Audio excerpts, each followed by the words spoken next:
Oh, Here we are. here we It's are. Here beautiful. we are. Yes. Day two, CFGC Spring LAN 2026. I'm Beautiful Crow. I got Daniil with me. We're kicking off these matches. It's going to be hot all day. First to three games, all day long. We're running up to top four, and everything else on the finals will be there for tomorrow.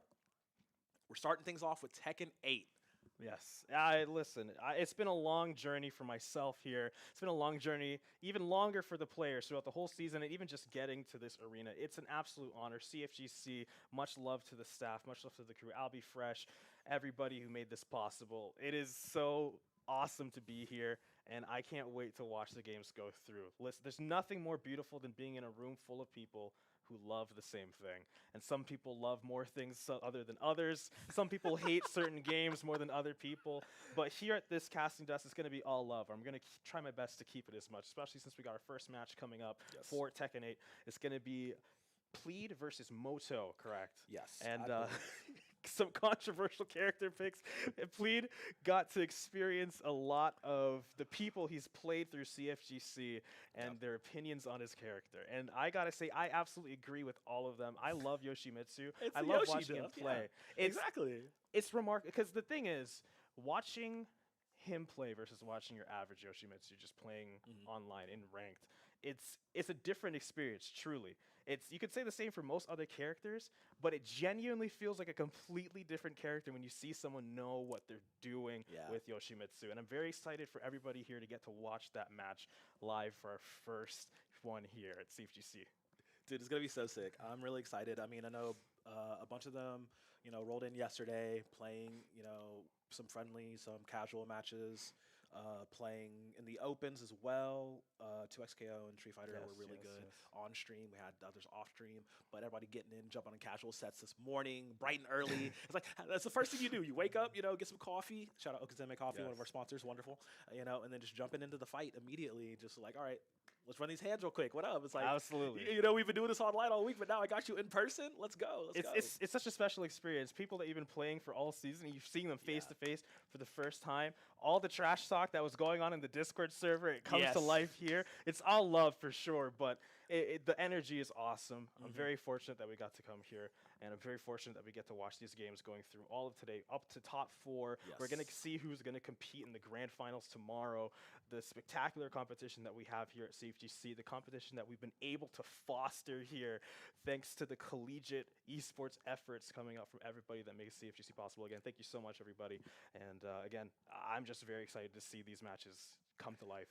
Dude, this is gonna be so dope. I've been having fun, been commentating a lot of their matches through the online season regularly, but now we are going to jump into it here in person. Of course, some of the students were not able to make it onto LAN, but the ones that are here are already loud, battling out in the arena. Thank you so much to Ferris State for having us here at their wonderful esports arena, and we are going to get this underway here. And yeah, I believe it is starting things off. Plead and Moto. Yeah, absolutely. It's always a really interesting way to see how the players start the match. They're getting a feel for each other. I know these players have actually played each other before, but here on the stage, literally an actual no. physical stage, already seeing a great Oh, counter no. hit coming out from Moto, a super nice punish coming out, getting a good chunk of damage, maybe about a third, maybe closer to a quarter. Yoshimitsu Plead, gonna find the heat engager. Now he's spinning in the air. You don't want to see that. He's got the perfect tracking. Now he's gonna go for the heat smash, knocking onto his butt. Now he's trying to retaliate, trading back and forth, really low here, Nice, Moto, nice. trying to retaliate with the heat burst. They're just spacing each other out. Now we're back to small Tekken. Okay, going for the heat engager, so heat dashing his way through, going for the low poking, wants to get in, goes for the one more time. He's trying to get through, trying to No break the way. defense. He finally gets in, low, Chilling. into the He's range out chilling. territory. Can you find something here? There's gonna be a huge done. momentum swing for Wait, Moto here, wait. Plead. He 7 wants seconds. it. He wants it 7 so bad. seconds. There it is. Huge. You know Moto's really feeling himself teabag in feeling there. it. He's feeling Again, it. you can't let yourself get into your own head, Plead. You have to Tactical make sure crouching. you're staying focused here. Tactical Okay. crouching for sure. Okay. They're poking back and forth. Plead's trying to get a feel for his opponent, Moto's trying to chilling. understand what went wrong there. Oh no. Nice counter hit. He's going in. Let's see how much damage he gets off of this. But once again, though, leads not much of a slouch on the defense. There it Nice. is. Nice. Quick both little of those. punch, though. Playing a lot of small Tekken. Nothing too fancy. Say, Nothing too there fancy. it is. Okay. Perfect now whip we're punch. in. Nice in retaliation. Good blocking Nice. and great sidestep. I hate that move so much. Well, I was you complaining gotta about it all sidestep every morning. time. Yeah. Tracking, Okay. homing, nah. No more heat. Now we're playing Tekken 7.5 right now. Into rage. Rage Plead is- does not rage like is there, rage, yeah. but will he be forced to use it against this match? We'll see. Goes for the low. He's just whittling him down, chopping him like a tree. He's got his axe. Oh, perfect sway. No, Chill. no perfect retaliation here. We're going to look Down for a the wire launch. again, Oh but my god, just a raw switching string. it You off. finished those. First like to it. 3. We could see game 1 going the way of Moto here. Yeah, Moto's been so solid all season long. Just Absolutely. really good. And, the Steve pickup has been really nice to see. Just playing it all the way out. And, I mean, they're used to playing these, first to 3 games. But, I mean, also playing the full 5 set in general, just, for the seeding points and how that works in the regular season. Here at the LAN, that's not quite the case. It is just strictly a first to 3. So Moto's trying to speed run through this is way faster than he has been the first 2 rounds here. Almost closing it out, but do have to be go ahead and try and get on the offense here. I'll absolutely say this is not going the way I anticipated. Plead, oh, perfect whiff punish, taking him to the wall. This is what you want if you're the Yoshimitsu. This is where a lot of the nasty setups come through. He was baiting the crouch, baiting the unblockable low. I say it's unreactable. Some people disagree with me. Try to get through, goes for the strings, block strings, forcing him to clam up a little bit. Goes for the kicks, not going to be able to find it. The health lead is in Moto's favor. You got to go for the lows, play risky while standing 4. Taking the round, Plead. He's showing signs of life here, showing why people see him and say, hey, you Plead? Yeah? Bleep. Okay, that's what's going on. That's what's going on out there. So he wants to show why people have that distaste for playing against him, and I think he's starting to come into his rhythm. He wants to get through that. Oh my God, that hop mix-up. I haven't seen that for 2 years. I haven't seen that for 2 years. I remember I must have been the first person he did that to. I'll tell you how much. He goes for the break, wants to go through heat dash, gonna be able to break the throw, try to launch, not gonna flash to finish off the round. That's a perfect, the first one we're seeing here today. This is the Plead that I know. All right, I won't say I love though. Hey man, he's loving it though. It's all right. Plead coming back, Absolutely. striking hard, bringing it to this final round scenario here. Launch. Game number 1, great launch. Let's see how much he can convert off of this. Taking it pretty slow here. Tornado in. Let's keep going. Looking for There it is. as much pressure as possible. Wait a minute. Very, very good. Oh, Perfect another launch. counter punish, and he's going to get launched again. Should be able to wrap this one up here. Just keep it simple, nothing too fancy. Go ahead and heat for the extension. We're at the wall. Oh, what a whiff, though. Oh, God. Oh, God. This is everything He Moto can needs heal. right here. Yep, he has a lot of gray health there that can be healed through this heat. See if he gets enough to turn the tables here. Moto just keeping on the offense, not allowing Plead to breathe here. Ooh, One more touch. One more hit. Oh, but he Oh gets my the God. grab. This Oh is my far from God. over. Oh 10 my seconds God. left. All you need is a Again. launch, and you can go for the rage drop. But can you find it? He's gonna climb up. Oh, Oh, no. he finds a punch. One Roll more. away. Goes for it. You can't play Defense, passive. You defense. gotta do something. 1 second on the clock.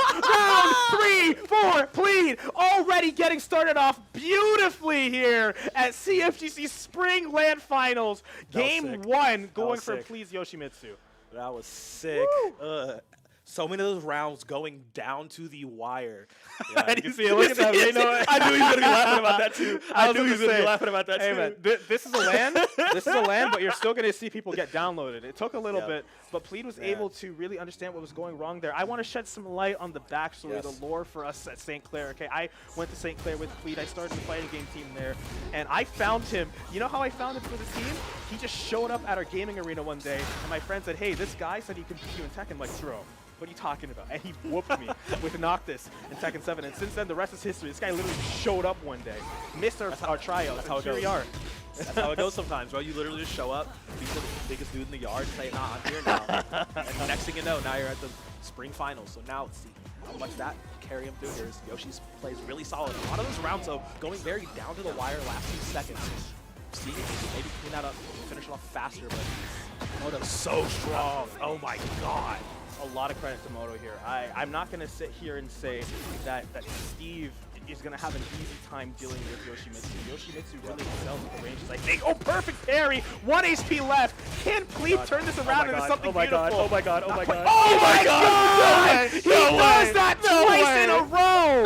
Oh my God. To be fair, I don't know why I'm surprised. He does that to me all the time.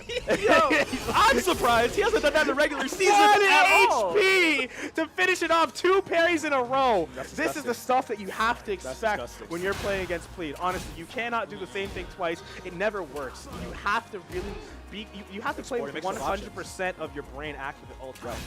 He's not someone that really makes. Obviously, he makes mistakes, but he's not someone that falls for cheap things, really. Yeah. The things that if you think you're gonna do something, he knows you're thinking about it already.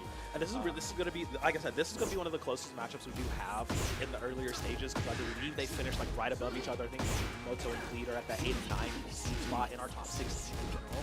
So like this matchup was going to be close as we are seeing right now. So I'm not too surprised we're going down to these 5-second, 3-second left last hit scenarios that these two know each other so well. They're so evenly matched. That's 100. I really want to give credit to Moto. He's doing such a great job playing the defense against Yoshi. Well, not climbing up too much. You don't want to play too defensively and allow the Yoshimitsu to start doing his block strings, start putting a lot of pressure. Because of all the characters in this game, you know, they introduced chip damage in this game. I think Yoshimitsu abuses that the most.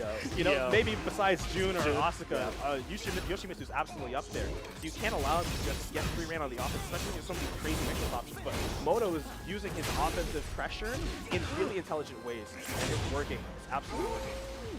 Okay. I will say though, I mean, a lot of these good punishes coming out from Fleet that we saw earlier not really happening in this round. Moto's so good at, again, controlling that pressure. Yeah. And it's like he can switch from, you know, these big, high-octane Tekken H strings to just classical small Tekken, just a few little jabs. Huge. There's finds again, another one-hit scenario. And now we do, once again, have Fleet in. Might see a repeat of that first round. Oh my God, he's gonna do it again. How often do you see that happen? How often do you see that happen? Another one-touch scenario. All you need. What are we doing? What are we doing? Don't sell the house, bro. What? Okay. We're good. We're good. But don't make it that close again. He was having a little too much fun there. He thought maybe I could get away with this, and he almost did it. Oh, man. Moto still fighting really strong here. He's able to break the throw. That's another thing. I don't know how he does it. He breaks those like off of the rip just immediately. Poison gas. He throws those out too. He's using the entire Yoshimitsu toolkit. Entire moveset. And I think that's when you really hit the pinnacle of your Tekken play. When you're really utilizing the full depth of your kit. Not just mashing. Oh, finds a great launch. Yakushima, notorious for his width, but maybe able to get close to the wall here. Especially as he keeps pushing him as he stands up. He's being forced to block the sword strikes. And with the tracking punch. Backdash into space. He whiffs the first few of the heat dash, but he's able to retaliate. Now he's going to go for the launch. He's going to get the flash, convert into a full combo. He has heat. This has to kill here. And absolutely going to be able to get the reset into the heat dash. One stroke of the sword to finish it off. That's another game going the way to Plead. Okay, currently a 2-0 here for Plead. St. Clair showing up hot to start things off. Just needs one more. Oh, there's Brandon Urameshi. SCC defector back to Humber. But we still love him, of course. Moto and Plead. Last potential game here. Can Plead crack the code? Look at the Rubik's Cube and just decipher the algorithms necessary to solve it. It is not impossible. Many before him have done it. You just have to do it here. All you need to do is break through the defense. You're able to find one grab here. That's the key. You have, if you're not utilizing the full depth of your kit like Fleet does, you're not winning. You have to get creative. You have to make sure you're winning. Yeah, Fleet's defense is very, very strong. Hasn't been able really to break a lot of the throws that Moto has been throwing out though. I noticed that he's been costing a lot of them. Yeah, it's so good beating that offense. Oh, there it is. Oh, there's one break. Very good. That's the punish you're looking for. That's the one that matters. Oh my God. Should be able to carry them all the way to the wall. Yeah, we're there. Just round off. There it is. That move needs to go, in my opinion. It has to. Plead. Falls down as a result. One round going the way of Plead. What more do we have in storage around the Rebel Hangar? Moto playing patiently. Go for the Superman punch, but the sidestep's going to allow Plead to knock you down. Back on their feet, just exchanging blows. Moto trying to get the momentum going. Staying in his turtle stance, wants to just find a loose hit onto Yoshimitsu. He finds it, knocks it into the air, tries to take him to the wall. I think he's going to concede. We're going to go down to the floor potentially. One well-placed punch. Can't do it. No, not quite. Not going to do it. Goes into the clinch. He's going to be able to find the hit this time. Side switch, takes him to the other side. Really low HP here. Moto definitely has the advantage, but he finds the sword poke. Oh, I think that might have been a misclick. I think he was going for the low, but mistimed it. But he's able to recover enough HP, not be too great there, but he's going to lose it all again. Has to go for the heat dash there. Catch him with the low. There it is. That's disgusting. That's disgusting.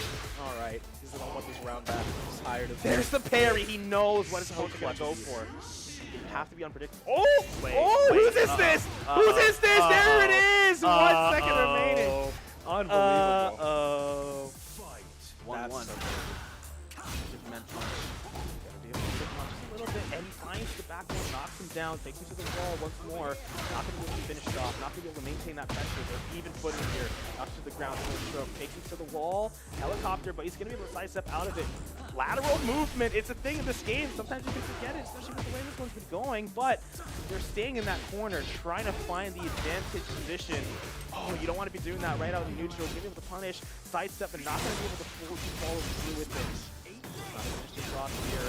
Deep smash. Steve trying to maintain the pressure. Shoulder tackle. Nice. Good. Corner. Oh, It's like a boxing ring. Hey, able to roll out though. Oh no, you're getting crumpled. One more touch going. Hey, we've seen this scenario multiple rounds before. We've seen He wanted to siphon. Oh dear. Oh dear. Oh. See what I mean? He can't keep Yes, getting you're away right. with this. D, he cannot keep getting away with this. No, he just might be. Oh man. I'm not trying to be biased here, you know. This is my boy we're talking about, but So he he really does just do things that you're not like. He should not be. How? He should not be getting away with this many rounds. Literally, You know? 2 seconds away, 1 touch away, and then just haha, Yoshi missed it. It just works. If I had $1 for every time I had him at 1 HP, I'm like, oh, this is mine. And I end up losing. And That's another semester's worth of. I could have covered my travel with that, you know. Ever seeing the sword pull come through, cover a lot of HP, slashing down. You do not want to see Plead in the helicopter stand. It just makes perfect moves on you every time. You gotta make it safe somehow. Oh, he wins! Great step back. Yeah. Moto still in this, has to fight for his life. This is his last chance to survive. All he has to do is find a solid hit against Plead. One more. It's all he needs. A well-placed low, perhaps, or mid Superman punch is going to be the one that locks him through into the final round here, potentially the final. It's all up to Plead whether or not he's going to end it here. Going to get the launch. Moto in the air, getting closer and closer to the wall. I don't know how we haven't hit the ground yet, but with the flash, we are finally going to hit the ground, finishing off with the anime slice. Moto punching through as if nothing even happened, but he's going to find the full sweep. He's going to launch, take him to the air. Yoshimitsu, once again, this is his game, his territory, taking you all the way to the wall to get that finish. He wants the 3-0. Yeah, he wants the 3-0 so badly. He wants to send Moto down to that losing bracket. Not want to have to, play any more extra games for real. Yes. It's like, all right, let's wrap this up right now. It'll be a long day. There it will is. be secured. Now will be Plead sending Moto down to that loser's bracket, being the first victor here. Going on forward. On the winner's side at the spring finals. The good sportsmanship here. Nobody's yelling at each other. That's always a pleasant sight. Shaking the hands. Esports gamers, professionals. And that's first game under our belt. These guys, we've been talking to them all morning when we've been playing our matches, just running friendlies, warming up. There's a bit of rapport here. Everybody's friendly. Everybody's having a good time, and that's all that matters. Hey, I'm not gonna lie. Some of those casual matches I was watching when we got here, they were pretty sweaty. It was so funny. I think I was watching Plead and Albie play, and Yeah. Oh, that was fun. That was fun because he got one game. What you don't understand is Albie has been talking endless trash Of about Plead course. since CFGC started. That's the started. Since I was still playing, Yeah. okay, and he finally gets a chance to confront him. The whole car ride over here, he's like, I can't wait to play Albie. I want to, certain things. Like he's going to play him, and they finally played. And Plead, of course, as Yeah, many of people would course, expect, yeah. was whooping him. But He got Albie one. did take a game, and that's all he needed. He left after that. So, That's great. That was a fantastic match. Huge credit to Moto, of course. There's a soft spot in my heart for interesting. Steve players, and probably for Plead as well. One of our earliest training partners for Tekken 7 and even to Yeah. Tekken 8. Remarkable Steve player, so that might have been a huge advantage for Plead going in. He's Well- had extensive matchup history with that character. Well, he's gonna need to keep that momentum up because his next round matchup is against Ty. So number 1 seed, everybody's Player to beat. The player to beat. Everybody's assuming he's gonna win the whole thing. I mean, hey, even gods can bleed, so there is that potential. Yeah. Moving on forward, I do believe we're going to go to Dandelion and Trinity. Okay, cool. But before we get to that match, of course, we got the nice replays coming in. Gonna be sick to watch these on the big screen I mean, but again, this match was really crazy. Even though it was down to the wire in multiple rounds, it was a 3-0 for Pleat, as you see here, though. Moto, again, was just Oh my crazy, God. crazy. He had a lot of good pockets of offense, but overall, he was not able to, This is when he really thought get that through he could the mess Yoshi around there. shenanigans. I was like, ugh. It's just how many rounds did we see that literally went down to the 3-2-1 second mark? Like it literally Too was, many. right, and it's just like you can either bank that on, was it Pleat just playing around too much? Moto just not capitalizing and punishing where he needed to. But yeah, again, like just these good pockets of offense and pockets of catching out Pleat in a lot of these situations, but he just wasn't able to keep the momentum up all the way through, and it did result in a 3-0. Yeah, and we saw so many close games, and this is just the first game of the first series. Yeah. Even the first match we saw at the start of the series, it was so close. It was a complete nail biter. In fact, I'm pretty sure Moto was leading that one. Yeah. First 2 rounds went his way, and then Pleat had to reverse sweep. So, again, these players, no one here is easy. No one here is a free set.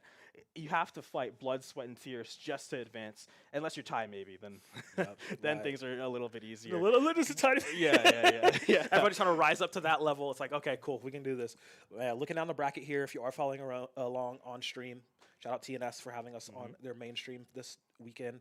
We do see Ty got the 3 over Nugs, and I do see that Mink got the 3 over Lady Luna here. So I mean, look, there's the chance if it's happening that Ty Mink clash could potentially happen as the bracket does converge. But there's a lot of variables in between that, though. That's Absolutely. the thing. Like, these are players. If you're in the CFGC Discord, if you're not, join it. You see these players, especially the Tekken players. I see them more often than any other game. They're just always in there playing these casual matches, running long sets, and then like after their match days, there's been many times where like all of us, like, staff's clocked out, like commentators are gone, TOs are gone, and it's like I'll see the little video icon or voice icon in the Discord. I'm like, who's still in Discord? And there's like 8 of them, just all still playing, running Kazs, running beef sets or whatever through the night. And I'm like, y'all got assignments. I was gonna say, like, don't you have to study? This is like, collegiate, guys. But it's whether they effortlessly. should or not, the Tekken players, they love their game. They love to grind it. There's something addictive about just playing endless rematches against your opponent, having those back and forths. Everything is so close. But we have our next match starting up. Should be Leo Dandy versus and Trinity. Okay, this is gonna be super fun. Getting into it immediately. And this is going to be really nice, simply because, again, another one of these closer matchup. USF, Dandelion, and DePaul's own Trinity SS. I think it's 4 S's, I want to say, yeah. But running on the King, doing super nice. But, man, this is textbook Dandelion just keeping the offense as, genuinely just up front, one of our stronger players. And let's see if... Oh, here it is. cut That's off this one round. hit on the floor, getting closer to breaking it. This Psych. is so cool. I like Psych! it. Good Can't get stuff. away from that. Oh, but Leo with the huge backswing blow. Gonna get a nice launch. I love Leo. I love playing Leo in Tekken 7. Yeah, Leo's Really fun. fun character. Yeah, but again, this is going to be a little bit of a uphill battle for Trinity. Did finish in the top 16 as everybody else here, but I want to say like around the 13 through 15 area. And unfortunately for him, Dandelion is our number 4. So this is one of those, like I said, uphill battles in the bracket that we're getting. But we do get the floor break here. Ugh. Let's see how much damage you can convert off of this. I did not expect to see a full combo coming through after that. Oh, floor I break. did. What do you mean? That's exactly how that works. I still wasn't expecting to see from King. My brain is still Tekken 7 brain. I still play Tekken 7. I haven't played Tekken 8 in like 2 or 3 years. But seeing something like that, it's just beautiful to witness on. It's such a beautiful stage as well. And we're seeing Leo getting these conversions, trying to convert back to the wall. Going to get a huge launch. Okay, Dandy. Over Okay, and Dandy. over. Okay, Dandy. You want to get that floor break there. You find it now. We're going into the down. abyss. Into the subconscious. Now you're going to get the sweep into the Easy. stomp. Good cleanup. Good Huge cleanup. play. Good cleanup. work. Very good cleanup. I mean, again, Danny's just such a strong player, very solid on this Leo. But Trinity can, make that comeback. I mean, with the buffs to King on the season, really nice. Just cute little Jaguar sprint buffs and whatnot. But it's just really got to lock in here. Yeah, body armor, eating a few hits, but small pokes here. I know Dandy Small is tech. good at breaking a lot of grabs. Does have that good reaction time, so you don't really get such a benefit off of trying to go for any of the regular King grab strings. But these small little pokes, he can, like you see here, chunking them out pretty huge massively. This Dandy's going to go in, activate heat. Let's get it burning. Dandelion with a great offense, gonna get the stomp. Oh, Oh, that's a wall? Yes. What? I did not Yes. expect that to be so soon, and you're gonna go for the dab to finish it off. Dandelion, Like it. 3-0 so far against Trinity. Okay. Game one, First hey, game. Yeah. look good to me. I'm telling you, really solid play. I talk about the King buffs, of course. We know Leo got some really good quality of life buffs as well in the last patch, too. A lot of people happy about it. One of my best friends, he's a Leo player. He's like, bro, we got blessed. And I'm like, what do you mean? But, oh, man, this is going to be a good fight. I do love the stage, too. Some other hazards, you know, with the canisters in the corners that both characters can utilize pretty heavily. But, I mean, Dandelion says, hey, let's just put him in the wall. Let's go. Yeah, Leo is going to be laying down the offense, but King finds a great grab, starting to get the retaliation, elbow drop. Now your back is against the canisters. Gonna get the Shining Wizard, but they've shifted over. The canister's not coming to play. I love moves like the Leo's down too. Those moves that just they take a while to come out, but once they land, you know, it's my turn again. Yep. Those great. I love those moves, stuffers, and we're gonna find the throw back into the wall. Is that gonna explode? Yes, it is. That's crazy. Oh man, just what the doctor ordered. If you are a Dandy fan, should be able to finish up this round. And yeah, just keep it clean, keep it simple. Very close though. I mean, Trinity was super close to grabbing that round. Just threw out. Oh wow, throwing out the down 4-2 into We're going retaliating flying. with the backswing blow launcher. Not going to get a crazy combo off of that, but able to maintain the pressure. Going to get the counter grab. No breaking this one. Nice. Huge damage. Back against the wall once again. Going for the giant punch there. Right to the groin. Going to be able to get the counter hit. Take it to the wall. Not going to get huge damage. Too close to the wall at a Again, really awkward I told you those distance. Good breaks. break. And you're going to see King just powering through the blows. For a moment. Going to go for the heat burst, but not going to get anything off of it. Into the heat smash immediately, just finding the cashing it out. Just want to get all the damage out as soon as you can. Running 4, going to go for the stance into the sweeps. 2-0 right now. Trinity powering up, trying to find something, the resolve deep within to continue to fight. One more, just going to be able to keep ducking each other's high side steps. No. Oh, no. beautiful. You get launched by a Leo, you're beaten at least 50% immediately. But, I mean, again, it's just... Oh, wow. That's some Ultra Instinct stuff. That's strings. That's unfortunate. Into the Plus wall. one, stunner. Into the RKO! Oh, Beautifully done. It's a Gonna good whiff, see though, the but heat what can he burst. get after it, though? I mean, this is the thing. Oh, he doesn't break it. Giant He gets a swing. giant swing? Is he at a wall, Against the too? wall, yep. Yep. Oh, God. But Huge what's the damage. punish afterwards? Oh, it's a just a power heat bomb! smash. Beautiful. See, it's more stuff like that Trinity needs to link together. I mean, like I said, Dandy is good at breaking, you know, throws pretty often, but you can slip some and you can get some that are just almost guaranteed to, you know, get damage off. Again, just hit him with the Falcon Arrow. All right, again, no way. DDT. We're Did you just get a watching third? a wrestling match No. so far. No, he's gonna go for Powers Jaguar through it. sprint. But able to block it, thankfully. No way, no Unfortunately, way, no against way. the You gotta wall, break another giant You gotta break the swing. giant swing. Oh my God. He was able to tech the damage though, but not Doesn't enough. matter. You're gonna be able to tie it up here. Trinity coming alive. He powered through, found his way in. Now we just have to make sure we can stay on top. Can Dandy come back, restore order, what they once had, the low blows coming up from the King, able to just get so much control back into the match, breaks the throw, spinning his way back, leg drop, huge damage, 50% here. Both players getting really low. It's scrappy, but Leo laying the offense, finishes the string, but breaks the throw. We're going Sidestep into the heat burst. Wants to maintain the pressure. You want to cash out here potentially. Just do what you can to force the King to clam up, and you find it. You want to press, not while I have the driver's seat. No, sir. Gonna go for the homing move just to make sure you're not stepping out of that. That's gonna be Dandy getting 2-0 up right now. 2-0. I mean, hey, the match score doesn't tell the full story. Right now it's 2-0, sure. but we saw Trinity come back alive and just put so much fight into that set, able to restore just a little bit of energy and a little bit of a fight. Can you carry that through into Game 3? We can't have 2 3-0s, guys. We gotta get some more No, of excitement. course Come on. not. Yeah, no, we got to get more games in. Yeah, but no, I mean, I will say though that adaptation being made through, I want to say like what round 3 it was that we saw Trinity really, you know, just attempt to go for more grabs, go for more mix-ups like that, and also again utilizing the Jaguar sprint as going into it. Oh man, back into big long stages. This, you know, does benefit Leo a little bit more. as it goes is we're trying to see here if we can prevent this 3-0. Start off the DG, start things Huge. off here. Shoulder check. Okay. Nice into Wizard as well already. I mean, this is looking rough. I mean, we don't see Dandy getting in any sort of offense right now. Get the kip up, gonna get blocked out. This is how you know you're locked, when you're blocking everything, including those unexpected retaliation moves. Gonna go for the launch, not gonna work through, unfortunately, not gonna be able to punish that. King trying to maintain order, go through, go for the heat burst. Now we're gonna see the launch coming out from Dandy. Gonna get the full combo here. You're in rage as well. Can you cash out, get as much damage? No, drops the combo. King going for his rage, and it worked! Yeah. I thought that Dandy was blocking there. I didn't think that was gonna work. I think he's going for the crush I didn't think that dash. was gonna work. Hey, happens to us all. Oh no! I think Rage Art's going to be controversial here. Oh, All right, man. round 1 going the way of Trinity. First time we're seeing that the series. I love that move, the leg chop. Now we're just going for all the kinds of Leo shenanigans. While Rising 4, we're going to see the low blow coming up from the King. That's what you really do when you want to try to get back control, but you're seeing the launch kick. Now, Done. drop the combo, but Leo restoring order with the heat smash, just trying to take back their turn. Just keeping those down twos going. Goes for their own grab. Unexpected. You didn't see that one coming, King. You should have. Being a grappler yourself.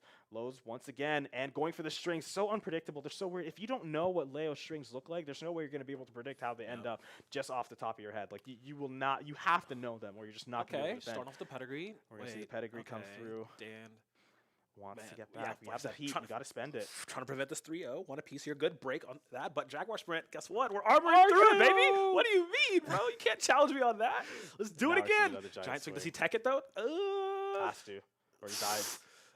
Oh, perfect! That's an answer back. You That's an whiffed answer back right those. there. There it is! You're fighting it! Can you actually get control back of this game? Sidestep, but you got Tekken-aided! Unfortunately, didn't get hit as you step away. To be fair, we saw a lot of that in Tekken 7, but still, there's something that stings about it uniquely in Tekken 8, you know?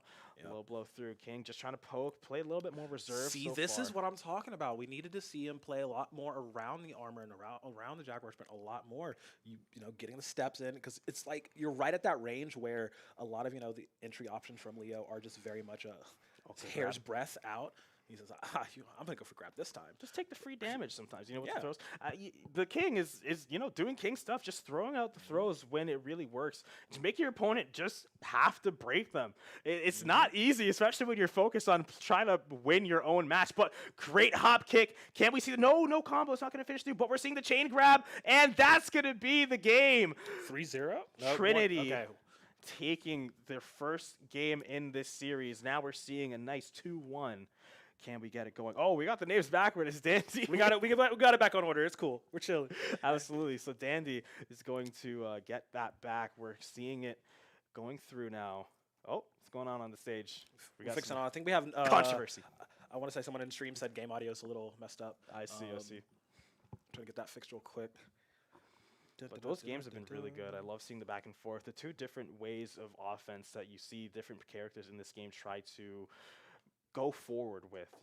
The King just getting in the face, throwing out the grabs, forcing their opponent to just figure it out, knowing when you're going to go for the giant swing, knowing you go for the RKO, power bomb, all these things. It's just such an extra addition to the mental stack, forcing your opponent to have to play with that in mind, plus all the other shenanigans that King can get up to, especially with, I don't know what it's called, but when he just tenses up and he gets the armor. Muscle armor is It's just really nice. It's really nice. King is over It's too, one of so- those. it's one of those things that on certain characters that rely on more so multi hits with their 1-2s or anything like that. I mean, you don't really get to utilize it a lot. But in the Leo matchup, it's something you can utilize a decent bit more. I think one of the big things though, I know we had mentioned it.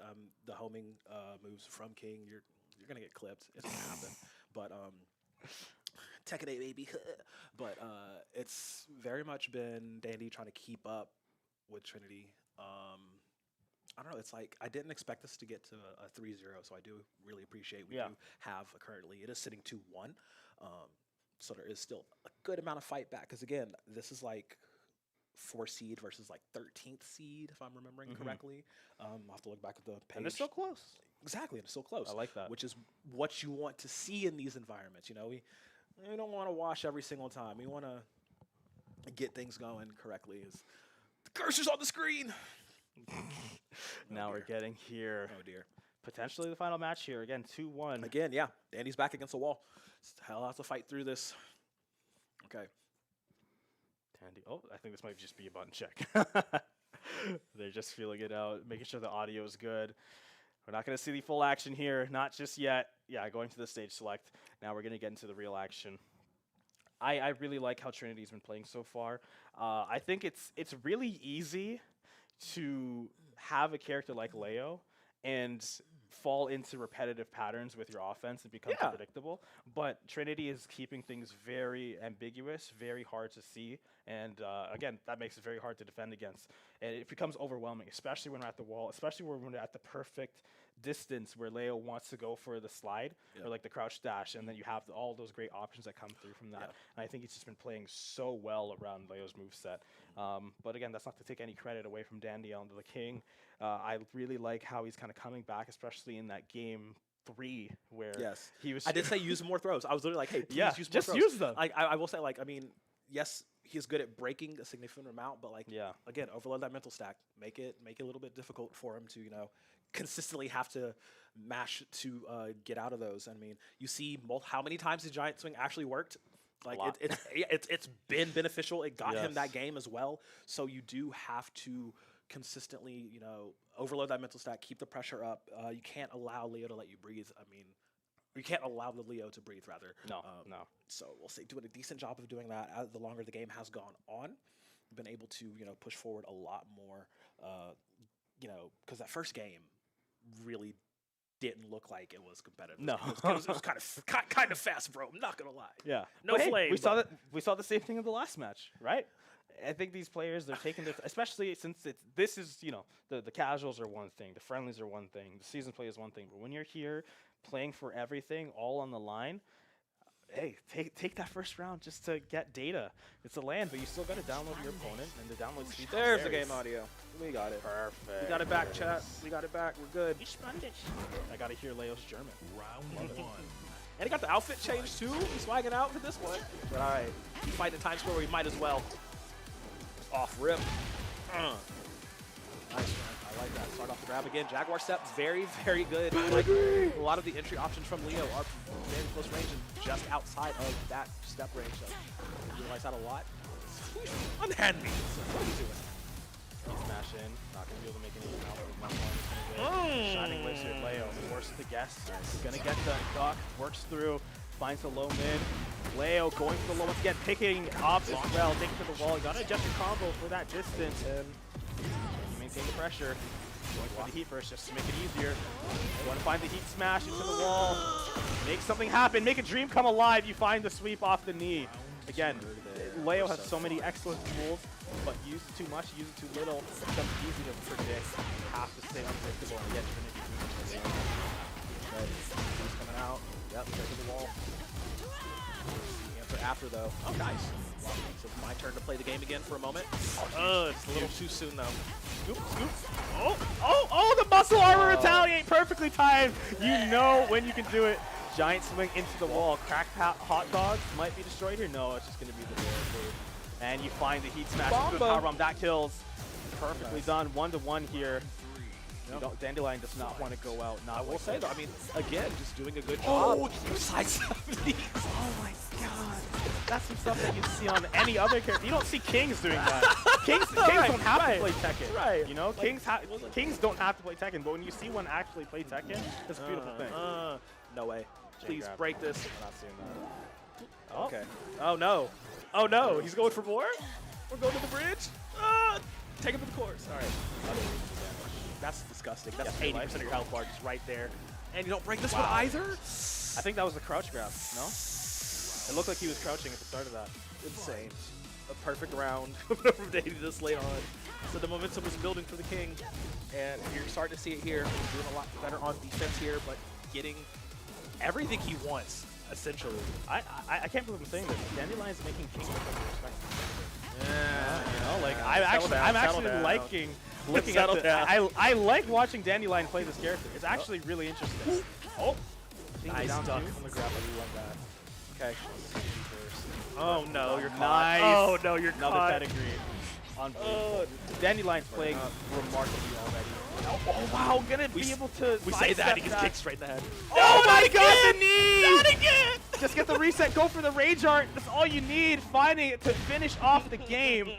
Because, like when I look, Oh, man. you see your average king man. playing online, Oh, man. and you see some stuff. You watch Dandelion, you're watching a show. That was so funny. beautiful. That was a beautiful game. I think he's mad awake now. respect. I think he's awake now. Yeah. I'm not going to lie. Because it's night and day difference compared to those previous games. Oh, my God. That was beautiful. that was also beautiful. Well done. He drank his Okazeme coffee. Might be my favorite one we've seen so far. That's so honestly. funny. I'm gonna have to be really impressed by our later games. I believe this is gonna top that. Yeah, brings it to game 5, if I'm correct. Yeah, How we're it tied up now. Final. And we're on the Coliseum. No better stage for something like this. This feels like this is what the CFGC arena looks Oh, like. no, right not now, again. everybody. Oh, no, not again. Oh, God. Are we paying the toll this early? Are we paying the toll this early? Welcome to the bridge, baby. Oh, great him to start things off, but again, get the retaliation in. I say that, but not really looking the case right now. This is so difficult. No way. Trinity is having a really hard time trying to break through, or not even break through, just not get broken through on the offense from the King. But I think maybe Trinity's answer is to just not get hit at all because you're too busy doing the hitting. This is the vision for Tekken 8, all right? Ruthless aggression, leave no room for error on your own part in your defense just by constantly going on the offense. You gotta break this. You gotta break this. You gotta break this. There we're seeing it now, finally. Okay, we got one. All right, we got one. It's cool. He's like, no, we're not getting caught in that chain There it 3 is. times in a row. Taking that round emphatically. 1-1.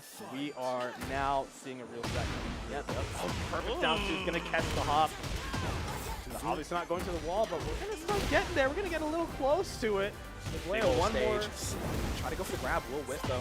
There's a little bit of breathing room. Renee to try to get back in. Great grab. This is such a scrappy match. Can't throw. They're playing so scrappy. Armor into the heat. Let's go. Against the wall.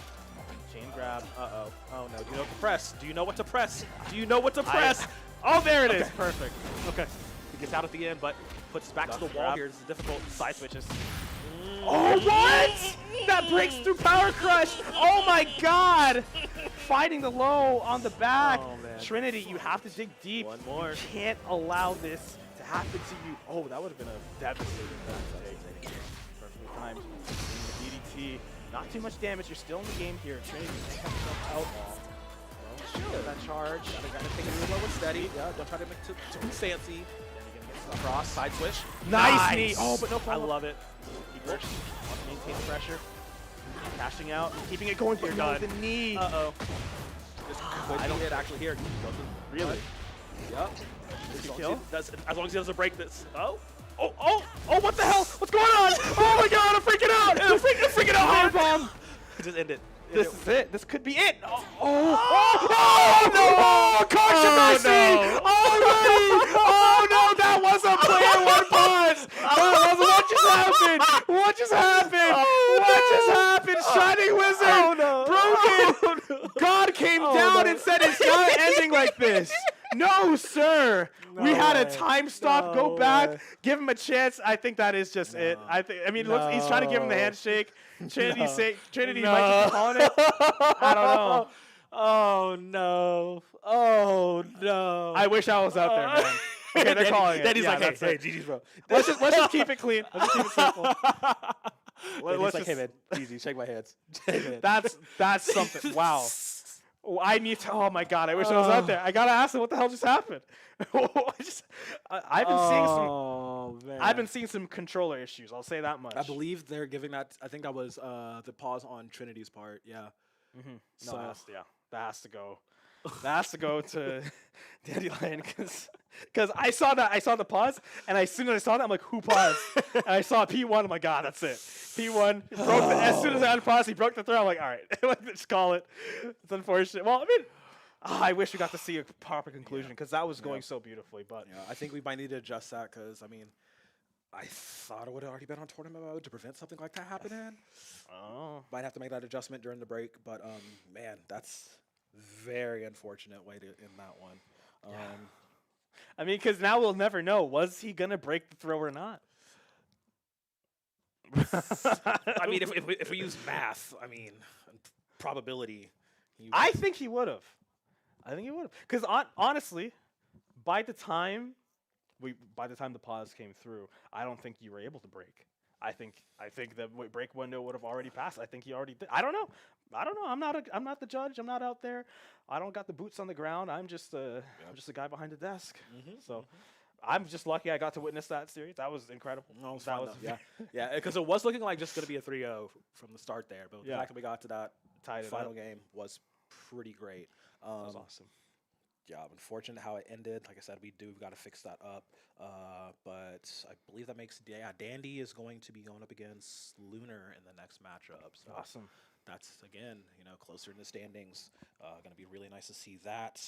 As we are, I think we're going to go into some replays before our next match. Also, while we get everything fixed up production-wise, but it's been some pretty cool games to start off our day. Absolutely. Again, thank you so much to Ferris Esports for letting us be at their wonderful facility. It's awesome here. It's super nice. My first time here. Really beautiful area. Really beautiful campus. Yeah. Seems very lively across everything. And again, this is like, we've been talking about doing this since the inception of CFGC. And the fact that we are here, we've gotten all the way from our online finals that happened earlier on in the week. Yeah, I remember those ones. Those are really nice. And now we are here in physical for our Division 1 finals. This is really dope to see. Of course, sad that not every single person involved didn't make it out. But we do, again, have a good little setup to where if they are playing people that are online, it's going to be good connections regardless. So that's super good. We do have that on lock, but the energy in the arena is super nice. Unmatched. Yeah, it's super dope. It's super dope. Yeah, I'm having a great time so far. The commute was something else entirely, but we're going to be going next into an online match. Not everybody here. Again, when I looked at my my hotel booking costs, I understand why not everybody was able to come through here. So we're going to see. So we are going on to an online match. It will be, Codes and Coleon going at it. Coleon on the Heihachi. We do have Cody's, again, rocking that Brian. This is another really close in the standings matchup, if I'm remembering correctly. And now we're seeing the Heihachi versus Brian matchup. They're here on the Alpaca farm. My favorite stage, by the way. Well, blocking the hell sweep. This is how you know this is a real match. Okay, this is serious stuff. You don't just see those casually coming out. And we're seeing the Gatling punches. Heihachi is such a he's interesting. I don't like calling him Heihachi. He feels like a completely different character. But hey, he's got the down back two still, and that's all Heihachi, baby. But great electrics coming through, punishing the Brian. If you're standing still for too long against Heihachi, you're doing something wrong, and he was able to punish it there. Yep. Man, Cody's a very strong player in their own right, but yeah, Coleon is just so good at punishing you if you're not paying attention. Yeah, again, this is another closer matchup. It's like 7 and 10. Taunt jet upper. We saw it. Beautiful. We got those, of course. This D1, we got those. We have to. I commented when I first got here. I saw there's too many Brian players here. I feel like everyone here plays Brian. Ty, Brian. You got Codes on the Brian. I saw like 2 people do like a Brian mirror when I got in. I'm like, what the hell's going on? But hey, perfect electric coming out at the start. Can we see this convert into the wall? Absolutely. It's Heihachi Mishima we're talking about. Yeah, that's Heihachi. How you want to finish this one off? Take him to the wall? No, not quite. Not gonna be able to do that. Yeah. 1-1-2, finding that first that flash punch. Iconic, going to be able to sidestep into the electrics. 3 in a row. Finish it off. Strong. Break the ground. Stomp him through. Nice. Now into the treasure zone. All the way down to the secret treasure. Nice. Does he finish it off? Make it nice. 1-1. 1-1. 1-1. 2. Find it. Want to go for that last hit to the low. We're in. Perfectly done. We're seeing Heihachi 2-1 here. Codes, you really want to try to dig deep, find that wellspring of Tekken instinct. You cannot let Heihachi run away with this set. He's doing a great job getting that wall burst. Now you want to take him to the other side. I remember when the game came out and you were seeing all these people going from wall to wall combos off of it. Yep. You know? Oh Pepper's my God. Members. Coleon gonna fight out the corner. Whoa, Wait, Tekken 8 moment. But hey, that might work out in his favor because look at the health difference. I didn't even notice. Codas basically didn't take a touch until now. Wall burst. Now we're gonna see Coleon take his turn. Gonna take him to the wall once again. We're going back. We're going back. Gonna get the How reset. does he fight out of it? No. Okay. Go for the sweep. 1-1, 2. Flash punch. It's ever reliable, but you're finding the while standing 4. Another ever reliable move. Final round here. Brian versus Heihachi. Who's the tough enough champion? Finding that nice hit, taking him to the wall once again. We're seeing those last skeletons gonna explode once again. He's gonna use the knee to get that combo going. Oh, what the hell was that? Just cancels the slides or whatever. That was interesting to look at. And now we're looking at the retaliation. Gonna find that launch once again. Both of them still have heat. This is still anybody's game, honestly. We're seeing Coleon try to find the response, re-engage in this match. You can't be a spectator in your own series. You have to keep active. But he's trying to sidestep out, but it's just not gonna happen. Go for the taunt upper, not quite there. The timing this time around. Wow. Oh, no, it's still happening. We're still in this. Coleon, there it is. Finding Codas, finding that kick to the leg. And he's going to have fun with his unconscious opponent, knocking him out even further, causing some elderly abuse. Elderly abuse. But hey, that was game 1, and I'm liking what I'm seeing so far. Just seeing some classic Tekken, not a lot of explosions or teleportations going on, no swords, just punches. I like it. I don't know. The things they did to Heihachi in this game is still kind of crazy to me. I know. I don't even like calling him Heihachi. It's really interesting how people are advocating. Like they're like, oh, I hope they add my character. I'm like, you guys see what they did to Heihachi? Like it's not even the same character. I'm so scared what they're gonna do to Bob. Like, you know what I mean? Like, I love Kunimitsu. I don't want to see what they did to her in this game. I don't know. That makes me nervous. She's gonna be crazy. I think she's. Gonna I don't. Listen. I know Arslan Ash is happy. So my heart will always be with Lee Chaolan, okay? And I can't even look at him in this game. It's an unrecognizable character. Rest in peace, big man. It's just he doesn't play the same. He doesn't have the same strategies. His heat is a. I'm not gonna get into it. Okay, I don't like what they did to my character. Tekken 7 Lee. It felt like looking at a painting. Playing like riding a Ducati, bro. But hey, we're in the new era. Okay, we're in Liu Kang's new era here in Tekken 8, and the way things are, that's the way they're always going to be. So, I mean, I do appreciate them for the quick little hot micro patch they dropped recently. Yes. If that was the Season 3 patch in general, I mean, I don't think we would have been too mad. But there's still some tweaking to do. Still some tweaking to do as we are getting back into this game with Cody's and Coleon. I'm wondering if it's going to be a character switch. I don't know. I think Cody's might just stick on the Brian. Do you know what other characters Codas might play? I'd have to dig through my notes immediately to get it. But I do know there are a lot of the players in this top 16 do play multiple characters. Yeah, no one here is really a character loyalist aside from like maybe 2 or 3. But that's not a bad thing. I mean, absolutely. Counter character matchups in Tekken specifically are very common. So. Not too bad about and a lot of the characters are a lot more similar to each other than they were in the past, so it's easier to switch up and pick up new characters. In Tekken 7, I feel like most people played one character. And there's very few people that played more few. Than maybe some 2 character specialists, but any But more than that, you're like, what are you doing? Like I feel like most Mishima players had a secondary because Mishima's had like a very specific game plan, and a lot of characters kind of knew how to work against that. But if you weren't playing a Mishima, you probably just played one character, unless you're JDCR. But no, they will stay with the same. We're on the Pac-Man stage. You thought you liked wall breaks and ground bounces in the first map? I've never seen this stage before. This is what? this is I have not played Tekken 8 in 2 years. I'm telling you, bro. This stage is the greatest competitive stage of all time. I just want you to know. Yeah, you couldn't convince me of that as a fact with a council full of scientists. This is the greatest stage known to man. There's no drama behind the stage whatsoever. I'm assuming the different coloration on the floor means those are different breakabilities. Yes. Interesting. Conceptually, I like that, but I don't know if I like it with Pac-Man. In practice, brother, well. Oh my God, Codas, what are we doing? Well, abusing an elder. Let's see. Maybe spend that dash. pressure the Blitz in his favor. Go through. That That was hit. risky. Nice. Oh, back two. Finish it off with the low tap. I feel like you shouldn't be allowed to kill with lows in this game. I feel like you just shouldn't kill. But then I guess you only got the duck. I think it's cool. You'd have to go for like a powerful move to finish it off, but this is the game that we're playing. And now we're seeing Brian try to take him to the red zone. He's desperately avoiding it.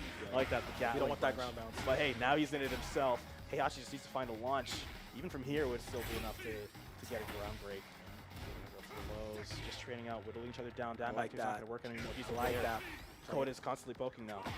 Yep. So for a lot of them Brian pokes, you're getting that launch though. Danger zone imminent. He's just gonna go ahead and get the geyser. Okay, so that's a floor blast. I got it. Oh, okay. Gonna miss the upper. But again, just dashing back and forth against each other, trying to bait out any kind of button that you can counter hit. Flash punch so reliable. Seeing it for a reason here. Nice whip punish. Swooping in. Swooping in. Forward 4. Love that move more than anything. And we're seeing just with pokes. Good reliable. It's like fencing. Yeah, I like it. The sword play here. 1-1 on the round count. Look, you really want to take this round just for the momentum of the match, for sure. We're seeing Like to keep it simple, nothing too fancy. Exert. great counter hit. Ryan gonna be able to finish this one off here. Has heat, has rage art. You're only not getting the kill if you're doing something crazy. Doesn't even have to use either. Finds him on the wall. Finishes off the round. Codis really locking in against Coleon. Sidestep into the launch. Beautifully done. Coleon in trouble, getting closer to the wall. We're going to see the taunt come out from Brian. Spending the charge already. Flash punch into the wall. Coleon's going to just spend the heat here. Try to find as much damage as he can and maintain the pressure. Flash, just 1-1. Not going to finish the string. Just get a little bit of damage. And we're seeing Codis respond in kind, taking it to the wall. Oh, okay, Heat Burst is going to be able to catch Scoop. Not going to get a lot of too much damage off of that, but it's enough, and you find the counter hit launch. That's 2. Codis taking the second game of the series. Yep, he's up 2-0 currently. Looking pretty solid, and like I mean, it really did show Codis is strictly dissecting Coleon in that entire match. It was so nice, like I said, didn't go for anything too crazy. I forgot about the Tekken Lounge. I'm like, what the hell am I looking at? We're online. We're in the lounge. I forgot about it. I don't even meet remember. me at the arcade, brother. What are Damn, we talking man. about? I don't know, man. This game is like a fever dream sometimes, and you remember. It's so much fun. It's so much fun though. It's so much fun. But no, I mean, again, to go back to the matchup, Coda is just really taking it slow, Yes. playing really solid, utilizing a lot of those pokes, and just good Brian counter hit. I mean, That's what he does. he is the punish character, and if you whiff, I don't think we saw a single hatchet kick. I don't think so. surprisingly, no, he definitely threw one. Definitely threw one. I Have to go don't back and remember watch the seeing one. But he, like I said, he's just so clean, and this is another matchup that's supposed to be very close. I would not be surprised if Coleon just decides to kick it into gear and really, get on the Heihachi brutalization train. But it's very much. I'm liking this. I do like. Oh my God!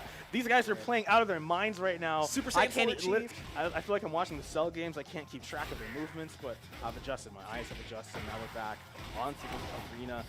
Tekken arena. Heat Burst, cashing it out. A lot of damage. Your Heat against Heihachi, against the wall. Scary situation. Code is maintaining his composure, but not for long. Coleon knocks the composure right out of his lungs, forcing him to the ground. Round 1 going his way of the old man Mishima. Poking him down, chopping him like a tree, just going for the lows, mid, low, mid. Code is trying to poke through, but Coleon responding now with his own excellent pokes. You don't want to get into a poking match with Heihachi. He will beat you and then beat you again, and then do a little dance and then beat you one more time. Again, Heat, Heihachi against the wall. Codis, bad situation, just flash punch. All you need just to bait those out, but finding the Heat smash.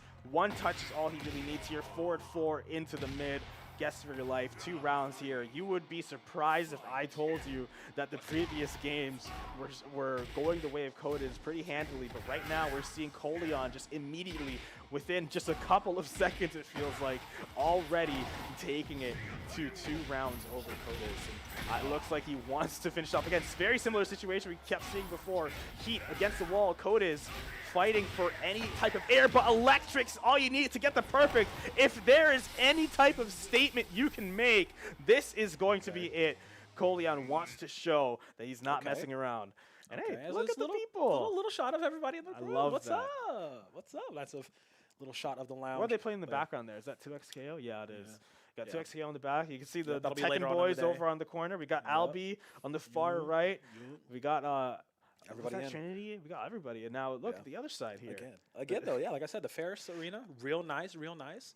Everybody on camera right now saying hi, wave to the camera. But no, it's really dope. I mean, Koleon, I told you, Koleon has a lot of fight left in them, and Kotis, they're doing a lot to just, I mean, try to keep up. That was, like I said, that game went by really fast. I mean, he's not down and out. I would not be surprised if this goes to 5 games between the two of them. Kotis, they're really strong, like I said, in the counter game, but sometimes they can get caught up. Looking out for those parries and, you know, any sort of thing like that, but Heihachi can sometimes just straight up rob you. That is something that is that is still very much a thing in this game as we are going into it. It's 1 apiece now, or 2 to 1, I would say. It's 1-2. Yeah, 1-2, yeah.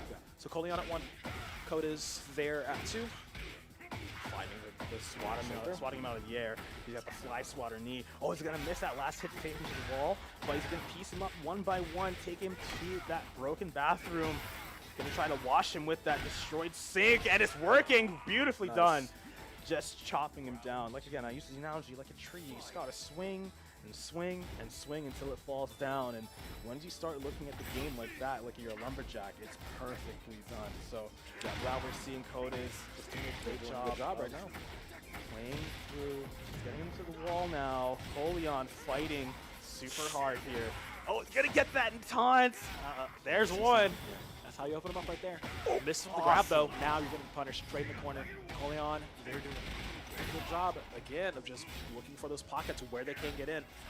Activation not fully charged up, but looking to take this round, make it a 1 apiece here. Keep up that pressure.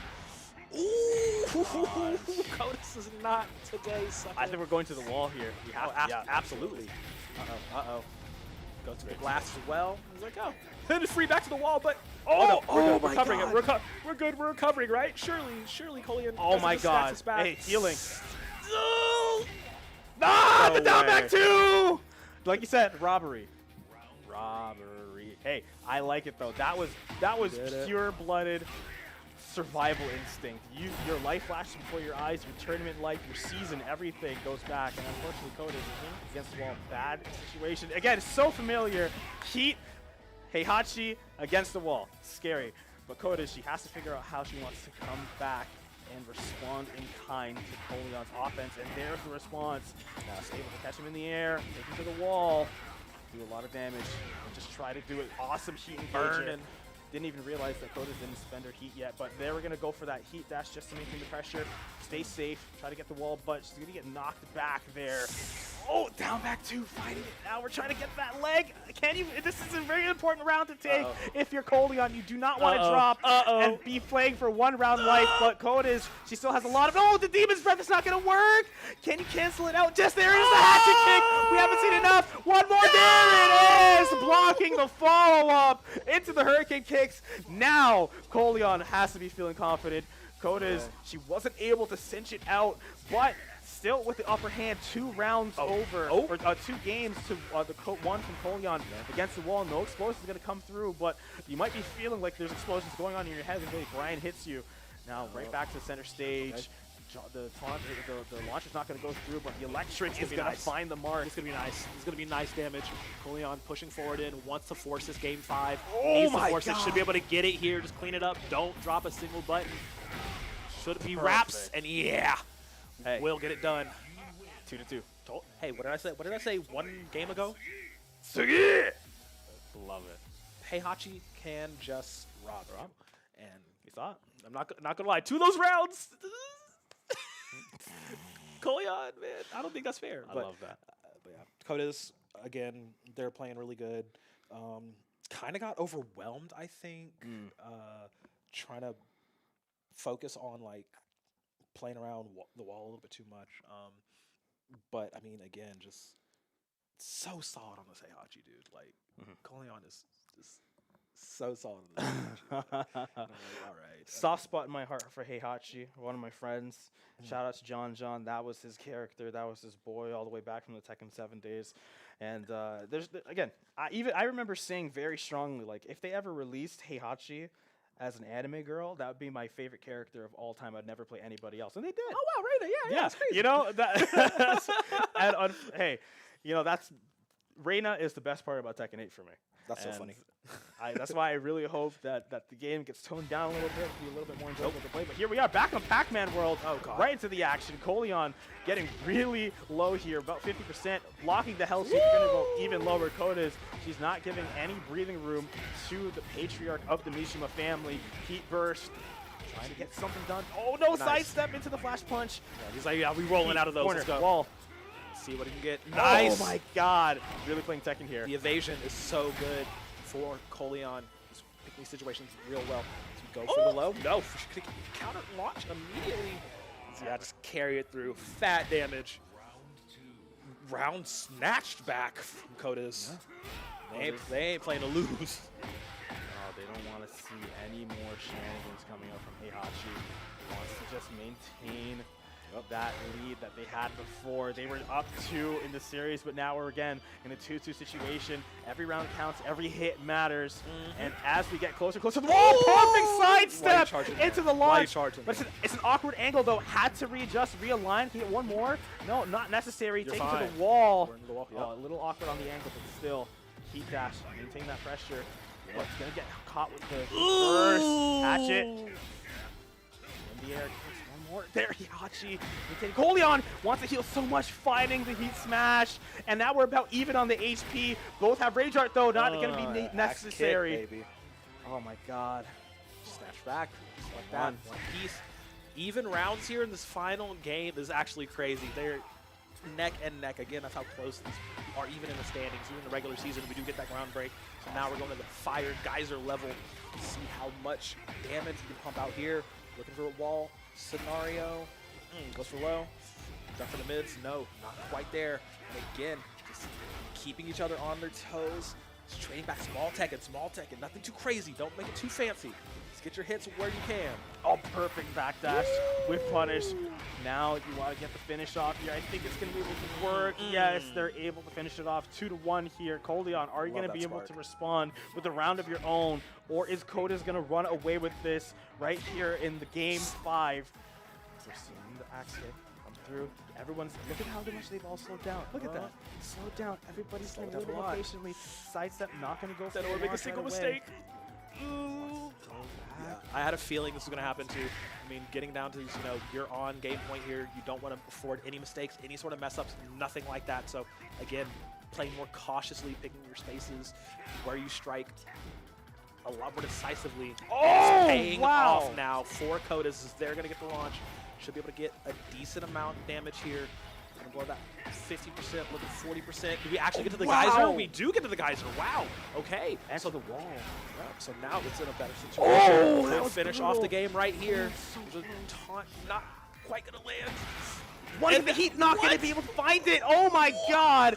Code is finishing off the round before we could find the boss Heihachi come through. That's going to be it. Code is just stealing that away right there near the end. Beautifully done. We saw that combo right there to get to that flame geyser. That was like pixel distance away from not being able to find that explosion to being the game-winning combo. Yeah. Ladies and gentlemen, that's another game that went to game 5, and we're seeing that come to an explosive no pause end. this time. Yeah, no pause this time. You'd think that's standard, but hey, you never know what you're going to see here at the CFGC Arena. Ladies and gentlemen, that is going to be another series in the books for us. Yeah. I like it a lot. Even when we are able to switch onto those onlines, it's really nice as we do have some replays coming in through. But yeah, I mean, just really strong gameplay from Kodas throughout the entire thing. I was really a big fan of, once again, when it got down to the latter round, just playing more cautiously, not going for any wild strings at all to, put themselves in a dangerous scenario where Colion could have snatched the round back from them or even the game back from them. Right. Because game 3 and game 4 were pretty crazy. Colion favored, but yeah, Goddess, she did a good job. I really empathize with Kodas in those situations, playing against Colion with the heat against the wall. I could just feel like my whole body tensing up, getting into fight or flight, and just maintaining their composure and able to always mount back an offensive, allowing them to ultimately take the series. You cannot commend these things enough. It is the ability to stay composed and treat those situations like no other. Because somebody like me, for example, I freak out, I start pressing, I start doing all types of nonsense, Gotta keep and it calm. that Gotta is keep it the calm. difference between a top level player and somebody like me. But ultimately, Code is able to move forward. That's why we're here, not in the arena. Absolutely, Right there. move forward into the tournament. Yep, I believe we're going to be going into our winners quarters here next, or are we going into losers round 1 next? About to get that figured out. Either way, 2 really good matches coming up. This one is going to be, so yeah, losers, we do have Trinity and Giovanna's. Trinity losing that match in a what could have been scenario. Yes, what could have been. But Gio, wonderful player in their own right. Love getting to commentate their games during this season. Don't know what character they're going to play because they play multiple. An element of surprise. You always like to see something like that. But we've seen 3 series so far. Plead versus Moto, Dandelion versus Trinity, and we saw Colion versus Codes. And again, we're not even close to top 4 yet, and we're already seeing levels of competition that, once in a generational type of thing. Maybe exaggerating slightly, but still, it's beautiful to see. We gotta hype up the players, It's worth it. It's worth it. Okay. Ryan versus Alyssa. Oh. Oh. I think There's we're just another getting a little online bit match, of I a believe? button check. All right, they're getting ready. I think they're getting ready for their opponent to meet them up at the arcade, the Tekken lobby. Yeah, of course. Let's see. There are a lot of really good matchups set up here. Okay, so Tide, for a little bit of an update, Tide did get 3-1 over Plead. It was a 3-1 though, so. Speed King Jobin. Oh, we got Jobin on stream. Love that. So that means, Ants and Jobin. Shout out Jobin. Lovely, lovely player himself. But yeah, Ants rocking the Brian again, and Jobin is just so funny, dude. Like, one of my favorite players to watch and just listen, just talk about everything in the game. You don't see a lot of Ravens, and I think it's a treat when you see one of this level playing through. But it's also maybe a disadvantage for most of the players. They don't get a lot of matchup experience with the Raven, a pretty niche character in his own respect. But you wouldn't be able to tell that by watching Brampton Ant playing here, looking like it's just another day at work for the Brian Destructor, the cyborg of rage, maintaining the pressure here. You'd think that he was in heat, but Speed King Jobin was the one in heat still. Brampton Ant was just doing such a great job of maintaining that pressure, and there's not a moment of respite here, just keeping the pressure on, but finding that response. Back turn, you're not safe against Raven when he's turned his back to you. You're still You're still in such danger, yeah. No, I mean, especially with how Jobin plays out of back stance. But no, Big Ant is so solid. One of the better Brian players we do have in the server. But this is a really good matchup between the two of them. Again, just very evenly matched. I actually think, Ant is still, finishing number 3 in the regular season. Jobin just topping out at 6. So again, these close matchups is at the start of the bracket we're seeing here. But Ant's just so good, punishing you when you think you're safe, immediately trading that round back. So we are fighting in the mansion. Looking at the difference in aggression levels between these characters and how they want to maintain the pressure, I see that the Raven, it's more like a dance, whereas Brampton Ants on the Brian, it's more like churning butter. It's just a relentless assault of just constantly throwing it in and just constantly trying to keep it going, throwing out so many elbows, so many kicks, so many knees. I see you. You know, it's ruthless. The way Brian strikes, the way he plays, it matches the play style. You just have to constantly be going forward and looking for the mistakes that your opponent's making. Whereas Jobin, he just has to turn the strengths of his opponent against them, and he's doing a great job of that so far. Yeah, doing a good job. But now Jobin on the offensive, being able to get something back from it. I mean, he's already got him at about 40% in that rage area now, but Brian with rage is absolutely terrifying. Ant with rage is even more terrifying. Yes. So just managed to Shadow Clone dip out for just a moment. And we're seeing that perfect launch, 2-2 here. Look at that. We're already in a last round situation. Speed King Jobin versus Brampton. What a starter. Okay, Ant. Okay, Ant. So funny. This is the type of stuff this is stuff of legends here. He's so good. He's so good. But Great finish. I'm telling you though, Jobin though can really just quickly turn this around, as you saw in that last round as well. But looking for his ways in, goes for sweeps again, but no, Awesome those are launch. wow. He's blocking low 80% of the time. That's the thing. Ant is so good on that regard. Looks to be finishing off this first game here, but no, will be counteracted.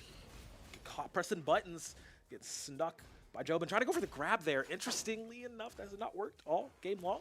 Awesome. Again, though, not blocking low, like you should be paying attention. Ant usually better about those, but does get caught. Shadow Clone shenanigans, these teleport shenanigans from Speed King Jobin running straight into a Rage Art. No, that's going to be how we're ending this first game. Dancing on your head. Unbelievable here. Really well done. Brampton Ant finishing things off strong with that throw. I mean, the Rage Art, you can't hesitate to throw it out. It's a mechanic in the game. It's useful. You can find a lot of value off of it, but equally so, it can end up losing you a match. I will say, though, it was really interesting because, I mean, Ant was doing a good job blocking a lot of these low entries that Raven likes to go for. Up until about, like, round 3, round 4, I want to say. It just really caught up to him. And like I said, Jobin, he's a funny guy. He's going to throw some things that are a little unorthodox your way, especially with how many different mix-up options that Raven does have. And it was interesting how many throws whiffed from Jobin that I was looking at. But going back into game number 2 here, as we are trying to speed this right along. And it just showed that Ant, once again, starting things off pretty heavily. Jobin looking for a nice sidestep in. Counter hit, and we're taking you potentially to the wall here. Yeah, activate heat to make sure it gets there. Yup, send the clone out. How do we keep this pressure up? I mean, God, he's doing such a good job of it. But good sidestep out of the way from Ant. It's my turn to play the video game.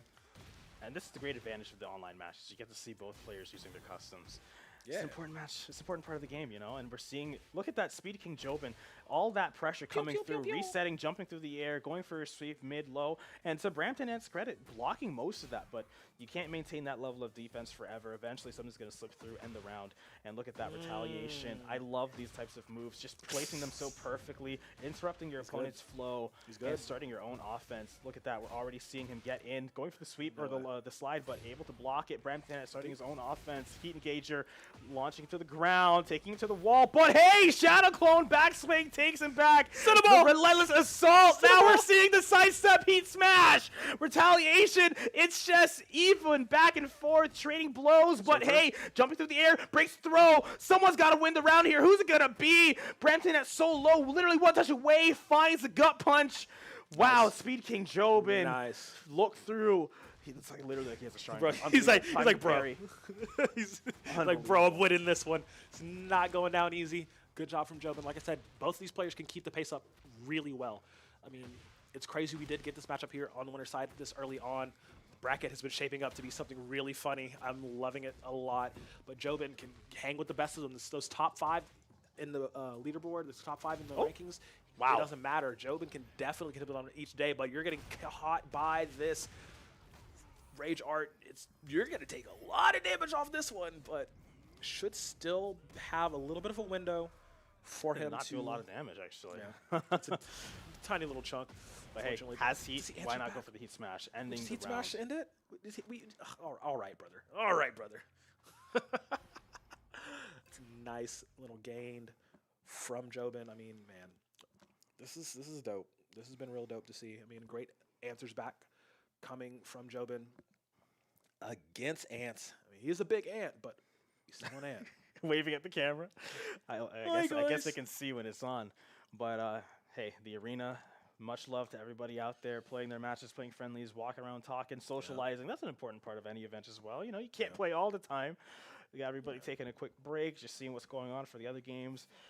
And here we are, 2-1 here. Brampton Ant facing Speed King Jobin down. Only one person here can win. And honestly, I feel like both of these players, just based off of what I'm seeing right now, could be contenders for winning the whole thing. So to see them both going off against each other, setting 1 to lowers, it's very, very interesting to see how this level of competition is. This is round 1. Ooh. But great throw. Finally actually seeing one land from Speed King Jobin. Brampton doing such a great job of breaking all of them. We're seeing the heat burst and getting the Gatling punches. Not going to be able to convert off of the combo. Finding the knockdown, keeping him on the ground. Speed King Jobin finally going for the cartwheel. Side switch, but heat smash. Nothing else would have worked there. Breaking through that power crush. And he goes through the Shadow Clone to get the hatchet kick. Hatchet kicked right through the Shadow Clone and found the real one right behind him. Awesome. Now, that's a great round for Brampton Ant. That's a reminder, like, hey, I can play this game. I can beat this guy. It does not have to end here. Gonna get a great grab. Unfortunately, the floor is not going to explode or turn into a different stage. Just go for both of them right back and forth. It's another whole layer of defense you have to force your opponent to work around. So why not go for it? Make them worry. Make them stress. Make them start pressing buttons when they shouldn't. Go for the slide. Get to the back. Go for the combo. Oh my God! What an awesome conversion. Getting the realignment. Heat burst. Can this turn into a kill? Yes, it will. Maybe. I'm not sure. The wall break. No, he dashes his way through. Pressure still going. Breaks the throw. Brampton, what's the response? Boom. Going for his own heat burst. Backdash. No backdash. way. But now we got the no way. What a play here. Got a Ranger of his own. Send them all. He says we're bringing the whole squad. Speed King Jobin, just Hail Mary Rage Art, gets it done. Ties it up 1 apiece. This is great. Like I said, Jobin can play above his level pretty often. So him doing so right now in this series, in this set, has been really refreshing to see. Doing the Higashikata clan proud, okay? Speed King Jobin. Nice. Living up to his title here. He wants to finish this off fast. Wants to get it done. Holding strong Power though. crush. The slash not going to come through. Again. Power crush. One more. Can he get it through? This is looking like Brampton Ant's first round, actually. And he's just dishing it right back to him. Ah, wow. Look at that.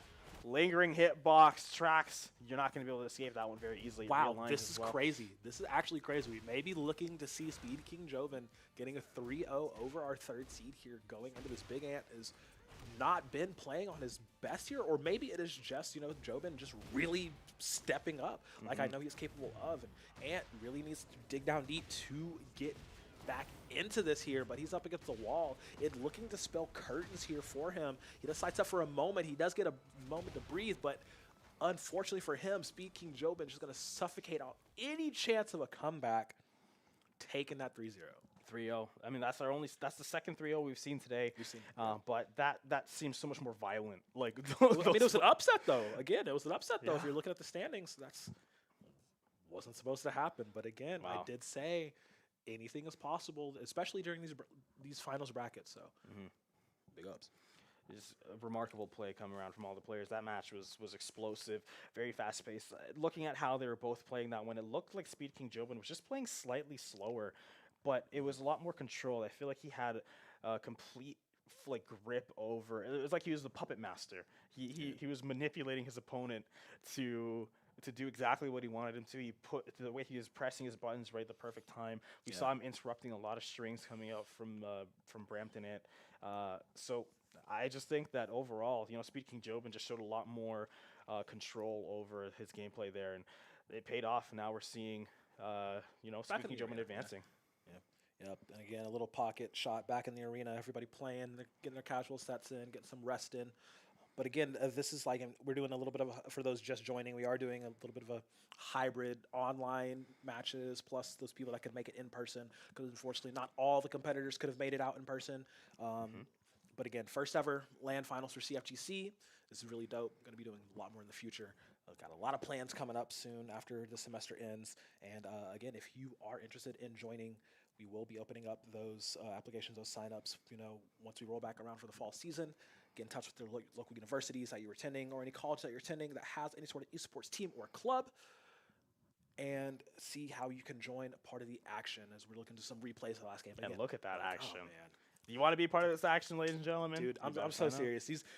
These Tekken players and their wake up rage arts, like This is making me want to go back to college just to compete. You know, right? I want to get my round. I want to get my first collegiate, my first CFGC run in. I've only been a coach. I never ran. I never Hey played. man, look, it's a like I said, it's a wonderful ecosystem and a lot of players, really friendly with each other. Absolutely. See, I mean, the FGC in general is just a lot of camaraderie and being, a community. The C in FGC stands for what? Community. Exactly. You know. So I mean, it's super dope to have that out, and it's so interesting because like a lot of these players, if you do talk to them, it's like, oh yeah, I used to be on my school's Overwatch team or my school's league team or whatever, and they're like, but when we saw that there were fighting games available, I immediately jumped to that. Yeah. Because that's where the fun is, baby. I poached the Valorant player for my team back in the day. I stole him from the Valorant team. Had him playing Mortal Kombat. Yeah. Pretty good. Controversial take. I actually really liked Mortal Kombat 1. That's the only Mortal Kombat game I ever liked, actually. Mortal Kombat 1, really? Yeah, Interesting. I loved that game. It I was know really a lot fun. of people have a lot of opinions on that one. I love did. the cameo system. I like the story, and I like all the story was fun. characters. Fight me. I did like a lot of the newer character designs for sure. The cameo system took a bit to get used to. I'm still I'm still an MKX truther. MKX was just one of the greatest games of I never all really time. played it, but Mortal Kombat 1 is the only Mortal Kombat game I actually took the time and sat down. Like, hey, I actually like this game. Got my Lin Kuei Valid. Warrior, Sub-Zero, throwing out the ice clones. I could have made a generational run for CFGC Mortal Kombat 1. I just didn't bother, honestly. That would have been fun. But hey, the past is the past. We're looking Well, forward we to do the future. have rotating titles Yes. throughout the semester. This time we rotated into XKO. Yeah, but I mean, again, the more interest there is for a game, the more people that are playing that game, the more likely we are to look at it and see it's like, can we fit it into the schedule? So we like to have multiple games represented. We are starting off with Tekken today, and then I believe, I think Street Fighter's after. Or I think it's 2XK. 2XKO after. Okay. But yeah, we're running through everything to top fours today, and then running the top fours to finish tomorrow. Absolutely. It's a long weekend, lots of games to get in, lots of fighting to be had, and I'm so happy everyone on stream watching is, doing it with us. Thank you for giving us your time. Again, shout out to TNF, shout out to Tong, and everybody on the team for having us on your stream for the weekend, and shout out to everybody that might be joining us for the first time, hasn't been tuning in to the regular season. Like me. It's been fun though. It's been a really fun regular season. I've been having a lot of fun covering both Tekken and Street Fighter. So Absolutely, yeah. It's a good time to be a fighting game fan. It's a good time to be a college student who likes fighting games, and it's a good time to be here in Fair State University. But to all of those who couldn't join us, you're here with us in spirit. You're charging up our energy, getting us a spirit bomb. And again, it's a beautiful sight out there. All the players getting to know each other, get to talk back to each other's faces. It's a unique experience. It's really fun. I can't wait to run friendlies. I can't wait to run Tekken 7 with all the Tekken 8 players after the Tekken 8's done. Because I don't want to mess up their rhythm. I don't want to mess up the rhythm with Tekken 8. All Push the you out of nonsense, frame. the shenanigans, and then run some Tekken 7 sets. It's a different game. I want to run Street Fighter 5. I want to run all types of nonsense. I miss Street Fighter 5. I love Street Fighter 6, but I miss it's a Street bold Fighter 5. statement. It's a bold statement. It's such a cool game. It's so interesting. Honestly, though, I'm biased. I just miss Colleen. I miss Colleen. Best character. I love her to death. That's cool. She's very interesting. Yeah. But here we are. We're looking at Plead. I mean, I know it's Plead. He's the only Yoshimitsu player here, right? So now, ladies and gentlemen, we're here at the Hidden Sanctum. Okay, so this is round one. Reina, I'm biased towards. I love Reina. Catalina. Okay, so yeah, so this is going to be losers round 2. So it will be Plead and Catalina. So let's see how we get this done. Plead he gave off. He did fall. Really? Yep. Hey, big ups to him. But yeah, Catalina, they're a really strong Reina player in their own right, but he's just such a force of nature. Are seeing it right now. Again. I'm gonna take credit for any of Plead's success against Reina. Okay, Because I played okay. it. Obviously, I'm definitely not as good as Catalina here, but I'm still gonna take credit for any success he finds regardless. But here, we're seeing a masterclass. Both of these players, I feel like, have reached a level of mastery with their characters that you absolutely cannot do anything but give them credit for. Catalina losing round 1 here to Plead, just able to maintain the upper hand. But I know, just based off of the way that Plead is talking about the competition, team is looking very much forward to playing against Catalina. We had a lot of We have a few people piloting Arena in the top 16 design or top 20 in general. But this is again a little bit of a disparity. I mean, Plead sitting a bit higher seating wise. Yes. The regular season and everything. So it will be an uphill fight for Catalina to see if they can get this done. As these pokes and whatnot. Plead, funny god. Ladies and gentlemen at home, you might not know, in my opinion, I'm going to, again, as a Reina player, and as someone who's played against Yoshimitsu a lot, the Reina matchup is very interesting against Yoshimitsu. You're basically just not allowed to do any of your mix-ups off of your forward 4-2. You can flash all of them. So you just have to be very careful about how you want to maintain your game. You'll notice that Catalina is not doing any of the options off of the forward 4-2. Just stopping, always just doing those, not rolling, not spinning after. Yeah. You'll notice that because if you spin, as soon as Fleet sees you spin, even before you see you spin, he's gonna flash and you get the full combo. Unless you go for the power crush, but if you do the power crush and he blocks it, you're dead. So it's a really unfortunate situation for the Reina player, but Fleet does a great job of maintaining that pressure, taking the wall. There's something. Great, hey, There's something. no key dash. Now it is key dash come through, just gonna get the mid. Showing off the electrics afterwards. She's like, they're like, yeah, we got this. Catalina got this. So, something on the board here, so signs of life. Let's see if Catalina can pick it up. Or if Bleach just decides to, just run over. Hey, that was such a small exchange, but watching them go back and forth, I know they exchanged a lot of data there. I know what happened there. We're going to see the consequences of that movement exchange come through in this round, ladies and gentlemen, if not the next. But trust me, these players are doing so many deep calculations. Nice. Finding a perfect launch Catch. speed. Catalina Counters counters on. on. This actually might even be death Should here. be the game. Lead could kick to the wall and get that key. Dash, not taking it to the wall. What? Okay, we blocked those. It's cool. Catalina. Catalina's They're running staying cheap, alive. Oh. Daring to step forward. Nice. One. Oh, that's dash. No, not quite. Oh, sidestep the heat burst. Perfectly done. Plead playing so well there. And just maintaining composure, maintaining the offense, not doing anything too crazy. Reina absolutely can blow you up if you're not playing, 100%. But again, Plead, thanks to my excellent tutoring, Yeah. my beautiful Oh, you Reina big gameplay. coach. We gotta. Yeah, huge master coach coach the props. gameplay with my legendary Reina gameplay, able to understand and see through the illusion of the Reina. But still, Catalina absolutely can make something magical happen here. Anything is magic. Everything magical. Everything Reina does is magical. I love her for You're so biased. I am a huge Oh my fan god. of this character. The horror character, awesome. Hey, I'm not going to spoil the Tekken story, but really cool character. And seeing the helicopter, this is not something you want to see. You don't want to be in this position as the Reina, but able to break through with the electric, just the Mishima way, force your way through everything with sheer strength. And we're seeing, he's going to get hit out of his nonsense giant sword flash move, and he's going to actually find success with it this time, taking the round against Catalina, spinning his way through, taking his first round in game 2 here. Plead doing a good job as always. But Catalina still taking the time to understand their opponent, try to break through, going for the. That's honestly a really important thing to do with Reina, but it's a little difficult. Is to do a dash forward, down forward one, because if you don't do it properly, then you go for her crouch dash one, which is punishable. So, but it's a really important thing to be able to poke with that. It's a really good move. It's really important. Seeing Catalina be able to do that consistently just goes to show the level of practice that this player has. A lot of credit. Yeah, but they really have to step it up here because Plead is starting to run away with this. Plead does have to get it down to the wire, one hit scenario for lots of situations. Oh no. I've seen this before from my perspective, but we shifted timelines. I know what I would have done there, and I know I felt that. That happened to me like an hour ago, okay? But Catalina shifted timelines and went for the right move. But see, there it is, right? It's so easy. Like, I'm not gonna say that was a mistake. Maybe Catalina thought that they could get away with it, but for me at least, it's very easy to fall into habit. Like, I'm playing Tekken, I'm playing Reina. I can spin after my 4-4-2, and then you're flash. You're taking the full combo.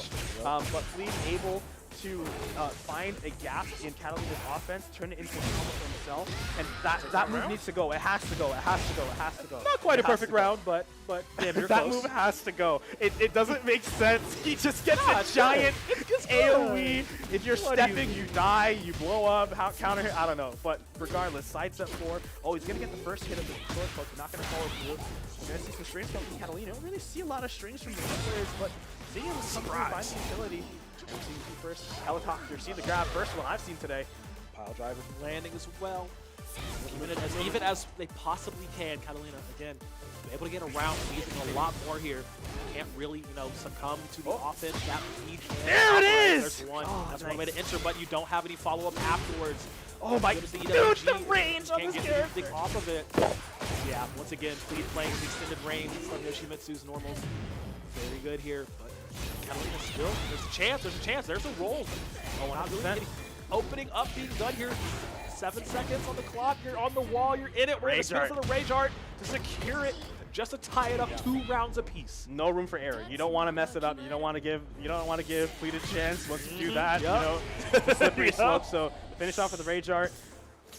Oh God, I love Frida. She's so cool. Sit down. Oh, Sit God. down. 2-2 here. Fleet versus Catalina. Can we see Catalina come back and They're get doing a good one job so game far. on the board? Yeah, did a good job in that last round. Again, it is very difficult with how well Fleet have been playing today. Turn it right on the line. Yeah, turn it left and right. This is losers round 2. So Who else could say they took a game off the tie? yeah, exactly. Not many. Not many. But yeah, if you actually look at his record in the weeks, not many. I wouldn't be surprised if it was not any. God, wow. So, Fleet trotting himself among the ranks, and you can see that with that perfectly timed down forward 2. Not going to get the break, but still sweeping his way through. Catalina finding the headbutt. This is the start of the offense. I've never seen that. Must be a new move. Interesting. Oh, gonna get that! Forward dash. It's like a flash step. Perfectly done! You're gonna get the flash step. Didn't get anything off of it, but it got into Plead's mind, and that's all you need to do. Catalina, excellent gameplay they're there. on the board. We're Yeah. tied up 1-1. You can see Plead. He's cracking a little bit. He's shooting his gun. He's like, hold on, wait. Like, let me lock in real quick. Yeah, the lock in, the eyes closed, deep breathing. He's like, I'm not playing against Daniil right now. I actually gotta focus. So I'll also take credit for. Remember your training and the. I'll take credit for Plead's successes and also take credit for Catalina's successes because I played such a bad arena that Plead is not used to good ones. So I see. able to get away with. I see. Seeing the situation, like it's the same situations, but I do things that don't make sense. Catalina does something that does make sense. So Plead's playing against the bad version of Catalina. It makes sense. I will say though, they're doing a good job of keeping up with Lead so far, and as soon as I say that, they get launched. Hilarious. Okay, but it's a walk and take a decent amount of damage. Then Kylo mix ups from Lead have kind of been huge, opening up Catalina here, and yeah, now taking more damage. Just to go and burn this off. Use the rest of the meter. Got him way open. You gotta find a way to crack this can open. Nice. Both of these players do so well here. I mean, look at what they're doing. Nothing too committal, but they're not afraid to do the moves that matter. You're seeing the side step before. A lot of people gonna have to do the head dash. Oh my God! Oh my God! You can just play defensive here. What Wait! Why are you doing Survive? this? Why are you doing this to my me? God! Okay, Whoa. it's okay. I don't think I've seen a health bar go that low. Is that even possible? Yeah.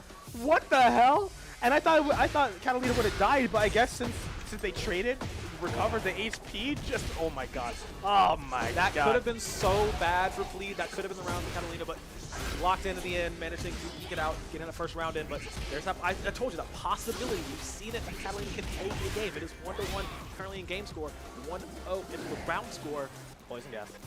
Yeah, against me, I would have Respect the spacing. Yeah. I mean, that's a good thing. Catalina is respecting the spacing a lot. Yes. Oh yeah, they both went for it at the same time. Oh my God. We're rolling. Let Biscuit in it. Wall. Oh, not quite. Awkward angle. Really missing out. Doesn't. Okay, does break break. the throw. Yep. Again, on a literal knife's edge here. Nice! All you need. Yep. One entry point. Spend it. Tornado. Going down. With the Rage Art still in the back pocket. No need! Guard Guard break. break! Guard break in. Oh, going for the hop kick! No! You can't That's be all you doing need. that. That's all you need. What? 1-1. That was such a masterclass on Reyna. I really did. Yeah, I really did like that use, making sure to get the roll, get the guard break in. You didn't need to finish off the round, you know? Yeah. Get that But life hey. lead, that's fine. Hey, don't count Fleet out though. Look at For how sure. he's just playing measured, playing carefully, using safe moves, not falling for anything too much. He hasn't been able to find any of more of his explosive, like, Pleat-isms. He still has to download Catalina and figure out what he can and can't get away with. But it looks like Catalina has figured that out so far, knowing what to do and when to do it. Pleat, I think, is still swimming in the water right now, trying to find his footing. Catalina retaliating with his own heat. Uh-oh. Find the floor break. That's going to be so much damage. Oh, God. Yep, off that bounce. Should be able to take this one out. Can he route into a finisher here? Okay. Oh, wow. In the air. Again, though. Jab. Okay. Look, this is what I mean. When it feels like he can see into the future and just like pick one, I know like what Doctor you're Strange going stuff. to do. Literally. And like how That's so funny. the way he That's so funny. spaced that out perfectly and then got it. Like, you know what I mean? What's the explanation? I mean, it's so good. I mean, it's really good. And, like, Pleat is really good at baiting out jabs and then, returning damage when he needs to. You guys. It's when you put him. Whenever you put your opponent into such a low health situation, Yeah. it's an extra load on that mental stack. It's like, oh God, how do I get in? But- Oh God, how do I close this But out? that's the thing that I think really, like, Speed really excels at. He doesn't get affected by stuff like that. Playing at those 1 HP situations, nothing changes. But we're seeing Catalina finding her way in, getting the electric, converting the combo, but Plead still has heat. Can he get something out of here so he can get back on his feet? No, time runs out, but still has the Razor. Catalina not low enough for it yet. But, oh my God! Yo. Finding that raw bicycle kick. Final Yo. round here. 1-1. Whoever This takes is this literally is on going to be time. so much more love it. confident, so much Love more it. comfortable going into the next. You can't, oh, there it is, the nice launch. Again, Good that's a entry. future reality he saw his way into, and going to get the launch for it. I think he's going to go, no, not deep bursting here. Wants to maintain the heat, and I actually respect that. Perfect! No way. Perfect poison gas. Oh wow. No, he is not afraid to use that move. Listen, you guys don't know the amount of robberies we had at our gaming arena at St. Clair from that move, honestly. No, Ask that's anybody. the first time it's landed all day, though. That's the whole thing, and he's actually making something out of it here. There's still a chance for Catalina to come back, and there's going to get thought that was gonna activate. See what he can get. Try to break through that Wow. guard. It's not I going to think that happen. Yeah, just quick little 1-2. But that will be Plead clutching it out, making sure they're going up in this series. After that second game, we saw the lock-in moment. Plead is just like, okay, all right. Now, the thing is, now he's smiling. Now That's he's not good. smiling, That's not good, though. chilling. That's not good. because now... It's like when you're fighting the Joker and the Joker starts Oh. laughing at you, it's like, well, here we go. Oh, man. Man, it's unbelievable. But hey, they're both smiling. It's a mutual Yeah, smile. they're so having they know. fun. They're having It's a fun. That's good what thing. it's all about at the end of the day. Yes, it's a Honestly. competition. And that's so much. That's what I really appreciate about here. It's so competitive, but there's still so much love. Everybody here loves each other. It's just a great environment. I don't think there's anybody in CFGC who's like beef. Like no one's got has malicious intent, doesn't want to, like, no. like everyone here Patience just with that. everyone here just wants to play the game and have fun. And I love Exactly. that so much. Of course, that doesn't mean no one here wants to win. Everyone here is dead serious about being the best player in collegiate, or at least second best this ties. You know, I'm really on top there. But look at Plead finding that combo. What a lot of people might not understand, he does not hesitate to pause. He does not hesitate to pause his offense because he knows he can find his way back in really easily. He can just predict so well. Catalina not able to crack through. Got that first touch, but not able to convert into something more meaningful. Gonna be able to punish that kick. Now they're getting both really low. Same HP, but Razor, I know. Oh, he actually got hit by it! That's I thought he crazy. was, I was ready. I knew exactly what it was like. Nah, don't do that to me, man. But it actually worked out. It actually worked out for Catalina. Again, I know Plead hates Razor. Anytime, even if he blocks it, if you do Razor, he just looks at you like this. He does not like it. He does not like that stuff. But if it works out, don't let it get to your head, man. Just keep playing your game. But like I was saying, he does not hesitate to stop his offense because when you watch him play neutral, you can just, it's almost like I said, like it's almost like on command. He can just start a combo. Yeah, he's so good. No, he's so good at getting on confused and getting on his launches and start things before Yoshi is. The thing he knows the entire cast so well Yep. He doesn't play the other characters, but it's like he's playing both players, playing both characters at the same time in the match. He knows what people want to be doing, so he's able to perfectly respond, getting a perfectly timed heat smash as a result of what I'm saying. Like, he just knows what Catalina wants to be doing and is able to respond before it happens. Gonna get hit by that hell sweep though. Nick try it. You have to maintain your creative essence. You cannot fall into autopilot. That's the one. Listen, the only times I can like confidently and consistently beat Plead is when I am not on autopilot. I have to maintain an active game state. Even then, it's, you know, like maybe like 50-50. It's difficult. Yeah, it's still difficult. Well, like I said, Plead is a very high caliber player. Consistent in his results. Very often. I never feel like he's on autopilot. That's the thing. He's always playing in the moment. He's dialed in. Yeah. He's calculating the math of a neutron star while he's playing. You know, like, And if you can unlock that, you're able to play on even footing with him. But Catalina, I mean, like I said, Cat, right there. Yeah, Cat, they're doing such a great job of keeping up with them, but no. Unseeable, unblockable, launching low, by the way. Hey, what it is, what it is. I will never, ever, ever hold in my hate for that. It's punishable, thank you very much. Like, I played it I played like 13 matches again just this morning. I never responded to that a single time. Because I see him crouch, I'm like, oh, okay, I got a duck. He's gonna hit me with this low, and then it launches. I'm like, oh, right. Why am I gonna duck against the low? What, stupid? But still, the pressure coming up from Plead really well. Catalina finding an excellent response, turning the down forward 2, getting the thunder and the lightning. Gonna get the low. Not gonna get the wall splat, not yet. Maybe throw there. I saw the throw coming through with my own eyes, but say, Plead as well. You knew that was coming, able to respond. This actually might be killed with that full charge. Not quite. One more touch is all Plead needs to maintain his position in this tournament. Gonna break the throw. Oh, he sidestepped, no punish. Wants to get anything. One more touch is all he needs. Catalina needs to get one launch, but no. The while standing 4 to finish it off. Plead moves onward. Unfortunate, Catalina not able to advance in the tournament, but both players here put on an incredible show. Awesome sportsmanship as well. Hey, shout out to Brandon there, Urameshi, dapping up. Hey, he might be Humber now, but St. Clair's in his blood. That's his teammate regardless, you know. Brandon playing both teams here. He's playing for Humber and for St. Clair. You can't get to claim both of us, man. Funny. But hey, much respect to everybody. That was an incredible match. That was good. Highlight. I know that was a highlight for Plead. Again, coming here, he was talking about how excited he was to play a lot of different players, but Catalina was one of the players he said he was looking forward to the most. Cat's so solid, man. Yeah. Like, very, very good player. Unfortunately, it was in losers bracket, so that is Catalina bowing out of the tournament. Respectable placing. I mean, again, it was an uphill battle. It was really, really difficult. Plead just muscling through. This Yoshimitsu man can just completely take games off of you. And so far, round 2 and round 3 have been really nice to see. Lots of good matches still going on. Again, everybody playing casuals and all the free setups that are happening, but also just getting their fight in where they can as we are moving on forward. I mean, I think we might have some replays from that set because it was a really heavy set. Plead taking that early lead, Catalina battling back as much as they could. Great Reina gameplay. I told you we have a lot of good Reina players in CFGC's brackets across all divisions. But yeah, just Plead on this Yoshi dog, like ridiculous. Again, it's what I've learned from him for sure is the importance of playing with your active mind. Once you cannot play, you cannot have a chance of beating him if you're not if you're on autopilot at all. He's never on autopilot, and if you're not on autopilot, then you're actually playing against each other. If you're on autopilot in any way, shape, or form, you're not playing. You're losing 100% of the time. And I'm never able to turn off autopilot. I mean, that's kind of what you have to do, especially against Yoshimitsu players, because no Yoshimitsu player plays exactly the same way. Every single Yoshi that I've played does not play the same way. And then he knows how everybody plays, he knows how all the characters play, and Yoshimitsu, you have to do that because you have the strongest move in the game, Flash.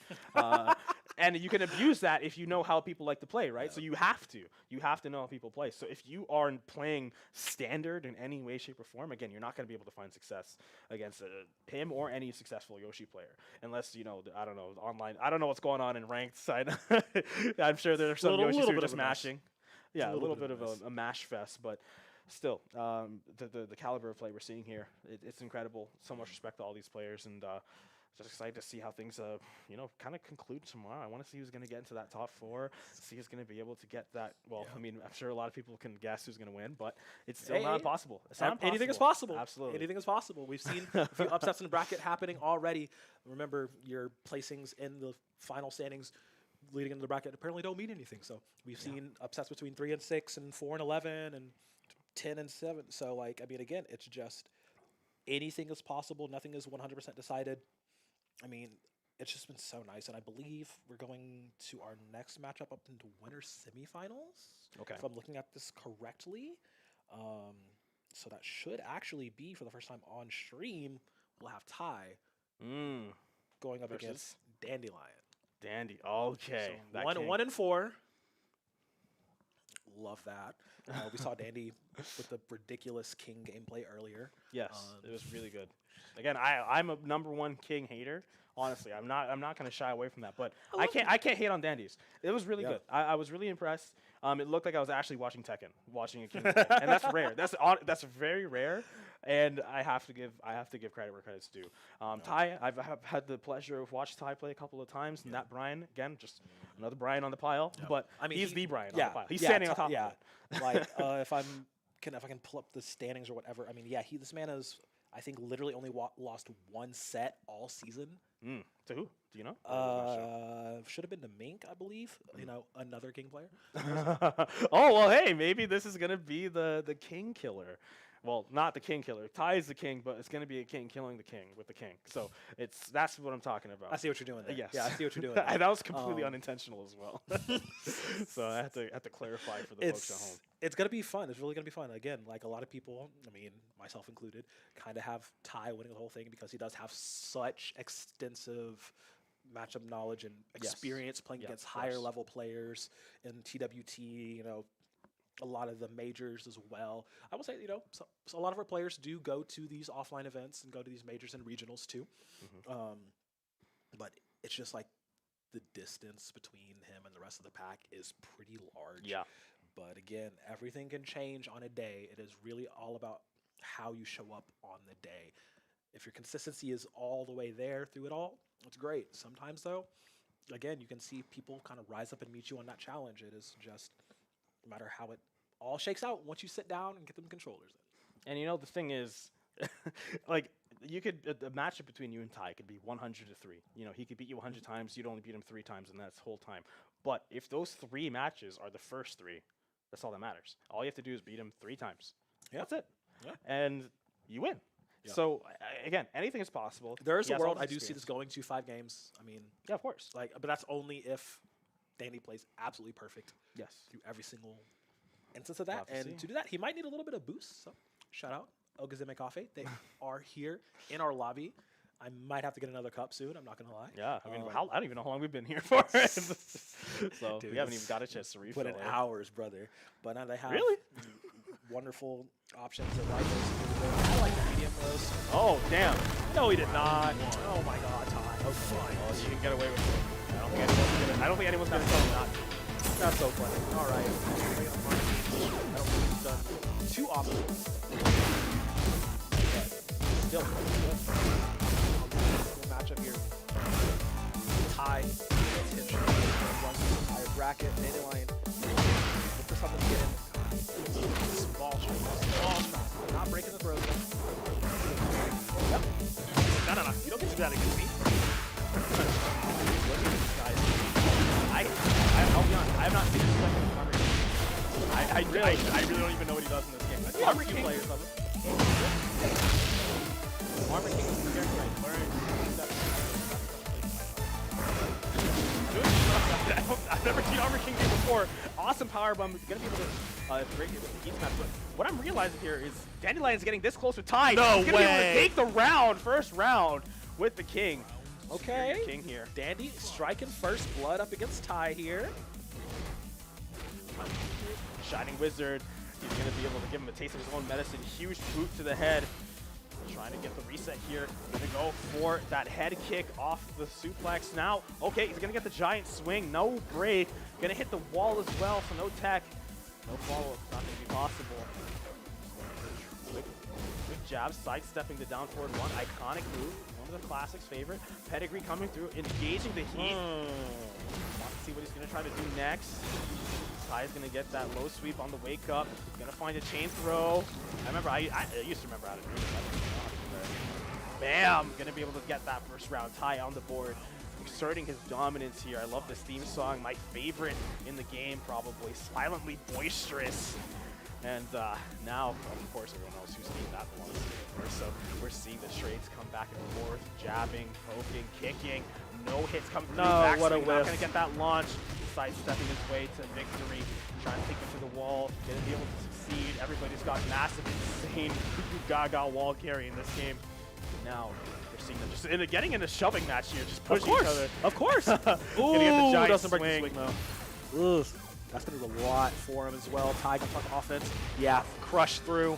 Woo! Nice round to finish that off. Okay. Ty pulling ahead for just a moment. Again, Dandy should know his matchup pretty well. If you're a King player, you play against Honor King all the time. That's that matchup you do have as well. Trying to with the road. Nice break out, though. Going to burn up a little bit. Ooh, nope. Sykes is not having any of that mess. Let's get it going, though. Nice.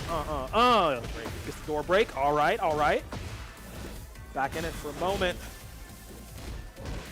Punch, gonna get blocked out. Punish coming through the Ty. Gonna find that leg cruncher. Block the kip up. Backdash KBD. You know someone's good when their KBD looks like it's like actually breaking the game. Like I've never seen those animations yet. But hey, gonna get that heat burst against the wall. Guess for your life. Not gonna be able to get successfully. Wow. Shining Wizard. I mean, hey, he's crouch dashing in your face. Anything could have come through. Breaking through the table. I like that outro. Look pretty cool. Yeah. I like that. They added a lot of sauce to Armor King. He's pretty saucy, not gonna lie. A nice little mole, if you will. I liked him in Tekken 7 because he felt very vanilla, very straightforward, simple character. And now he's doing all types of backflips, fire breath. He can shoot fireballs or something. Can he shoot fireballs? It's like he does the poison, but he does the fire as well. But like the Jaguar stance, is a bad Jaguar rather. I mean I would say he's like hyper complex. I mean he's still Armor King has a stance.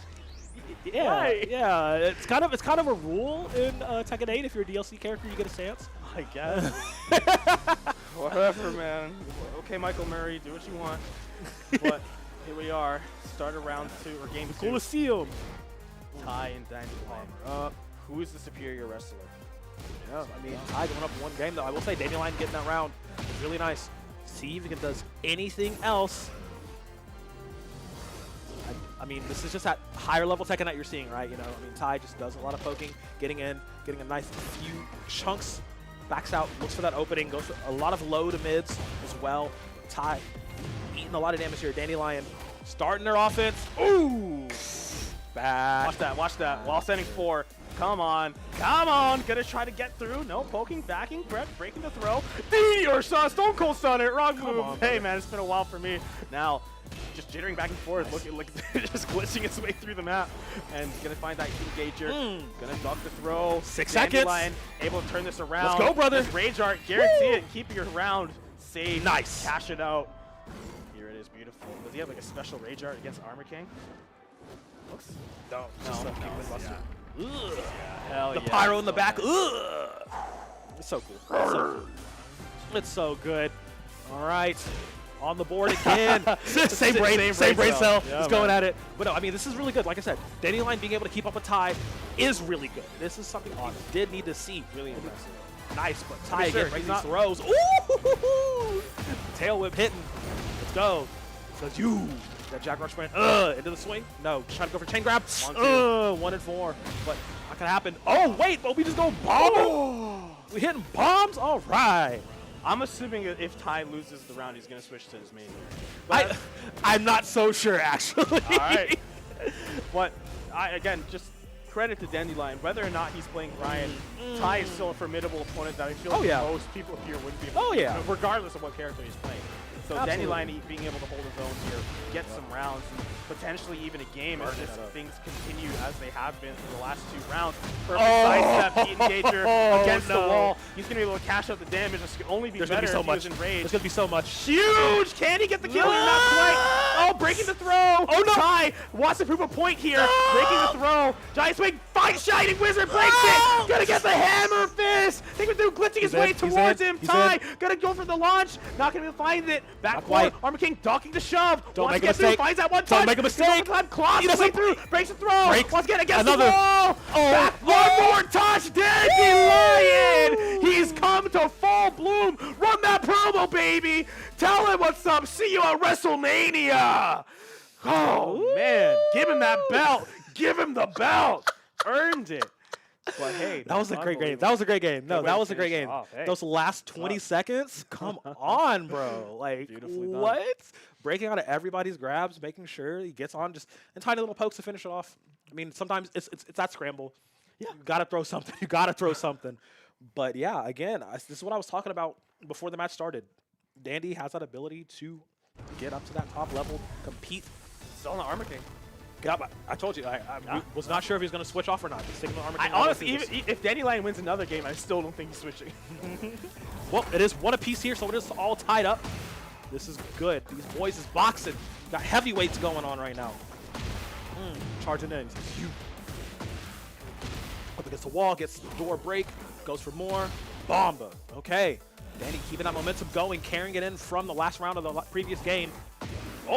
Just armor armor up. it. Just barely missing Hey, off. So he thankfully could, no heat, but he could get it right here. does he die if he texts? No, he's done. Wow. Woo. Hey, Dandelion, he's speedrunning here. He wants to be done. He wants to go back to his hotel room, take a nap. He wants to be finished today. Pedigree coming through. Where's Triple H? I want my belt. Give me my match. Give it to me. He's locked in. He's just finding it, completely piecing him through. Ty looks like he's not able to penetrate through. Dandelion's awesome offense, ducking the high, punishing with the while standing. Gonna get the launch into the kill. Whoa. Dandelion on round 2 against Ty. What the hell? What the? I know. Please looking at the screen like, what the hell am I watching right now? Like, how could he do that, but I couldn't? No, this is insane. You know what I'm saying? Two rounds up already here. Ty really going to lock in for Dandy. Keeping track with them, sidestepping together. Ugh, this is good. This is good. Great gameplay right now. Dandelion still keeping up that defense, getting in pokes where he can. Dropping another DDT again. Good job. Keep that sweep low. Uh-oh, there we go. Okay, see, this is what I'm talking about. Yeah, What am I looking at? This is What Armor this? King, brother. This is Armor King, the brother. The hell? best heel in the business. Up against the wall. Should be able to finish this off here. Ducks the poison, luckily. Breakthrough! Nice. Heat burst, breaking. Get No, off he's- me. Yep. Oh, Break gonna that find the one. low. Again? Well, he gets the crouch grab. Gets the crouch grab. Wants to get through. Heat burst. Guess for your life. Guess successful. Guess for your round. Take it back. Ty Nice. taking one against Dandelion. That was here. scary. That was scary. Had he not guessed correctly, that 50-50 on the way for Dandelion would have been game 3 going his way. But now Dandy got to keep up this momentum. Trying to go for another giant swing. Ty doing a better job of breaking out of those. But guess Huge. what? Get it. Hit Get that it. ball. Ooh. Very no nice. heat left. Not something you want against Ty. Not too low. Not too scary. Has Just saw heat some still. options. Close Yep. to rage. So Dandelion, despite having the HP advantage, I Nice. think has a disadvantage over on the round. Gonna Variable get the wake up. sidestep. Really slow move. Fighting enough to punish Rage Art now. This is possible. where This is things get real. possible. Finding that Oh, chain grab, man. Guess- breaks through. Now we're That's about one. even. Nice Now we're check. about even. One more Almost there. touch. Almost there. Shining Wizard is broken. Oh, Tap. oh Rage no. Art, no, He's that's blocking not that. connecting. Yeah. Yeah, get your own. Eat that one. Take him to the wall. Gonna get his Should own finish Rage off. Art coming through. First one we're seeing for Ty. Where you did know what? this? You know how King's Domain expansion is a ring? Yeah, that's Crazy. what Brandon was calling it earlier. Domain expansion. It is. I'm gonna credit Ty's success here to my former teammate Nugs. Okay, I played him round in first round. I think he might have taught him a couple of tricks here and there on how to, win through the tournament. I'm sure you'd tell him that very much. Yeah. Shout out to Nugs, Mr. Danny. Shout out Nugs, yep. Big dog. And here we are, just tapping through. Nice. Get that knee punch. Come Same on, get brain through. cell. 1-1 here. Oh, hey. Jaguar I sprint don't with care extra if you armor. punch me there. I love it. I'm running. You can punch me all you want. I'm running. It's not gonna matter to me. Get off of me. I will say though, it was just a lot. I mean, he had to expend all of that heat meter just to, try to get something in. It didn't really work out too well. Ty about 50% here. He's going for these grabs, but this time the swing will go the way for Ty.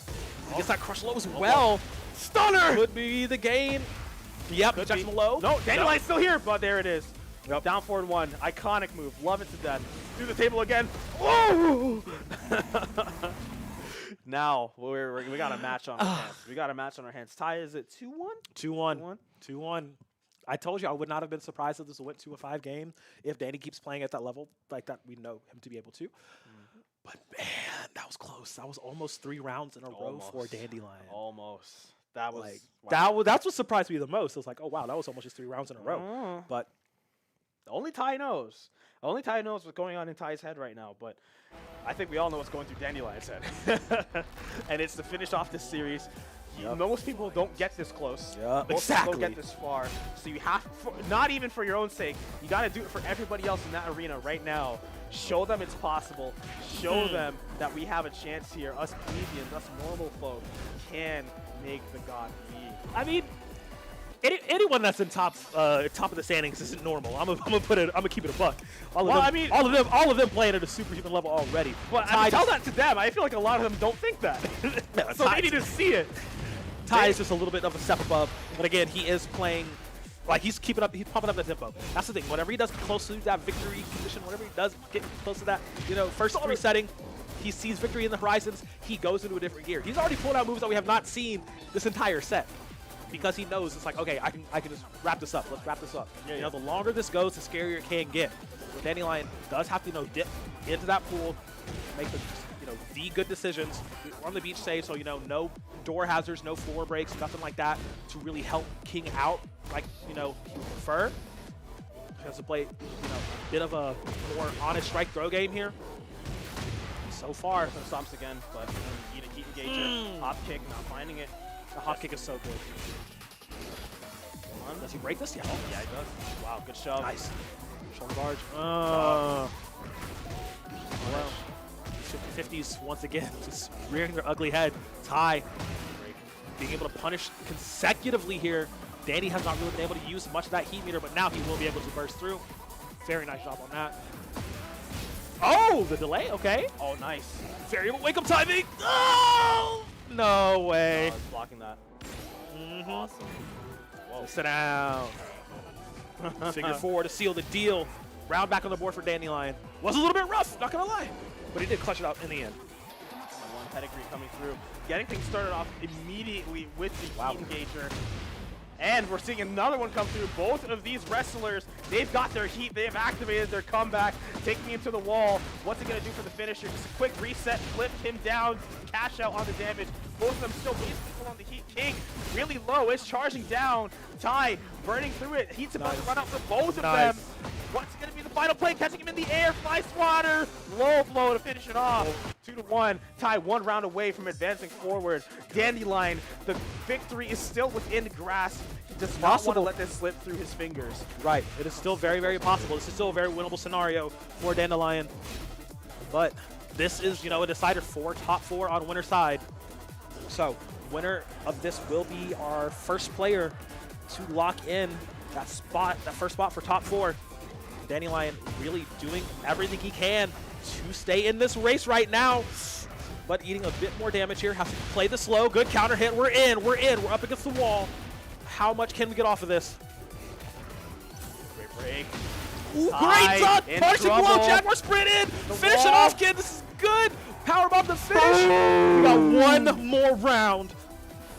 Ty wants to end it here. Dandelion wants to show what he's capable of. Wants to show it's possible. He is climbing up to Mount Olympus. You don't want to fall off here. You don't want to go away yet. Breaking the giant throw, giant swing. Get a bit of armor. Step back. Okay. Get in. He's in. Huge step. He's in. Leg drop. Get in. Get in. Get in. Get in. Low blow. Letting it breathe for a moment. He's punching through. Trying to get through. Wants to get in. Finds his way. Gonna go for the low. Shove. Gonna sidestep that one. Dandelion. He's hesitating. He's hesitating. Waiting for his moment. He's like a jaguar on strike. He's looking at some prey. They're both. It's like there's a 1v1 to the death. Trying to break the throw. Gonna get through. Now he's got a jaguar. This is so fun, man. I love this. I love this. Throw. Look at the timer ticking down, though. This is so ridiculous. The timer's going down lower and lower. Fishing for a grab to make work. We're gonna activate heat here. Try and make something happen, but gonna get caught again. These small pokes. Oh my God! That could be the difference maker. That could be the difference maker. 5 seconds left. One hit is all he needs. One hit is all he needs. He gets playing. Time's gonna take it in the end. Time's gonna take it in the end. Oh my God! That outro is exactly what that felt like to watch. No! The table finisher perfectly encapsulates what we just saw. He didn't even want to finish it with like actual combat. Ran through. They were both. It was. What's the perfect parallel for that? That was so good. Unbelievable. That was like throwback Tekken. It was. I'm not gonna lie. It was like a sniper duel. It was like It was so nice. I mean, at that range, you know, both of them my were pretty God. even on health. It's literally just like one hit, one low, one mid, and you could see how that was gonna go. And so, literally for that, like solid 8 seconds there, where they're just playing, jogging over that neutral position, and I'm like, oh god, it's crazy. But we're gonna potentially get into some replays here for that matchup. But man, again, for Dandelion to press tie that much, even at the end result, you know, I mean, it's still great showing by him, and it's showing that, you know, Ty is not as undefeatable as people originally would have thought going into this, looking at the bracket, looking at how the regular season went. Man had the highest win percentage of anyone in our entire league, I think, except for Foe, I want to say. I think they might have had the same. Over time at CFGC, the gap only gets narrower and narrower between Ty and the rest of the players here. The players are only improving as the seasons go on, as the competition goes on. Everybody's only getting better. So it only makes sense that we're starting to see people, you know, really starting to put pressure on him.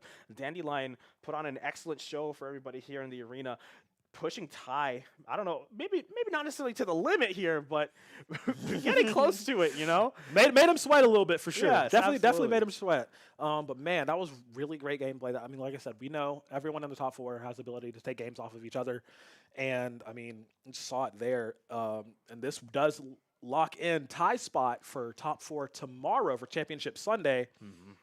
First one in on that winner's side. And I think that's the first one that most people were expecting to see as well. Yeah, of course. Yeah. Kind of going as expected, but yes, absolutely. So finishing off strong, Ty once again living up to the expectations, but maybe not in the exact way that a lot of not as were dominant, yes, as people may have originally thought. But a damn great game. Love a good little Armor King versus King fight. I mean, I was still a little bit surprised that he stuck with the King the entire way through. Yeah. But again, as he's been playing, I mean, it just kind of makes sense in that regard. But we still have a few more matches here in Tekken to lock in some other of our top 4 finalists for tomorrow's games. And then after that, we do have 2X, Guilty Gear, and Street Fighter. Okay. So we still got some good ass Tekken still coming your way. Don't worry, my friend. Yes. Don't worry. We're still rolling. And good at Street Fighter coming up as well. I'm looking forward to that. Watching that either in here or outside. We'll have to wait and see. But it's going to be one hell of a series coming up next. I'm pretty sure we're probably going to go to the next winner semifinals, right? I believe that's Mank versus someone? It's Mink and Jobin, so it's going to be crazy. I think that we're actually going to drop down to losers round 3. Okay. It's the Moto and Trinity, so a little bit of a running the gauntlet coming back from all the way through. Yeah, Moto and Trinity. Trinity rocking the Leo. Moto on the signature Steve. Okay, got to lock in. That last series was hot. Let's see if we can get it hotter. Getting into the swing of things here. Off the bat, though, we know Moto is going to go for the offense as fast as possible and as soon as possible. Scooping down on the low, finding his way through, just like we saw earlier. Trinity doing such a good job of just piecing through his opponents bit by bit, maintaining the unpredictable offense, never seeing the same thing twice in a row. And Moto, he's hungry. We saw him earlier in the day, you know, found his way and kept fighting through the lower bracket after getting sent down. Both of these warriors here, I'm not even going to say players, both of these warriors have earned their position, and they want to prove that they deserve to still be in the tournament. We're seeing a nice heat burst, actually coming close to dying through that power crush. You don't get flinched, but you still take the damage, and that did significant enough. The Stomp is going to finish off the round, but Trinity here at the fight pretty hard to get his way through. Yeah. This is really interesting. I mean, this just shows that. I mean, Moto being here is really, really good because it actually shows that Big Ant, our number 3 seed, is bowed out of the tournament and losers. So, whoa, that was cool. That was like some advanced. That was like some advanced technique. I've never seen that one before. Again, that must be that must feel all right. That must be what it's like to watch a Dragon Ball Z fight in real life. You know, just like after images, blurs, and stuff like that. That was cool. Nah, it's just two blonde boys beating each other up with their fists. That's all it is. True. But man, Trinity taking a lot of damage here. Does get the glass break though, so this is going to be a great opportunity to get as much damage as possible on Moto. Gets a second one as well.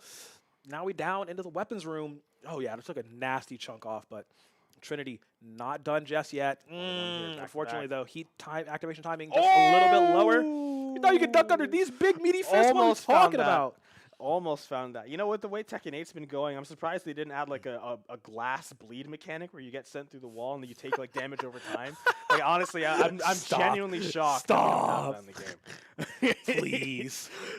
Don't give them any ideas. It does 50% over 3 seconds. Yeah, yeah. as it should, you know. Just, Per wall, by the way. per wall break, by the way. Yep, just builds up. Yeah. Speaking of building up, though, Moto building up more momentum here. We're going to push on forward, take 2 rounds, needs to get that lead, needs to increase it, because we know Trinity can force a lot of bad scenarios with this Leo. You're armoring through all of that. I don't care how many rabbit punches you throw me, bro. I'm armoring through all of that. Oh, good low. He blocked that, and I feel like it's the first time I've actually seen somebody block a substantial low from Trinity and able to steal the round as a result. Excellently done here, Trinity. Not able to steal that. I don't care about your back one. It's not. Keep this up here, though. Nice. Sneaks in. Popping up. Punch to the gut. Running through. Jabs to interrupt the string. Trading out. Exchange the combo. We're But gonna goes get for bounced, the down though. 2. Massive success. Gonna get the combo. Are we gonna see this go to the wall? No, absolutely. Oh, well, kind of technically. And it ended up on the floor at the wall, but gonna get the explosion. Stage Turn hazard. around. You still have heat. I think we might want to try to cash out. Oh, no. Nah, not it doesn't gonna need to. Pick up He will do it to re-grab up the combo, though. Rage Art, but I think he was ducking. Oh, sidestepped into the 2 or like that. I think that might be like the upward 2 or something. One of those moves that like shifts you to the side. Yeah. But Rage Art does not care. Rage Art tracks. And That's going to help a lot. Look how much health Moto can recover, though. Oh, man. This is definitely his time Really to bad for shine. And Trinity. oh, my there God. it is. Wow. What a steal. Moto able to just find the momentum, steal it through from that Rage Art, and that's just enough time to really remuster, come back. Yeah. Think about how you That want to Rage Art was sick. recalculate. You know, That that, Rage Art was- that cutscene gives you enough time to think. Save that broke boy's life. Let's go. We got it. There We we got go. it in. Finishing off that round in an immaculate style. Moto taking the first game. Yep. And I feel like if you asked me before the start, I feel like I would have said Trinity is favored for this one. Right. Um, I mean, if you look at Just based off of standings, what we saw in the last games, Mm-hmm. where we saw them playing against the previous opponents. Oh, good to get that peekaboo, takes him to clinch, goes through the wall, wants to get that wall break. I don't think I've ever seen anybody break through that wall without getting broken through the second one, honestly. It's a very rare scenario. I mean, you know. see it right here, but I dang, guess, Moto, yeah. oh my God.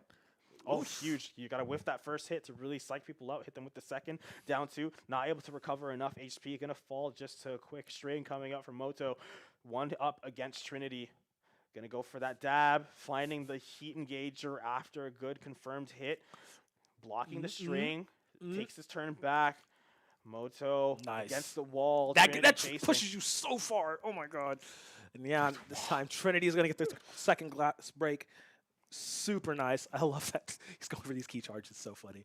Look, if you, like again, if you have been paying attention to the Tekken 8 Discord or for CFGC, you know a lot of the homies in there, Moto, they just know Moto shenanigans and how he likes to play, and like the fact that he's going this far is just like not really a surprise, but like it's just like okay, this is textbook Moto gaming, absolutely disrespectful. Low key is just like, all right, yeah, I guess that works. He's like, what if I just go for this instead? And it's working out so far huge, for him. dog. But Trinity gonna get that launch. Awesome launch, taking him to the wall now. Looking for the explosion, not quite able to find it. Doesn't try to push his luck, just goes for a quick reset. Gonna go for the safe mids, knock him down. He's in. Wants to go for the splat, but Moto not able to get through the offense quite yet. Trinity coming forward with Not the kick, again. another Rage Art. Not Not able to do again. enough damage. Unbelievable. Oh. We have to remember, this is a mechanic, ladies and gentlemen. You can't be too predictable. Well, with this is. your- I'm with telling your you, this is a approach. Moto special. We just wake up Rage Art. Like Second Rage Art we're seeing coming through. it's like they'll never suspect the 5th Rage Art, and it works every time. I think Trinity here might be getting the download complete, though. We're going to see the Yeah. bounce, take him to the wall. Not going to get an explosion off of this one, but still going to hurt nonetheless. Nice. The heat Good engager gonna get defense blocked being out, good played. punish. Yeah, has to hold that block for a moment. Reverse. Yep. Nice. Grab. Switching sides as well. Getting closer and closer to the wall. A single wall spot. Going to get the clinch. Now going to go for a quick string. Knock it back into the wall. It's gonna not going to explode Not here. just No, yet. no. Yeah, I was a little bit surprised I didn't either, but super close by though. It's Weird still angle. very even though. This is still very even. Trinity can really pull this one back. Oh, good punish. But again, these counter punishes from Moto are so nice. Oh The my side steps God, are that might so be it. There it clean. is. unbelievable. The offense getting a little bit too confident coming there from Trinity. Just like, you know, you can't commit too hard without seeing the Bro, it's confirmed hit. just, I mean, the way Moto just uses these left and right side steps are so Yeah. funny, dude. He's Steve has like that spin. I haven't even seen him use that. He's just been just Nah. raw sidestepping. You don't need that spin, I We guess. don't need that. We don't need that. You know. Hilariously enough, though, I haven't really seen him utilize Sway as much today. I'm not sure if that actually works too well in the Leo matchup for a lot of his normals that he wants I to go hate for. it, so that means it must be good. That's the way I live my life. Well, we'll have to see, though. I mean, this is, again, Moto taking that lead and just trying to run with it here. Might be a little bit of a dark horse run in this loser's bracket. I can't lie. I mean, he's fighting people above him in ranking pretty often. So Yeah. I mean, even against Plead, he did pretty well. Again, Yeah. again, that match came pretty close in most situations, coming down right to the wire. So I'm not going to sit here and say that Moto is anything but a high-level competitor.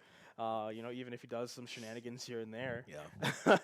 Of course, just everybody here who is here just deserves their place and has earned the right to compete here at the CFGC Spring LAN Finals, be that online or in person. So 2-0 right now against Trinity. Anybody's serious still, if you ask me. You know, we've seen the reverse sweeps come through either We have. way. So who's going to take this one out? We just have to wait and see as we go into the next I mean, match. Trinity got to lock in. Yo, Trinity got to lock in. Like, that's No. really it. I mean, the start of the series was really nice from him, but it's just, again, he's kind of falling into the Moto trap. He's getting rage baited by the bull, unfortunately.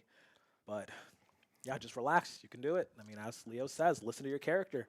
We are in the arena. We are making it happen. Let's see if he can tie it up here, or rather get a game in general, or Moto's going to run away with this losers match 3-0. Awesome play so far. Trinity looking at that just a little bit more patient, a little bit more reserved.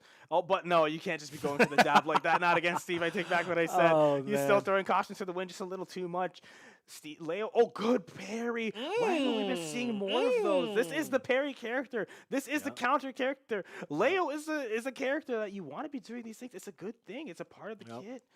But Not again!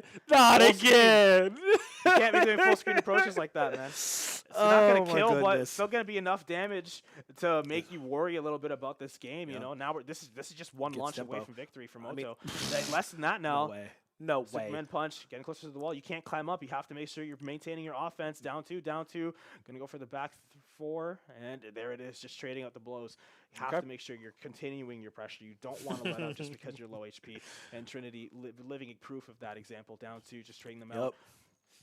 Making sure that you're just constantly putting that fear of God into your opponent. Gonna get that back 1, however, launching nasty. Moto, taking Trinity to the wall. No, not quite. Oh, feinting that down punch. Wants to get through. Another down 2. Another one. Just constantly going for that. I think at this point you might want to start trying to mix up your offense a little bit. We're not seeing a lot of lows come out. Leo has a down back 4, 1+2. We haven't seen any of those. Is it seeable? Yes. Is it reactable? Yes. But again, when you're playing your offense, you want to try mixing things up. You can't continuously do the same moves. To your Trinity, I mean, like I said, Trinity just catching on to what Moto's doing. Again, it's just a matter of him being able to keep up with that tempo. Moto not necessarily, I don't want to say disrespecting his opponent, but just, okay, he might be. I'm not going to lie. That might be disrespectful. But it's just, again, he just doesn't play like a normal Steve does. Like, I'm like, absolutely. The key charges, the rage art throwing him out. Again, these side steps, though, so potent for him. Oh, good low parry coming up from Trinity.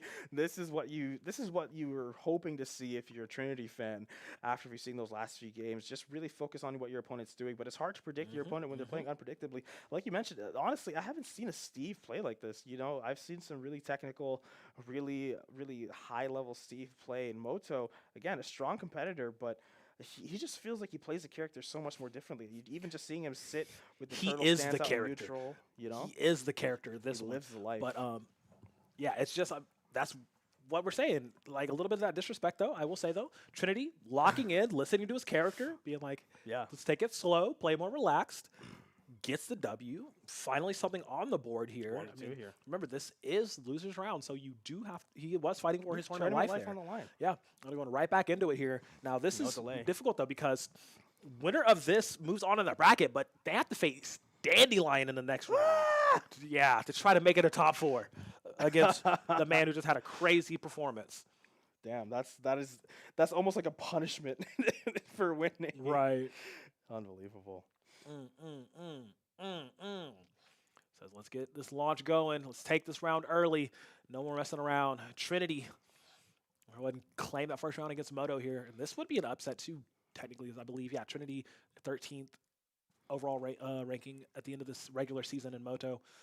Sitting at that 7-8 spot. I can't exactly remember, but so this is, again, Trinity matching up against a little bit of a higher player. And Moto is just so, I don't want to say coin flippy, but like so unorthodox, and like he can either just outright perfect you, or he just plays around. Yeah. You're like, all right, what are we doing here? Big Moto Flame, getting it done here though. I do want to say, like, I feel like we're watching Trinity kind of return to form here. We're seeing a lot more of those calculated lows coming through, just whittling the opponent down. Another down two, however, I feel like those are getting a little bit too predictable, a little bit too spammed out. Oh my god. Oh, hey, nice flash What? duck. Gonna go for the sweep, stomp. Now we're both one touch for both of them. Okay, two touch. I lied. Oh. One round away for Trinity. Again, I feel like this is a return to form. We're seeing Trinity just play a little bit more, just knowing the Taking his objective. time. All you have Taking to his do is time. you have to get your opponent's HP to 0. You don't have to land a launcher. You don't have to land a huge combo. Take your opponent's HP to 0. You can do that just by landing a million of the same low over and over again. Yeah, Leo is a really good poke character in general, so that is something to consider there. But yeah, down to getting massive hits off where he needs to, but not really trying to force the tempo too much in Moto. Hasn't been able to start his offense. That's the biggest thing. And there's the rolls coming in now, trying to mix up Trinity, trying to prevent this game 5 from happening, but he's caught low again. And No heat, no rage. Yeah, no heat, luckily for him, but he doesn't need it. He doesn't need it. Awesome. And that's going to be DePaul's own Trinity taking it to a game 5. Awesome. And that felt Crazy. so much quicker than the first two. Yes. Honestly, that felt just like cleaning up house. But, I mean, hard-fought match from both opponents, as usual. Oh, and hey, right back into it. Both of these guys, they don't want to let up. They want to maintain their heat. I feel like Leo's one of those characters that has, like, the most comfortable moves in neutral throwout. Like, nothing feels really committal. He has a good amount of options. Lows. Yeah, like, Leo's lows in neutral and mids, just like the checks that you can throw out, they feel like Fang level. I feel like Leo and Fang have that similar identity of just really solid buttons. Yeah. And I feel like Trinity is really taking advantage of that right now, whereas in those first 2 rounds, I feel like just trying too much to play, I don't know, like Heihachi. Like, I don't know, just trying to get, like, all these kinds of shenanigans. Man, you're playing Well, Leo. I mean, it's like he wasn't letting Moto get away with, the Moto gameplay. So, I mean, and again, he does have a lot of armor with the heat activation, just making sure that Moto stay in the corners. But the defensive capabilities of Moto, you can never count him out. I mean, whether it's the side steps, the sways, whatever have you, the rolls, he does have a good defensive game. It's just a matter of like him opting into it here. You saw in that first round, him able to just defense through that and really go for it. And nice spark. See, this man is in, getting as much damage as possible, taking down Trinity's health bar as quickly as he can. Needs to, create this vast lead using as much of the heat bar as he does. And now, I mean, it's a matter of how does he want to finish this one off. Great counter. He's in. Once again, stuck up against the wall. Wants to finish off this round here. Go up. Full way health bar. That is so much gray health that can be recovered, dude. We get one launch from Trinity, and we could see an even health bars coming Right, through. that is so much health to recover. Oh, God, it's starting. It's starting right now. Oh, but he's going to block the sweep. One more time. Guard break. Moto, 1 round away from taking the series, pressing onward. Trinity, I feel like doing the same thing Leo was just for a second. Just take a deep breath, clench the fists, lock back in, going for the heat burst. Spending your heat this early in your potential last round is risky, but if it's what gives you confidence, if it's what allows you to feel like you're able to maintain the offense against your opponent, go right for it. Both of them heatless, back to Tekken 7 stuff here. That was a good amount of chip, though, he ate during that. Moto just throwing out all those heavy blows, making sure he gets as much damage as possible onto him. Once again, you got to watch them toes. Does break the throw, though. Moto, don't get too fancy not with gonna it. break that. I mean, you know what? Or you can just, land a throw. That's Block. totally fine. Oh, toe tap, running in, going for the punch. We don't see those a Careful. lot. Nice Careful. sweep, another stomp. Oh, gonna toe tap once again? again. One more Superman touch. punch? Oh, so close. Small Going for Tekken, the baby. Small stance. Tekken, baby. Oh, Moto finds it. Able to take it out. Moto losing that round there. Trinity moving forward on the Leo. Really well done. And Moto moving forward. Moto rather, moving yeah. forward, rather. Yeah, yeah. Sorry. Trinity going down, unfortunately. The Leo gameplay was not enough, but Yep. Moto moving forward, really well done. Yeah, that was really good. I mean, Moto clutching it in towards the end. Another game 5 situation. Yeah, another right? Game 5 situation, yeah. Seen them? But that, I've seen a lot does of mean, those. again, like I had mentioned, so now Moto has to go up against Dandelion for a spot top 4 on loser side. Yeah, that is a scary situation to be in, but I feel like if anyone can do it, it's going to be Moto. The underdog, it's the wild card, the Joker. Agent of Chaos we've seen with that Steve gameplay so far. So I'm excited to see how maybe 2 of the most volatile players here are going to duke it out for the Oh, opportunity yeah. to play Oh, yeah. forward Well, I think tomorrow. they're like, right above each other? If they would meet, yeah. The way the bracket's going, I believe they would meet. Oh, wow. Yeah, because we do have to wait to see who was going up against Plead and the winner's side between, I believe, Mink and Jobin. So, yeah, the bracket, like I said, the way the bracket's shaping up is really nice. I'm really, really happy the way it has been shaping out. And, of course, if you all are watching at home, you can find an exclamation point bracket, see how everything's shaping out. Absolutely. You're following along. Again, thank you guys so much for watching along with us. We really appreciate that support. And again, thanks again to Tong and the rest of the TNS crew allowing us to be on their channel for this entire weekend. It's been a wonderful partnership. And speaking of that match, we actually get it. Mink and Speed King Jobin going right into things. Already with the floor break. That's They didn't insane. give us a break here. Just going straight into the wasting no action, time. glass shattering. Wasting no time. Pac-Man's watching, all these colors, all these explosions and bits and sound effects just immediately thrown right into it. Speed King Jobin, once again, just trying to really set the tone against his opponent, Mank. Winner semifinals here. First time we're seeing Mank play here today. Speed King Jobin, second time gracing our screens, but another King player hitting the floor explosion. Let's see what differentiates Mank from Dandelion. Looking at that low sweep, Speed King Jobin looks like he's getting a little bit of trouble here. Going to get hit with the counter hit grab You're against in there. the wall. Oh, you're in the Mink Wall vortex. Yep, Mink is the second seed of this entire Really? thing. Yeah, he's only one. I think he's the only one that took a full series off of Ty in the regular season. But I mean, it's just he's normally been the number one. Like Ty wasn't in it the previous seasons, and then like Right. Mink, kind of been big man on campus. But then this entire season has been that story of who can really take down Ty. It's really only been Mink and big Minkarino doing a lot of damage, but currently in the Jobin vortex here. Yeah. Oh, I mean, it looks really hard to deal with. Jeez. But Mank is doing a great job of just see. not yielding. Rage Art Yeah. coming through. I don't. I think this kills. Actually, I think this kills. I never know if how it gets low, you do more damage the lower you are. I never know if that calculation takes effect if you get hit while you're during the startup. I don't know if that affects it. Counter hit scaling is pretty tricky, but no, that definitely was the range where Speed King Jobin rightfully should have taken that round. We're going down. There it is. Boom. Thankfully, he didn't go forward with that one. He went backwards with that throw. Maybe that was calculated. Who knows? But gonna get the reset in the air. Air grab throwing him to the ground. Not the Discarding Boston him like a Crab. tissue. Love it. Slide. TP it. Down, sliding back into the air, Nice launch. launching, finding his way to the other side, realigning. Gonna get the Keep up optimal this pressure. distance here. Good sweep. Nice. Gonna get a grab, just counter hit grab, throw him towards the wall. Giant swing. Is that hitting the wall? Not quite, but Not still. quite. Just that was barely missing the wall, but it's okay. Besides that. Mink's gonna recover very swiftly. Yep, taking another round here, looking to get this first game all wrapped up in his bag. 2-1.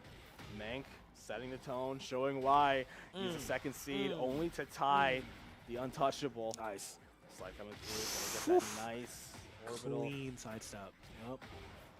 whipping, doing a lot of damage, getting him against the wall, forcing him to guess. Come here. Throwing him right back towards it. ducking the throw, surviving Smart. a little bit longer, but it might all be in vain. Gonna break the throw, just goes right through, low blows through the shadow clone, completely shatters the illusion. It's Just the grabs yank him. out of the clone. It's Yeah, like, I all right, bro. love it. I love it. All Going right, through man. that. All right, man. Get out of here. We saw that with that earlier matchup. Seeing the hatchet kick go through the show, the clone is awesome too. Just punching right through. But Just regular things, man. that's just game one. We see Yeah. what Speed King Jobin's capable of. I'm very confident that we're gonna at least see, at least 1 or 2 games here against Mank. If not taking against the whole series, it's definitely possible. But definitely a very dominant first game.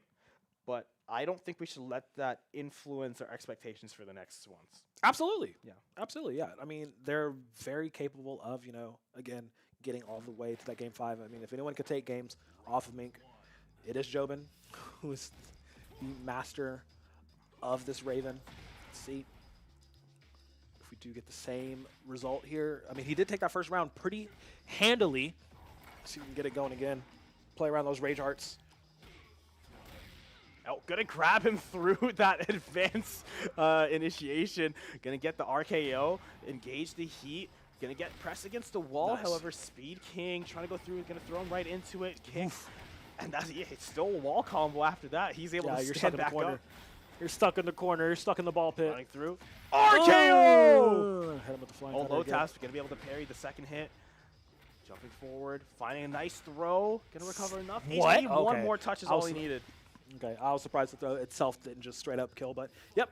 Once again, taking the first round, Jobin, keep saying it, the man is so dangerous throughout all of this, and yeah, if there's anyone that can take a game off of Mink, it would be Jobin. We're seeing right here, keeping that pressure up through the wall break as well. Sending the clones. Nice counter hit. Will be able to polish off more damage. Stuck up against this wall. It's so tricky. This low entry catches him every Awesome. time, and actually, this time getting a perfect in the round. Hey, what'd I say? Jobin. Jobin, he's able to do it. Speed King is a powerful stand. You never underestimate what Jobin's capable of here. Okay. His ability, And his ability to just output as much damage as possible off of just one little entry is so nice. But again, Mink turning the tides. this is violent. This is just a violent set. Oh, Thank yeah. God this game doesn't have gore, because I feel like these characters would already be bleeding all over the place with just how heavy they're hitting each other, True. and not even just physically. I mean Bawa spiritually. Bawa. Like Yep. the way they're playing against each other, it's just haymaker after haymaker, Mm. hard read after hard read, commitment after commitment. Nothing here is half baked. Everything is with their whole chest. They mean everything that they're doing right now. And again, just hot Oh kick my after God. hot kick. You have to really Oh be my God. about the life Jaguar sprint. of decimating your opponent to just do stuff like that. And Mank continuously over and over again, and it's working really well. Yep. I mean, Jobin again still matching that tempo as much as he can, but against the corner, again, Mink just Nice. not getting the grab after the restand. Just not happening here. Oh, okay. Kill kick, gonna land. Start my string, start my mix. Let's go. Heat for extension. Let's go ahead and burn it down. Looking for something on the ground, not quite there. Mink's gonna go ahead. It doesn't tech the throw here. This shouldn't kill, even if it hits wall, but he's a literal hair's breadth away. But he does get some health recovered because of the heat. 10 seconds here. One entry, all they need, but not quite. Minx, nah. We can get it done. Final round here for game number finally. 2. Speed King Jobin. Once he gets that throw, it feels like he activates himself in the round. Gonna get a nice heat engager as well.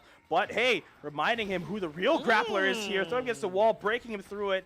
Gonna get a little bit more damage off of that, but again, awkward angle, awkward wall placement. Not gonna be able to full off potentially backdash into the heat engager, throwing him towards the wall, getting him close. Gonna go for the throw, interrupted, however, stomping with that boot, firing the heat. So the heat smash, gonna go for the kick once again. Gonna get clipped by that throw as he started standing back up. Reset against the wall. Speaking Jobin getting splashed on.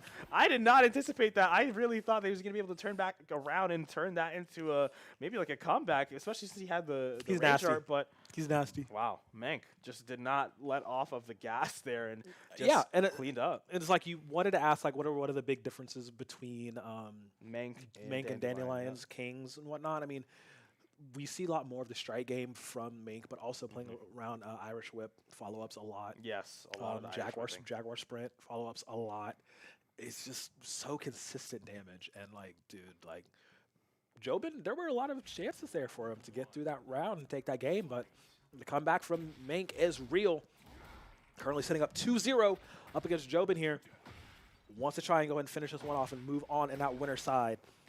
And hey, like that, seeing Speed King Jobin down 2-0 is surprising to me, given what we saw. What we saw from him Speed earlier, King, yeah. You know what I mean? So this really is power scaling stuff, just showing how powerful someone is based off of their performance against the next opponent. I feel like I'm watching, like, you know, Nappa just watching the Z fighters and then Goku coming up and standing on his head. And Mank is Goku in this circumstance, literally standing on his head right now as he goes for a one grab into another one, and that one's going to be the round-winning throw. Mank going for a jumping elbow drop as well afterwards. So a huge launch coming through from Mank, and this is going to be able to allow him to break the wall. Not going to even bother, just keep the pressure going, go for the Jaguar step, and just go for the kick right after. Going to go for the throw, setting him directly into the ground like a dart. And speaking Jobin, trying to put him into the vortex, but Mank has their raincoat on. They don't care how harsh the winds are, how much water there is. Does not going to stop him from going forward. But speaking Jobin, able to break through, crack the holes in the armor. I do like that he kept him in the corner and didn't, you know, opt for the wall break there, just to maximize how much you could get from that combo. So now that resource is still available to him, because Raven does have some good wall break combos. We can get that done, but to start things off, we're going to hit him with a little bit of a tombstone. Shout out Okada getting that done. One apiece here. Giant swing. Where are we going? Where are we flying? To the back wall, it looks like, but not going to connect on the wall. Nice little TP through. Oh, I was going to say, I know he wants to go for the side switch here, but it might have been a little bit too quick. Into the cutter again. Oh, wow. Perfect round secured from Mink. Just everything went right from his inning with that giant elbow drop. Oh, what a character. But wants to go ahead and try and finish this off here. Remember, this winner of this set, you know, clinches the second spot in top 4 for winner side. So Mink looking to finish this one off here, and he gets the wall break. Oh, God. This is scary. Quick little follow-ups. Tap, tap. Wants one more. Not even going to go for the break here. Just wants to maintain that pressure. Keeping your opponents back against the wall is worth the extra damage that you have done. Irish up into it. Gonna go for the kick. Not quite. Gets the sweep. Follow-up. Speed King Jobin still in this. Yep, very much so alive. Getting through all of the armor, but we wake up Rage Art around here. No, you know what time it is. You know what time it is, baby. We've seen that have a lot of success. Again, you know, when Albie was playing against Plead, wake up Rage Art. Hey, it finds people sometimes. You're not expecting to see that running knee to finish things off. Mank, 3-0. Unbelievable. That will be the 3-0 from Mink, securing his spot in top 4 tomorrow. Absolutely. Winner's side. It was a fight. I mean, like I said, Jobin put up a fight. It did want to be in a 3-0, but you have to watch the VOD to get the full details, I would say. For sure. That looked pretty dominant from Mank, but Speed King Jobin showing a lot of signs of life, a lot of fight, and not letting that completely go the way of Mank. It was not. He didn't run away with it. But, ladies and gentlemen, that was going to be our last Tekken match on stream for the day. So finishing it off on a very high note, we have our 2 winner side. It's going to be Ty, Mank in the top, and then for bottom side, I'm not sure if we have anybody. We still have a bit of that to be decided. We are going to finish the rest of that loser side to get caught up off stream. So do keep along in the bracket if you do have it on, you know, a side tab or something. But that will be it for Tekken on stream. We are going to take a short break when we come back. We'll have more games for you. I believe we're going into 2XKO after this. So stay tuned on the TNS channel for more of the CFGC Spring Land Finals. It's been a pleasure. We've been rocking it all day, but we got some other people replacing us when we come back. But don't go too far. Get some snacks and some drinks. There's still more Spring Finals land to be had.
All right, hello and welcome to the CFGC Finals here in Michigan. What is going on? We're in Ferris State here. I am Philosopher, and we are joined by Haster.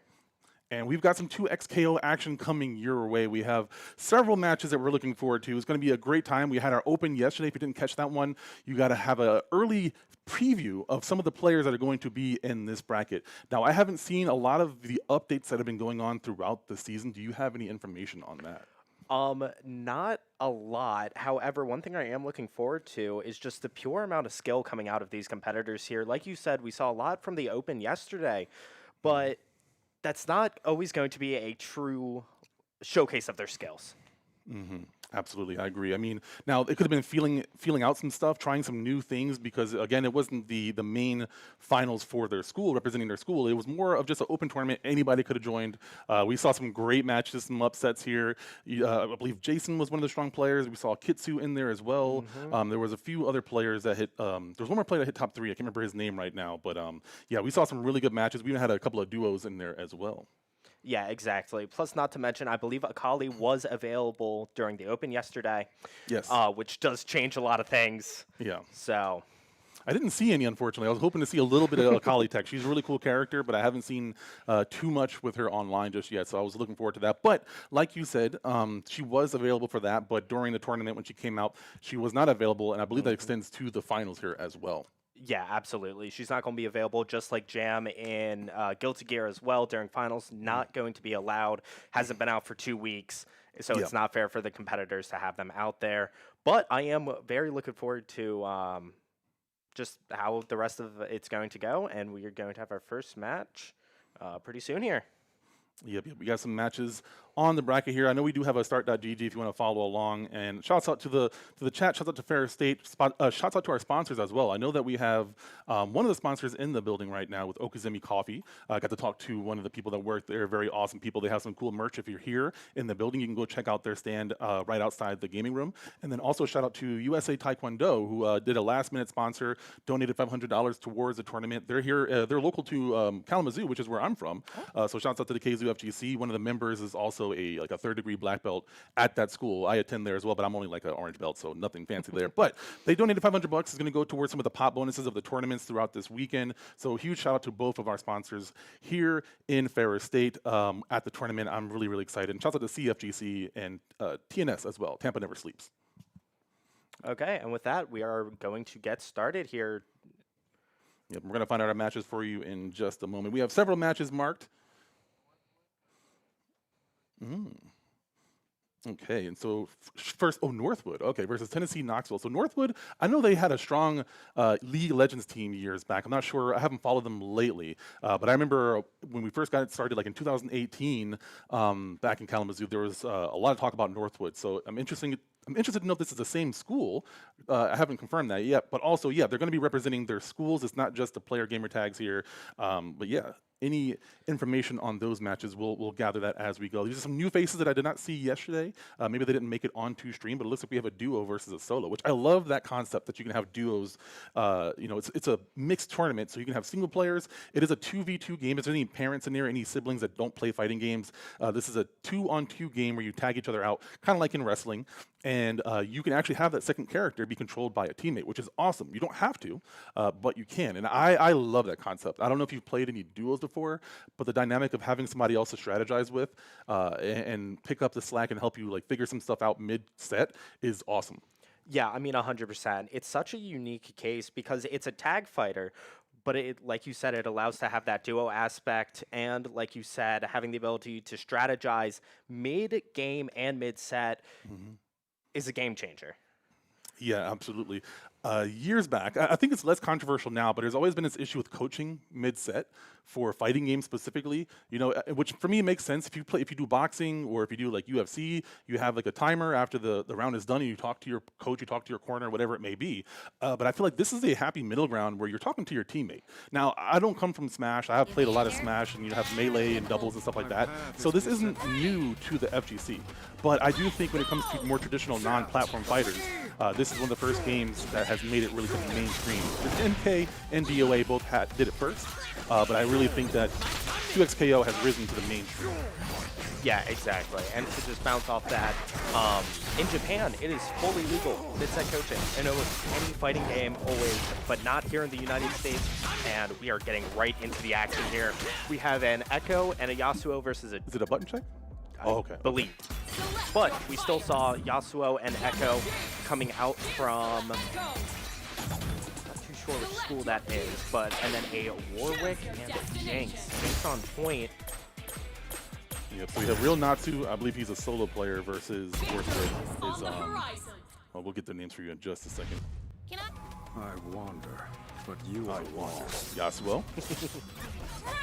Rocking the orange outfit. Ooh, I like that. Did she change her hair? Are there button codes in this game for outfits? But she had the hoodie on him before, I thought. Maybe I'm imagining that. I don't know. So the Real Natsu is Northern University, excuse me. And then Faustus as well. And Grimble is a solo player for UTK. So here we go. We got the names figured out. Echo, Yasuo, and GC Warwick. Yeah, Yasuo is going to be one of the more versatile characters that you will be seeing today. Works wonderfully, not only as your point, but also having him in the back to extend your combos. But Jinx and Warwick, that's not usually a combination you see too often. You see them with other people more often than you will just Jinx Warwick. Yeah, you're absolutely right. I haven't seen that combo too often. They are rocking the 2x assist as well. And I think that both Jinx and Warwick have great assists. So being able to have 2 of those can be very, very scary, especially when you can just tag in at any moment. Yeah, exactly. I think running 2x assist when you have 2 people playing is genuinely going to be the better move here instead of going for freestyle. However, as we are seeing right now, it is very, very equal. However, Grimble does have a slightly more meter, but only time will tell. Stuck in the corner here. Ooh, tried to pull out the tools, but nothing doing. Grimble says, no, I don't want to deal with any of that. Get out of here, Jinx. I'm sorry. Get a haircut. And as you saw right there, that is why Yasuo is so versatile. His combo game and corner pressure is one of the best in the game right now. And I don't know, I'm kind of surprised from balancing aspect why they didn't swap him out for one of another fighter. But with that, we are seeing Grimble take game 1. All right, he's solo, but he's putting in that work right now. I love the orange outfit. Whoever's count we're on, man, he must have put some time in.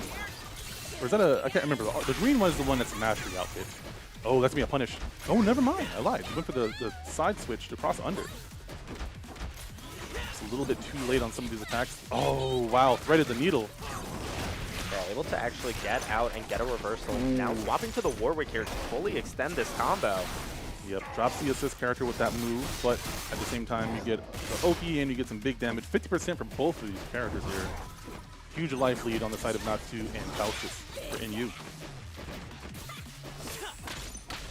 Exactly. Now we are going to just see an Echo extension here, but we are going to see them get out of it. And now Jinx ending up caught in an Echo combo again, stuck in the corner. Take a break. Another one. Ooh, back in the corner. Oh, never mind. Get out of here. That mask is really cool too. Yeah, exactly. You were able to get out of the corner, but you are losing Jinx in the process. At what cost? Exactly. And now you are being juggled by Yasuo. Can't imagine Level this 3. is great. Yep. Will he use it? Yes, he will. That's early damage. He does not have Fury yet, but he might have Fury after this combo is done. Or after the next string. Oh, no, he has it. Absolutely. 80%. That should be...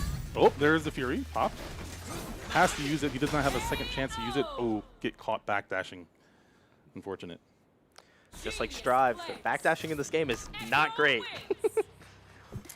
It has its uses, but you really have to be very conscious. Just mindlessly doing the retreating guard or backdashing, and you're not holding down back at any point, you're going to get hit.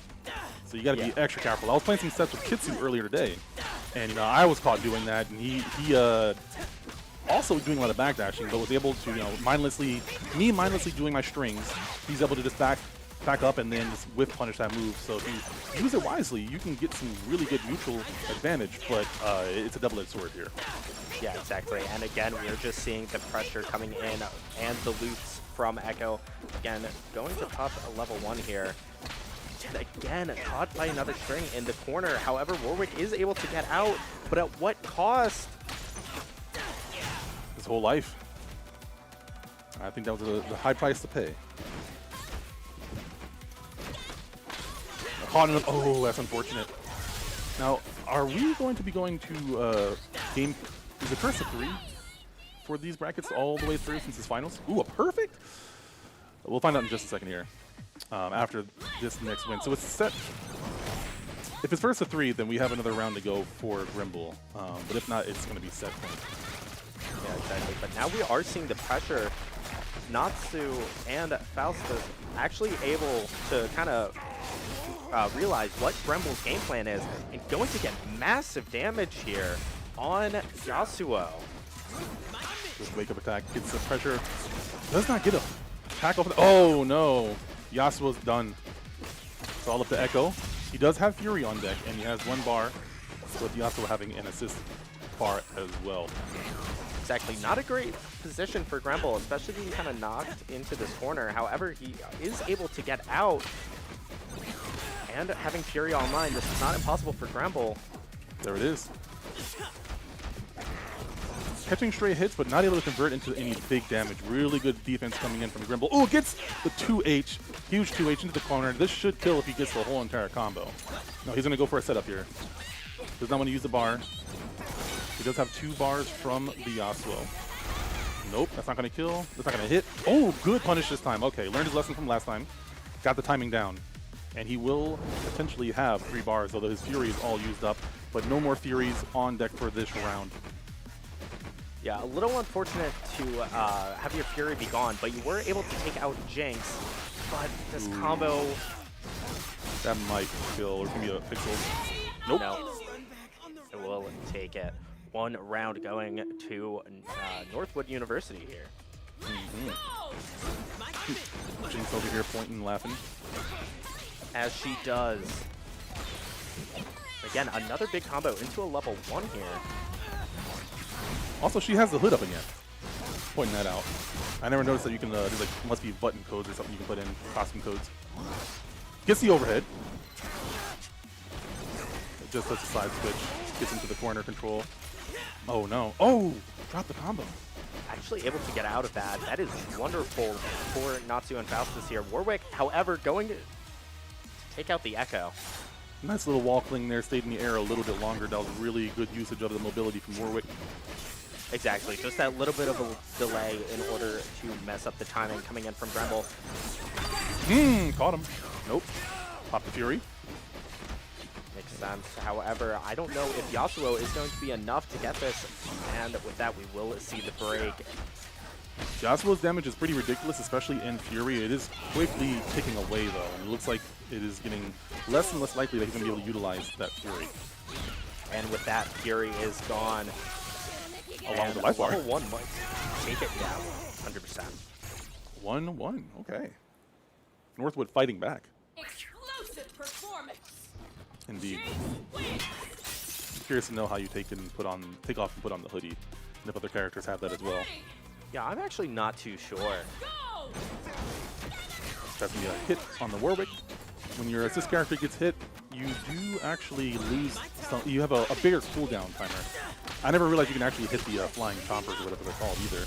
You just like crouching heavy that or something. Yep, and again, we've seen this again. However, able to get out, but again, Grimble's coverage, even if you get out of the corner, he is just able to cover it. A little awkward there on the 2H. I think jumped a little bit ahead. Wasn't expecting that direction.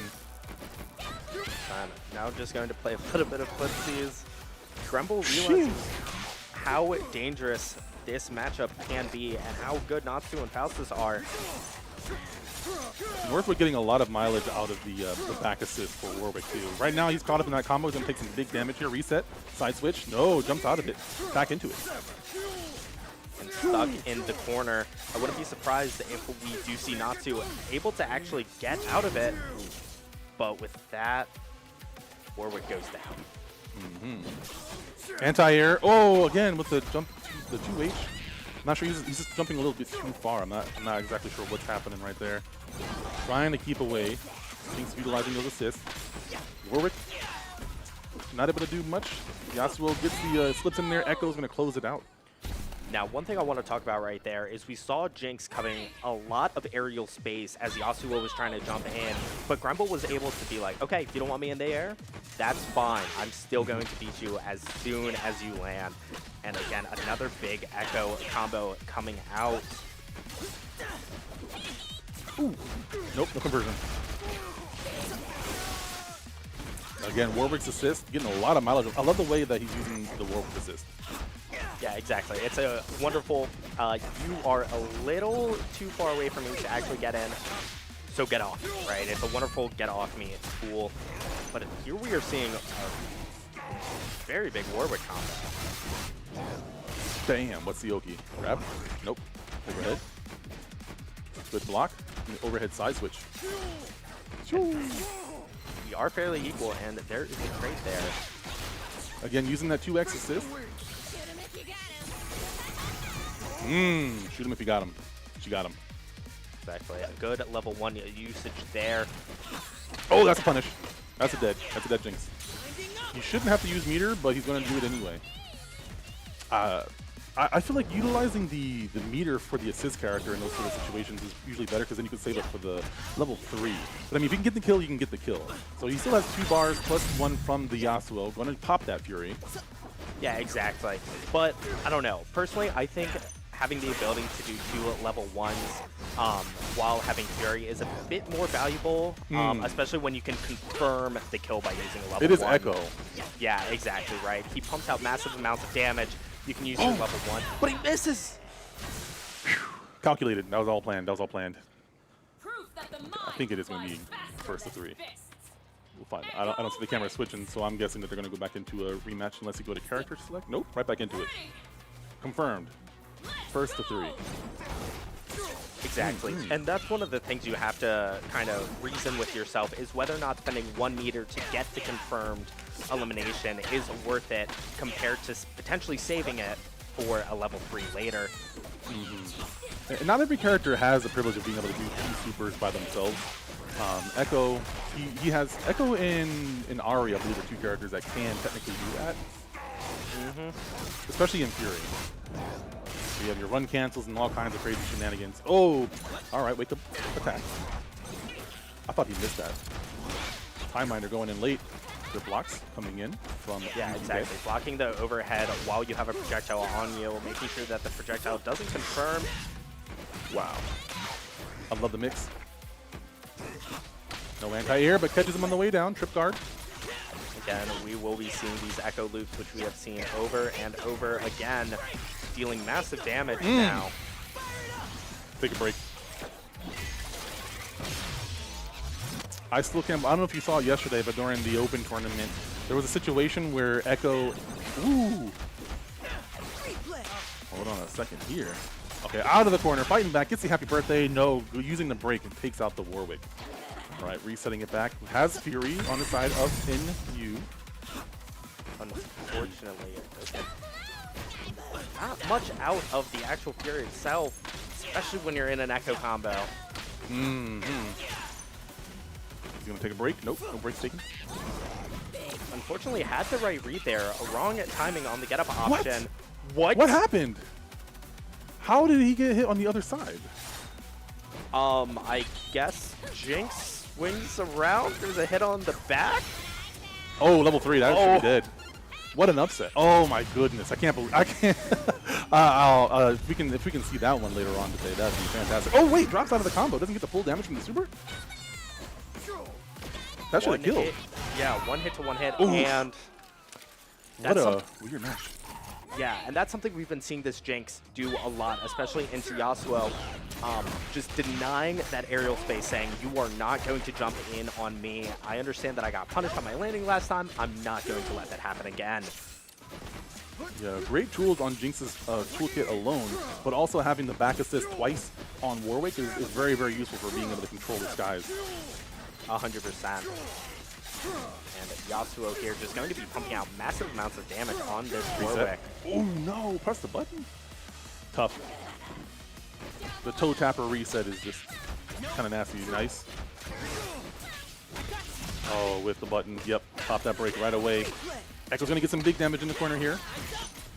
Time's up. Take the break. Unstable. Yep. Bam, bam, bam. Another one. Is the install. Back into the corner you go. Wake up attack plus fury.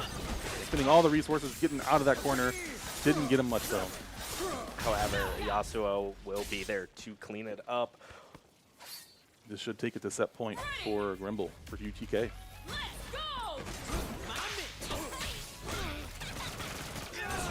Big opening here by the Jinx, able to confirm into the projectiles. You are going to see your Echo now at below 50% HP, and it's been 10 seconds. That's unfortunate. Mistimed the wake up attack. That's like he taking his time, picking his spots. Surgical precision right there. I love timing, throwing up the timing, landing with the wall grab as well. Bam. Yeah, exactly. Very, very smart to choose your battles, especially in a tight set like this. If Grimble does take this, they take the set. Fury has been activated. No more chip damage taken over here. Utilizing the chompers, gets the conversion. This is going to be some decent damage. He's still going to be alive after this, though. So what's it going to be? And he has assist ready. Oh, never mind. He tagged out and popped the level 1. That's kind of crazy. I don't see that too often. No, not at all. But I guess that's one of the perks of having two people playing is you can actually decide, hey, let's do it. Yeah, absolutely. There is a little bit of like a brain difference when you only have to control one character and coordinate with somebody else. It does take practice to get the timing and like the communication or the unsaid communication down. But once you have that, or you have someone that you can work with, like whether you play other games with them, you know, that time becomes an advantage, especially when you're playing against a solo player. There's advantages and disadvantages, but I think when you're a strong fighting game player with a teammate that's also knowledgeable, there's some really cool things that you can do there. And it takes a little bit of the brain power off of having to control and pilot two characters at the same time. Yeah, exactly. I mean, I haven't talked to any 2XKO players who are playing with the doubles, but I imagine just like in team shooters, there's an aspect of, okay, 3, 2, 1, and yes, then you roll action. Yeah. In the early days of 2XKO, my buddy and I, we play a lot of games together, a lot of fighting games together. We won a tournament in 2XKO together, and there was exactly that. It's like we mistimed things, so it's like, okay, 3, 2, 1, do the charge heavy off of like the down tag, stuff like that. It's really, really fun. It's really rewarding. I love seeing the growth of that sort of stuff. It's super rewarding to be able to dap somebody up that you won a match with. It's a really incredible feeling. Yeah, I mean, I bet. My background is in team shooters, so having that ability to not only trust your teammate, but then actually be rewarded for having that level of coordination here. And oh, yeah. Game 5, we are looking pretty equal. Warwick is incredibly low, though. However, they will be generating a little bit of that back. Yep, Great health does regenerate when they are tagged out for any of the not-so-savvy spectators out there. Oh, okay. Yasuo, one of the few characters that can convert a level 1 into a level 3. Spinning all of his meters. But again, I do believe that's worth it because you just get Jinx out of there. And he also has Echo with level 3, so he just gets one touch into a combo. He can pop that down tag at any time to swap out or do some sort of tag combo. He's not going to need it, really, if he gets a hit. Exactly. It's just a matter if this Warwick can actually pick up a combo here. It could oh, be massive damage. And now he can just threaten with level 3 with any... Ooh, that's a dangerous move to do when somebody has 3 bars. Does not matter, though. He's going to get that point, setting it back to set point here. I want to see more hoverboard usage in the middle of in his toolkit. We don't see any hoverboard usage. This is true. And Yasuo, again, just going to pop you in the corner, put you back towards center. Side switch combo. But just so much damage coming out from Yasuo. No toe tap. Oh, I thought he was blocking. Crazy. Nice rocket. Again, that 2x assist, be able to extend combos from full screen. Seem to get a lot of mileage off of that. Natsu and Faustus being able to pop that a second assist. And again, you don't have to be the one doing the assist. The teammate that's tagged out does the assist. So being able to have someone who can just independently throw out a projectile for free, and then you can also tag them out from like full screen, and they can convert off of that with like a machine gun or something, very, very helpful. It can be very overwhelming, and the 2 different play styles against one person can be a little bit jarring if you're not prepared to adapt. Yeah. Ooh, double tags. Echo comes out on top, pops the Fury, but still has the disadvantage there because of the super. Oh, that should kill. Yeah, should take it.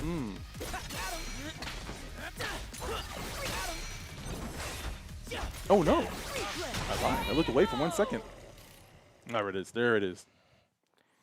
Fist And bump on. with that, Gremble will be taking the set in Game 5. Very, very nice. Very nice. They can take that communication, talk about what they might need to adjust or do. They are on, that was on winner's side, so they're not out of the tournament yet. Like any other double elimination tournament, unless I'm misremembering this, it should be a double elimination bracket. Yes. And, you know, so even though they're out of winner's side, they still can fight their way through on loser's side. I do want to see some duos make it to the top 4. I just love talking about the dynamic. I love seeing the conversations, you know, between those sets. And like you said before, with the mid-set coaching in Japan, I am very much for the coaching. You know, having somebody in your corner man, being able to just like be the eyes for you, but having someone who's almost like a playing coach in a sense. Both players would take on that role and be able to critique each other. I just love that dynamic. I want to see more of that. But shouts out to Gremble being able to take that. You know, he got double teamed there and had to roll solo, but was able to come out on top, moving on in the bracket. Yeah, exactly. And I am fully with you. I do want to see more of these double players. One thing that I think is really helpful for these double players is if one player is quote unquote like overheating, kind of getting blindsided by what's happening in the match, just being able to swap out and having those additional eyes there, like you said, to actually go and be like, hey, this is what we need to do. This is how we win this set. But only time will tell if any actually go and make it into a top 4. Gremble taking that set there was phenomenal stuff from both sides, but yeah. Yeah, and to your point, too, one of the other things that it sounds really simple, but having a teammate that can tell you to take a breath. I've had to do that before with my teammate, and they've had to do it with me, where like we're just not playing in the right mindset. It's like, you know, you trust each other enough. Having somebody go back to the character select, take a couple of breaths just to compose yourself, talk a little bit of strategy, and figure something out. Now the other person's right there, so if you're talking too loud, they can hear all the conversation. But you know, if you know each other enough, there's unsaid words, and you can kind of just figure some things out. And even if they do know, you can use that against them, because I know that the Yomi. I'm not sure if that's a familiar term for everybody, but it essentially means I know that you know that I know that you know, so that adds to the layers of the game. So that's a really, really fun aspect. And when you have 2 minds doing that against somebody else, whether it be another duo or by yourself, you know, just being able to compose each other is such a powerful, powerful tool. Yeah, exactly. Now, I'm not sure exactly what set we are going to have on next. I do believe that there are 2 more sets that need to be finished in round 1 of winner's side. If we can get a double check on that. Let's see here. Yep. So Foe won against Verge from MSU. So he has moved on to winners quarterfinals. Yep. We just saw Grimble and Natsu versus Faust for Northwood. Looks like Code JJ Crunch won against Ogdyne.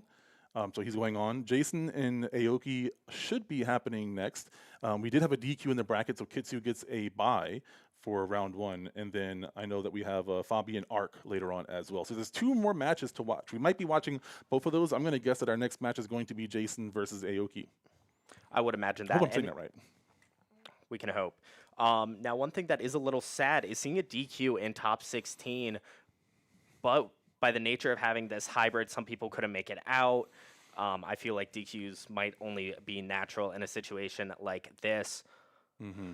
I mean, I do appreciate that it is a hybrid tournament. So that means that it can be partially online and partially offline. Of course, we want the LAN so that people can come in person to play, but being able to also compete online, you know, you qualify for the tournament, but you can't make it out for whatever reason.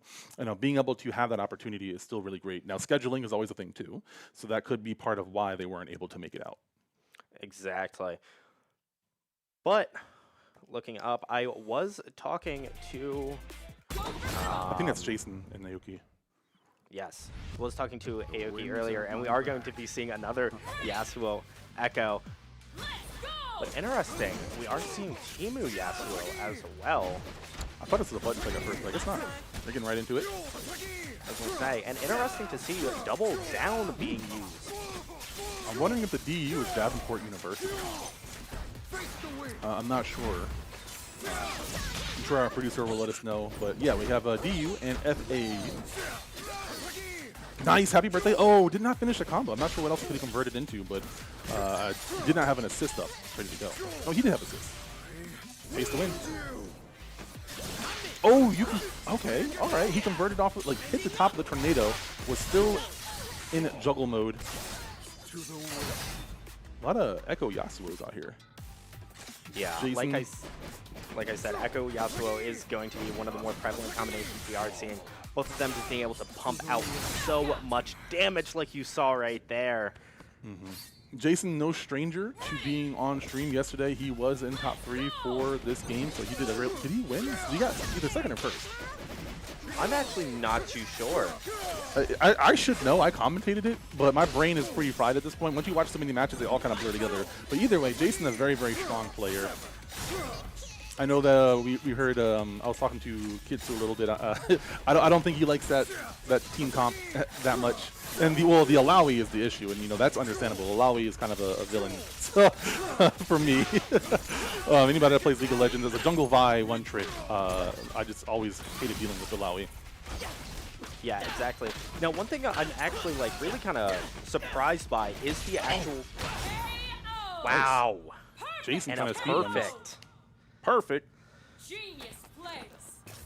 Saw a lot of those yesterday. I expect we're going to see some more of those. And yeah, like Marvel, these games can get away really, really quick. And it's crazy because it can make you look like, okay, you're playing like some bronze player and you're a master level player, and then the next round all of a sudden you get washed just as quick. It can be that volatile. These kind of games can be that volatile. Exactly. Plus, this game is still in beta, so we are going to expect to see that a little bit more. The balancing isn't going to be as fine-tuned as people would wish. However, that is not stopping people from having fun, competing. And as we can see here, I mean, Echo Yasuo is such a dangerous combination. Yeah, I think it's a very technical, mechanically technical team comp, because they both require you to press a lot of buttons and very accurately. But once you get that down, if you can get that down, the world's your oyster. Yeah, 100%. Now, Timu is not a character you see too often, so I'm really hoping we can get a showcase of how good Timu is. I am a Timu believer. Popped the super, did a raw super for some reason. I'm not sure what he was fishing for there, if that was a missed input. But he's going to be, Aoki's going to be capitalizing off of that, getting as much as he can. He does not have Fury to rely on. He does have a level 3, but it is not going to matter. Unfortunate. Almost had a comeback there. Jason staying strong, staying patient. And I agree with you. I would like to see... I low-key hate Timo a little bit in the game. And in this game, he's just as obnoxious because he has those mushrooms that he can just kind of lay out for you. But I will say he's a creative and cool character, and I appreciate that he is in the game, despite my bias against him. Yeah, exactly. When it comes to games like these, I'm not necessarily going to be as biased as what the character is, as long as they bring a cool, unique concept to the game that isn't game-breaking. Absolutely, yeah. And that is what Timu does provide. Now, one thing that I am a little surprised by is how many League players are getting into fighting games because of 2XKL. I am not surprised by that, actually. I worked at a university, and so when the game was announced, I saw a lot of League players talking about wanting to learn it. And so I saw a lot of, obviously a lot of people talk about wanting to play a game and then they play it for like a day or two and fall off. I think fighting games have like some of the lowest retention for competitive games out there. Like, we're looking at all the other esports. It's a very hard game to get into, and just like as someone who plays Rocket League and coach Rocket League, a lot of players avoid 1v1s because that requires basically 100% accountability or a high level of delusion because there's a lot of cope. You can't. Oh, he's using the Octane hitbox. He's cheap. He's cheap. I'm like, okay, bro. So yeah, there's a lot of accountability that one has to take when you're playing a game, which is also why having it be team-based and easier inputs is really, really accessible. So not only, like, let's say I play League of Legends, but I also, I can get master rank in most fighting games if I really, really grinded it out. So I could take somebody under my wing. Yo, let's play. We can do the sidecar, or you can just kind of get a feel for it. And there's different ways to ease in players. So again, the duo factor makes it so much more approachable. And like you have Tyler won. You know, there's a whole controversy with Tyler 1 coming to Evo, or Evo? Yeah, Evo, right? And the guy hit Masters in Street Fighter, so, you know, you have a lot of people who are already getting into fighting games just period from League of Legends, and I'm sure eventually he might get into USKO. I'm not the biggest Tyler 1 fan, but I know there's Tyler 1 fans out there. Same thing with Ludwig, who comes from Smash, which is technically a fighting game. But nonetheless, we have these two guys out here, as I tangent, scrapping for their lives. Exactly. No, we are seeing Aoki doing a lot better this round as his own Yasuo is destroying Jason. Betrayal. He warned you. He's got the fantasy one. Is he playing online? Because we have some custom outfits here.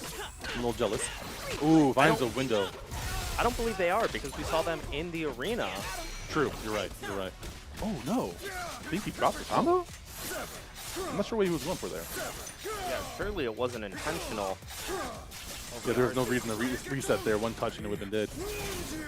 Exactly. Oh, that cost him the whole game, though. The whole round. Yeah. Again, a little unfortunate that we didn't get to see Timu there, but seeing Aoki clap back with his own Yasuo saying, I can do it too. Holding on strong. This is the final round for Jason here. It's 2-0, so he's got a ways to climb. Aoki has a ways to climb. You know, you're representing your university. You want to try to fight it out as much as possible. Exactly. But crazier things have happened, and keep in mind, this is the winner's side. So they do have a second chance. But wonderful break there coming from Aoki to just get out of that. Oof, with the medium. Not a big combo off of that. Again, not able to see Timo really doing too much just yet. No time to, doesn't have the opportunity to switch characters. Is that going to hit? Wait, it went through the time winder?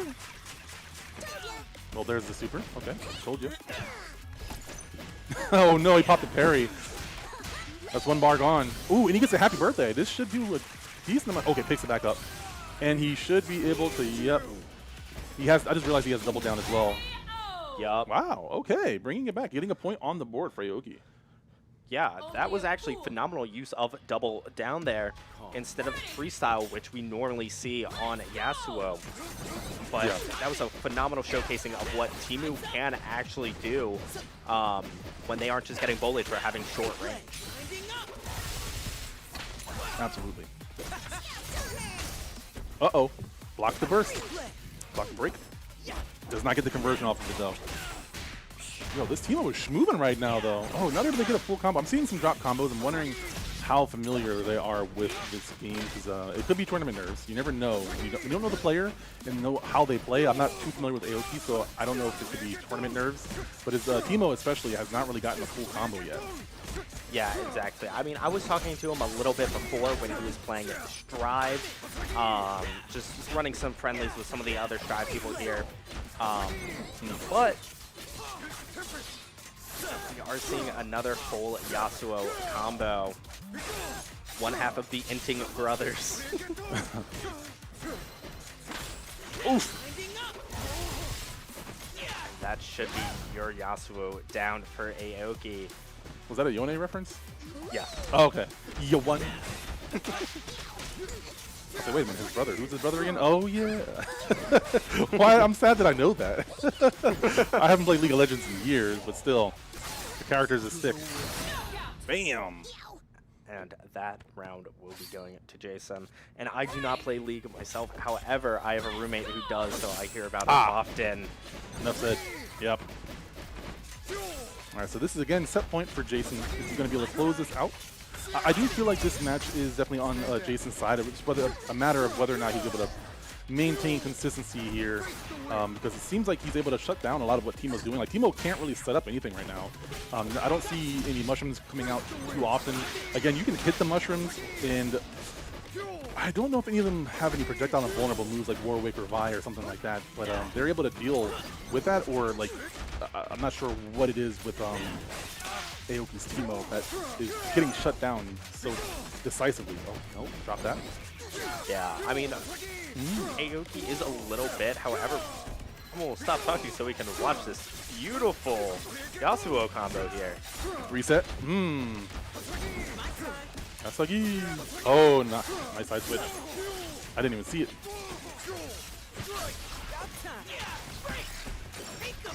Take a break. Into Echo. Well, I asked for a Team U showcase. Let's see if we get it. He's getting showcased on. Oh, that's level 3. That's dead. Weren't you? Yeah. Looks like Jason is going to take that one. 3-1. Okay. Moving on in the bracket. We should have one more in round 1. We'll double check to see if that match has already happened. Nope. So we should have a Phoebe and Arc coming up. Double check to make sure there's no duo. Yep. Phoebe and Arc should be the next match coming up.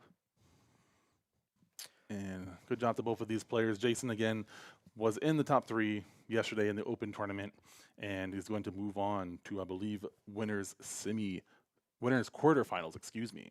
Okay. And then, are you a Smash player by chance? So I am. Okay. I heard friendlies. I was like, hold on. I didn't hear casuals. That means you're a Smash player. Yes. Yeah. Yes, absolutely. I think that's a cooler term. I'm just used to using casuals, but I think it's so funny hearing like college students. A lot of times, Smash is so popular on college campuses versus like fighting games. I feel like you have to really struggle to get like a community at a campus. And hearing the term friendlies always makes me smile a little bit because I'm like, oh, I know, you're a Smash player. Okay. I know what you are. Yeah, you might play like Overwatch or some other games, but yeah, you hear friendlies. Yep. And that's cool, though. I love the cross-pollination. I believe this started with Strive during the pandemic, where a lot of people started blending. You saw, like, a lot of Smash players coming over to different games, and I think that's just extended. Street Fighter 6 came out. You had a couple other fighting games I can't think of right now come out as well, like Fatal Fury, but more so the traditional ones.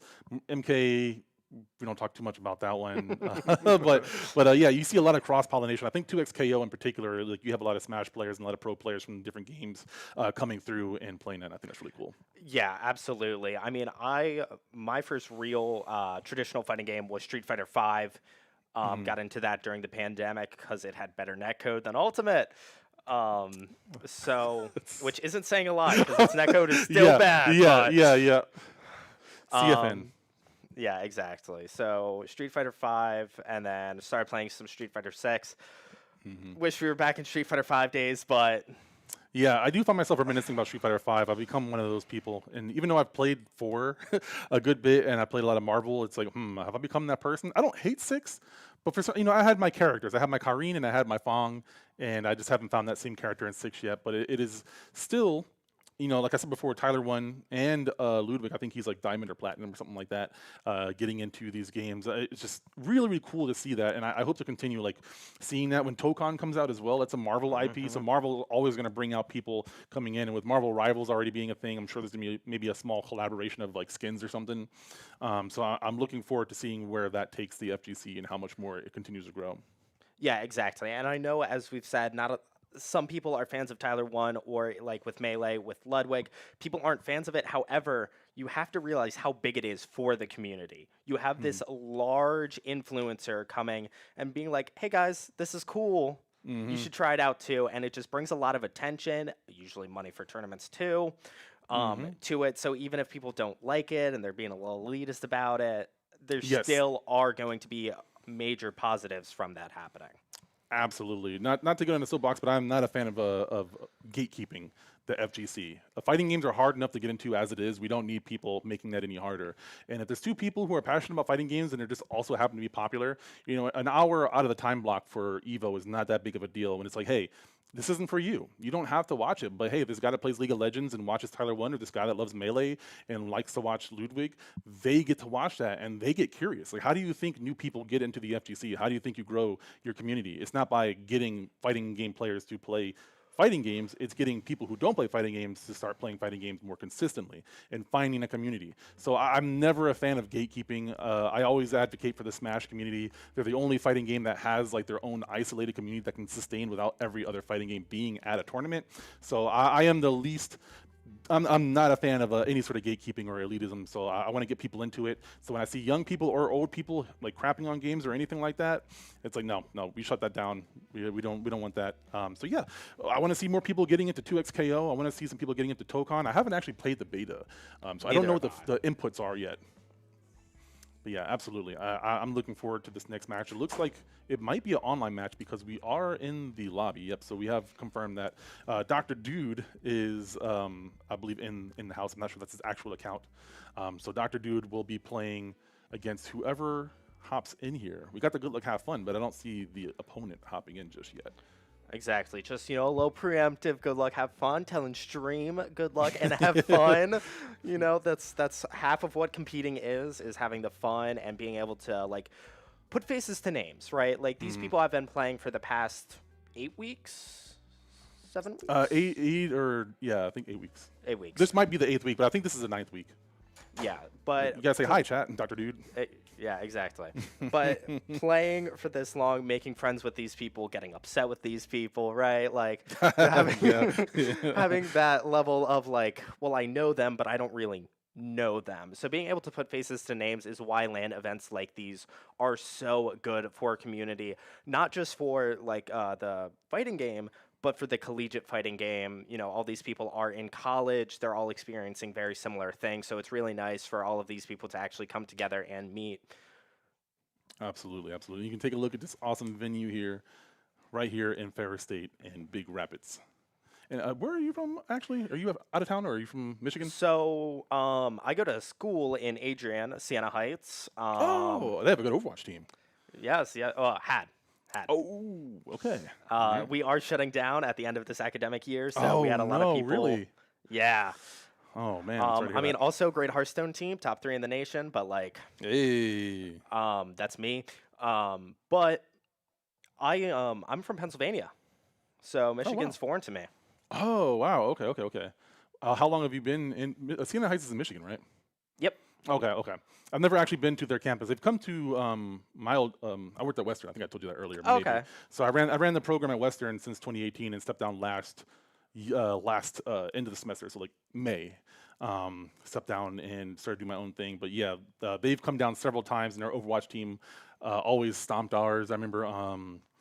What was his name? The guy that ran the program there. He came over a few times with the dreadlocks. Yep. Yeah. Steve Robinson. Yeah. Coach Rob. Coach Rob, that's it. Yeah. Yep. Really cool dude. Good community. So I'm sorry to hear that. Hopefully there's still a club or some sort of way to get involved at the club level, because I fully believe that all campuses should have some sort of opportunity to accommodate competitive gaming. I think I want to say it's the future, but it's here right now. But it's not going anywhere. It's always going to be a thing. You might have big sponsors coming and going, but there's always going to be people pressing buttons. That's never not going to be a thing. Yeah, exactly. Now, unfortunately, it's not the esports shutting down, it's the whole school. But I see. Yeah, so a little bit of a distinction there. So a lot of our players moved on to bigger, greener pastures. But with that being said, we are just waiting for the other person to get in, waiting to hear from our wonderful production team.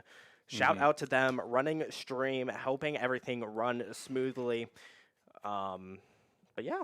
Yeah, I'll definitely have to check that out later. As someone who's a nerd for production and doing a lot, like I spent a lot of time doing live streaming, I think I saw a vMix in there, so hopefully I can get a tour of that area later on, because I'm a nerd for that kind of stuff, and I don't get to see that as often these days, except for like at home in my own home setup.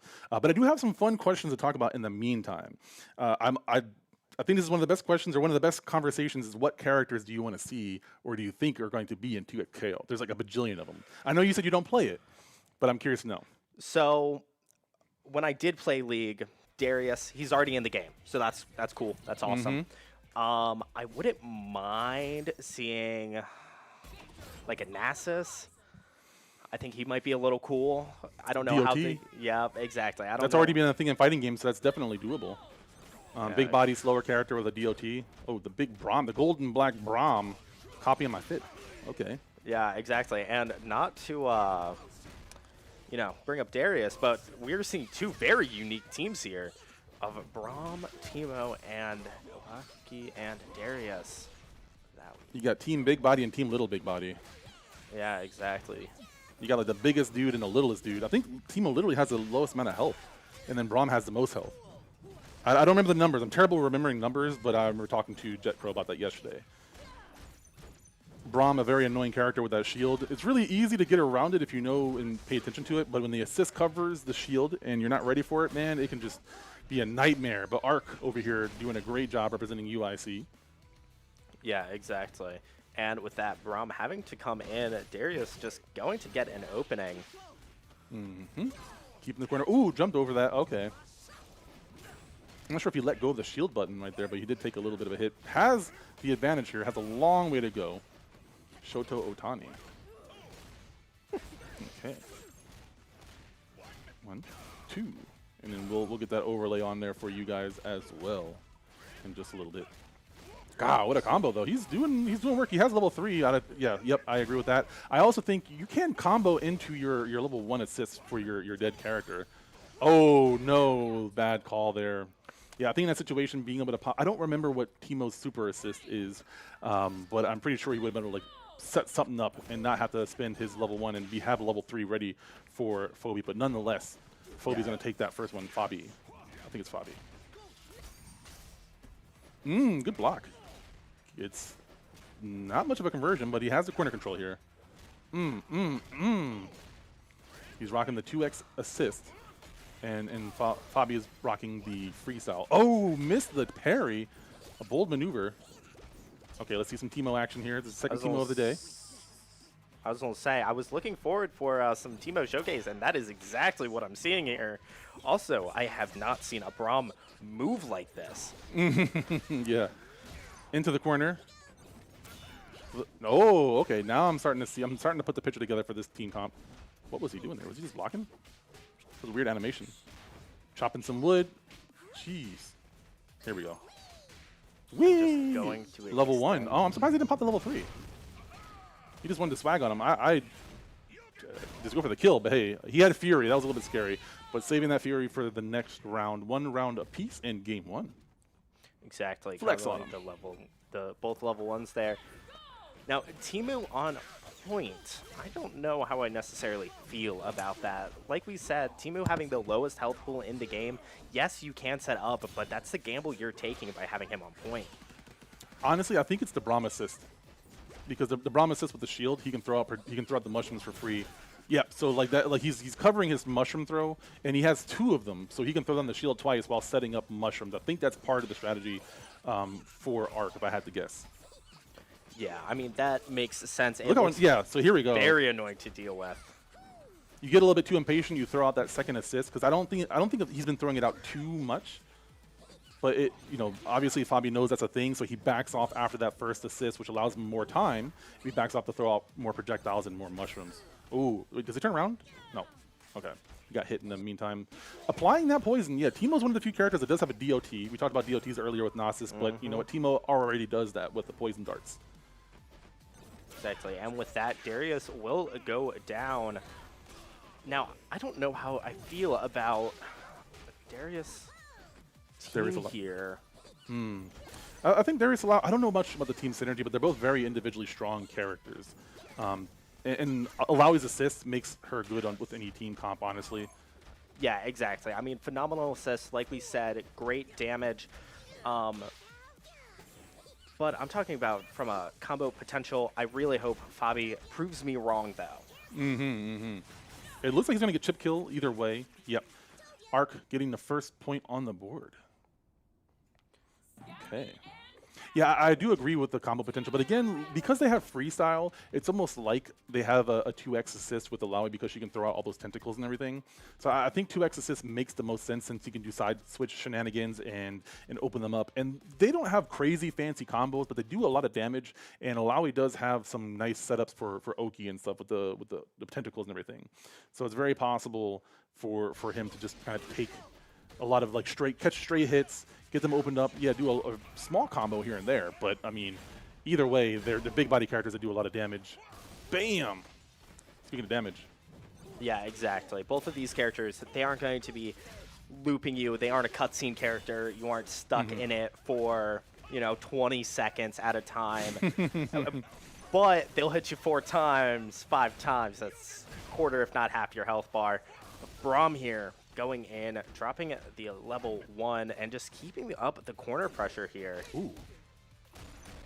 He tried to get the assist out. No luck. Oh, no. Take the burst. Throw out some mushrooms. Nope.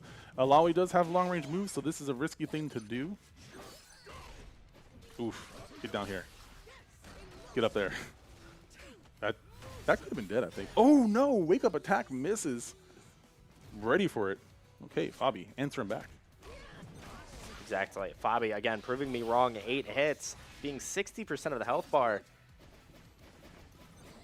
But here we are going to be playing a little bit of neutral. And Braum does knock out Alawi. I do feel like the assist for Teemo is not as strong with this comp. Now, he can throw out the shield and cover, sort of like how he uses the shield as an assist. But I think that if it gets a little bit too predictable, it's really easy to walk up and grab before Teemo gets out in time, or you can just throw out an attack and it'll still hit the mushroom, I believe. So it's a tough situation here. I think it's a very unique, like maybe a comfort character kind of situation. Yeah, exactly. And just the idea of it is incredibly strong. However, you have to be a little less predictable with how you are going to set up and be a little bit more careful. However, massive damage coming out from this Braum. Oh, wow. Block. Break. Yeah, I absolutely agree with what you're saying. Yeah, and again, using that shield to get the assist out and then being able to hit confirm into the tag. Again, I'm just going to swipe away at those mushrooms there and then use the Braum to take space. I love how the mushrooms bounce off of each other. If you throw one out and it's there's one in front of it, it'll bounce off of it, giving it a little bit more screen coverage. Exactly. I do think that Teemo is a rage bait character as well. Like, a lot of people just get mad at the existence of Teemo.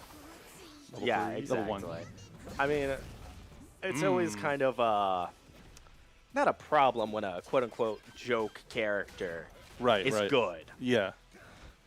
I just know people have a problem with that, but so be it. It's in beta. Oh, well. It makes me think of Grand Blue. Oh, level 3. Lowain. Oof, the Poros come in for the dub. Yes, they do. Okay, Arc tying that up. He does have the point lead here. Again, it is first to 3, so they have some time to adjust and such. Yeah. Nope, misses the apprehend. We are going to see the swap here. Again, Braum just able to block so much. However, Darius finds the opening. Yep. Continue that combo. Knock into the air. Uh-oh. Whoa, that was not safe, but worked out anyway. Was too scared to press buttons. Golly, the bravery, jumping up, didn't go for the 2H. Just jumped up there with him, bringing him up, bringing him down. Alawi, man. And with that, we are seeing Braum down. Poison now. Nice. Oh, fly out of the way. Did not want to deal with that 2H. The slingshot is just so disrespectful. Bloop. Ooh. Oh, gets out of the corner. However, immediately caught. Yeah, that's dead. And the level 1 will take it. Making it 1 apiece here. Fabi taking a round. Yeah, round 6 or round 3 each time. I think what's really interesting is how even this matchup is, because each of them have things that they can punish on each other so hard and so well, but they just cancel each other out. Yeah, absolutely. And again, it's very unique team comp with the Teemo and the Braum. I do like the contrast of the big body and the little body. I find that entertaining. Yeah, exactly. Kind of got like a Ferrator situation from MKX going on. Absolutely. I don't know if you play Deadlock as well, but you got Mo and Krill. I've not. It's a very fun, challenging game that I can't quit. It's my League of Legends for now. Ah, okay. Popping that shield. Ooh, immediate break. Yeah, very smart use of the break there. Not wanting to take any more chip damage. Braum unable to fully convert off those 2 hits, but Darius able to pick up. Good patience. Oh, the DP gets stuffed. You have an armored DP. It's not invincible, but you have like a hit of armor and going right through that. Someone like Timo has a bunch of buttons they can press. That mushroom looks like a strawberry, by the way. Oh, 100% does. Bam, bam, bam. But with that, Darius does fall down. However, your Lowy is at almost full health, but is going to immediately be caught by a combo here and unable to get the full mushroom reset there. Wake up attack. Falls on the mushroom, not able to get a conversion off of that. Tries to go for the grab. Oh. No, that was wonderful stalling coming out from Arc to just get that little bit of extra health on your Braum. Oh no. Oh, gets out of the corner. But immediately back in, and we are seeing a conversion into the level 3. Bam.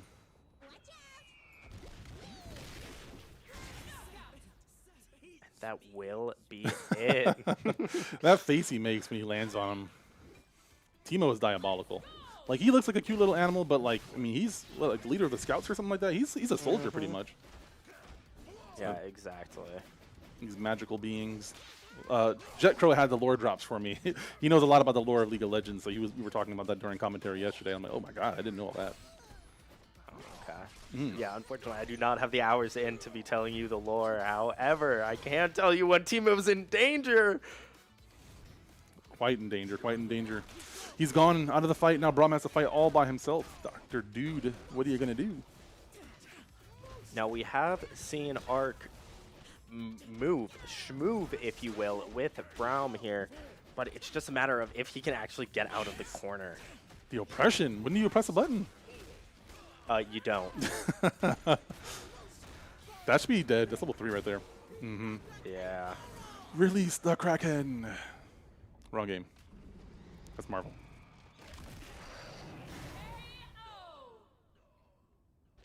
That's messed up. That's a 3rd player on the field right there. Does League of Legends have any characters that you control more than one character at the same time? I'm trying to think. I don't think they have any characters like that I can recall. But it's like, Dota, I think Blizzard had their Heroes of the Storm had a character like that where they had a couple of different characters. Like there was like 3 little dwarves that you control from an old game. So I'm curious to know if there's you have Lil Wayne and Grand Blue. So I'm curious to know if there's any characters like that in League of Legends. I don't think there are. Yeah, not to my knowledge. I mean, there is in like Melty Blood. I'm blanking on their names, but the 2 sisters that you can control as well. Bam. Oh, drop the combo. I think that was supposed to be a meaty setup.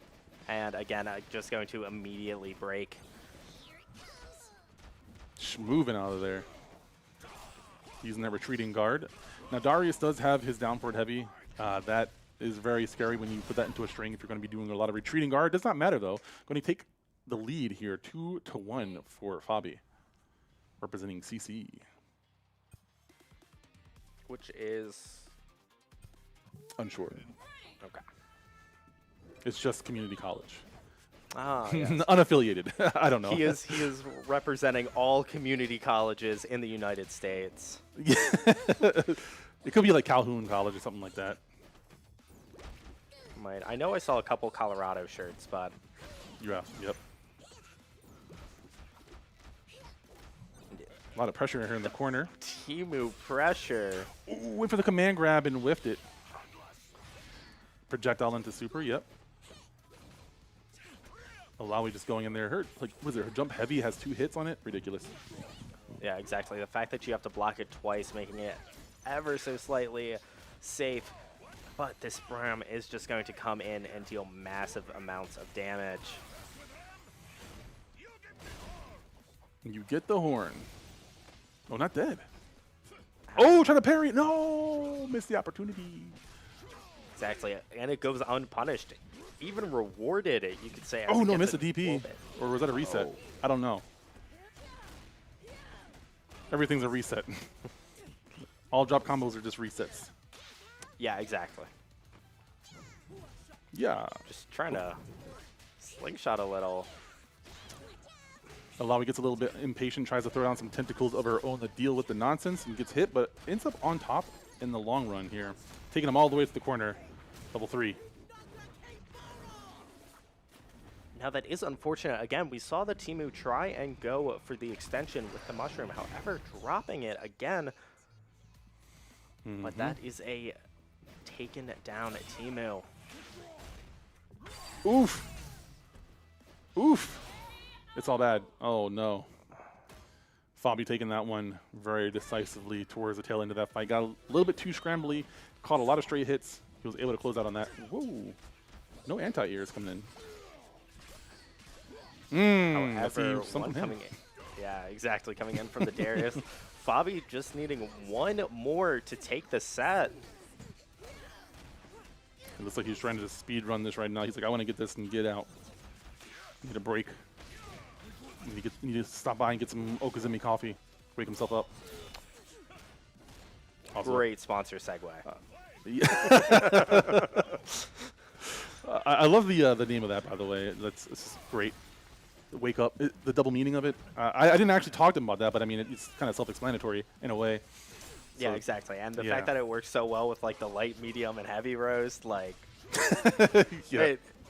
it just works so well. And roasting works well in the FGC as well. That goes.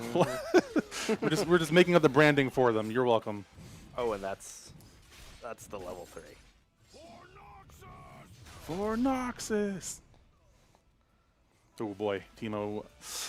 Had a Timo tough road at at one just with immediate level Fury. 3. Just pop level 3 in Fury. Nope, never mind. Nope. And with that, Fabi will be taking it.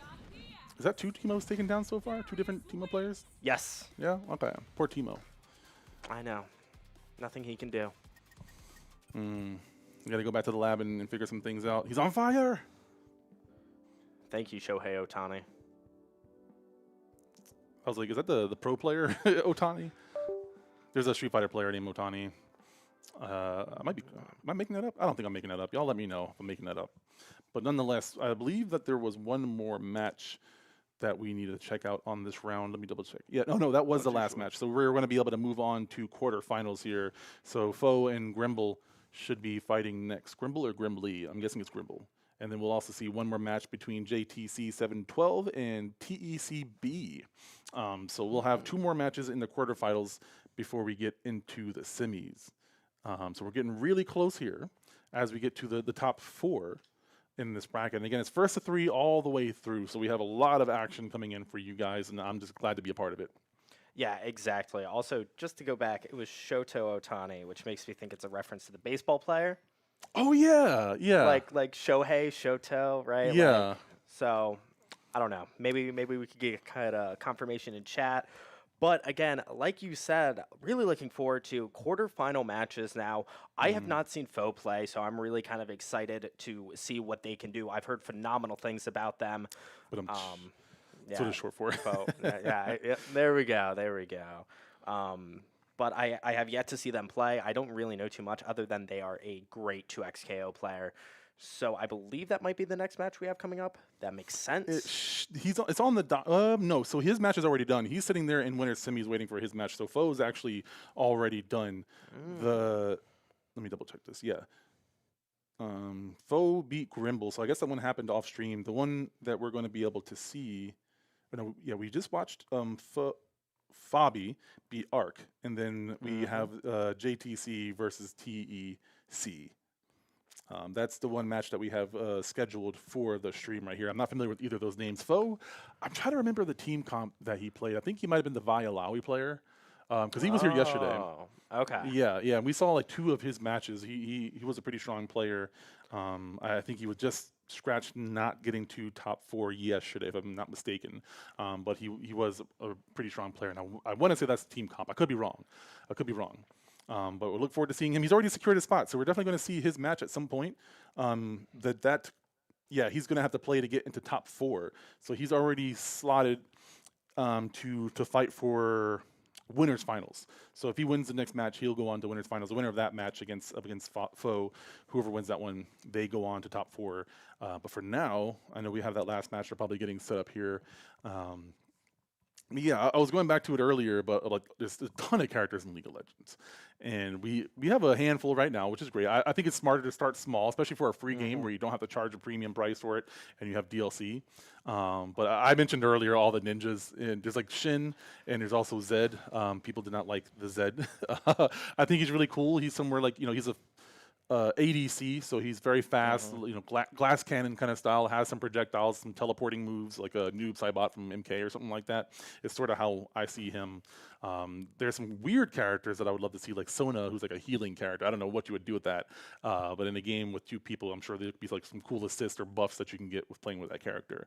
I think there's some creative liberties you can take, because they have like an attack buff, they have like a heal or a defense buff and stuff like that, a movement speed buff. I haven't played in so long, so who knows how that character works now. Yeah, exactly. And one thing that I'm kind of looking forward to, I don't think we'll get him anytime soon because we just got a Kali, but Talon, I think, could be really kind of interesting. Yeah. Also, I don't know how they would do it, but like a Baron Kench might actually be really interesting as well. The big frog Tom guy. Kench? Oh yeah, Tom Kench. Tom Yeah. Sorry, yeah. Baron Kench is one of the skins. Gotcha. Yeah. Yep. Tom Kench. Yeah, you're right. Like that would be kind of a cool / annoying because like he has like the Kirby mechanic. Oh, what's fit is that? I like that outfit. I haven't seen that one. Oh, I know. That's in League of Legends. I can't think of what it's called though. It's not the Heartbreaker skin. I don't know. But yeah. So this is a different player. This is JTC, and it looks like he's going solo. It says join local duo. Oh no, that's if there was a second player there. Yeah. Maybe no. Okay, yeah, they're just getting right into it. So another Vi Alawi versus a Darius Alawi. Yeah. Somebody did say, I think Kitsune said there's a lot of Alawis in the bracket. I'm starting to see that. Vi, the coolest character in the game. Nami. Okay, so I actually have a hot take. I think gauntlet fighters are boring, like incredibly boring. No. Whether it's Vi, Yang in Cross Tag, Olympia in Rivals 2 and 1. I don't know. There's just what about Steve Fox? Don't get me started. Oh. Don't get me started. I love boxing characters. I did boxing, so like I don't. She does obviously have gauntlets, but I always just thought of it as like street fighting or boxing. I was and gonna for say, me, I just love that.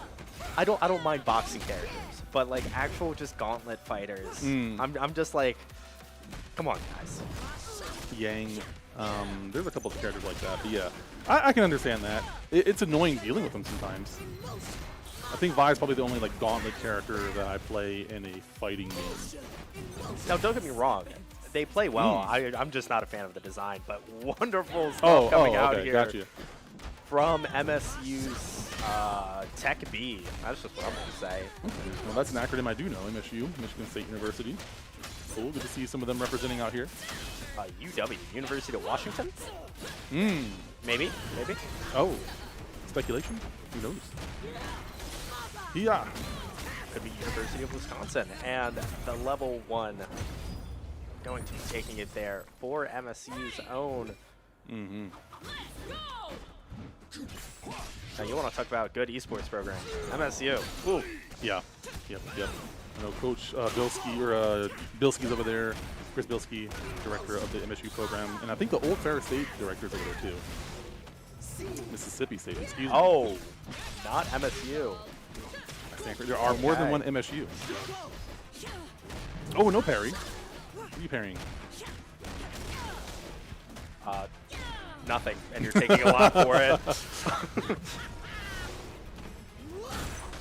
Ooh. Just stuck into the grab. All right, TECB taking that first round. First character, I should say. Okay, Darius, let's see what you got here. Just a hard knockdown. Going in. Ooh, that's going to be a... Nope, mine. Not a full combo. A shot. Oh, canceled off of the tentacles. I like that. So since you can hit the tentacles and they are an actual hitbox, you can cancel off of those into specials and supers. And he canceled off of that right into the super, which is really fast reactions there. Good reactions from TECB. Getting that first point on the board from Mississippi. Exactly. Ooh. Nice little drawback, however, unable to actually pick up anything off of it. I think both players were a little bit unready for that one because that was a weird interaction. It felt like it was in slow motion. You see the backdash, and he just gets pulled back in. Exactly. Bam. Darius going to be taking a lot here. Great time to burst, though. Got out of the corner with the medium combo, and now put himself into the corner. Okay, taking himself back out? I don't know. What's happening here? Oh, happy birthday. Never mind. Never mind it in. Bam. Beautiful extension there. Life lead. Very much so on JTC's side here. Make way. Good backdash. Gets out of there. Oh, nice. Using that 2x assist, you can mix up your assists as well, so you don't have to do the same assist both times. You can actually do the dash one, and then she has the great anti-air assist as well.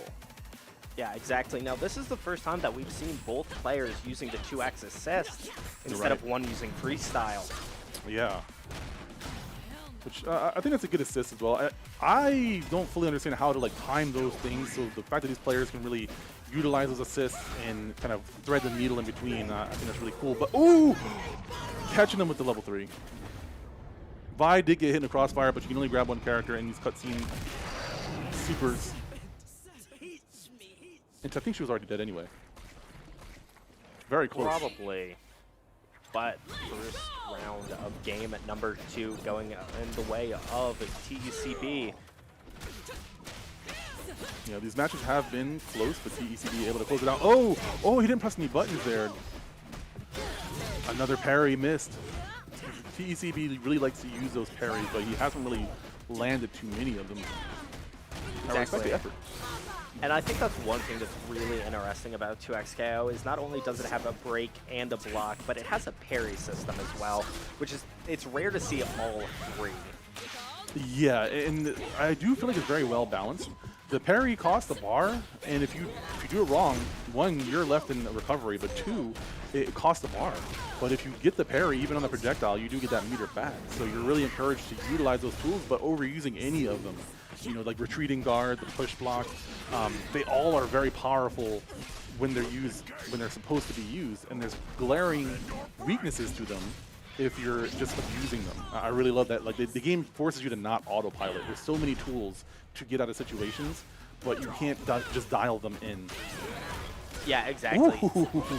In games that have parry systems like Melty Blood, you can kind of just like spam them whenever. Yeah, exactly. Melty Blood, you can use them wherever, and that is game number 2 going in the way of TECB. I'm wondering if in this match, like, I don't know, I'm watching this, and this looks kind of rough for V here by just Darius able to just have that little bit of extra range. And as I'm saying this, Darius is kind of getting beat here. Yeah.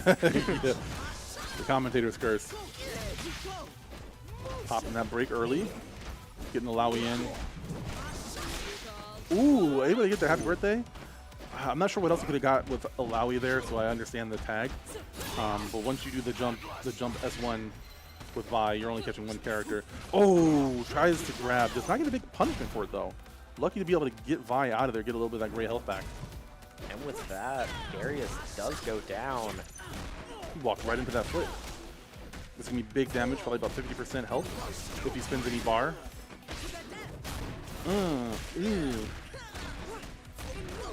Golly. Yep. 1 reset. That's crazy.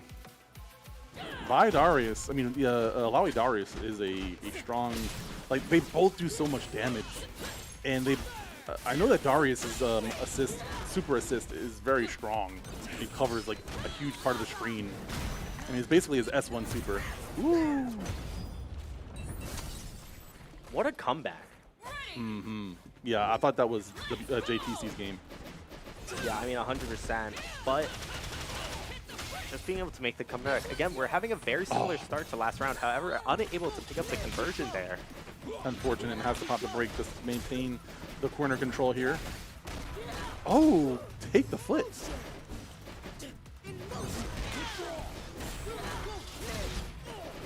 Nice break. Not able to get a full conversion. Oh, popping the apprehend. Okay, not even the upwards apprehend. Good spacing awareness. A little risky. Oh, who's in the screen? Who's on the screen? Who am I looking at? Oh my God! Oh, and That was dirty. So he popped the 2x assist, swapped over to the other side, got shoulder checked from behind, and then tagged in to Darius. Okay, down to 1 character apiece here. TECB is working on his 3rd bar and has a lot of assists. They both have 2 bars of assists. We're going to see how this all shakes out. Yeah, getting very close to that level 3. TECB wants to close this out, and he's going to close it out. I believe that is 3. that is indeed TECB. 3, making it a 3-0 for Mississippi State University. And I apologize. When I see MSU in this state, I can only Yeah. assume. Yeah, absolutely. But yeah, I mean, there's several other M states, so I guess there probably is going to be multiple MSUs, maybe even in this bracket. We'll see how that goes. But yeah, taking that Darius Alawi, the big bodies, putting in a lot of work. We see a lot of big bodies today. We've seen Braum, we've seen a lot of Alawi. Vi is almost like a big body in some ways. She doesn't move like one, but she's a heavy hitter and has some really big buttons that she can do. Covers a lot of the screen. Like her down S2 is just ridiculously huge. Like you can't, doesn't matter what side you're jumping on. That's basically an anti-air move. So it's gonna hit you either side, and you can convert into your S2 super. So yeah, there's a lot of characters. Yeah, I would like to see Gnosis actually. I think that he would fit the big bodies as well. We haven't seen too many. We've seen a couple of Yasuos. We've seen 1 Yasuo so far. I know there's more in the bracket. We've seen 2. 2. We've seen 2. Okay. I know we have some Ari in this bracket as well. And we've seen 2 Teemos. We've seen 2 Teemos. That's crazy. I don't see That Teemo is. too often, and the fact that we've seen 2 of them already is kind of wild. So yeah, that should secure his spot into winners semifinals. We have, it looks like Kitsu and Fabi may not have fought yet. It's not marked for bracket yet, so there may be a little bit of downtime if Kitsu and Fabi are already fighting.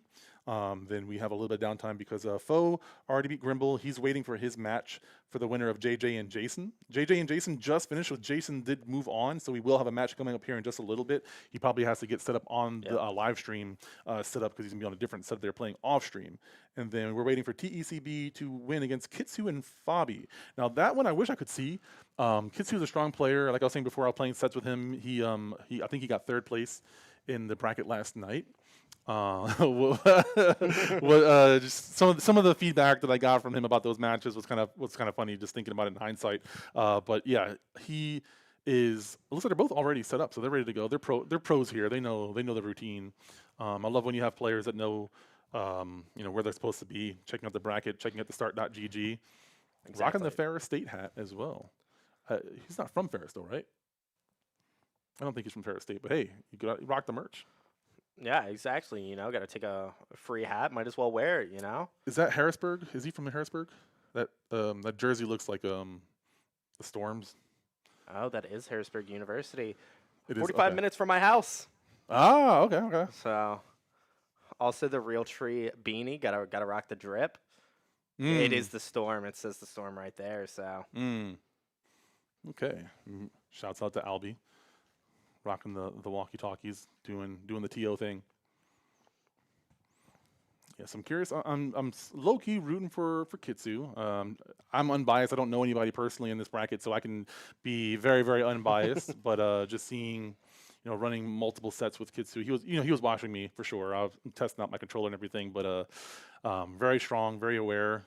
Keeping his fingers warm. I was able to help him warm up by beating me down. So he stayed warm. I'm sure he's really wanting to fight some of the players that we're going to see on screen right here. So he's probably, if he's not in bracket right now,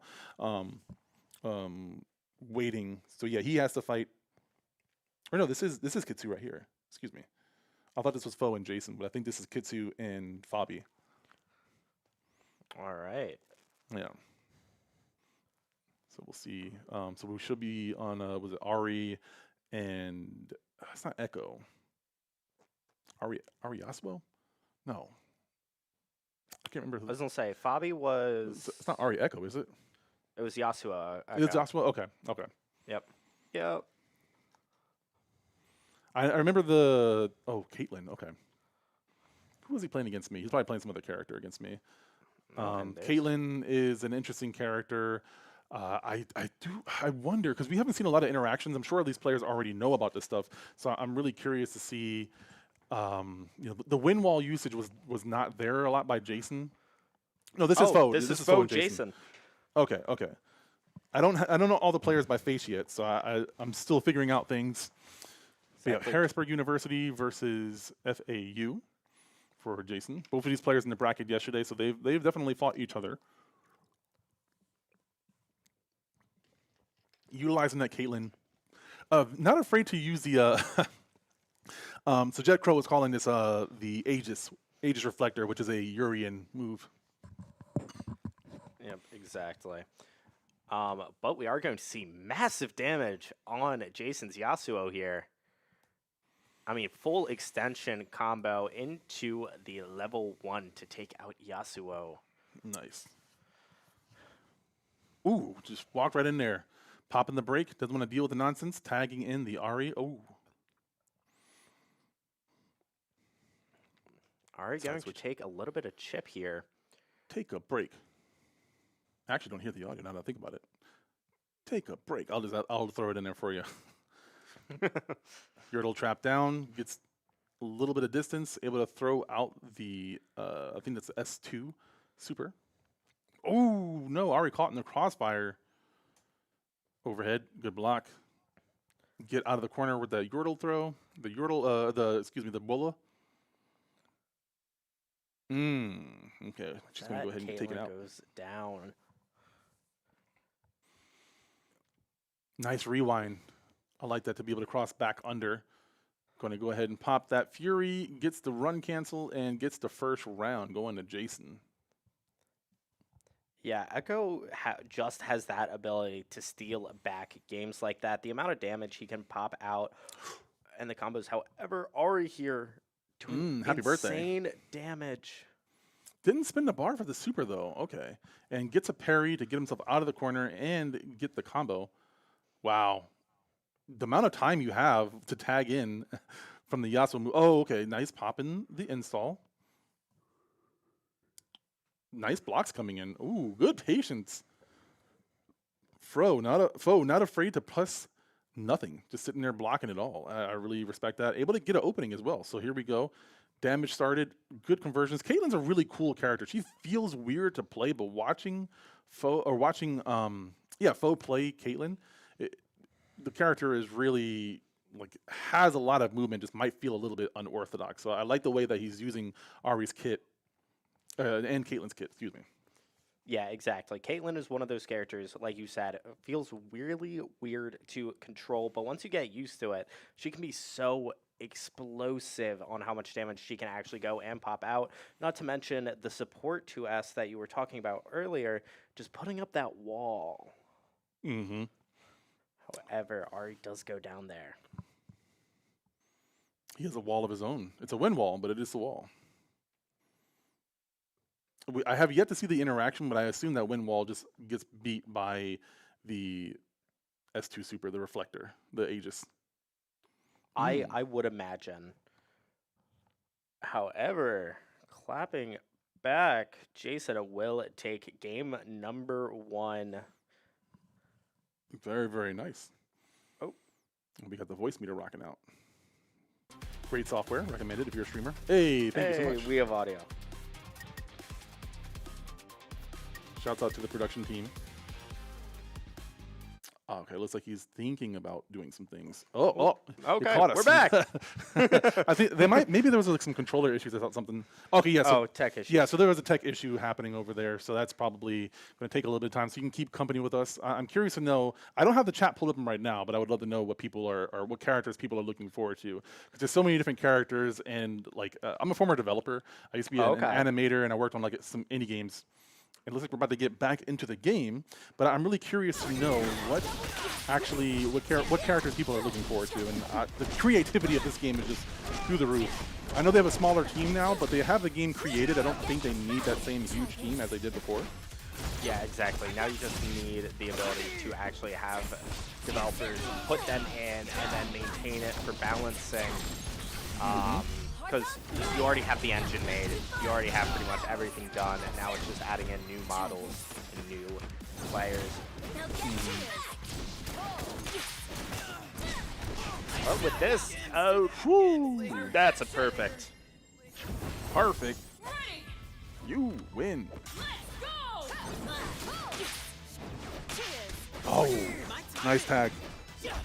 Immediate awareness of whipping that 2H and just tag right over the Caitlyn. I love that, like, oh, I messed up. Let me go ahead and tag while my assist is out. Like, the fact that you can do that at almost any given moment when your character is on screen, as long as you're not getting hit, is so cool. It's so rewarding. Like, one of the most satisfying feelings is when you, like, bring in your tag, but then you realize that, like, you're about to get hit, so you tag to the other character, and then, like, you anti-air or something like that with them. It's so cool. Like, you really get rewarded for having good reactions and good awareness in this game. Get back. Yasuo really wanting to get in. Ari wanting to be able to control that space and get in on her own terms. Yasuo's supposed to be an anti-projectile character, but I really don't see him using wind wall at all. Like, even as an enhancement tool, I don't really see too much wind wall. I'm not sure why that is. Maybe there's discussion that wind wall isn't that strong on Yasuo. I find that hard to believe personally. But yeah, exactly. Either that or, I mean, even if it shuts down the projectile game, I imagine you could just punish it. I mean, please, Mr. Gorbachev, and tear down that wind wall. But with that being said, yeah, I think Foe gets his get back. Did you know that that super does more headshot damage? Oh, I believe it. Yeah. I was talking to Jet Crow last night, and he was stating that, and I saw that. There was a really cool finisher on one of the matches last night where he had to shoot where the character got knocked down, and so he had to aim the bullet where the character was going to be once the bullet came out. And so he like shot it down further, and the character like landed into the bullet. It was a very, very cool sequence. Yeah. I want to say it was it might have been Foe or Kitsune. No, it would have been Kitsune.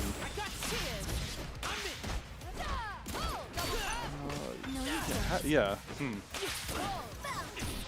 Now, I don't know if Foe just downloads people like this, or if it really was the fact that his controller was malfunctioning, but this is a completely different game than what we saw in Game 1. Yeah. Don't hit the way. Oh, level 3. Oh, that hits. Wait, wow. What was his health at? I am not too sure, however. I think he only had a little bit of health. But, I mean, he gets the kill. You can tag out. Yep, immediate tag out. Ari's going to take some straight hits. Yasuo has a lot of bar. He's down, but he still has assist. Popping the install. Jason's not worried about level 3 on Echo. He's just going to go ahead and keep that pressure. Able to get Ari out of there. Caught in the fire. Catching strays. Ooh, overhead. Oh, Player has one. Level However, 3 though. we are seeing, yeah, level 3 coming. Oh no. I think that could have been a kill combo. Double tap. Oh, that's dead. Bam. Oh, yeah. Wait. Oh, okay. I gotta see if the combo counter, because I think that the combo dropped. I don't think that was a combo. Oh, it was. Okay. All right. It did. Probably on one of the last few frames of the hit stun there. I think it might have just been like a weird animation, because he does a little spin-a-rooney type of thing, and then just stares at the camera. Oh, Volker stops facing the camera.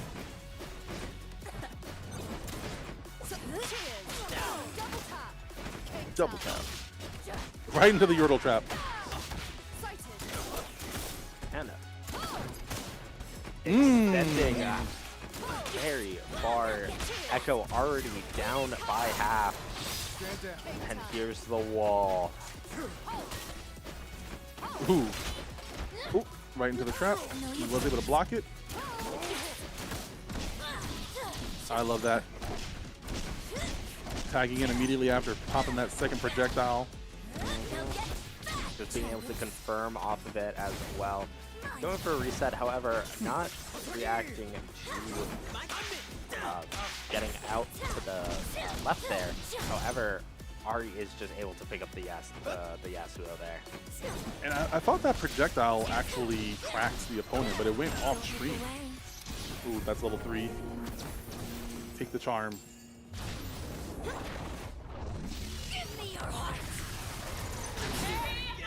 Give me your And heart. that takes it.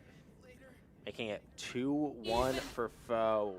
Select your champions. Hey, Ari, select your fuse. Now, I've never really seen this put into practice, but I don't think... I'm curious to know the rules in terms of changing your fuse on the winning side. Because on the losing side, that makes sense. On the winning side, like, I don't think we're going to see a character swap per se, but like there are different assist types that you can do. There's different fuses that you can do. So I'm curious to know how different tournaments handle. Yeah, I was going to say, I wonder, because like even if you don't change character, you could have 2 different playstyles, whether you go freestyle or Double assist or double down. double assist. Yeah, exactly, right. I would imagine that the winner can't change. But I could see it like if it's announced. Yeah, because Smash Bros. Has something similar to that too, where they can change the map or something. Maps are more important on that game though. Yeah, 100%. Ooh! That side switch tag. Hearts on fire. Wow, that reach. Wow. And Was that 2 supers in one combo? yes, yes it was. Okay. We talked about that earlier. And this might just be it for Jade. This is a Marvel combo. This is like a Magneto combo right here. Yeah. Golly! Wow. Look at that health. Oh my goodness. Not a perfect, but near to it.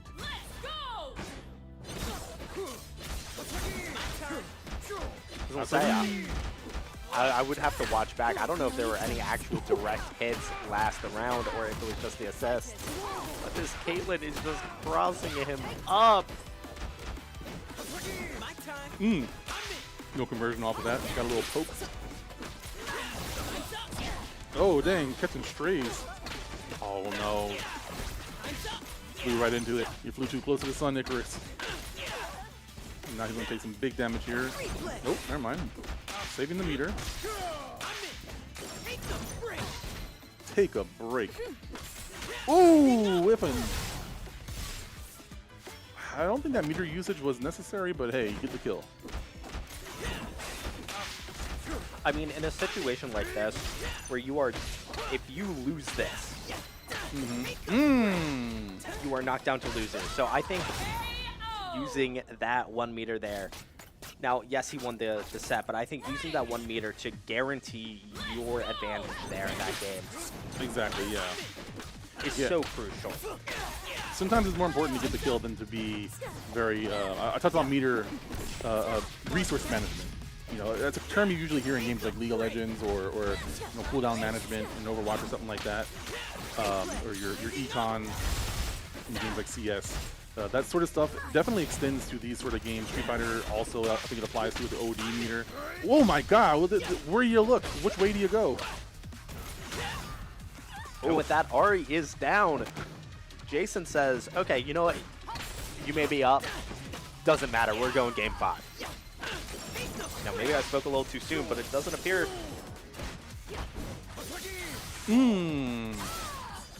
Yeah. Tying it up. High level 1. Only a fool. Absolutely. And we're going into game 5. Right back into it. No breaks needed. That's all you.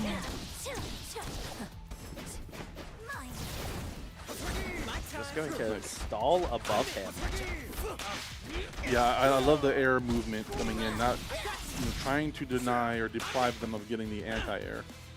Nice. Ooh, that could have been a punish. Also, I just want to talk about how skilled Foe was, being able to block on both sides so consistently, not even taking one hit there at the beginning of this, and then turning that into advantage state.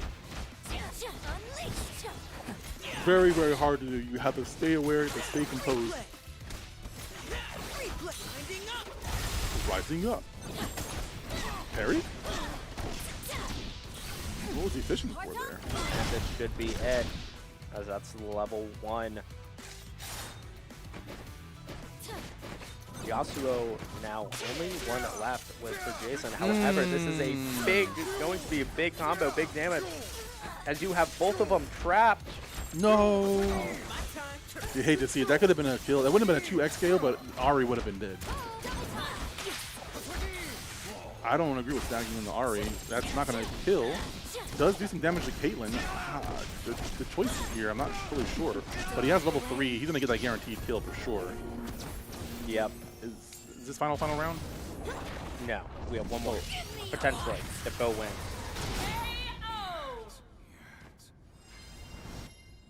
Oh, okay. So it's set point for foe, but yeah. Yep. Cool.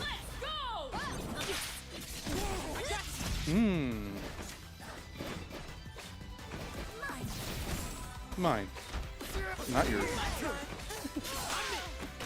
Insane pressure coming from the Echo into Swap, but able to get out of it, but not unscathed.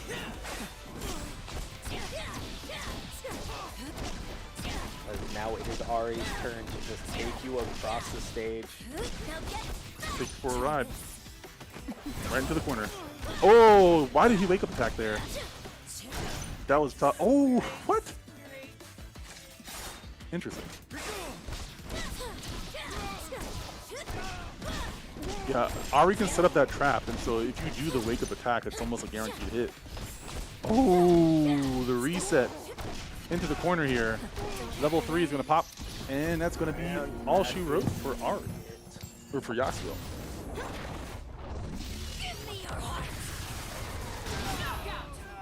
So we'll say a little unfortunate that we didn't get to see the Game 5 final round. But with that being said, wonderful stuff coming out there from Foe, wonderful stuff coming out there from Jason.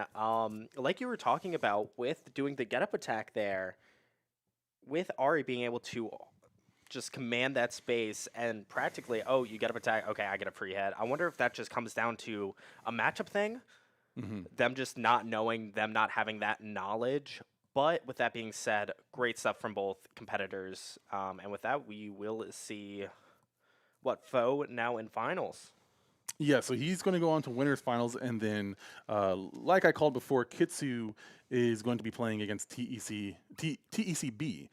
He did win against Fabi. Kitsu did win against Fabi, representing USM. So they're going to be playing as the next match before we get into top 4. And then on the loser side, let's see who we might have here. Yeah, so TEC or JTC is on the loser side waiting for his opponent, and then Ark and Grimble. Yep. Yeah, Kitsu and TECB are going to be the last match that we have for this part of it before we get into top 4 and take our break. I think we're going to finish those up on our last day tomorrow for top 4 of the 2XKO bracket. Yeah, absolutely. I mean, we already saw the top 4 for Tekken.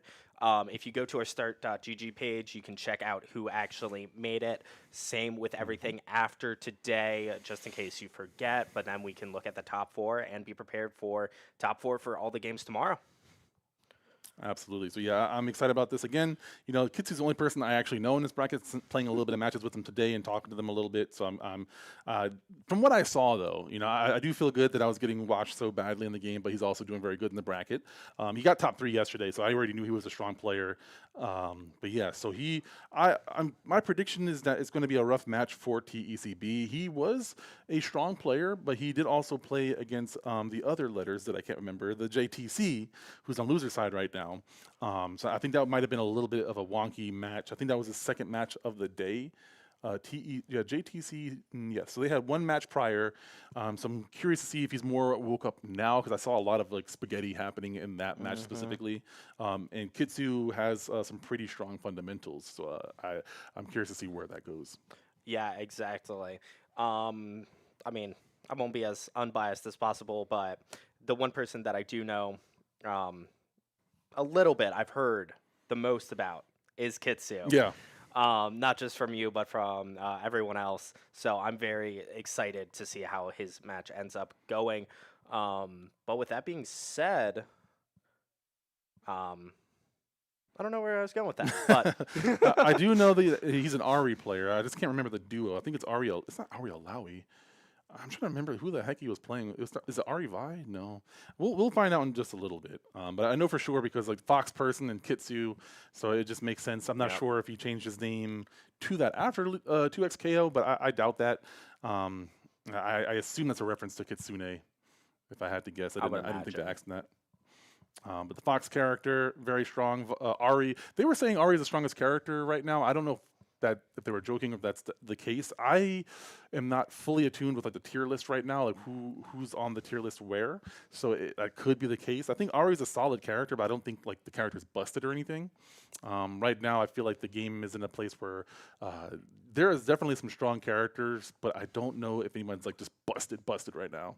yeah, I would 100% agree with that. Characters are definitely strong, but I don't think anybody technically needs like even tuned down a little right now, especially with how young this meta is. Yes, exactly. Exactly. So like the meta is going to evolve. People are going to discover things. It's going to develop a bit more. People are going to realize, oh, okay, you do this into Ari. Oh, you do this into Yasuo. And the matchups just become better as metas develop and people get better. Yeah. So now you were asking who would you want to see in, but now I'm going to ask you the same question. Who would you like to see in? I cannot remember his name, so maybe somebody can let me know. But he's like this half Birdman character that does like dunks and stuff. He's like another jungler top lane character, like like Vi and Darius. But he's the same race as not Talon, but the other. I can't think of the bird character all of a sudden. It's a really like a one syllable name I want to say. But yeah, that character, I like the Anubis pick. I want to see some weird characters come into here, like Heimerdinger. That's probably my weirdest one. Heimerdinger, great zoner, I would believe, setting up turrets and stuff. I think that'd be really cool to try to figure out. Like as a developer, I think it'd be fun to try to figure out how to make that character work. We got like an Echo Box vibe going on here for Ari right now. So Ari Darius, yes, Ari Darius, yes. Now I remember all the big buttons being thrown my way. It's all coming back. Again, last match of the day here. We got the God King Darius. Or is it Forsaken King? Y'all let me know. And then we got the super fit. I think it's like Heart Seeker. Or, what outfit is that? I cannot remember. The down H coming in from Darius. Super Darius, active hit stun. Yeah, going to open up this fight again. Now it's Darius on Darius action. And as I say that, Darius is down. So I am the God King. Headless. In motion. Yeah, I don't like the disrespect from Alao. She's already disrespectful enough. Do you need to be wearing a blindfold right now? Is that necessary? Yeah, get him out of here. Oh, deleted. I like that skin. Yeah, wow. I like both of these skins, honestly. I like the black and red one a little bit more. It's more grounded in reality, I suppose, but the God King one is pretty crazy. And whatever effects he has on there too is pretty cool. Exactly. Going to be sending out the projectile, trying to get it confirmed. However, will not. Now, again, freestyle instead of 2 assists. I really think it's interesting when we see multiple lineups that have of the exact same lineup. However, they change whether it's freestyle or double assist or double down, just to see how the play style changes. Yeah, one of the terms that you'll hear a lot in fighting games is freedom of expression or character expression. You hear that a lot in games like Marvel or a lot of tag fighters in particular because there's so much crazy stuff that you can do. And I would say that really didn't click with me during the Street Fighter V era of the game. Like I just played how I wanted to play and I didn't really think much about like, you know, I just figured out what worked and what didn't work. But as you get better at the game and you understand what you like and what you don't like and being able to like, oh, I like doing this, I like playing this kind of way, I want to play this way with this character. In games like 2XKO, you can make it work to however you want. And having, you know, to go off what you were saying earlier about no character being super overpowered, is that I do think that the universal mechanics are what are the equalizer for that, because you have so many different defensive tools, universally speaking, that allow you to be able to do a lot. The retreating guard, the parry, the push block. You know, you have level 3. If you have the meter for it, you have break/fury. There's so many universal mechanics to override any sort of oppressive action from any one character. So like you can, almost every character is viable in this game, and that's hard to do, especially in a tag fighter. You know, which is again starting with a smaller roster makes it more manageable. Yeah, exactly, 100%. And the one thing I will say, I'm glad they aren't rushing this game. Yes, it's annoying that it takes time for things to come out, but I would rather have a fully finished product that's balanced than just like kind of dropping in characters. Rivals 2 is notorious for that. They've dropped so many characters, and they are so bad on release that they have to be then over-tuned later just so people play them. Tell that to Elsa Bloodstone.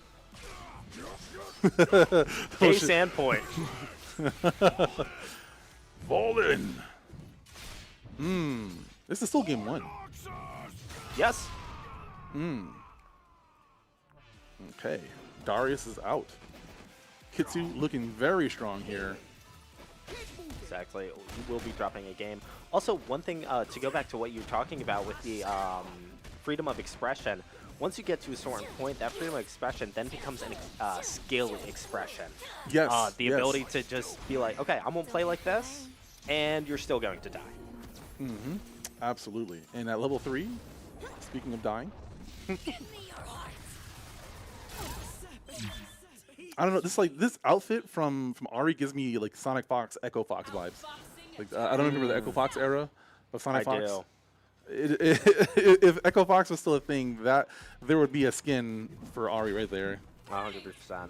But I mean, even with the Sonic Fox, if Ari takes off that hat, you're done. You're done. Kind of a weird take, and I somewhat look forward to this and somewhat don't. But I would like to see team skins in the game.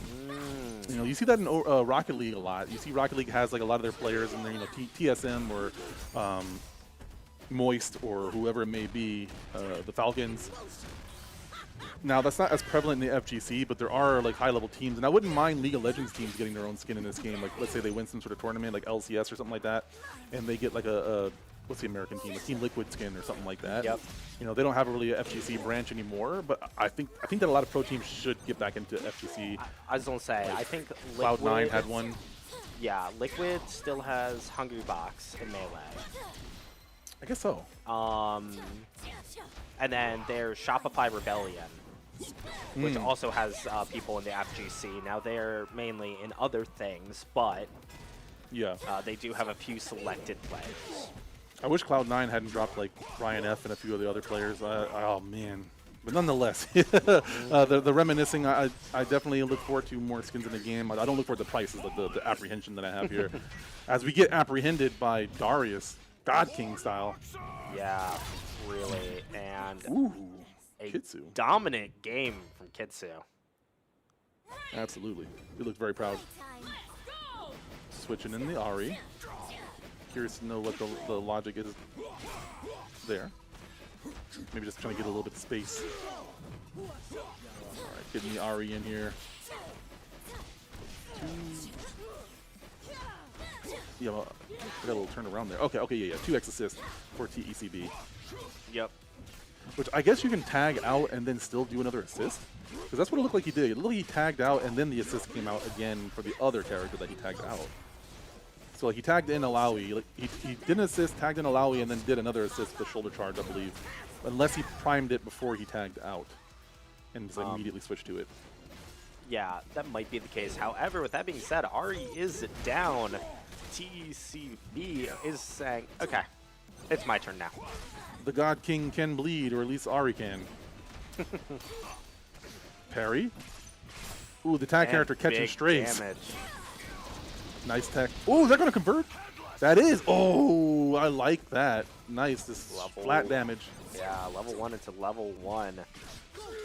Did he reset? He did reset. Went for the low. Having that tag character out on the other side with Ari like that, it's just like the threat of tagging at any moment is so terrifying. 100%. And this is scary because Darius still Oh, didn't want to use the meter there. Yeah. He has Fury. He can pop Fury if he really needs to. There's Fury popped. That's dead. He popped something already. I think he popped DP too. Which you think there'd be armor, but a level 3 should be that. IMO. All right, one round And it apiece. did. Ready. Let's go. Come hither. The red and white axe is pretty cool, I will say. Yeah. Shoulder charge. I was gonna say I like it a little bit better than just the the square straight axe that the other Darius has. Yeah. Yeah. Into the corner you go. Yeah. You got hearts on fire. Reset. Oh, OTG with the fireball. Golly. Withdrawal. Probably a patch for that, buddy. Nice retreating guard. Get out of there. Don't want to deal with the nonsense. Gets the tag after popping the projectile. Gonna pop the level 1 just to get some pressure on him. Oh, but jumps over it. Oh, converts into the corner. Reset. And a Fury being popped. This is not looking good for TECB. As we're just being comboed and looped in the corner. And again, hearts on fire. Reset. Never mind. Doesn't even need the reset. Well, Does it anyway. no, you do. Deleted. That's pretty cool. They got the axe. They got the axe. So with that being said, Kitsu is now up 2-0. Ready. Mm-hmm. We're gonna have to see some major adjustments from TECB here if he wants to stay in the fight. Oh my goodness, the freestyle, man. Take a break. Echo's not even in here. Going for the reset, however, just getting grabbed out of it. That is crazy. The confidence, the swagger, just walk up grab. Very smart to realize that it was Ari that was the one going to be staying out. As now you just get to pressure her in the corner. Weakness. Headbutt plus frames. Good patience. Oh, the tag character caught the special, the super. Darius able to, Darius able to avoid getting hit there. Gets the other Darius out on the tag. Oh, misses the parry. Oh, this is a tough situation for Kitsu here. TECB has Fury on deck if he wants to pop it. But he also has a major life lead with 1 bar on each character. Yeah, I was going to say, I think you hold Fury here. I would have. Never mind. Oh, okay. Yeah, I was just about to say I would have saved the Fury just to get it, but like again, guaranteeing the kill, I respect that. It's tough though. Resource management, again, a very big deal. All right. We love to see that. That's the best trade I've ever seen. Okay, here we go. We're back to neutral. Reset. They might have been having a little good chuckle themselves. Who knows? Okay. Okay. Good retreating guard. Oh, gets that jump down or 2H, or J2H. Working overtime here. Gets the assist. Tags in. Oh, ooh. Watch your feet. Oh my goodness. Oh, no conversion. Apprehends everywhere. No, you don't. Shaw. Now Withdrawal. God King back in the action. Bring the action. Gets the parry. It's not invincible like that though. Was that level 3? No, that was level 1. That was level 1. Okay. Yeah, that was level That was the S1, S2 super. Yes. Just swinging for the fences here, Alawi. And it works. It does work, yeah. Usually when you get push block, you just get whip punished, but she moves forward so far, she just said, you know, screw it, I'm going to do it anyway. Yeah, and here we're seeing both Darius is down. No Darius. Just animal people here. We got Octopus Girl and Fox Lady. All right, bring it out. Misses the hearts on fire. And gets punished. I think I think that Kitsu was setting up for the return of the fireball, but just caught some hits, wasn't ready for the aggression coming in. Alawi actually just jumping in, blocking it, and then I think the second one actually just missed on the way back.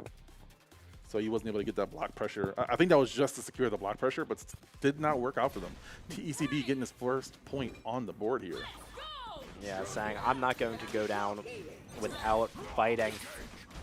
As a matter of fact, I'm not going down at all. I'm gonna fight for the win. Not if Kitsu can help it. Yeah, exactly. These Ari strings that they are getting are absurd. And going to tag in, trying to get the down heavy. And Oh my tagging goodness, back. Darius. Put in the blender. Oh, that movement. The movement coming in.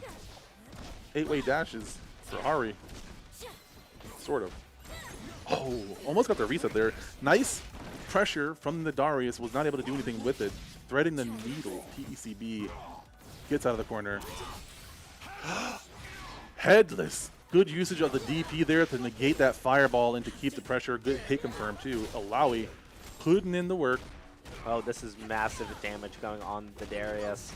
Yeah, Ari luckily popped out of it, but this is going to be dead Darius. Yeah, as that is level 3. Being sent down to the abyss to see horrors beyond his comprehension. Yeah, I can't remember the name of the monster. I know that Jet Pro knows that one. I just call it Cthulhu. Yeah, it works or the out. Kraken or something like that. Freeze the Kraken. Ooh, get grabbed. Okay. Very nice. TECB with the pizzazz, getting the first point on the board for game 4. Trying to tie the score here. Grab them by the hair. Nice conversion. Almost caught the Alawi, but able to get up there just in time. Nice tag. Okay. Picking the spots. Has the life lead. I don't need to come to you. You got to come to me. And with that, Darius does go down. Oh, Kitsu making the adjustments needed. We see the adjustments from TECB, but now the beautiful thing about fighting games is that, again, that Yomi, you know? Exactly. Once you get past level 1, then you get into level 2, and then it's like, oh, do they go back to level 1, or do we go to level 3, right? Just this constant guessing game of what are they actually going to do? And we are seeing it work out for Kitsu. However, never mind, speaking too soon. The corner. Oh, no. Rolled. Oh, wow. Okay, that's like an OS. He has the Ari assist to cover if you stay on the corner side, but he also, if you roll, that's a guaranteed grab if he's ready for it. So really good Okazemi from Kitsu, securing that game. Here we go. Match point if Kitsu wins. Yep, so like you said, it is match point for Kitsu. Got the corner control here, gets an early lead, can do as much damage onto the Darius as he possibly can. Gets the roll, doesn't throw him into the corner, doesn't matter though, he's gonna get that kill off of the super here. Bam! Looking quite rough for TECB. However, crazier things have happened. But Kitsu is not letting down any pressure, not giving TECB a moment to Speed lock? think. He can. Ooh! Ooh, and it misses. In motion. Darius catching a stray. He's already tagged out, but it does reset the timer, or does extend the timer. Cooldown for the tag. Oh, get out of here! Darius is just catching all the crossfire here. Poor guy. He's like, I just wanted to show off my fit. Here we go. Gets opened up. Kitsu pops the break immediately. Darius in for Kitsu. Trying to pick his spots wisely. Gets the air grab into the corner here. Want to get an extension. We convert off those because we got tentacles. Who needs an assist character when you got tentacles? Exactly. Who needs a puppet character when you just have 3 tentacles you can summon out of the ground? True. Oh, and this might be it if we pop a level 1 here. Doesn't even need it. No, but Alawi does some big boy damage. And Alawi with Fury, too. True. Yeah, that's one touch. There it is. Can you control it? Because like arcs back up around. Is that I dead? wonder. Is that reach? That That reaches. is. Okay. So with that, Kitsu will take it. Absolutely, and with that, that is our last match of the day as well. So congrats, making his way on winner's side, top 4. Kitsu, I know he was really wanting to get to the final, so he did hit his goal. You know, he wants to get that run back against Jason, I believe, and so that was a very, very great showing from Kitsu. Yeah, absolutely. I mean, Kitsu being in a grand final, sorry, winners finals. Grand finals will be tomorrow. Same with finals. But good thing from both of those players, Kitsu showing why, I mean, he's named Kitsu. He won with the Fox Lady. So there we go. Absolutely, yeah. So don't forget to follow on the channel. Make sure you check out the CFGC social medias as well. I know they have like a Twitter and an Instagram. You can follow there. Also, one last shout out for today for our sponsors on during 2XKO. We have Okazemi Coffee. They are here in the building if you want to check them out. Really cool, nice people. I was talking to them a little bit earlier today. And then we also have the USA Taekwondo in Kalamazoo. Definitely a place you want to check out if you want to learn some martial arts. It's more laid back, help you build some confidence, help you build some cardio. I got asthma. I go there. It helps out with me. They let you go at your own pace. So really great donating the $500, and then also Okazumi Coffee being here. So thank you guys so much. Also the producers, CFGC and Ferris State, for hosting it with their lovely venue. Yeah, absolutely. Again, another shout out to our production team. They're making all the streams possible. That way you guys can watch at home. That way any like family and friends of competitors can go and see that as well. Absolutely. Oh, yep. And great. Thank you to our producers as well. So, and when we get that final word, I think we'll be closing it out because I think they're going to finish all of the rest of loser side matches off stream. So that was our last match for 2XKO. And I believe we're going to take a short break before we switch over to what I believe is Guilty Gear. Yep, Guilty Gear. Cool. So Guilty Gear is going to be next. So make sure you guys don't go anywhere. I've been the Philosopher. This has been Haster. And thank you guys so much. And we will catch you in just a little bit with our new commentators.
Bucky Buns.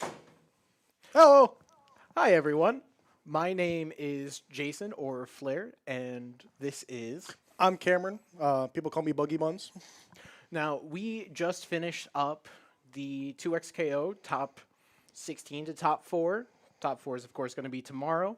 Now, we're going to be getting ready to go into the Guilty Gear Strive top 16 to top 4. Now, the fun thing with this is that I am actually also a competitor. I just finished Division 2. I did not make top 4 in that. But, not important. Yes, I know now. But, I am here to support the rest of the team and everyone else in the conference, and I wanted to take the opportunity to be one of the main commentators for Guilty Gear Strive coming up. Now, this is my friend Cameron. Yes. He also competed a year ago. He took a break from school, but nonetheless, he's also here to support. Just major fan of the entire conference, all in all. But I'm not exactly sure which is the first set that we're going to be going through. But I'm nonetheless very excited. I know everyone who is competing today are fantastic players. I think every single one of them have beat me at least a handful of times. Okay, I just found out game 1 coming up is going to be Fat versus Wachatoriko. I know that Wachatoriko is a Mei player. I cannot remember who Fat plays, unfortunately. Fat plays Bridget. All right, so we got a Bridget versus Mei. This is going to be a very fun matchup to watch. Expect a lot of bouncing, a lot of jumping up and down, yo-yo moving up, down, left, right. Just be prepared. It's going to be very hectic, very quickly. All right. Let's get into it. I'm really excited for this. Starting off on the brand new stage. Oh, Vertical Dolphin is a very interesting round start there. Mei's round starts are very polarizing. They can do Horizontal Dolphin, which can be pretty high in pressure, or they could do Vertical Dolphin as they just did there. I believe they'll also do 2S oftentimes, and I've seen 2D because it slides. But so we're not even 50 seconds to the round here. We already have positive bonus. We already had wall break. Fed is already starting this off with a lot of energy here. Ooh, that is a lot of health gone from Mei as well. Ooh, counter hit. Oh, we reset for pressure. Using the yo-yo dash in order to put on more pressure. Throws. Important note for Bridget yo-yo. If it has fire going forward, it does not hit on the way back. Oh. If it has fire on the way back, it's going to hit you. I've seen a recent uptick in Mei players, especially after this patch. Oh, yeah. Mei does a lot of damage, has a lot of good buttons. Wachatoriko will tell you they are awful. I do not believe him.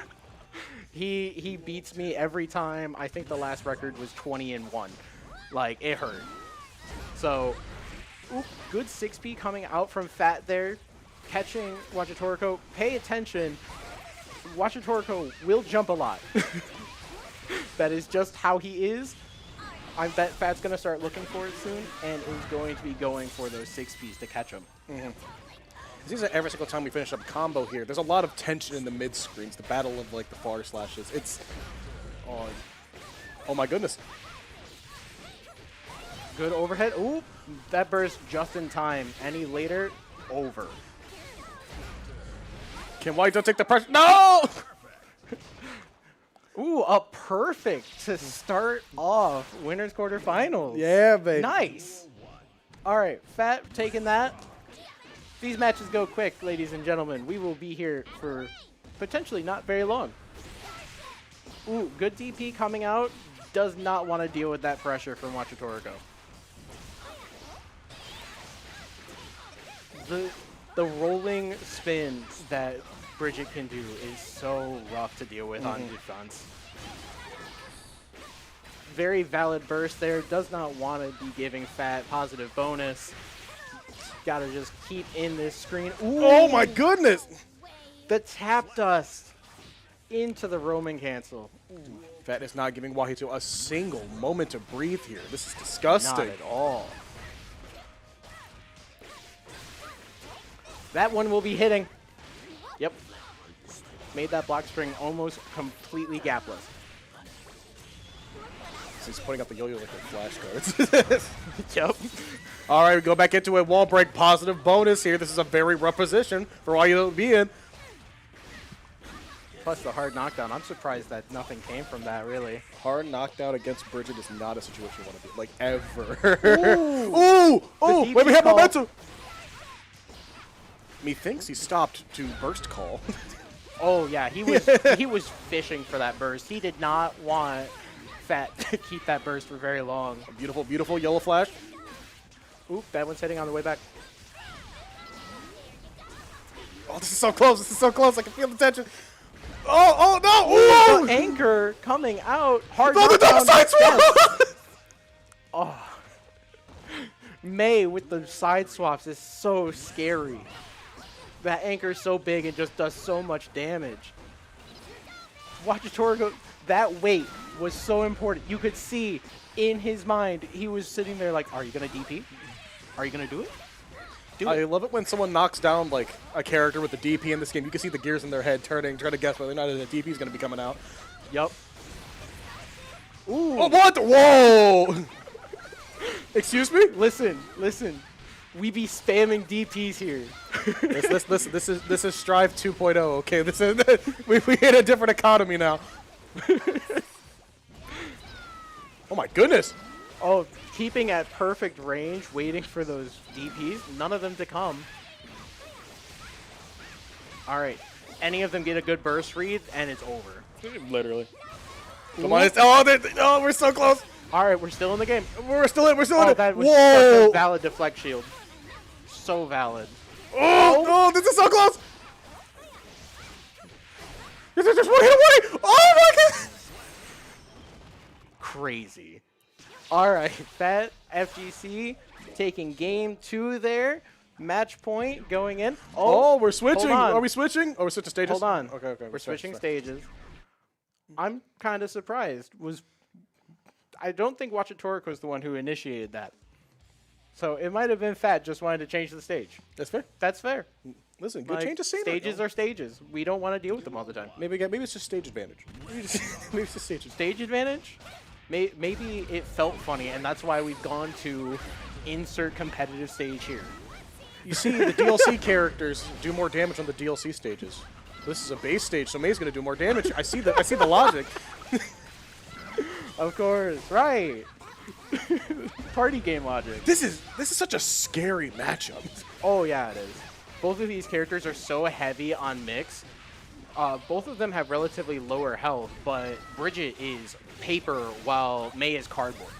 Yeah, this is very true. Both of them are awful when wet, but May is a little more stocky. Ooh, that. Oh, Not at the corner yet. Unfortunate drop. I think the trade-off is though, May is very explosive on damage when she actually gets her hands on you. That anchor does not mess around. It looks like that's gonna be the end of the round with the super. Getting ready. Match point, set point for Fat over here. Ooh, Good 6B. 6B. Oh man, I'm Another loving it. good anti-air. That On to real the quick crib. overhead. Oh, they want to be out of the Wild corner, but you might swing. be going right back into it. Ooh! Ooh, the fake out! Using Rock the Baby to break the wall. Hold on. There is still a game here. Wahito, please lock in. Lock in, Wahito. No, no! Unfortunate. That's how it goes. Heavy mix-up characters are hard to play against, man. You did say these games were going to go by really quickly. Oh, yeah. The only exception to that is if we had a Happy Chaos v. Happy Chaos. Do we have any Happy Chaos players? None, as far as I know. No. God is good.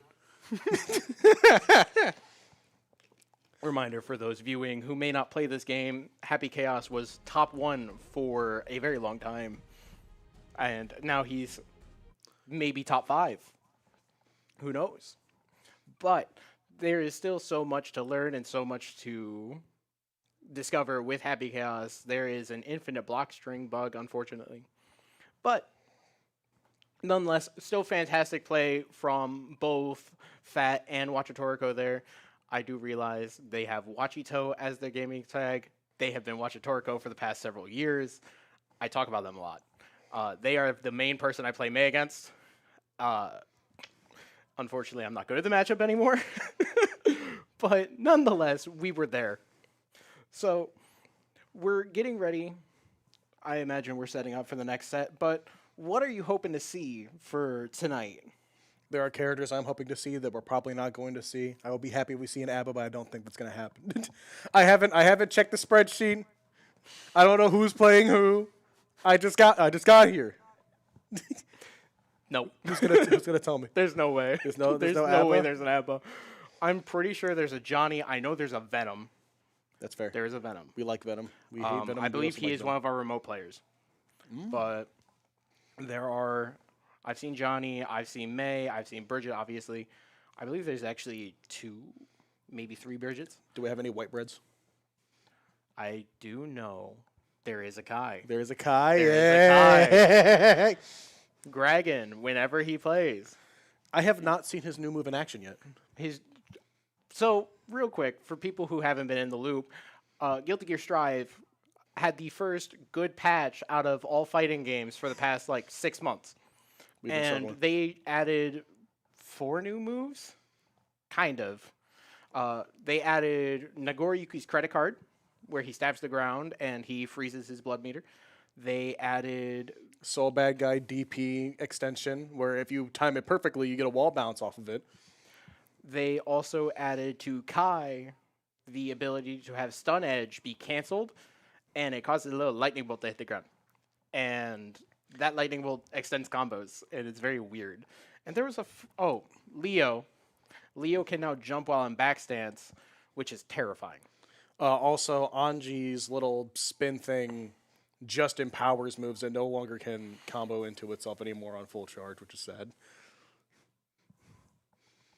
I don't think that's sad at all. No. Now he can combo off of his overhead again. This is true. This is true. And, of course, Millia didn't get touched at all. Because why would Millia get touched? He only hates Millia because he plays Nagoriyuki. Not important. Not important. This is conflict of interest. Only a little bit. Only a little bit. I mean, I'm allowed. Let's be real. Bite nerf. Bite nerf? All right. Well, I really need to get this spreadsheet pulled up for me so I know which matches are which. But I'm imagining that we will be getting ready to get into this soon. Honestly, this entire season has been fantastic. I have seen so many strong players. Like, Gragan actually texted me when the new patch came out and said, hey, I want to play a good Nagoriyuki. And I said, that's not me, but all right. And we played, and I think it was 5 and 15. Like, he was kicking it. Like, that's how it goes. But, fantastic player. Like, I can't explain to you. I have played against most of the people. There's a Ram. Ooh, there's a Ram? I just remembered there's a Ram. That might be hype. That might be hype. I think that's Leo. Oh, yeah, no, I played against him earlier. We did. Yeah. In friendlies. Listen, Abaleo's already a bad matchup. That was evil. He kind of put belt on me, man. Yeah. He 10-0'd me, bro. That was a horrible day. Abba gets 10-0'd by everyone on the cast now. Yeah, no, listen, it's she's a feast or famine, and they locked her out the buffet, so They told her break into the building, and then you can eat. They ended the rewards program. She no longer gets jealousy rage back after she's done.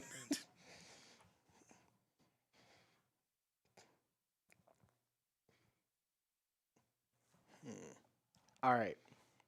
Looks like we're getting set up right now. Oh, headset is going on. Oh, we're going in. I hope we see the Faust stage. I love the Faust stage. Shout out to Albie. Small view right there. Let's go. Love that guy. It's like seeing like a Stan Lee cameo. Right? It's so exciting seeing him pop up on camera. Oh, I told you. Oh, It's Kai the Leo and Leo. Kai Leo. Now this is gonna be an evil matchup. We thought that the Bridget versus May was evil. This is evil. This is Unga Bunga versus White Bread. I love this matchup. Fantastic grab. We are already in backstance. All right, very valid burst there to get him out of backstance. Leo backstance is just terrifying. That kick, you will see it, is +3 on block. Diabolical. Diabolical. It is also extremely fast. So we just need to keep our Oh, eyes out for he's it. still going with the combo. That was half of his health. Jeez. That was a beautiful 6P coming out. Is he going to go for the side swap? No, he backs off. The scary thing about Kai is he has so much area control. The projectile in and of itself isn't what's scary. It's most people want to jump over it. But he has such good jumping normals. Yeah, he does. This is not the players I thought. All right. I think there's 2 Kais. There's another Kai? There's 2 of them? I think so. Aqua's putting belt down, but Kai has finally gotten his footing back. These Pope games trying to bait out anything. Oh! Both of these characters have invincible reversals. So be prepared. There is a good chance they will let it rip and the other one will call it. This is true. The thing about this kind of matchup is it's like, it's so high energy, there's so much going on, and then it will go quiet for a little bit. Oh, yeah. Because they won't be approaching. They want to be safe. Like, I don't know, Leo might be approaching. Leo will be approaching. See, look, there was the quiet for a second. And look, now we're all back in it. He's going to get a nice wall break combo. No, he doesn't. He goes for the side swap. Ooh. It's going to be very scary. He's going to be in back stance. Going to have him blocking. He's going to start putting the foots on the ground. Ooh, beautiful. That's a good burst. That was going to be a lot of damage. That was a beautiful burst right there coming from the Kai. This is the ground-based fusties that we all that we were all rumored of for Guilty Gear Strive. And he goes for the projectile. This will wall break. Oh, and it kills? I thought he was just gonna meet the arena shift. Wow, that was a very fast game 1. I just got the table brought up. That took me a He minute. looks down the table updated. Now, I believe, based on the overlay, Aqua Shot from GVSU is the Leo. Yep. And Ahsoki is from DePaul and is the Kai. So that also aligns up with the Leo wearing the GVSU. Therefore, this makes sense. Stun Dipper. Most annoying low in the game, in my opinion. You don't mess with Stun Dipper? No. That... No, I take it back. that 5K. The 5K of Doom. The 5K of Doom. Yeah. The move that we are going to have to watch out for all the time in any sort of Kai matchup for the rest of the bracket is that 5K. That 5K, diabolical. It is usually followed up by another 5K, maybe a grab, or literally any other normal that Kai has. Very important note for that 5K. In the game, there is startup, active, and recovery frames. That 5K is active for 8 frames, I believe. Gross. At most, you can have it at like +10. It is disgusting. And you just have to sit there and take it. Like, it will look like it should be done, and in fact, it's just his foot fungus thinking it up, and that's what hits him. Hold on, this is so close. This is so close. This is so close. Oh, and he goes for the... Oh! Okay, that's going to be the end of this round. It's 1-1 just this round. Aqua Shot trying to keep it in his favor. Duel 3. Dire Clot, Shock State, terrifying. Oh, I did the grab. There's that 5K again. Oh! Oh! The water without any ice! He did the jump, didn't press anything, landed, and then jumped for the overhead again. one of my favorite things about this game is just how every character has unique mechanics. Like, you may notice, fantastic round to Ahsoki, by the way. Using Stun Dipper in the combo, I believe. Fair enough. Oh, we're just immediately jumping into Oh, game no, three. no stage change. We love the Zato stage. We love this stage. This is also Venom stage. This is true. But as I was trying to say, all of these characters have unique mechanics. So you'll notice when Kai hits Leo with a move that glows yellow, Leo stays glowing yellow. And that is called Shock State. It causes all of Kai's electrical moves to have extra frames.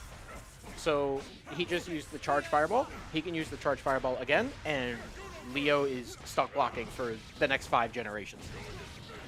Leo's unique mechanic, of course, is the backstance, which he can only enter through throws or 2 special moves. One dashes behind the opponent, and the other one is that erupting fireball thing. And that is his win con.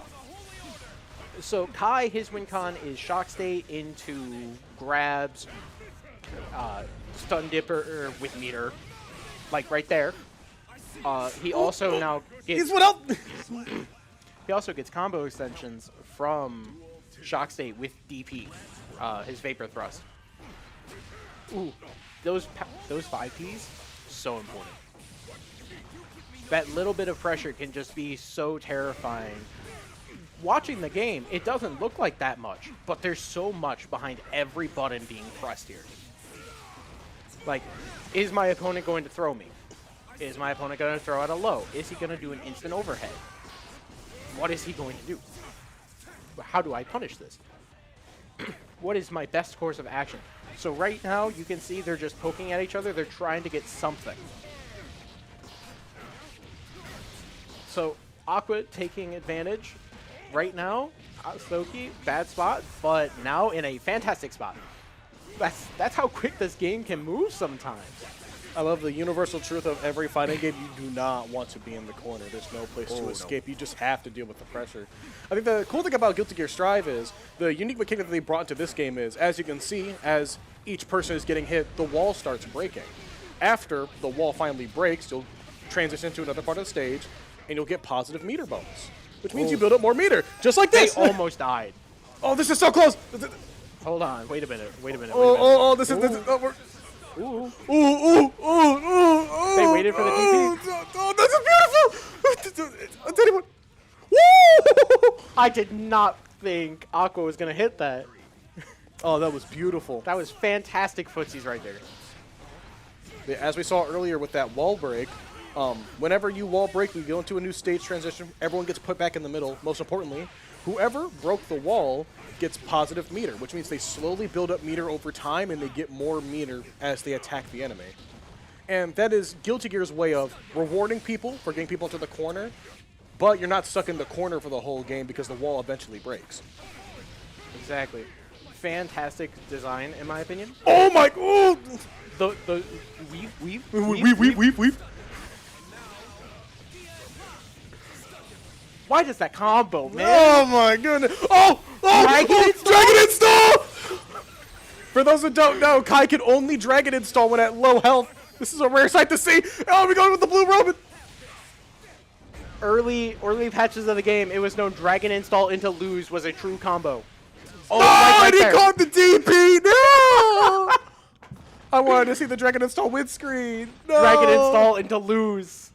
It's still true. Still true combo. This is not ancient knowledge. It's quite modern. Goes for the side swap again. Ooh. Oh, beautiful burst. Beautiful, beautiful burst. Sadly That's gets DP. fantastic 2P to snuff out what. Oh, another DP. Can I get another DP? Waiter. One more DP, please. Oh, he goes with the blue rubber right into the jab. He was hitting me with that earlier. I know that move. Ooh. Good DP right there, getting out of that situation, and suddenly we're playing zoning. Zoning characters. I mean, all Kai can really do is throw projectiles right now. Ooh, beautiful wall bounce. What? It combos. What can I say? It combos. Dire Clot, fantastic move. Huss. The quick blue Roman cancel down. Nasty, disgusting Blue Roman into jumping punch overhead. Disgusting. Block this, you filthy casual. Oof. Ooh, fantastic throw. We are in win con now. He is in backstand. Staying in backstands like that is really funny. For those who don't know, while Leo is in backstands, he cannot block. He is completely vulnerable. He does have a parry, but he cannot block. Ooh, the drop. He blew Roman's up. Stun dipper. Oh, beautiful wall stick. All right, here it comes. Here it comes. Asoki Oh, I now just has realized. pause meter. We are in set point for Aqua right now. Oh my goodness, you are so right. We have not. This has been going so fast. We've been having too much fun. That fast, small low. Okay, come on. Final duel of the round. Win. Just aggressive throw right there. Are we gonna go to round 5? This is. Ooh, Asoki wants to go to round 5. He wants to go to round 5 so bad. Beautiful. I'm summoning my lightning. Oh, Ooh. very scary situation to be in. Reminder, Leo does have a DP too, but right now, if Aqua DPs, they're dead. Oh, they are mega dead down. Oh, beautiful combo. No burst. He's gonna have to eat that. Oh, and then he does a combo off of it. This is so He sad. drops the combo. The nerves, man, the nerves. Oh, it's so close. That's He's what I gonna was get the talking wall about. stick. Vapor thrust causing those combo extensions. This is a We are one-touch one hit situation away for from Aqua round right now. 5. Oh! One hit, one throw. One grab. One throw from round He put 5. hands on him. We are going we're into round just- 5. Go right into I it. can't Right even into the drink final water. round. No water for you, bro. Can't even let the intro play. This is gonna be the final We got- round. It's so excited. We got fireballs. Got the grab. He's gonna do weave. No, he didn't. He didn't do weave. He stayed in place.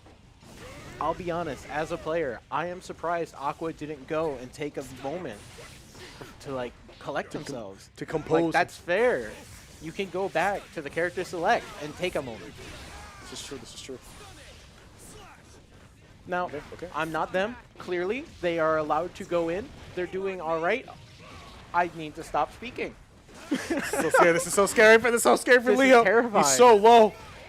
Oh! He stole his technique. he stole his downward blue Roman. He said, "Wait, I could do that too." He hit a Yuta, bro. That move, that little flip, fold your arc. It's like +8 Gross. in shock stage. It's so rough. Listen, Aqua needs to lock in this round. He's already at half health. If he loses this, it's over. Oh, and he's about to get the wall stick. No. Ooh, this is a little rough thing. One fat combo, and Leo is dead. He has burst, though. Oh, he wants the wall break, too. He's going for the super. He's going to go for the positive meter bonus and the hard knockdown. Wait, hold on. Wait a minute. He didn't hear no bell. Oh, we're challenging it. Oh, this is scary. Be This is careful. scary. Oh, we. Woo! Oh, he called the burst. No. Oh, my God. This is such a He's scary right up. moment. Oh. Will Kai call the burst? Kai's trying. Oh! All right, guys, this is a very important moment. Aqua is able to hold that burst the entire way. They are in such a positive situation. Never mind. No, listen. I didn't want to say it. I've been holding it, but we have a Leo player, okay? I'm surprised it took him this long. Honestly, I'm surprised at the lack of Unga Bunga on the screen. I know. That Quite lightning patient bolt hits Bunga. high. Very patient gameplay from Aqua the right pokes, now. the pokes. They do not want to make a mistake. The air's They getting gotta pay thick. attention though, because I can feel Asoki. They are wanting a grab. The hands are getting hot right now. Eating. Double weave into the grab. Oh! One of the come most on. damaging command This grabs is in the game, one. by the This is way. one combo. Oh no! He's gonna have to eat all this damage. No burst. He's probably gonna get a wall stick here. Oh, No! the drop. Come on, whoever gets touched here, look. No! That was such a Beautiful. close set. That was so such a close good. set. Fantastic set to watch. Dude, I love watching sets go 2-3 down to the last round. It's always so beautiful. It's always so much more fun. Okay. Now, I Who's next? think, based on pattern here, we are definitely just going to jump over to winner semis, I believe. I have no idea. I just got here. Hey, I just got here too. What can I say? But nonetheless, that was a fantastic That was match. beautiful. That was amazing to watch. This is I why I don't wanted like to see both- a Kai either play. of them. I don't like either of those characters. But they both made them There are look characters fantastic. that you hate to fight, but you love to watch. Leo can go up there. Leo's really fun to watch. Who else is you hate fighting them, but you love watching them go? That's a good question. High key, Potemkin. Potemkin? Oh no, you're so right. No, Potemkin's a fantastic character to watch. almost daily, he watches Potemkin gameplay. But if he ever runs into a Potemkin in Ranked, the hate vibes them. are gone. The vibes are rancid. Oh, it's terrible. The vibes are sour. just cooked. They're so bad. Vibes are not good. You can just feel my soul leave my body whenever I play Potemkin. Thankfully, they are no longer the worst villain known to history, and instead they are actually a reasonable character to play against. The soul of take Potemkin was siphoned out of Strife and put immediately into Alex in Street Fighter 6. I think he's right now the best grappler in that game. If I remember correctly, he is currently the best grappler in the game right now. So he has buttons. Are we talking king levels for Tekken 8 or? Oh hi, I'd buy. what's happening? We just open the door, say hi. We close the door, say bye. See, Simple and easy. It's less that Alex is ridiculous. He has a stance that he can go into that has like 12 different buttons. All right, I learned this today. real quick. I believe that this is one of our hybrid matches, which means we Oh, have we have an one of online the player. players in the building, but the other one unfortunately could not come because money is expensive. This is true.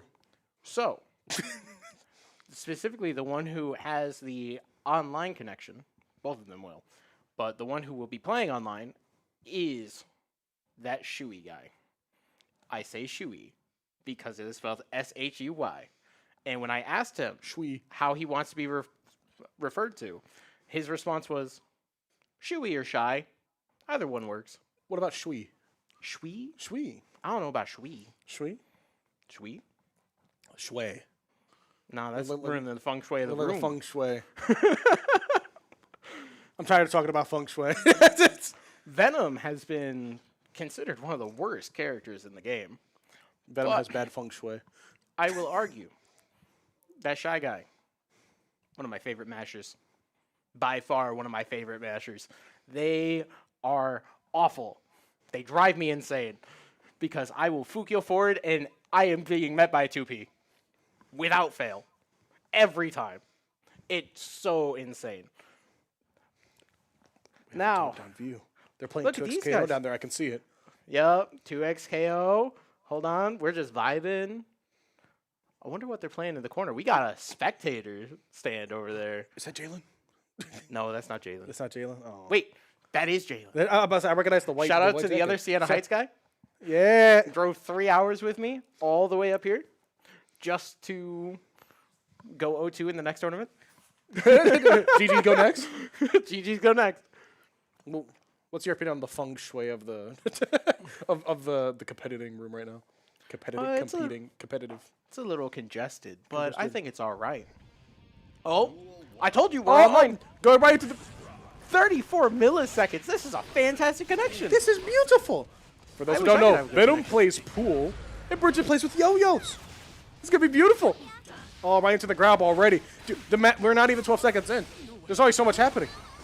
I think both of these characters were introduced very early in the series when they were still experimenting with weird ideas.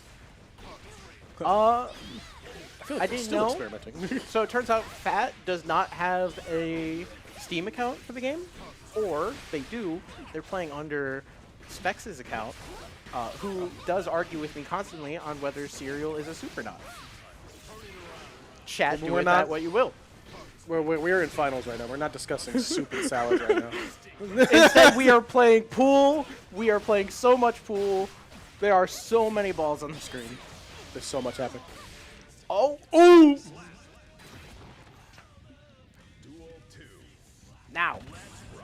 Bridget Venom. Venom's a zoner. Bridget's a rush down. Yeah, we have 2 setup characters. We have a setup rushdown and we have a setup zoner. Setup characters are so weird to me, but like I get it. See, when Venom puts his balls on the screen, he can hit them around the screen and they'll interact realistically with the other balls on the screen. It's like you're actually playing pool. I have seen clips of his one super where he sucks in all the balls on the screen, and a singular one will hit the opponent like full screen, and they will be full tumble in the corner. Oh, no, okay, the Venom, he's filling up the screen with garbage right now. Beautiful wall break. Positive meter bonus, hard knockdown on Venom. He didn't go for any setup, he just went in for the kick. He did get out an option here. Oh, that's not. Venom still has the burst. This is, oh, never mind. Should get my mouth shut. Ooh, ooh, ooh, ooh. There's so much garbage on the screen right now. Get in there, Bridget. Oh, oh, roaming oh, oh, oh. They got hit by roaming cancel? I There hate wasn't it even when a that guard happens. crush on the screen. Sit. Venom gotta be fit-wise one of the sauciest characters in this game. Oh, I got yeah. so excited when they showed off his trailer. And then he was bad. we got more and more. That was a fantastic set ball. That was crazy. Oh! His brain is so big. Is that a fake out with the jumping to the yo-yo? Okay, yo-yo set up. Oh, come on, Fat, come on, Fat. Fantastic tech. Can we lock in, Fat? You got this, man. Oh, this is so close. Oh, and then he pops the roaming super. I hate neutral. This- Hold it down. Oh, Robo-Kai, no! Did you see the layers there? There They was, did a uncharged dust, purple roaming canceled the dust, and did a low. They said, you're going to react to this? Get hit by my low. It's so hard to see because the giant purple ball. Yeah, the giant purple ball on the screen, too. That was just terrifying. Ooh, fantastic far slash. Now we're playing pool more. So have fun with my balls. Oh, that's a fair burst. I don't want him getting any momentum. Burst read. I don't know what they were reading, but like, Reading the wrong book. Okay, okay. Yeah. Oh, go for the side swap. We still block it, though. Oh, we get The grabbed into command the dab. No! I forgot that ball's kind of cute. Yeah, her ball's kind of I cute. love the ball designs whenever Venom turns people into. It's like the cookies in Dragon Ball Z Fighters when Yeah. Who does it. Shout out to Fighters, by the way. Rest in peace Best to Fighters, party by the way. If you want a good anime game, play this one. Come on, come on, come on. Listen, 1 month. Oh my god, there's so much on the screen. That was a beautiful burst. That was a good Great burst. Up and at him. Shy Guy is so good at going and putting these balls at just the right spot. Like, It seems almost impossible for like Fat to get in. He's having such a hard time. zoner gameplay, bro. Zoner gameplay. The setup zoner gameplay is evil. I like my setup characters with a bit of rushdown. Not quite my tempo. All right. All right. Fat took the moment, wanted to reassess. Even small moments like that to catch your breath are so important when you're competing.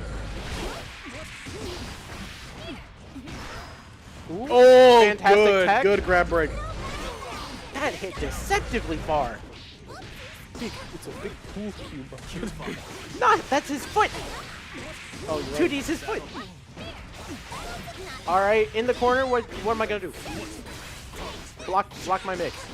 Oh no! Never Get out! mind, No, your get out of full here! screen. Get out of here! Block my full screen mix. Come on! Come on! Come on! Oh! Shy Guy is just on his so many game balls. right now. Playing Toho Bullet Hell right now. I feel so bad for Fat. Come on, you got it, Fat. You can get in there. You can get in there. No! one must consider Bridget happy. This really is like a Sisyphean task right now to get in on a setup zone. Oh, the throw! We're in! hold on. We're here!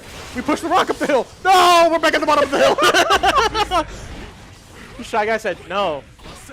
The setup? No. Get out of here. I want to play pool. Let me just play pool. We can't react to dust, though. Oh, this beautiful. This beautiful. Hold on, hold on. Fat All actually right, he has we some step back momentum. up. He has some momentum. There's the yellow. I knew. Shy Guy did not pay $60 plus DLC to block. That's not him. That's not his style. Set. All of his attacks are just so. Oh, okay. Hold on. He has no burst. He has no burst. Oh, this is beautiful. Can we go before we get burst? No! No! Yes! Uncharged dust. We have a game. Oh. Are we going to see a 3-0 in winter semis? If we see a 3-0 in winter semis, I might cry. I like seeing him when they go all the way to 5. No! This is Six just feet harassment. 6 feet ball. Oh, hold on. We're playing footsies right now. Oh, the post of doom, bro. This is Oh, beautiful DP. Hold on. I think that's like the first DP I've seen the entire set. It's very scary to try to DP Venom.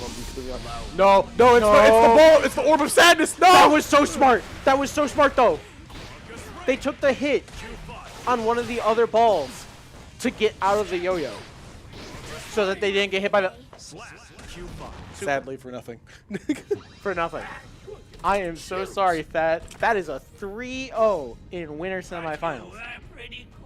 Oof. Fantastic game, though. Yes. I love watching that Shy Guy. I don't like the character. Playing against Venom, so rough. The amount of balls on the screen, I don't like him. Thankfully, not Go Player, Clone eats them. But then he blocks. We got And one what do I more, do? right? Yes, we do. We got have one more. more. Hold on. Let me see it, let me bring see it up. it. We are watching Xylophone versus Ahsoki. And if you remember, that is the Kai. Yeah. We got a Kai matchup coming back up. Yeah, Aqua was the Leo. Yeah. Yeah. So we're chilling. So we have a Kai. Didn't you say we have 2 Kais? Or am I foolish? Yes. So is this gonna But I don't know where Gragan landed. Oh, okay. Gragan lost to Shy Guy. Oh, okay. I thought we were gonna see a Kai v Kai. I was gonna cry. Gragan is in losers round 3. Wait. That might get streamed. Oh. I'm figuring out the schedule. Took me a minute. Yeah. All right, so it looks like we got Xylophone and then potentially those. Potentially. Hey, that means we might have another Kai on screen after this guy. We must have gone Can we to get the the store Kai to v get Kai at a lot finals? of What white would you bread. do? Get a Kai in finals? I could see it happening. Listen, Honestly, I'm not going to lie to you. I'm very surprised that Fat lost. Last I checked, they're our #1 seed. Like, they might be making the losers run, but ew, these lights are so bright, man. these lights are very bright. I'm about to cry, bro. I am cheating. My Sunglasses are very eyes helpful. are watering right now. It's all right. Now, fantastic thing about this game. What is your favorite mechanic? There are so many. I was about to say, like, what? Yeah, there's so many. Oh, there's so It could be many. character based. It could be system based. Oh, that's hard. Oh, what is it? We know that mine is blood meter. Yeah. We know. You have the better jealousy rage, bro. Well, yours was jealousy. It was for a bit. I wouldn't say it was like my favorite mechanic. I just love like Abba's kit. She's really fun. She used to be really fun. Oh yeah, and now she's just now. awful. Now it's almost impossible to get to the fun part. You're locked out. Do And not come then into this when you get to buffet. the fun part, you used to be able to get half of it back. They only get a quarter of it, bro. They half the half. Get half the half. Oh wait, I like it when Sin eats the meat. That got buffed. This is true. Sin Yeah. eats the meat. Faust eating the random projectile. That one's always a lot of fun. That one's really good. Asuka. I love the risk reward with his mana system. The Magic the Gathering. I'm so sad. I don't know if there's an Asuka that we'll see. Fingers crossed, but I don't think so. Asuka definitely dropped in skill and just ability. So unfortunate, but it looks like we are getting ready to go into it. He's going to be starting any second now, of course. I think we're getting the headset set up. We're getting the gameplay set up. We're getting the everything just set up. Good old tech issues. Shout out to IT, by the way. Shout out to the production crew. I know that Adam did this earlier. Adam, the redhead from 2XKO, my roommate, I dragged him here. Fantastic guy. Production crew, fantastic. Do I shout out Okizemi Cafe? I think I do. Shout out Okizemi Cafe for supporting CFGC. Fantastic group. They tried to get me to try it. I don't like coffee. I'm sorry. If it's your cup of tea, though, I'm sure it's fantastic. See, look, Twin's probably asking for some Okizemi right now. Might be a little tired. We are Yes, getting sir. late in the day. There are no tech issues. We just want that Okizemi. We just want our coffee. We just want the coffee, mate. Also, shout out to one of the coaches. Bought pizza, offered it to everyone. W Coach. I don't know who it is. I did not catch his name, but I need to thank him eventually. I don't know. I just got here. I just ordered the food.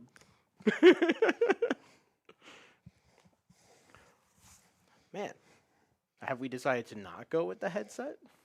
Should they give Sisyphus a point system? Sisyphus, a point system? Like every time he gets to the top of the hill, right?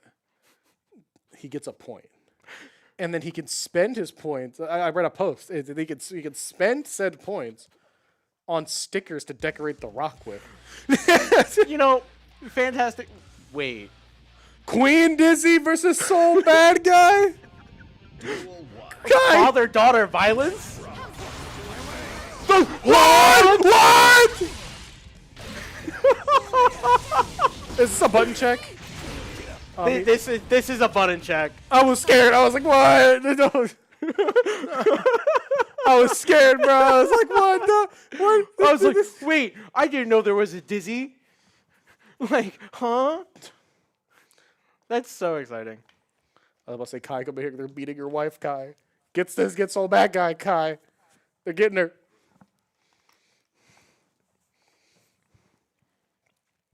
Hold on, I love the bit with Jam feeding over both Kai and Sin. we love Dizzy. character design, man. She wants your husband and your son. You can't let careful. her. Be careful. She's on the prowl, bro. She gonna make them work for you. Good news is there is no, in terms of Jam, there will be no Jam. She came out too recently. There will be no Jam. Ah, yes. I do have chat pulled up finally. Happy Chaos is, in fact, radically different. Heavily nerfed. Oh, yeah. No. I've seen changes. Oh, yeah. I mean, I don't play Happy Chaos, so I don't know the nuance, but... As I said, Oh, my with Happy goodness. It Chaos- is a Queen Dizzy. Oh, That was not just a button check. And it's... this is a lover's dispute. This is Lover's Quarrel. I'll tell them I'm going Kai forgot to take the trash out. 2 warnings. I didn't see the intro. Man, I love when characters have like unique intros with someone. Dizzy is another situation of a unique zoner. Dizzy is weird in the evil way. You're going to see some evil... Hello, Ice Floor. Goodbye, Ice Floor. Did you see the ice floor chat? See, that ice floor is one of Dizzy's funny mechanics. So, when the ice floor pops up... Oh! Oh, beautiful burst read! I'm so glad that. And the wall break! With shock state, by the way. Oh, that's like +6. I don't know the frame data. I don't. He's just play saying it numbers. high enough. You're just saying I'm numbers. just saying bro. numbers. I'm gonna say +27 next. No, it has to be like a single digit, or else it starts sounding made up. Not like EX battering What? an Injustice, which is +63. You know that Potemkin's Garuda is plus 26, right? I don't care. It shouldn't be. No! Fantastic grab. Round one. No, not Or a the dual plus one. 26 grab. No. Ooh, ice Oh, it's floor. ice Hold floor. on. Wait, you get to see it in play. As Welcome you to can Mario see, Party. this is true. As you can see with the ice floor, it is ice. You slide around. It Which is affects evil. Dizzy, kind of. But it mainly affects the rest of the cast in the fact that they cannot move. It takes like Potemkin 4 to 6 business days. To walk. hammer fall. Yep. Some characters have very unique things. When Dizzy initially came out, Soul had Kara Wild Throw, where he would keep the forward momentum of his 6K, I believe. And would Oh, wait, is this death? that's death. And just full screen grabs. Now the move is still weird, but some characters still get some jank, like Nago can Beyblade and fly across the floor. By the way, can I say I love Dizzy's new design too, except for me. Dizzy's new design is so good. Like, people complain that she doesn't have the same outfit from before, but like, I ain't gonna lie. Flowers in her hair, the flowiness, it's so good. Would Mikhail's sword have been a good call there? I don't know. If he takes too long to charge, I think that's a valid call out. Right. Oh! Garlic. God. Both of these guys are in losers, so there is a chance that we will lose the only Dizzy I think exists in bracket. The last Dizzy player. The last Dizzy. The fact that a Dizzy made it this far is fantastic. I love Shows how it. Beautiful. good design Beautiful. this game is. Oh, good grab, good grab, good grab. That might be it. That's it. Ooh. That big axe from the down. Big heavy axe. slash. What can I say? It's a big ass. No. Don't say it. Don't say it. Not in front of Kai. That's his wife. That new move is so I like weird. the hand sign he makes when he pops the new move. Yeah, the way he just throws his hand down, like, Boy, Kai is so tough. Oh! Dang, dang, dang. welcome to Shock State. Oh, grab. Can I see the kick of doom? Oh, there it is. The 5K of doom. Oh! That call out was crazy. That was a quadruple weave. I haven't seen something like this since the High-End era. Oh! This is a beautiful setup. This is a Mikhail beautiful sword. setup. Into the super. Into the wall break with the positive meter bonus on Dizzy. This is beautiful. I know, why is Dizzy beating her husband here? I thought she was some pacifist who doesn't like to make any issues. Like, this is crazy. I'm using my power for good. By beating your husband? Listen, they're being playful, okay? Oh, you're right, this is just a friendly sparring match. Of course, yes, of course. He's taking the sparring match quite seriously. This is just like Evo, what, a year ago? 2 years ago? Is that what remember helped? which Is one it that was. what helped? No! Chip damage. That's the new thing. I love the new thing. One thing that's got me a little sad is we don't have the Season 5 overlay. Unfortunate. Maybe I'll go and convince them later to fix that to top 4. But would you like Good the classic match. overlay? We could go classic too. That's fair. But good 2K2D. Welcome to Pressure. That fish. By the way, that's a fish, in case y'all didn't know. Ice fish. It is an ice fish. Ice fish is one of those evil moves, very They- slow moving projectile. They just float back and forth and wait for a moment to catch the opponent if they jump. Oh, that's we got a tight That's set right slash. now. Put the sword away. Will God. we go to 5? I don't know. Hold on. Lock in. 2D round start. That ice pillar that Dizzy has stole all the active frames of Ram's jumping heavy. It is active for 36 frames. Ridiculously active. Oh, we hit the fish. The fish can combo like that? That is evil. That's crazy. Oh. Hey, eat my Mikhail sword. By the way, I'm continuing the combo. Come on, Dragon. Come on, Dragon. Oh, you're Lock rooting it. for Dragon? I'm rooting for Garlic Bread. I root for whoever has the lowest health at the moment. Oh, you're so right. You're an underdog rooter. That is death. I love that win screen when you hit Mikhail sword to end it.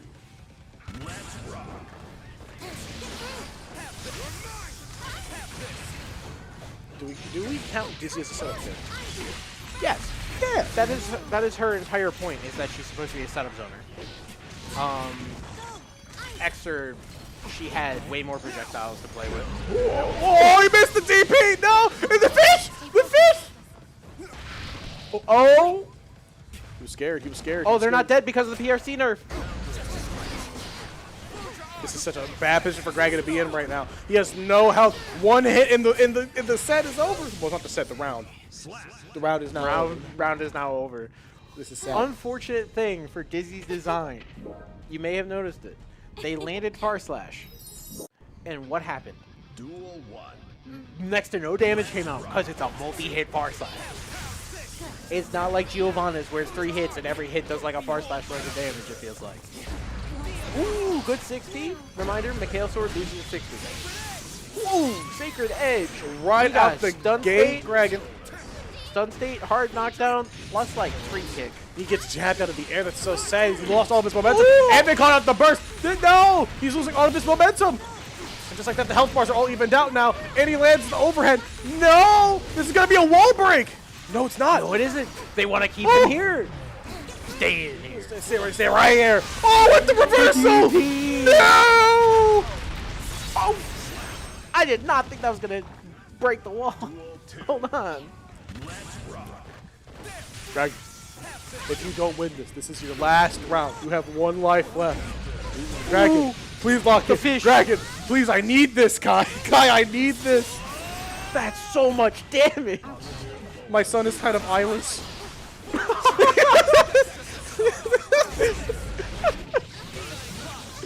Ooh, Dire Clot, hold on. We got the stun state. Come on, come on, come on. No, he gets jabbed into the air. He keeps getting jabbed into the air. time. Dead. This might be game. Wait. Hold Lock on. in. Setup. Lock in. Set play character, by the way. Come on, come on, come on. You got it, Kai. You got it, Kai. Come on, Dragon. Oh, and he blocks it. Oh, ride the lightning. Woo! He just not get the wall break. Oh, no, yes, let's go.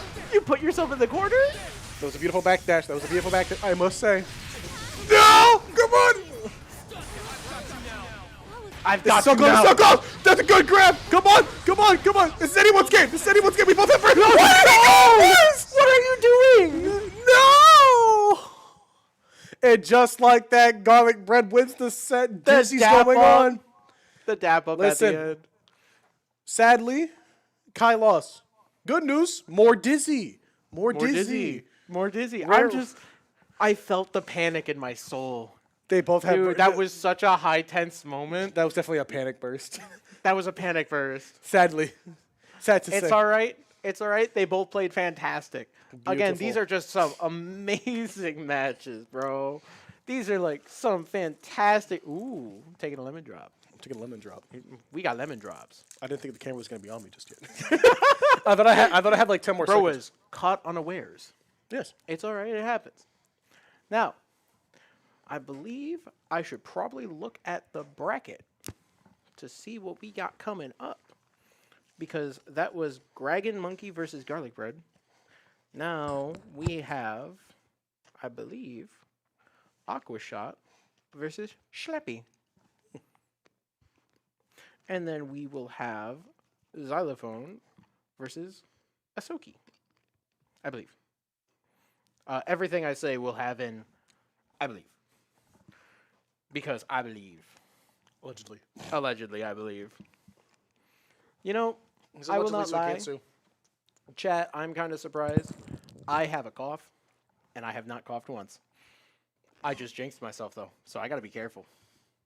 I'm gonna regret that. Now, honestly, Dizzy's gameplay in this game is so weird, but she is so fun to play against. Like, I will play against her, and they will be throwing out fish, or they'll be throwing out the fire spear, and I just have to sit there and wait. I have to wait for my chance. They will have a gap. It will be found.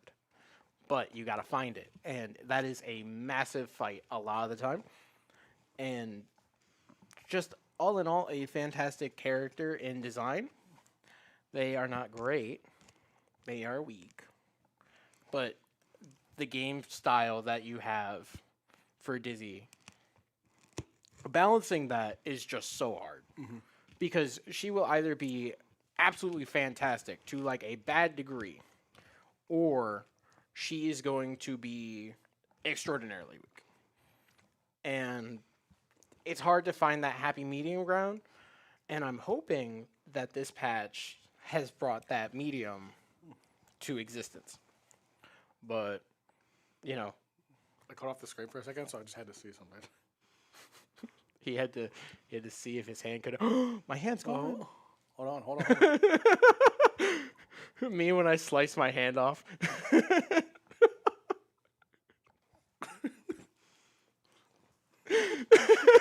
I just had to see. Okay. Shout out to Ferris State for letting us be here, using their space to host this, the first ever CFGC LAN. First It's ever. been so fun. I drove 3 hours to be here, even though I'm not even competing. Like, I rode in the backseat of his car for 3 hours, even though I'm not competing. yeah, that is more of a rough thing than driving. Like, Yeah. backseat's kind of cramped. Imagine having no control over the vehicle. I don't want to think about that. But no, Ferris State, fantastic group. Greatly appreciative of them. Okizemi Coffee, fantastic group. Thanks to them, we could help out a little bit with some of our people who wanted to make their way here. Shout out to Jason, head of CFGC, last I checked. Fantastic guy. He always loves saying hi to me. for a second. No, I'm not. You're like, shout out to Jason. He's a great guy, I've heard. Shout out to Jason, Gamertag Flair. Great guy. I like his red suit. He has a nice beard. Oh, his nice beard. Like, the way his hair looks pulled back. Like, shout out to Cameron. I like his hair. I like his Mortal Kombat shirt. It's pretty cool. Like, Promise these headphones are going to leave a nuclear Grand Canyon in my hair. You already see it. If I turn to the side, it's going to... all right. Hopefully, we're getting ready to go. But we're most likely, if we're taking this long of a delay, we might be dealing with an online match. Yeah. Not great. Unfortunate. But I was told we had 6 of our top 16 here. And it was the majority of our top seats. So, should be pretty good. Hopefully, the majority of them, I think, if anything, this would be the last online one. So, just keep that in mind. What's the chat saying? Here for the love of the game, community. 07 Kai, it was hype while it lasted. That's so true. Oh, wait, we're Johnny! Johnny! Hold on. We love Johnny. We're in it. They gave us no warning. We got... Hold on. Overlay isn't. Asoki versus Xylophone. Xylophone isn't here. That explains it. Johnny is the evil deceptive pirate hunter. Pirate. He's more of like a... He has more of like a cowboy... Kenny Atkins type vibe going on right now. Oh, that's fair. Ooh! Johnny's Mistfinder is going to be so important. I feel so bad for these Kai players getting stuck with zoners. Ooh! The call out. They were calling out the burst, but they were too jumpy with the combo.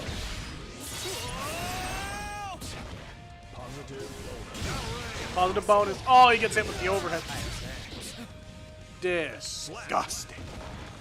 Nasty. Johnny gameplay, by the way. Ooh! By the way, Stun Dipper is punishable. It's like -11. Oh, then he calls out the DP too. This is sad.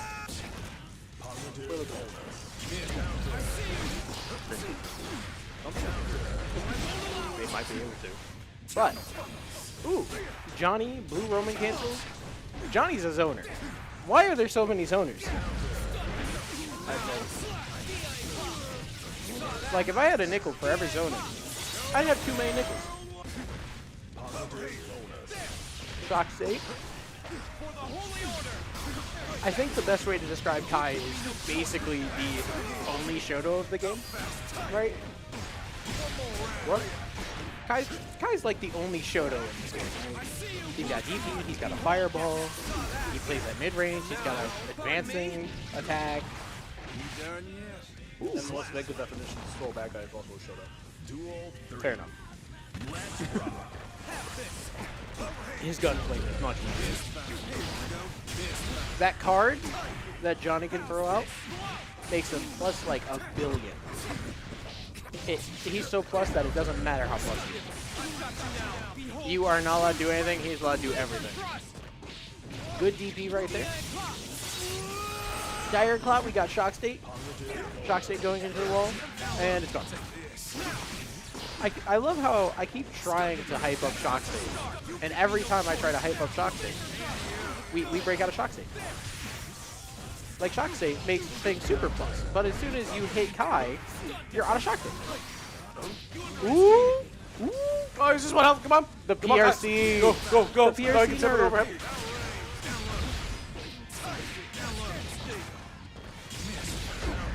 Oh, the 6 PM too. Oh! Such a good catch. He trimmed Such the a nose good hairs, catch. bro. Yeah, why is all of this Kai, man?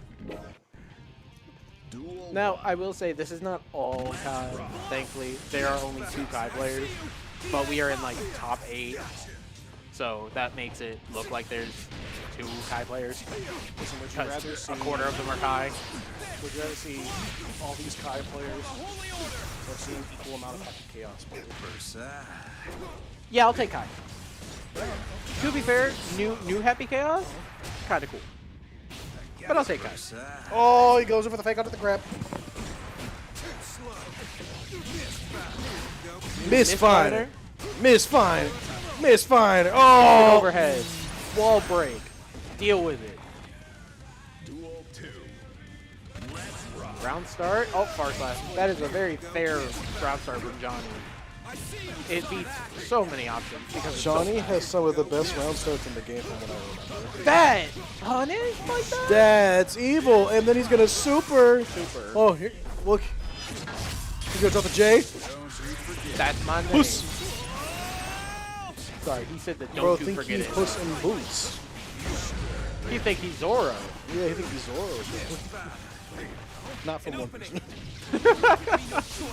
We love Zoro, not that Zoro.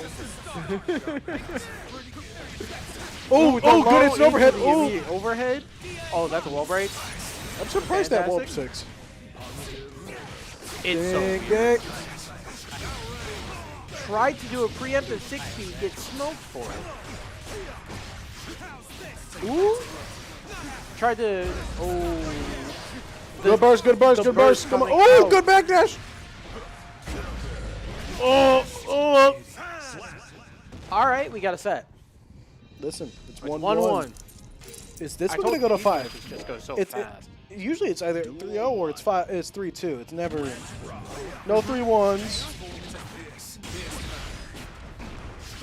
We're gonna look back at the video and there's gonna be. It's gonna be a massive one, which is 3-1s. No 3-1s. All 3-1s. It's like survivor bias, bro. You only count the ones you recognize. Exactly. Which is either sets that are so one-sided or sets that are so even. Ooh. That kick is plus, by the way. Ooh, Sacred Edge jumped over it. That dust from Johnny's evil, by the way. That jumping dust. He does like a whole backflip and then kicks you with the bottom of his boot. I just need one misfire, like one full screen misfire, please. Ooh! That combo is so weird.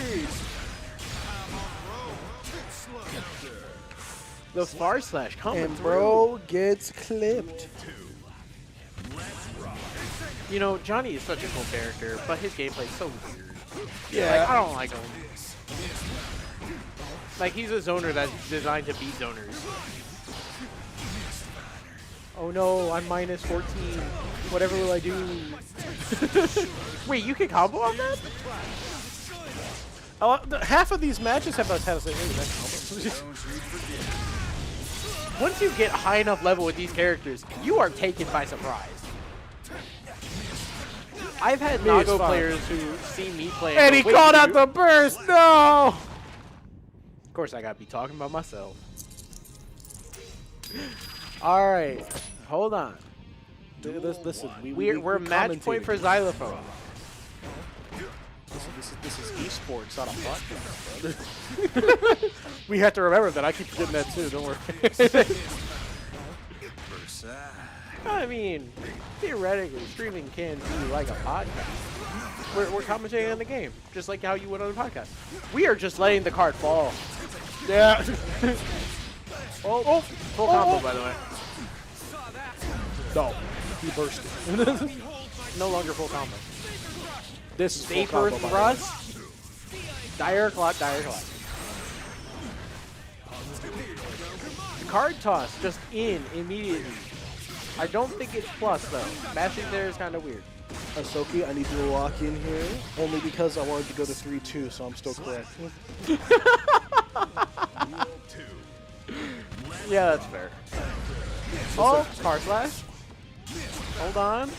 That card, it's so deceptive. how It's it- crazy that an object with no hitbox that moves that slow holds so much pressure on the screen.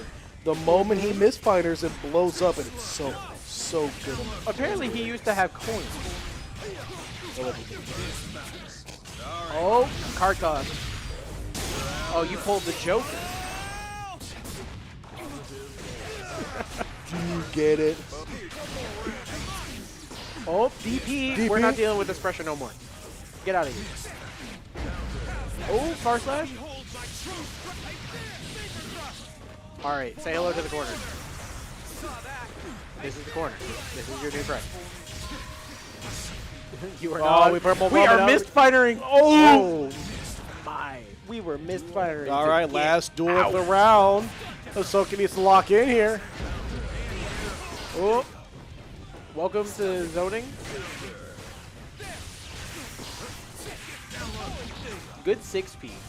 Good call out on the far slash. Ooh, instant overhead. That 5K came out.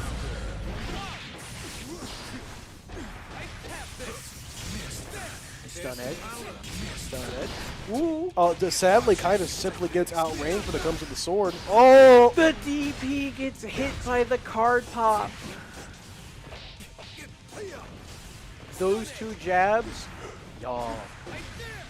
The mental strain. The mental awareness to not burst there. They are playing online right now. Unfortunately, we could not get all of top 16 in person, so we do have some hybrid gameplay. So yeah, unfortunately for Sophie, they are dealing with online Johnny. All right, hold on. Hold on. Oh, the air! Oh my god! Haha, you're wrong. Sad. This is a sad day. Very, very sad day. I hate being wrong, bro. That handsome boys. Well played. Well played, Ahsoki. It's unfortunate, but guess what? You can get your run back in losers. Reminder, double elim. Like, we're all right. Bro, I need some space, all right? Like, back up a little bit. Like, my arm is getting damaged here. But it is double elim. And Ahsoki was the last one in winners, other than, obviously, Xylophone there. So they can get their run back if they run the gauntlet of the rest of the people and losers. Now, I believe the rest of the people are in the building with us. So we should be okay. Oh, I'm acting like that was for winners finals. My mental is not here. Thanks. I'm a little worn out. It's been a long day. I'm also tired. Yeah. And I had one slice of pizza. So we are getting up on the need for food. Yeah. Listen, after we wrap this up here, we gotta go get something to eat. We gotta fire that taco joint. There's a taco place around here. I saw reviews. It looked pretty good. I'm kind of interested. How y'all like tacos? Tacos? Honestly, high quality food. Chat, do we like tacos or burritos better? Fight amongst yourselves in the chat. You're asking if they like sandwiches or ravioli more? This is not what we're doing right now. I dare you to go to any Mexican or Italian joint and call a burrito ravioli. I'll do it tonight. Tonight? Don't. No, because I'll be with you. I'll get caught in the crossfire, bro. I'll be guilty by association. Yeah, saving burst for the next game is so real. That I do it all the time, man. Sometimes I'll get burst right as I'm losing. I'm so sad. All right. It looks like we will be having Aquashot versus Sleppy. I'm refreshing just to make sure. Reminder, we know that Aquashot is the Leo. And Schleppy is... So how many more do we think we got here? All right. So, for those of you who haven't looked at the bracket, we are now done with winner semis. There are 2 winner semis matches. Those are gone. Now, we have losers round 3, which we have 1 match from losers round 3. And then we have losers quarterfinals with 2 matches. So we have 3 matches left. You're doing great. You'll make it through. All right? We will get food soon. It's not that I'm hungry. That's not the problem here. It's just I'm not used to doing this, so I'm Is a taco a sandwich or a hot dog? Well, you see, hot dogs are sandwiches. So therefore, tacos are sandwiches. Anyways, I had to respond to chat. too tired for this. Y'all, if you could just feel the energy he's radiating at me for that one. Listen, I am tired. Yes, Holmes, tacos are indeed sandwiches. Listen, it's a great way to get chat interactive with stream. Wait, a chip? Chip! Hold on. This gotta be a button check, right? Sure! This is not a button check! Not a check! This is a chip! Schleppy plays chip! Hold on! Are we playing the hero right now?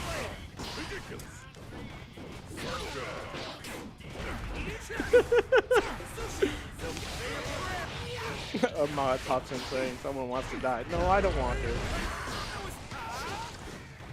So we have the zip line up. So as you can see, Chip, when he can set up the zip line, and he can run on the top or the bottom of the zip line after using certain moves. Which is really cool. It is really cool. Like, super cool. That was one of the moves in that one big patch where they gave like everyone on the base roster a new move. That was a patch. Yeah, that was the beginning of Season 3, I think. What did Naga get out of that? Nothing. Nothing? Oh, That's why he gets credit card. it's fair. We are already on to Duel 2. Aqua down 1. But hold on, I'm kind of rooting for him. Just because I played him. I haven't played Schleppy. At least not in a long while. Oh, overhead. Reminder for those watching. Chip has no health. Like, 0 health. Negative health. Like, he takes more damage lower health than other characters, if I remember right. Oh! Hey, react to this. By the way, because you reacted, you're punished. Yeah. It's so scary. Oh, good DP. The footsies is crazy. Oh. Duel 3. Final duel. All right. Good. 5K, 2K, 2D. Oh. I read the patch notes. They lowered the damage he does on Hydro. Yep. Good throw. That's a safe jump? That is a diabolical that is save jump like- if I've ever seen one. And he's going to do super. This super isn't invincible. He can Roman cancel it. Yup. That is a pixel. That didn't even kill much time.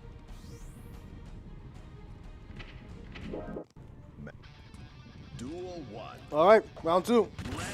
Yeah, last I checked, out of the patch, Chip is doing all right. He didn't get too hurt. His damage got nerfed, but now he has that really cool thing with Data Blade. Or is it Alpha Blade, where he can use it multiple times in a row. Oh! Unfortunate drop there. Oh, we're on backstance, look out. Try to backdash, you do not want to backdash and backstance. Very, very scary. Fair burst, we want neutral. Not sure how I feel about doing it at such low health, but like, we're playing the hero right now, man. Roman cancel into getting hit. Ooh, good block. Oh, good Jumps jump over in. the fireball. Hold on. He should Neither of have them down. want to lose right now. See, he didn't want to save the burst in the next round. He wanted to shut it down now. Ooh, the low. He should have saved it. He should have saved it. One of them should have saved it. Oh, we're listening to the new song. Nice. That kick, bro. It's +3 on block. And he's moving forward. Like, what do you do? Yeah, he ain't throwing out a grab unless he cancels out of the stance, but then he's like super plus.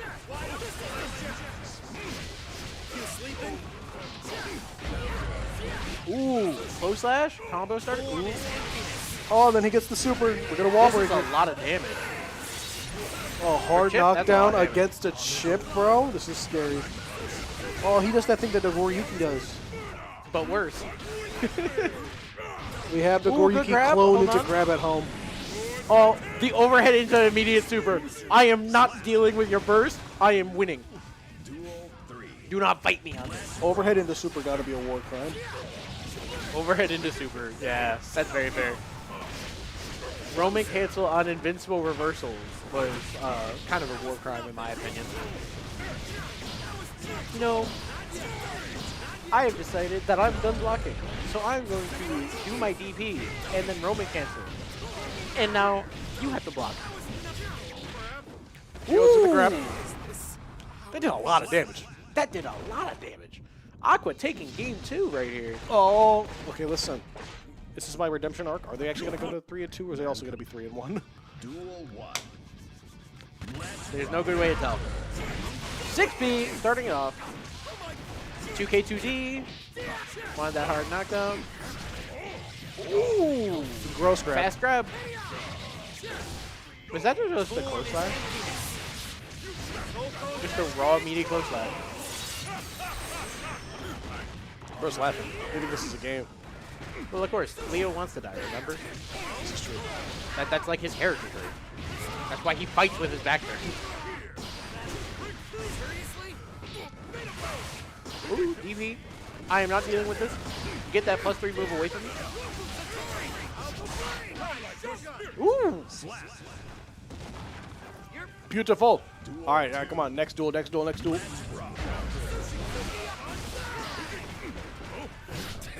Ooh, caught the grab.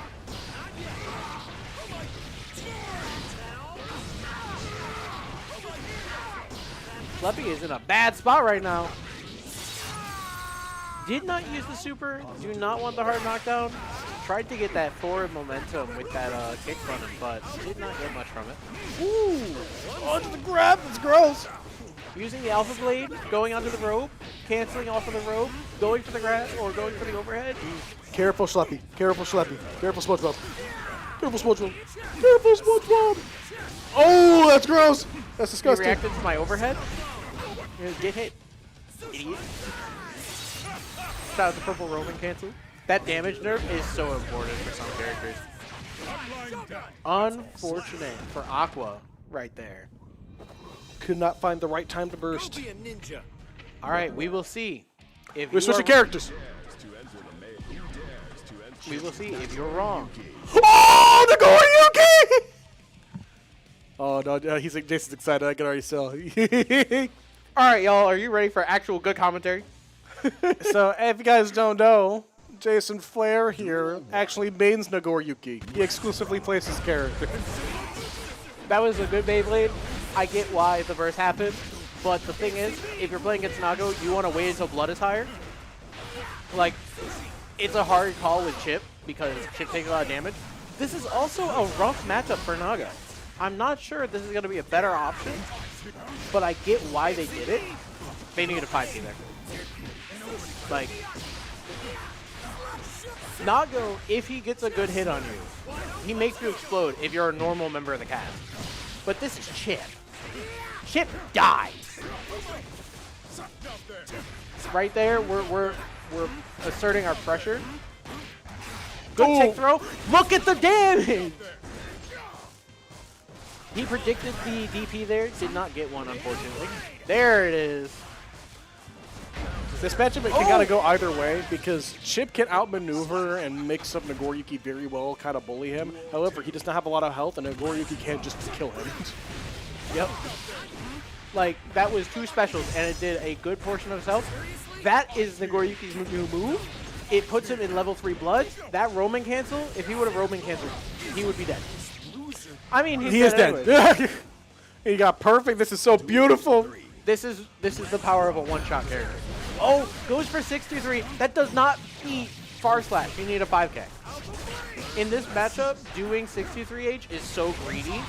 Like, I get why we'll do it, but not a great call. There's that command grab nerf. Ooh. Very scary situation. Hold on. Schleppy's most likely waiting for that burst. Oh, unfortunate. Aqua gonna be losing this match, proving Cameron wrong once again. He switched to Nago just for that. He switched to Nago just to make sure I was wrong. Hey, did you notice? He got a perfect. This is true. Like, as I said, that matchup is so weird for Nago because he can take advantage a lot of the times when there is a lot of when Chip is trying to do a lot of things, but you have to be so prepared. Like, you have to be. It is 1,000 bee stings versus a shark bite. Like, 1,000 bee stings will kill you. A shark bite will kill you. You have to be prepared to bite the bees. Yes. And if you mistime it, you are getting stung. Wonderful. Sounds like we are actually changing to other games. So with that, we are going to be going to an intermission. We are going to Street Fighter. Oh, I love Street Fighter. Do we We're get to gonna be see taking an Alex? intermission. We get to see Alex. I don't know if we get to see Alex. I don't know how long ago Alex came out. But thank you all for watching our Guilty Gear section. We will be coming back with Strive tomorrow for Top 4. Woo-hoo. But as I mentioned, I'm Flair. I'll be back for Top 4 tomorrow. This is Cameron, my buddy. He might be back. We might find another Strive commentator. I don't know. You did a great job today. But thank you all. We should be swapping over any second now. To an intermission. Woohoo!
Alrighty.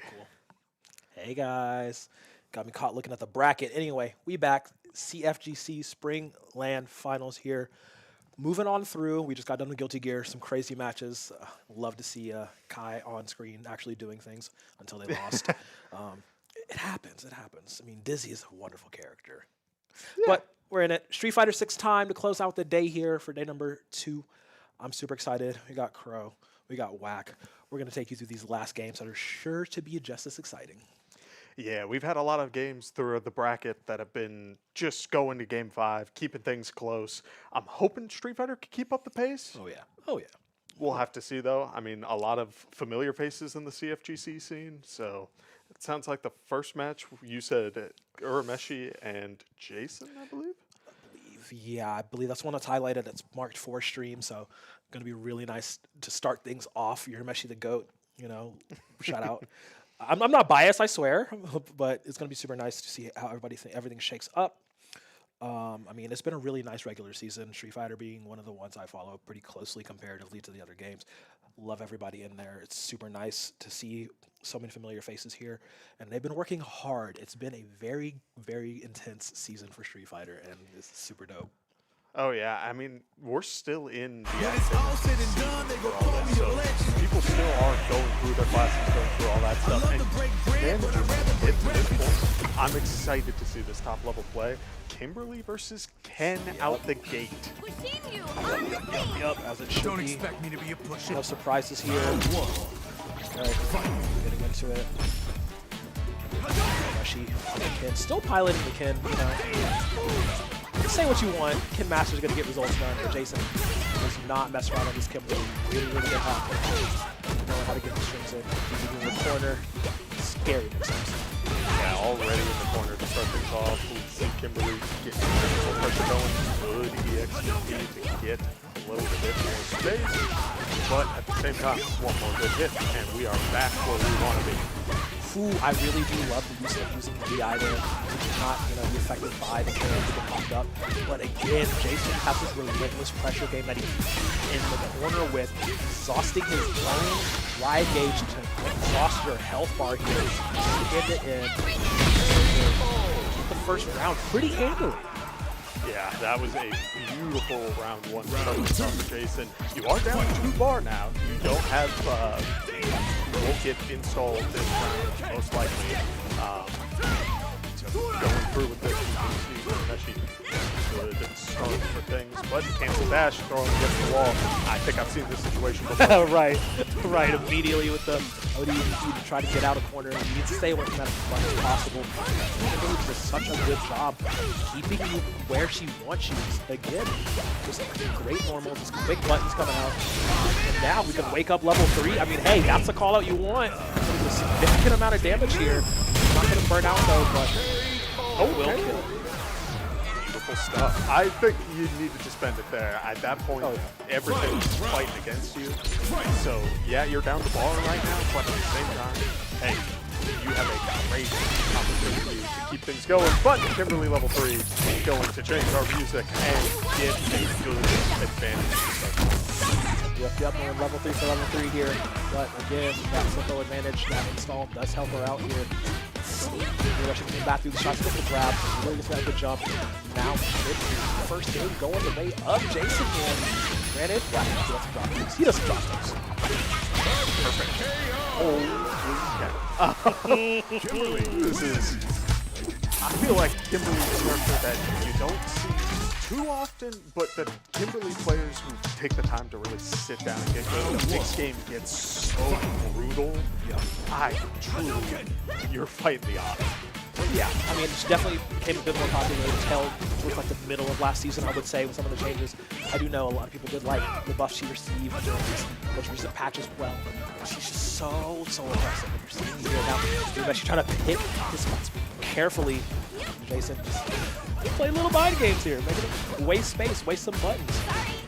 Yeah, keep an eye on how Urameshi is very deliberately going for this Wrist Punish game. Throws out a Fireball, but Jason ready with the jump in. He's going to get a great combo out there. He goes for the level 1 in out of the corner. Slide! Oh, DP's blocked as well. You're exhausted. There is no drive meter to help you out. Gonna get stunned up in the corner. And get done up here. A little drive view. Just a little cherry on top. Jason going up again with another round. She's definitely on the back foot, but at the same time, you can see trying to use that space a little bit, going for that pressure. He's able to get a little bit more pressure going. Kimberly is able to side swap again. They keep side swapping, and Ken is back against the wall. It's so funny because every time you go for the side swap, you expect him to get some sort of advantage and, get a grab, start opening your mid, scratching your medium, whatever have you, but it's just he's not able to start anything off here. Jinrai's not even helping him out to, get any sort of advantage. Both. Yeah, crouching like it. But again, hey, Jason's spinning that meter, driving on. So he's going to get done with the DI that cannot really be countered. Jumping in, start with Jinrai. This should get it. We're going to get that dash 2. Dragon Lash jumping in. Spin for the level 3. Let's do it. Very good reversal here. Big out for this. But once again, Kimberly sitting on the 3 bars, probably out the gate. One good combo will keep things rolling. You just got to be ready. Can you keep that space going? One good DP on the jump in into the grab. Will I like it. go? I like it. To keep the pressure up here. And actually, this time is your turn to play fire. But unfortunately, Jason will snuff that out real quick. Liking what I'm seeing, but Kimberly's drive gauge is low. Is able to get the jump in on another fireball, and the level 3 will send Urameshi into burnout. Okay. Put him in burnout, yep, but I saw him never mind. I was like, oh yeah, he can totally get out of it. But gets stunned immediately. Drop can. Back flip. Kimberly wins. Currently sitting all our games, I believe, our first of 3 all the way through. So, Urumeshi's not down and out yet. He still has some chances. That hurts. Oh, man. We've all been there. Punished for seeing the jump, going for the DP. You proud of your good reaction time and still get hit. It's tough. Yep. Okay. Let's see if we can recover it, though. Oh no, Urumeshi's kind of been on the back foot this entire series, and Jason just really good at, again, keeping that pressure and negating every single time we're trying to go for that invincible DP. The overdrive Dragon Punch has not been successful here. He's going to get melted. Overdrive Izuna drop. Spin to win to finish it off. One more round, all he needs to move on. I mean, a clean round all around, able to use the momentum cancel on that jump to get a good hit. A whiffed grab leads to the punish counter into the command grab. We will see the level. No, going for the cancel with the can. Oh, man. Can't parry through all that. You're getting command grab, too. This should be the end of it. Granted, yeah, just route into level 3. And Urameshi, unfortunately, not able to make anything happen here. It is all Jason all day long. They get a 3-0 here in winners round 1. Yeah, I mean, it seems like Jason came here to win. And that's the only goal. Oh, yeah. Oh, yeah. All the momentum in the world, able to really keep the pressure going and getting through a lot of great reversal options out of Urameshi. I mean, it hurts, but there was so much I like from both players. I think it's just a matter of sequencing. It was crazy. It was crazy. That was actually nasty. I mean, Jason carrying over that momentum that he had from the Street Fighter Open that happened last night, ran through that as well, was super, super clean. Back-to-back grand finals across 2 different games, but victorious in Street Fighter, but carrying that through here, trying to do his best. So he will be moving on the winner's side of things, and means that Urameshi will be dropping down into loser's bracket. Let's see, who's he going to be going up against? We'll figure that out later. It is what it is. We're moving on forward, though. But again, great games, and so happy that everybody, I mean, majority of the players could be here. Not everybody could make it in person, but we do have competitors here at Fair State competing on LAN. It's the first ever CFGC LAN finals for us. I'm super excited that everything has worked out so far, and it's been really nice. Yeah, it's been a nice environment. It's been nice to see players from across different titles interact and learning more about each other's respective games, as well as just players sitting down learning the specific matchups of what they would be going up against in bracket. I had players seeing, like, hey, we're going to meet in round 3. We'll sit down anyway. Why not? Like, get good at this matchup. Let's learn for later. That's what I love about the FGC, man. Yeah. You can It's see beautiful. so much growth. It's so beautiful, and the amount of casual games people have been playing on some of the free setups while they can, just it's really nice to see, and everybody exchanging knowledge as much as you can. That's typically what you do see at these offline events in the fighting game community. Everybody's talking to each other, exchanging knowledge in some form or fashion, and that goes all the way down from the top level all the way to the collegiate level 2. And again, it's just so beautiful to see because a lot of these people interact in the Discord, in the chats, especially the Tekken guys, just always together. The Tekken 8 Discord Lurker Coalition, if you know, you know. But Street Fighter guys are really close as well. But yeah, again, it's really nice. A lot of the players from other games interacting with each other. Like, saw some people watching 2XK earlier that haven't really played the game and are like, wow, this Ari character seems really cheap. And I'm like, hey, man, you would be right. Yeah. Good intuition. Carries over. But it's good to see that there is that level of interest to really deep dive into the different titles, as well as people have been getting loud. We've seen some crazy series throughout this broadcast. Especially Guilty Gear, they were getting loud for some of those sets, man. It's okay. I also mashed dust. It happens. Oh, man. It's so good. It's so good. But yeah, again, keep moving on forward here. Jason moving on in winner's side. I believe we're going to go over to Avarice and DJ next, if I'm reading this correctly. Or we're going to... No, Sledge and Three Eyes? Or if production can tell me which one. We do have a few matches slated up on... readied up on the SRGG. If you are following along in the bracket, you know how to access it. Command, bracket, see all the action, keeping up with that on your own end. Looking through, we do... Just talking about some of the matches that had already happened. A 3-1 for Sledge. And then also 3-0 for Necro, who also had a really good showing yesterday. That Sea Viper's pretty deadly, so got to watch out for that. Deeper we are into the bracket here.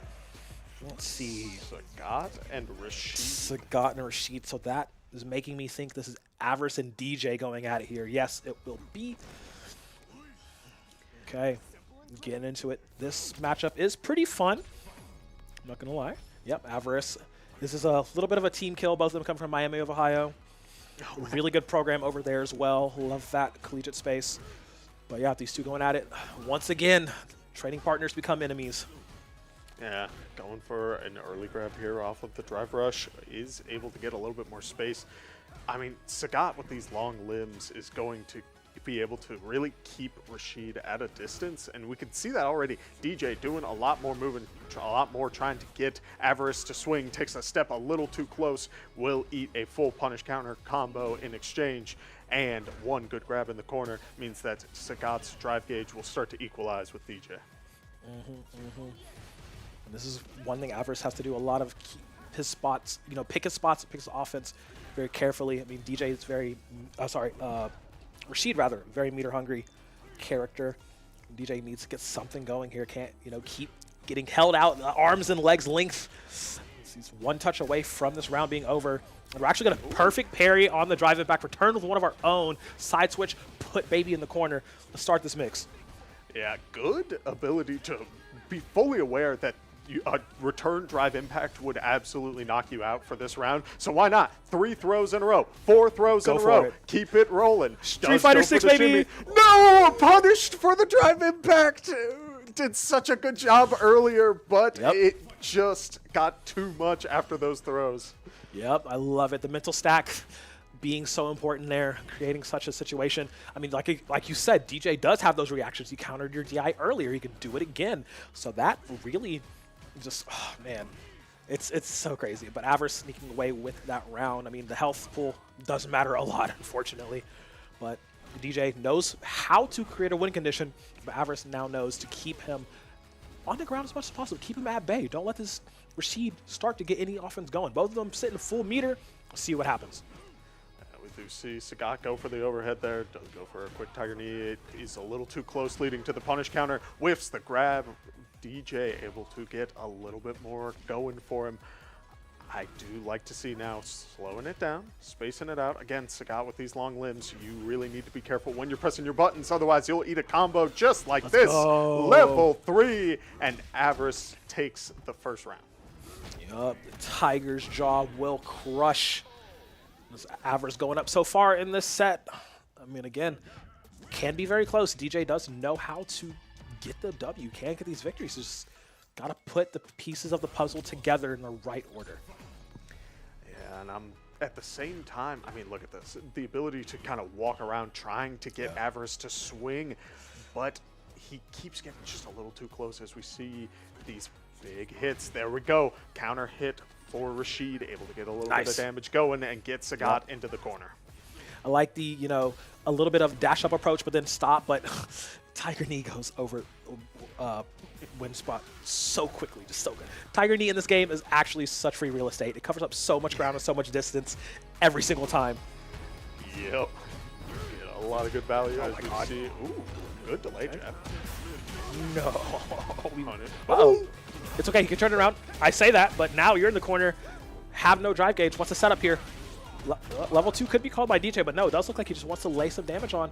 Now, though, I mean, that didn't allow Avarice to get into the corner, but we can recover, we can regroup, and we can take back that round. Okay. DJ finally on the board. Yeah, I mean, that was very well played by DJ. That was so close. That was so close. Yeah, a very dangerous spot for Sagat. I liked that he seemed to be ready for the throws in the earlier series and ended up getting the counter hit because of it. So at this point now, playing this pretty good neutral game, kind of take our time as Sagat looks for the grab. Why not? Yeah, why not? Go for it. Well, again, both of these guys maxed out on meter. You have to even see a single level 2 coming out from DJ. You know, that Grand as a Storm, not really too effective here. Avarice just throwing out some Tiger shots. Keeping things rolling, playing it slow. And frankly, you have to. At this point, both players have shown they have great reaction times. You want to make sure that whatever you're committing to is going to get as little out of the opponent as possible. Oh, that's the hit he needed. I'm going to push it in, route through. Doesn't need level 3. No, he will go for the level 2 instead. I like that. Gets the max amount of damage, still keeps a bar in his back pocket going into this all-important final round. Went with the weak version of level 2 too. That's crazy. Yeah, yeah, exactly. He just knew as soon as he caught him, he's like, all right, I can do any variation of level 2, it's fine. Hit him with the elbow. Once again, DJ just trying to throw some whirlwind shots at him. Spinning mixer, we're going in. Now the level 2's coming out. Okay, see how much pressure he can get. Pairing through Avarice, recovering so much drive gauge off of that. Man, great defense from Avarice here. Yeah, I mean, that's a dangerous spot to be in. And so for Avarice to keep on the parry at the right times, it really paid off big as now drive gauges are equalizing once again. A perfect parry for Rashid will mean that we see Sagat in the corner again, and here come the throws. Yep, let's see. It's 2. Wants to go for a third? Nah. ODDP, we're out of there. Nice. You got to be careful. That delayed second hit of the Tiger Nexus. That Rekka is so powerful, so potent. He also picks it and extend us all the way to the corner, carry to the level 3. Let's get this. Take that thigh out. Let's go. Yeah, he is down. 2-0 for Avarice so far, but felt a lot closer than the first go around, and so I'm expecting this next series or this next match to keep things rolling. Man, yeah, that was definitely closer than game number 1. Taking a little bit of time, you know, a little bit of breathing room before we hit that rematch. And DJ, like you said, did get closer. He's there. He's right there on the cusp of taking rounds, taking games as well. So see if he does lock in here, get this reverse sweep underway. That's a good way to start things off. Yeah, getting a lot of value out of the crouching medium kick. Good. Great hit so far, but keeping things slow once again. A couple of tornadoes, keep things nice and simple. Again, both players swinging into the open air, trying to bait the other one. A good anti-air, baby. Yep. I mean, DJ's showing that he has consistent anti-airs here. Whenever Avarice tries to get the jump in, but as soon as he lands here, perfect parry from Avarice. so good at controlling this space here. Now, once again, trying to push DJ back to corner. High Tiger shot. Cute. Oh no! Uppercut goes wide, and DJ will spend all of that drive gauge. Yeah, he's like, yo, let's grab it. Yep. It's a no Tiger uppercut for you. Disrespectful way to start. I'm so serious. Okay. That's crazy. I mean, yeah, we're seeing a grab hug game right now off of Street Fighter medium 6, baby! punches. Yep.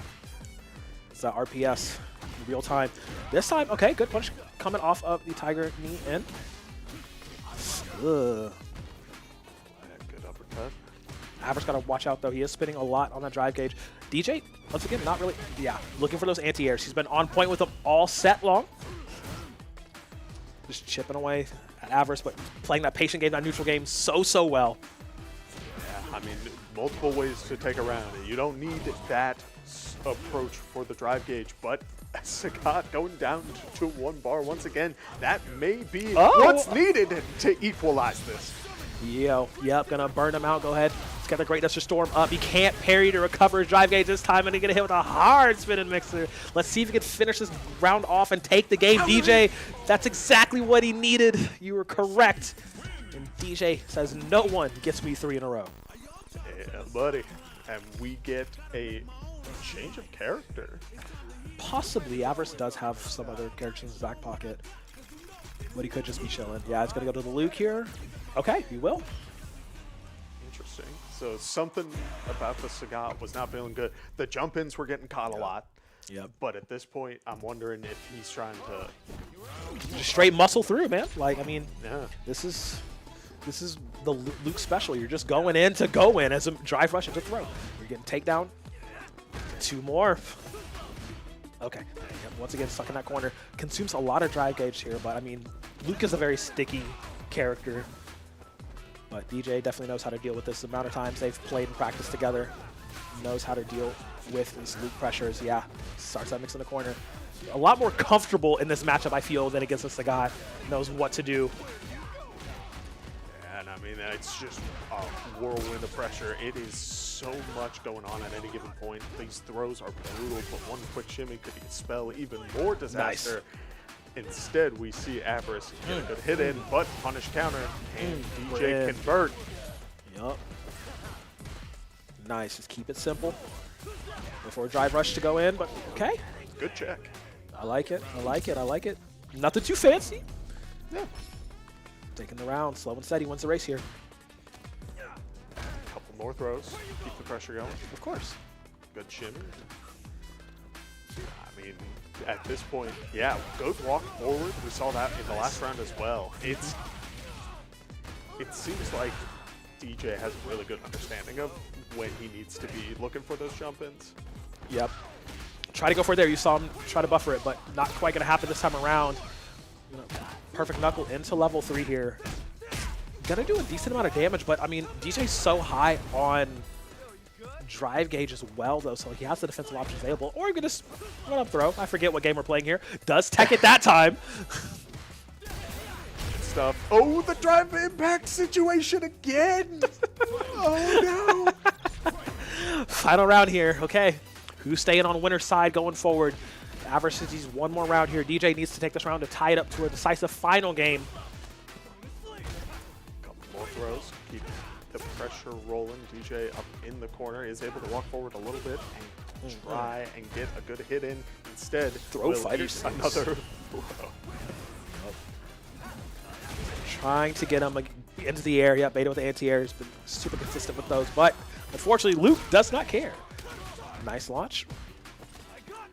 Stuck in the corner. Oh, almost burn out here too. So now the guest situation, forcing the block, does hit him again, burn him out, just in it with a throw. Avarice will get the 3-1 here over DJ, moving on in this winner's side of the bracket. His character switch paid off.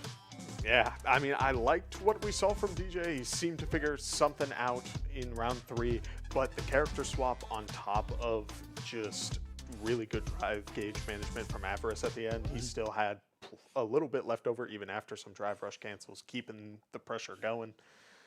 I mean, it just pays off in dividends. It was nice. It was nice. I mean, the Luke, I want to say, because in the Open yesterday, he did more of the Luke than he did the Sagat, but he has been bouncing between them during the season itself, just paying off, like you said, in the end. And I mean, it took DJ a little bit to warm up, to wake up, to really get into the swing of things. But he was super consistent with the anti-air, with the poking. It's just, again, just the ability from Luke to just bulldoze through things sometimes really just comes in handy.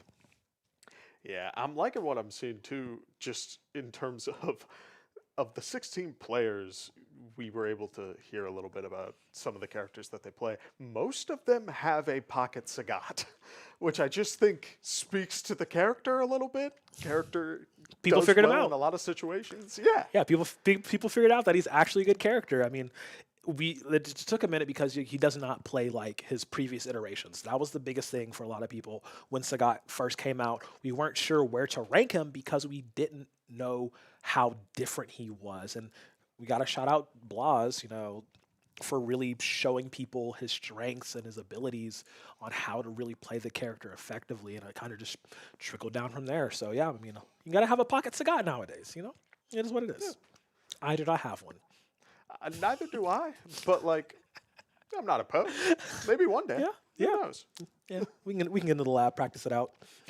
But moving on forward, I believe we're gonna go to Sledge versus Three Eyes here coming up. So once again, I'm telling you, these matchups are hot. I really do like the way the bracket is shaped up. Like this is nice. This is nice.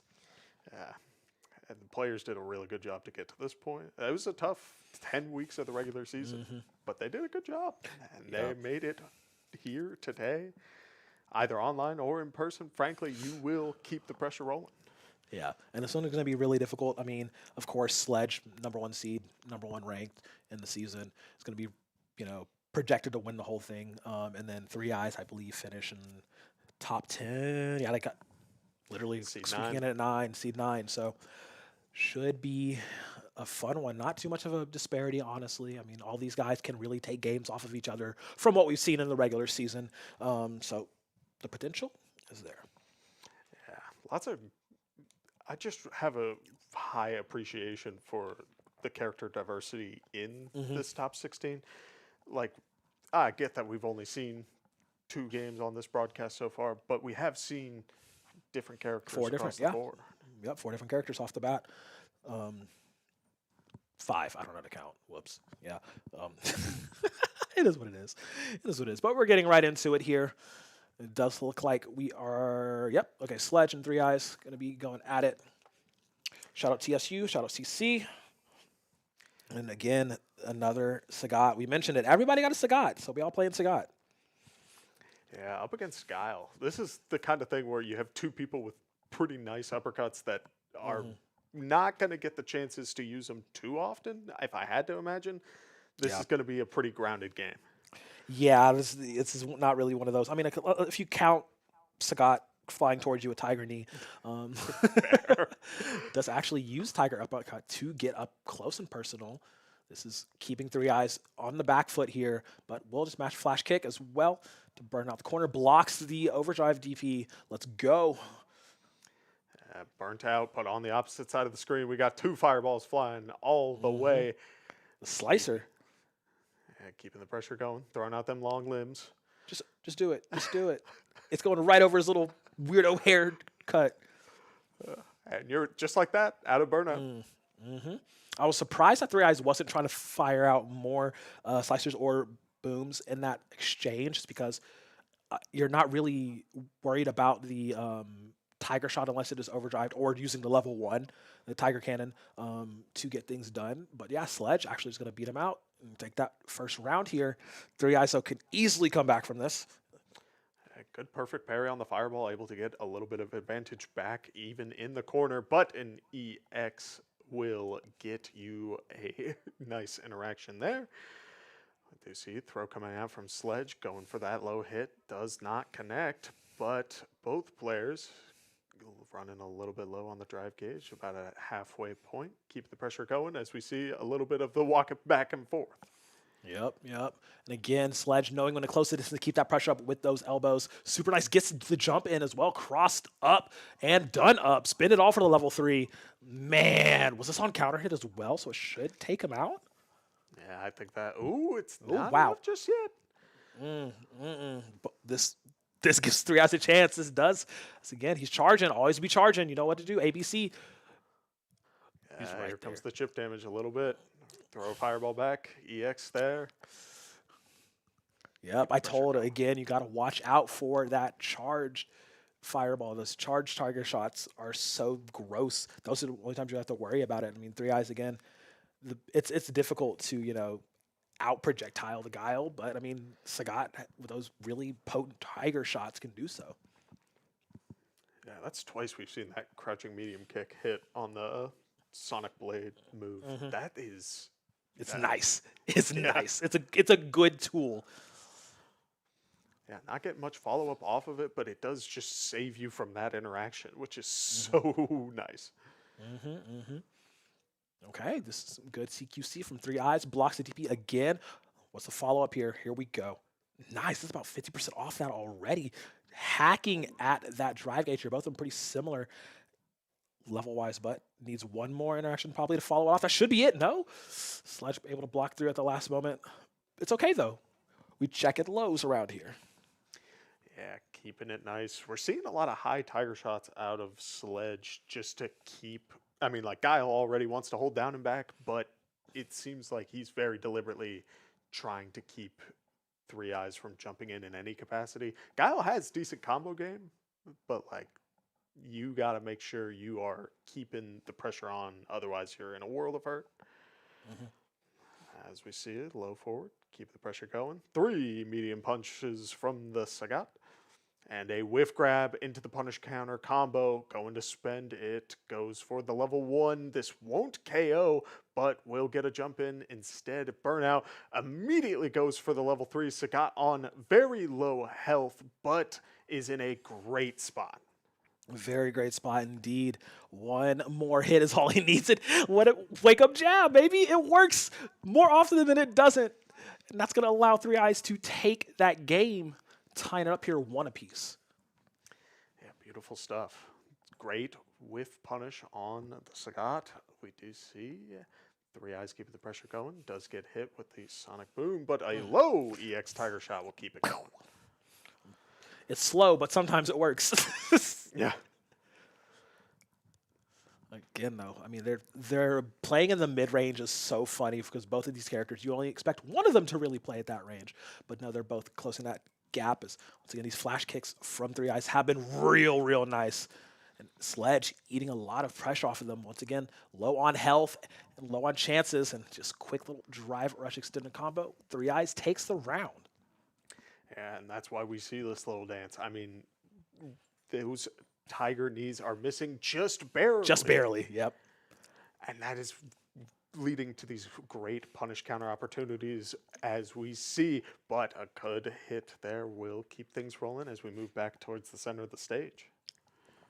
Yep, and I mean, Sledge trying to figure out a way really to slow down this momentum from 3 Eyes here.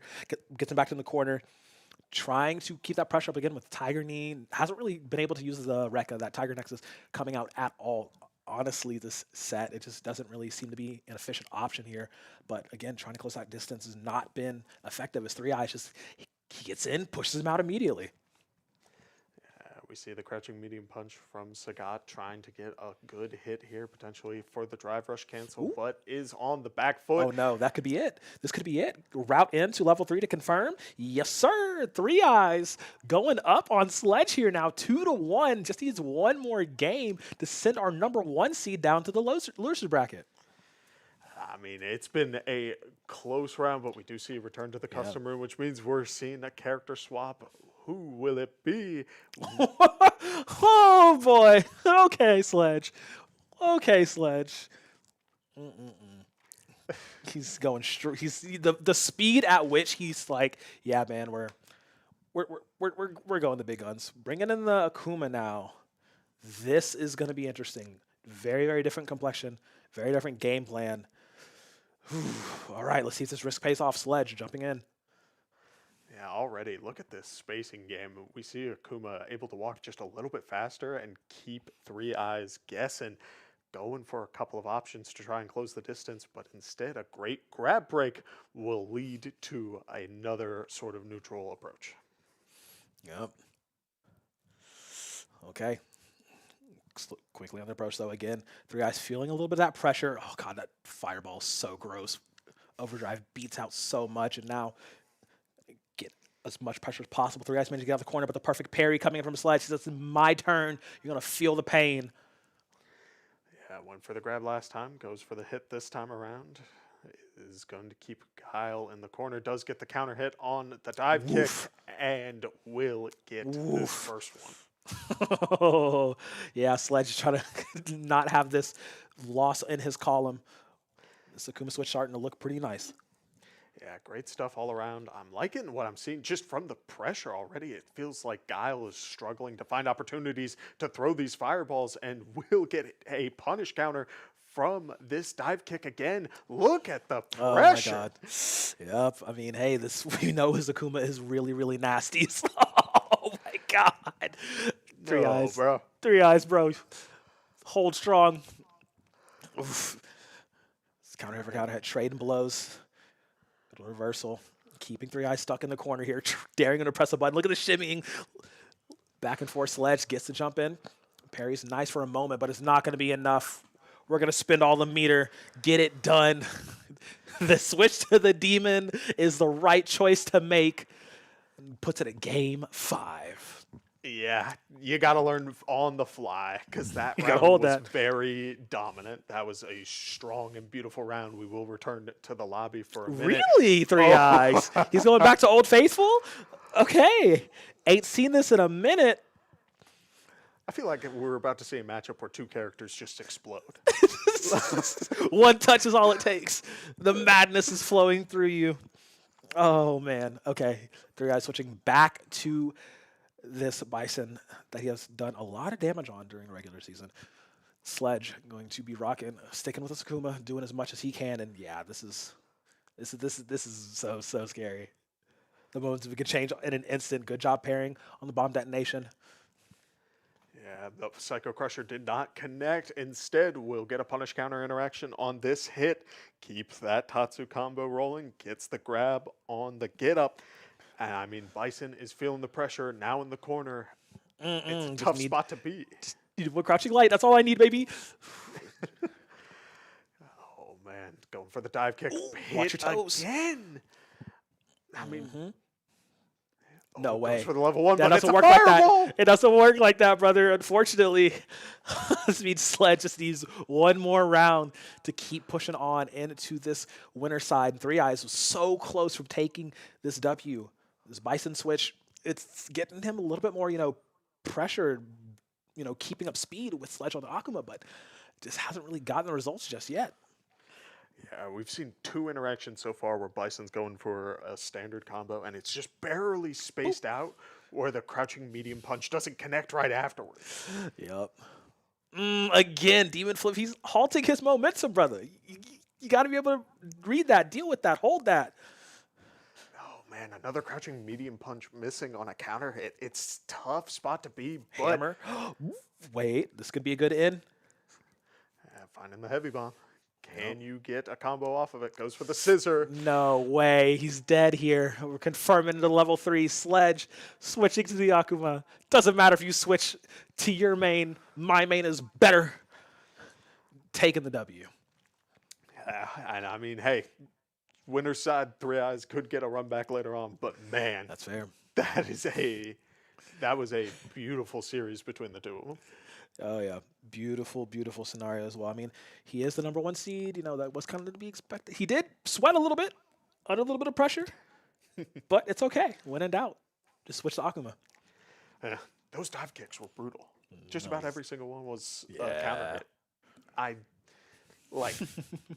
On the one hand, it's difficult when you have a character with a DP, you're dealing with options, or you're wondering how you're wanting to deal with that when you're on the ground or whatever. Yeah. Bison doesn't have that invincible DP. Yeah, you're stuck. You just got to hold that. But, man, that was really good. buy 3 eyes to even get that far. I mean, the Guile was doing a lot of work, but Guile versus Akuma is not a fun matchup. I believe really, that. I know not too many people like that. I mean, people will favor Akuma in like every matchup in general, unless you get the Akuma player saying, "Oh no, well, we need this." It's like, do you really? Do you really? Yeah, he's got all the tools he needs. You just got to use them. Find your spot. Yeah. Don't listen to the propaganda. Akuma's still evil. Let's see. But yeah, that was a 3-2. Like I said, very, very strong showing by 3 eyes to get 2 games on Sledge here. And we'll be falling down into loses round 2, awaiting the winner of DJ and DeBuzz. So DeBuzz and the losers already. Hey man, there's a potential for the comeback, but it's going to be a long time before that match even happens. I believe we're moving on to Harms and Necro next. So I think this is actually a rematch from the Open from last night as well. That does sound right. Yeah, and Necro rocking the Sea Viper, and then Harms being a true believer of the modern Alex. Yeah, I've seen it. I've seen him. It's pretty potent. I mean, we talked about I had asked him because I'm like, he's having a little bit of a character crisis before. I'm like, yo, so you're solidifying the modern Alex? He's like, yeah, man. I mean, sure, I lose out on crouching medium kick, but I got everything else. I'm like, okay, yeah. So let's go for it. Yeah, Alex has been such a weird case just like since release, because it felt like everyone going into it was like, this character has so much going for him. Yep. And then it started to die down. Yeah. But now I mean, like, it's clear that Harms has a pretty strong game plan. Yeah. And with a little bit of that modern reaction time, suddenly normal grab interactions become dangerous with that anti-air. One button grab is actually gross. Like, it's so good, especially when you have really great reactions like Harms does in general. CFGC alum at this point, like, has been in every single one. I believe he was our first Street Fighter champion, if I'm remembering correctly. Oh, there you go. It's just the not really problem, but like the puzzle that is Alex hasn't really been solved just yet. And it's really interesting because Brian F. kind of touched on this, is saying it's like he feels like he looks on paper like a brain dead character. His routes are very simplistic in what he wants to do, but he actually does have such a plethora of options coming out of Prowler stance that he can really make some crazy things happen. Honestly, same can be said for Sea Viper, simply because the changes, the seasonal buffs, gave her the option to just absolutely dump meter and dump all of her specials a lot easier. Yeah, suddenly that character's damage went a lot higher, and I am all for it. As we get things started off, we see both players, again, just kind of taking it slow to start off, but a really good punish counter interaction will mean that Harms gets a good amount of damage and a pretty nice interaction on the get up. Now, at the same time, getting out of the throw, gets hit, going for a couple of cancels, does get punished on the sweep, does jump over that dive kick, but instead will eat a little bit more damage as the throw connects, and we keep things rolling. Heavy kick connects, goes for the drive rush, cancel into the command grab, is now stuck in the corner when burnout. Yep, catch them in the air though, nice job, burn kick. Again, this is the thing I was talking about with Sea Viper. Like, she got those really good quality changes. She is just able to dump meter into so much. Charge up that focus attack to make sure Harms burns all the way down. Great job getting that route back. Yeah, beautiful stuff so far. I'm liking what I'm seeing. Just a couple of quick pokes. Again, trying to keep each other in a nice spot as it continues a great hit to get the knockdown. Good catch with the knee, going for the layered as well, not quite there. And this is something Necro was really doing last night as well. He's adjusting that spacing, getting a little bit of damage in, and going for this level 2 here. Very good damage here. No way. It's blocked. Yeah, there's no way that was going to connect. Now we're going to do level 1, hit the install. Let's see what all we got from it. Oh, nice crush coming out. Okay, though, but we wake up with reaction. We reversing. No way. Again, blocked. That's 2 times. Wake up special does not work with me, player. It looked so good. You had it on the drive rush. You had it on a paper. potential fireball. on paper, that was, you know, a good idea, but unfortunately, we blocked those. So Necro taking that first game pretty handily, going straight into it. See, game 2 does anything better. Yeah. Fireball at the gate into an immediate Bang. overhead. We are up against the wall, and we are only a couple seconds in. Yep. Holding on to that parry, making him work for it. But again, Necro was not falling for any of this mess. Oop, jab check, but drive impact going a little bit wild here. Harm's trying to go for the anti-air, not going to catch either. Burn kick is so good. I mean, look at this. Look at the pressure. Able to use the drive impact to get out of the corner, but won't get the punish counter off of it. Goes for the jump. Does get hit with that, and an immediate hit off of that as well will keep things rolling. I mean, this Sea Viper is looking dangerous, and the TP comes out by accident. We do see a couple of lows keeping things rolling. A couple more good hits into the power bomb. All right. See its momentum carry him through. Gets caught again. Oh my goodness. Seismo was so nasty, dude. It can also mess up a lot of Harm's game plan with Alex. Because, I mean, yeah, you dare even attempt to try to enter into Prowler, get hit by that Seismo. It's going to connect every time. Connecting with the anti-airs, though, Harms has been getting better about doing that throughout this matchup. But Necro just keeping it at distance. Just double jump, those cancels. So good, so clean. Spin that meter. Let's get another game. I mean, this is fast. This is This Sea Viper moves quick and hits hard. It's crazy. Is he gonna switch? No. No. Does he do it? Is he sticking with it? It felt dominant. It felt strong. At the same time, I could see why you would want something maybe with a little bit more, like, I don't want to say zoning potential, but just something. Is he gonna do it? Oh my god! Oh my god! Okay, it's happening.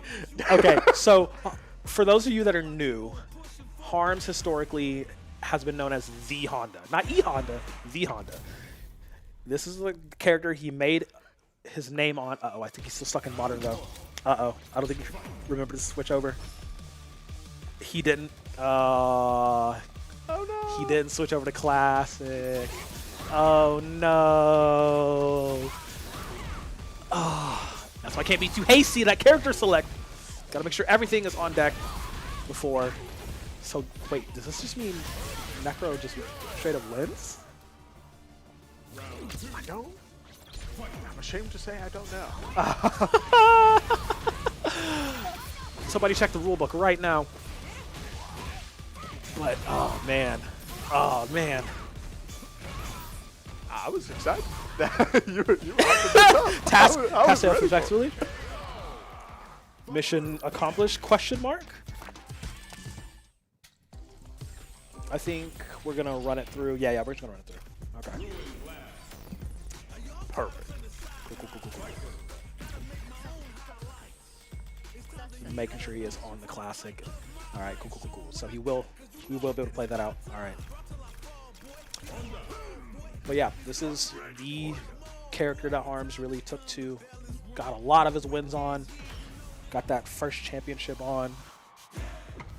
See if it can get him out of this little bit of a deficit that he's in. 2-0 right now. Necro is still very, very, very dangerous on this Sea Viper. Oh, no. We slamming in. I mean, already suddenly an option that Alex was struggling to find an opportunity to get in on. Honda immediately butt slams over it. He's like, hey, this works. Wow. Okay. See, though, it has to be enough to deal with every ounce of mix that Necro can throw out. We're automatically going into level 1. We're getting that install. We need all of our cancels real fast and real cheap. This is working right here. Quick little dispatch. Now, yeah, this is one more round away from Necro getting a 3-0 over Harms here. Using that heavy punch, keeping that range going. Raising in. Ooh, cross up is so nasty. Viper. Deadly agent here.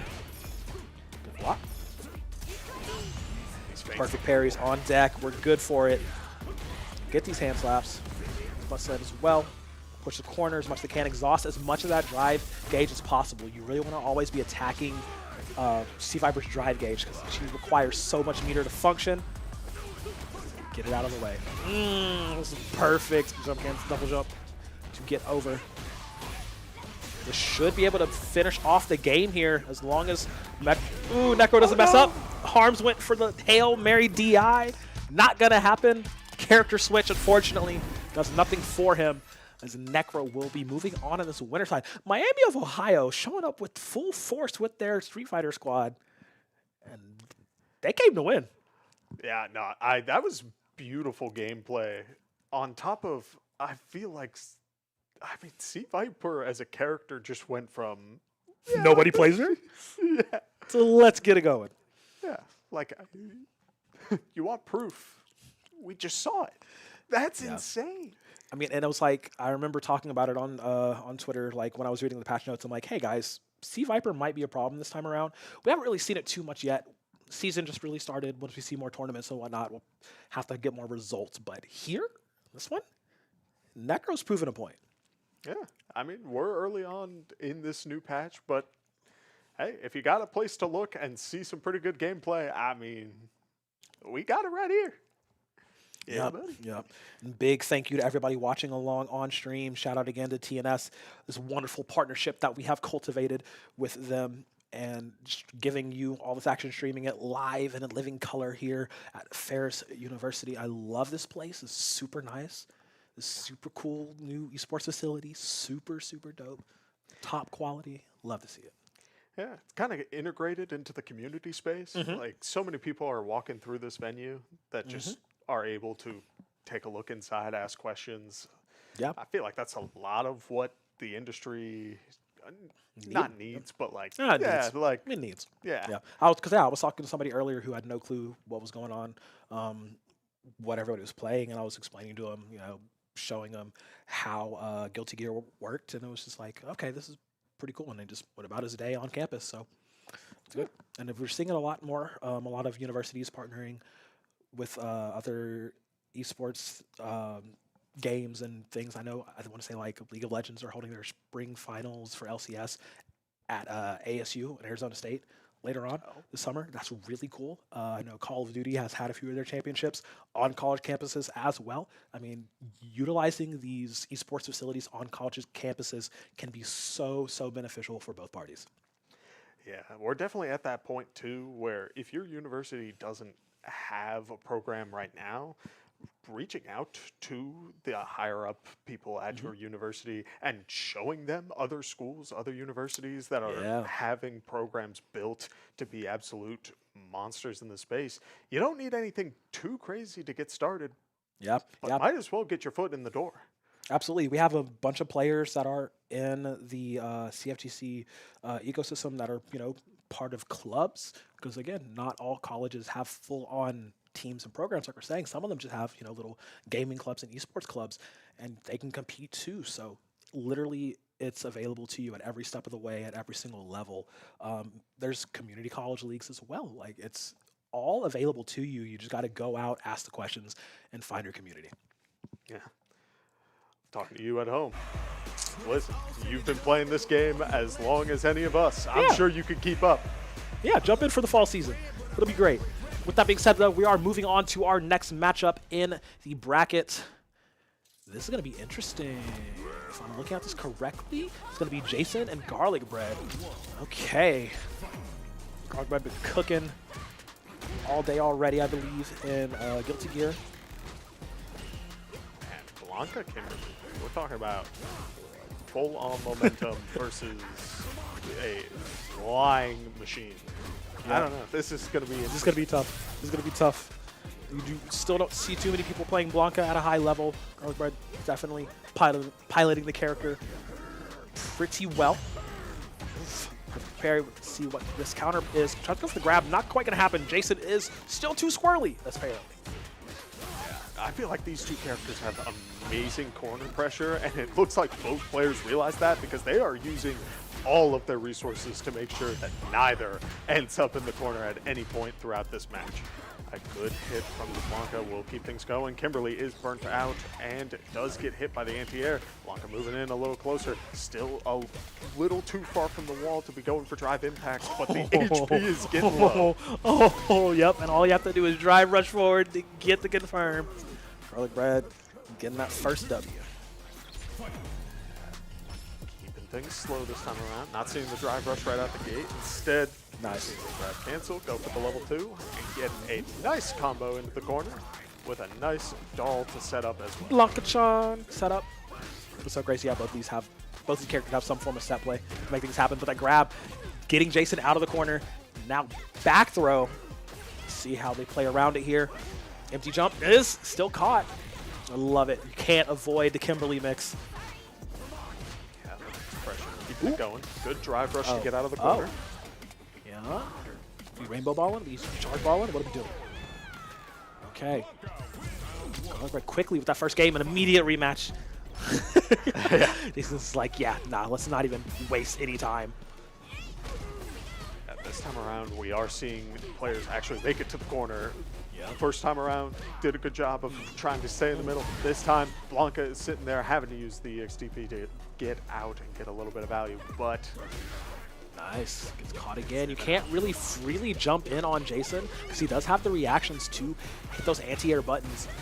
Put you in this very, very sad situation. And yeah, he's going to go and take that, drive it back, set up the stun, set up the run. Let's finish off this round. using the level 1 to close it out. Super meter for both characters looking very similar despite that situation.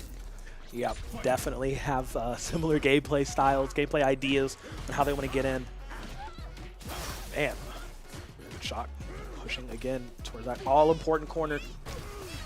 Jason, though. Second to the advance. Nice! Keeping that high-low mix-up as much as possible. Yep. Hasn't really played around any cam setups just yet because, I mean, Blanca's just so hard to keep in one spot, but Jason, again, doing a great job. Good whiff punish there, able to get the side swap as Kimberly ends up in the corner. Yep. Giving a little bit of respect, you know, getting that spacing going. One mess up could cost them the round, and that's exactly what Garlic Bread was waiting on. You listen to the bounce house, who's going to make it shocky. Around on the board, one apiece here. Yeah. Both characters with everything they need to get their game plan online at this point. 2 bars on the Blanca, 3 on the Kimberly.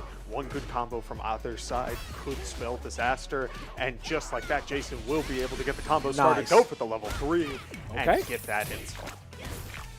Gonna go ahead and start it off. Let's go. Get that tempo going, baby.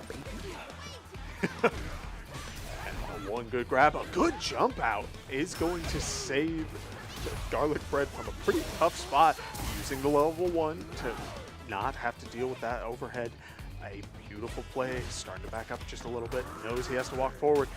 A great grab will mean that now Jason is in burnout as Chip City should be online. Goes for the grab, but will get hit by the level 1, and Jason will take this one. Oof. Okay, one apiece and immediately back into it. These two are ready to fight. Let's see how well he can come back into this. A couple of good hits, just trying to play the tempo. Keep it slow, keep it simple, and really make sure whatever option you're going for is covered. Nice. Parrying on the elbow drop, though. This is it. Immediate cross, immediate side change. Going for the grab again. Do it again. Yep. Okay, interesting. Gets him out of the corner this time around. Didn't do any Blanca-chan setup. He wanted to use his own hands and feet. You can't be beating up on Jason Momoa like this. Come on. All right, OD ball going in. Ooh, one shot. Should just be the round pretty easily here for Garlic Bread. Drops at the end, whiffs on the throw. Jason gets another breath of life here. Garlic Bread is burnt out, so this is all the offense that Jason needs, but we bash lights. 50% of the time, it works every time. Ooh, super nice from Garlic Bread to eke that one out. Jason thought he had, you know, that window of opportunity, but slam shut. See how he recovers off of this, though. Both of them, no charges of projectiles. But just 2 confirmed hits into level 3 once again. See how well this works out for Jason. Yeah, you're in the corner. You're dealing with a lot. Good parry, get a little bit of gauge.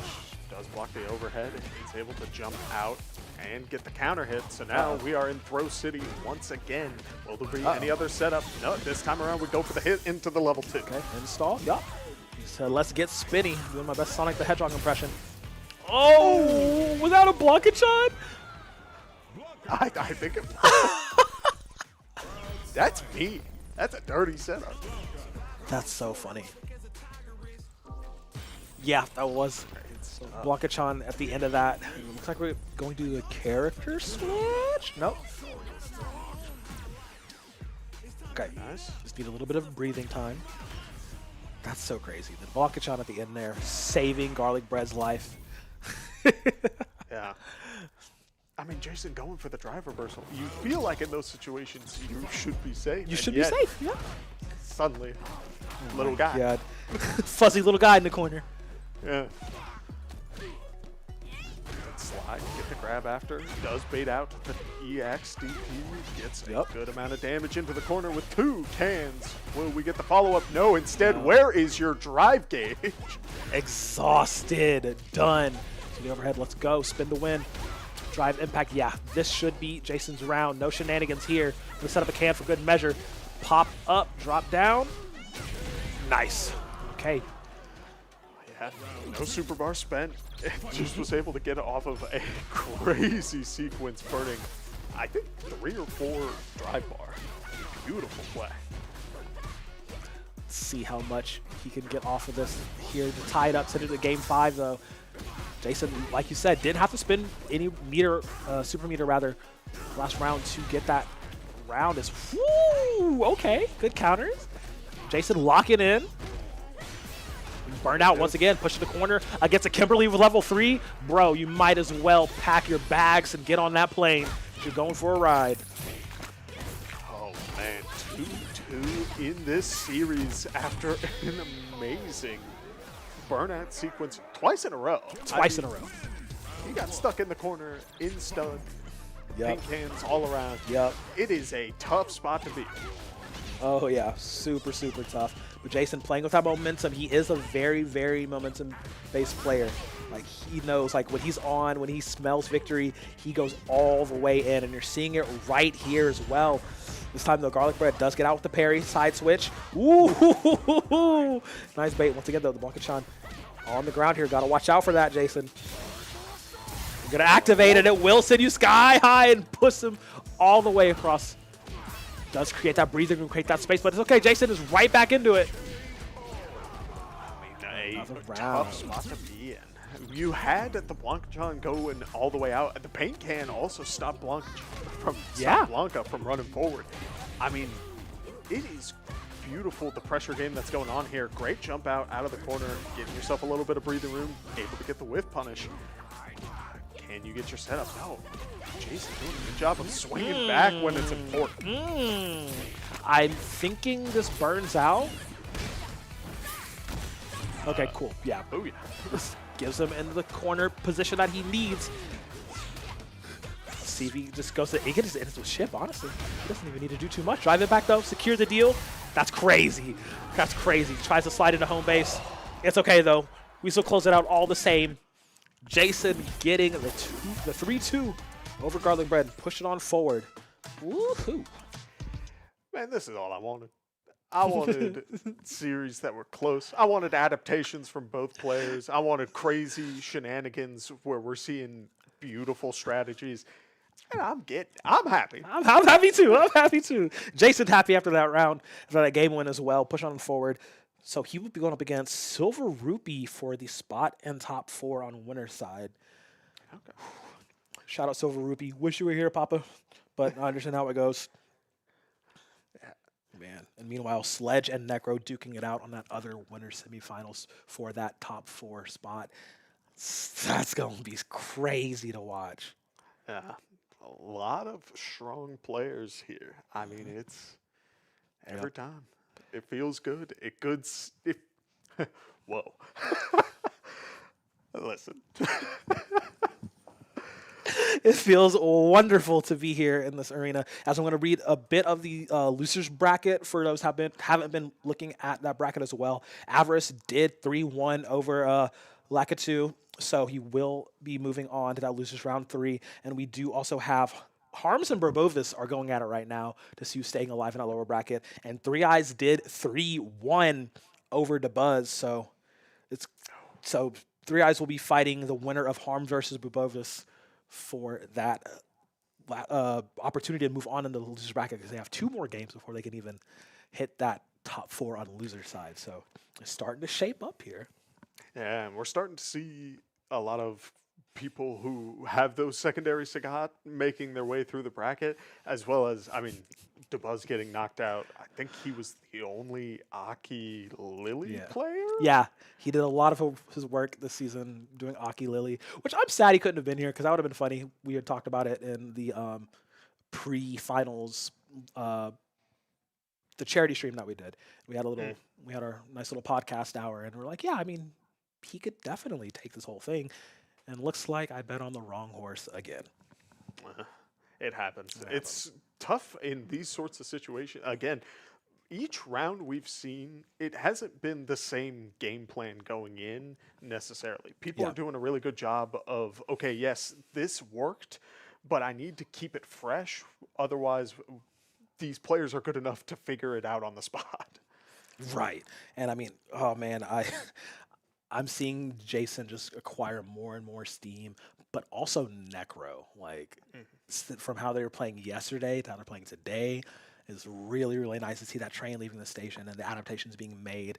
I mean, yes, Sledge is still, the #1 seed. Everybody's kind of expecting him to win, but if I were to see anybody else, it would be maybe one of those two moving on in the bracket. So it's going to be a tight race there towards the end, and we still got a little bit to go, so strap in, folks. Yeah, plenty of matches, all gonna be good.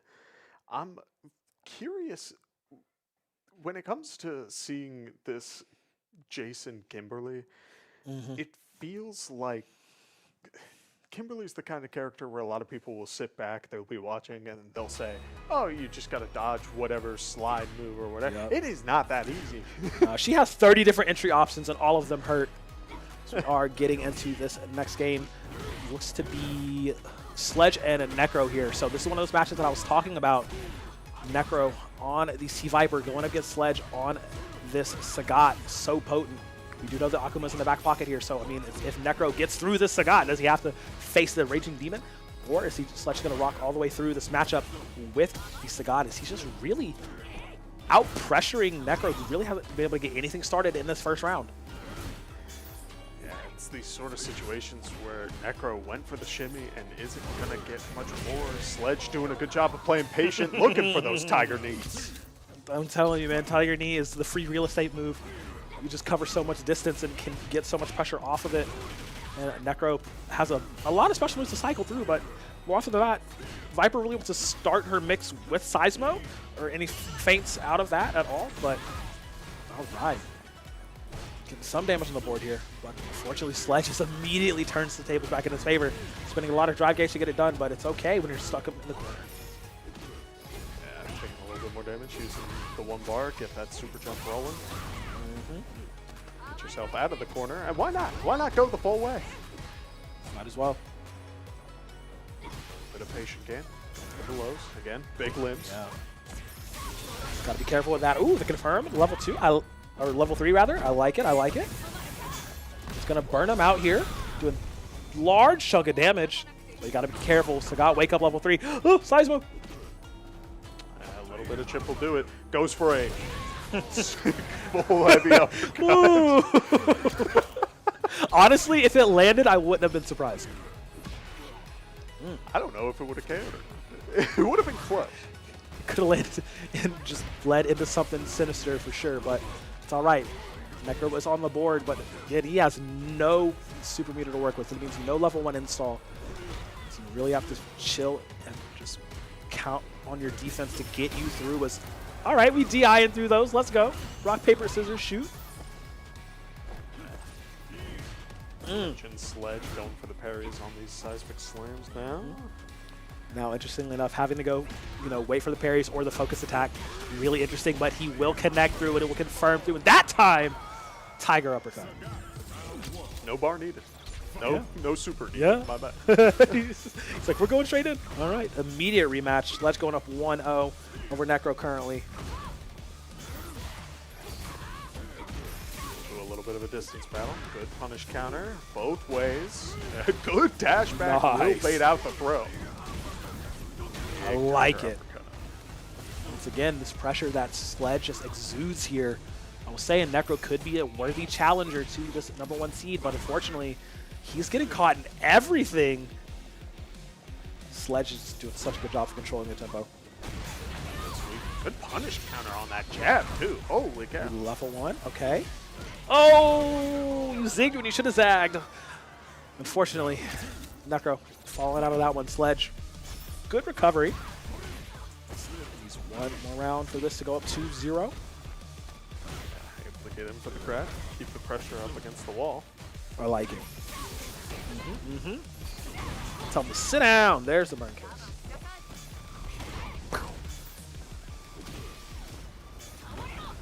Again.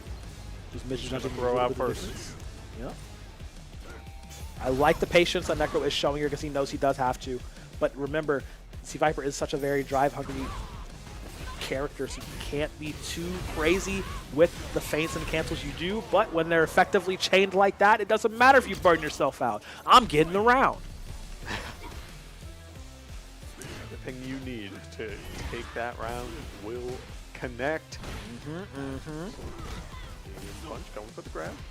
Trying to get a grab back from Necro. Instead, Necro playing a patient game.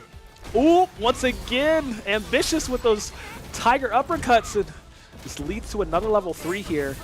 Not going to quite burn him out, but it will chunk a large amount of that drive gauge and a large amount of that health, too. Let's see if we can keep anything off of this. Checks low. Again. Yup, into the Seismo. Let's run our roulette. And Necro on the board here. 1 apiece. So we are going back to the character select here. Just needs a breather moment. Understand. We went from one game to another pretty quick. Yeah. Take your time, man. Yeah. Take that breather. Do what you can. Okay, going right back to it. 1 apiece here, all tied up. Necro needing to push on forward here, seeing who can dethrone Sledge here, because I believe this, whoever wins this, is in top 4 winner side. These Miami of Ohio killers, real potent. And at the same time, I mean, Sledge doing a really good job of playing it slow, playing it controlled. Does get a good throw and does find Necro into the corner. Gets the uppercut, which means we're going to have a pretty nice setup with the fireball. One more grab to keep things rolling. Yup. Necro, though, taking his time. Not trying to be too ambitious with it. Great blocking. Ooh! Everybody says no. Get back over there. Sweet. Another whip grab. Oh no! Gotta be careful. With grabs really being the downfall of Necro here. Sledge doing a great job capitalizing on him. And oh my god! Okay. A Tiger rushdown, I guess. Oh, wait. Last time we saw that setup, there was the grab. That's crazy. Yep. Necro gotta tighten it up here. Goes for the super jump over. But it will be followed through. Oh my god. Oh my god. Just wrap it up in a nice little bow.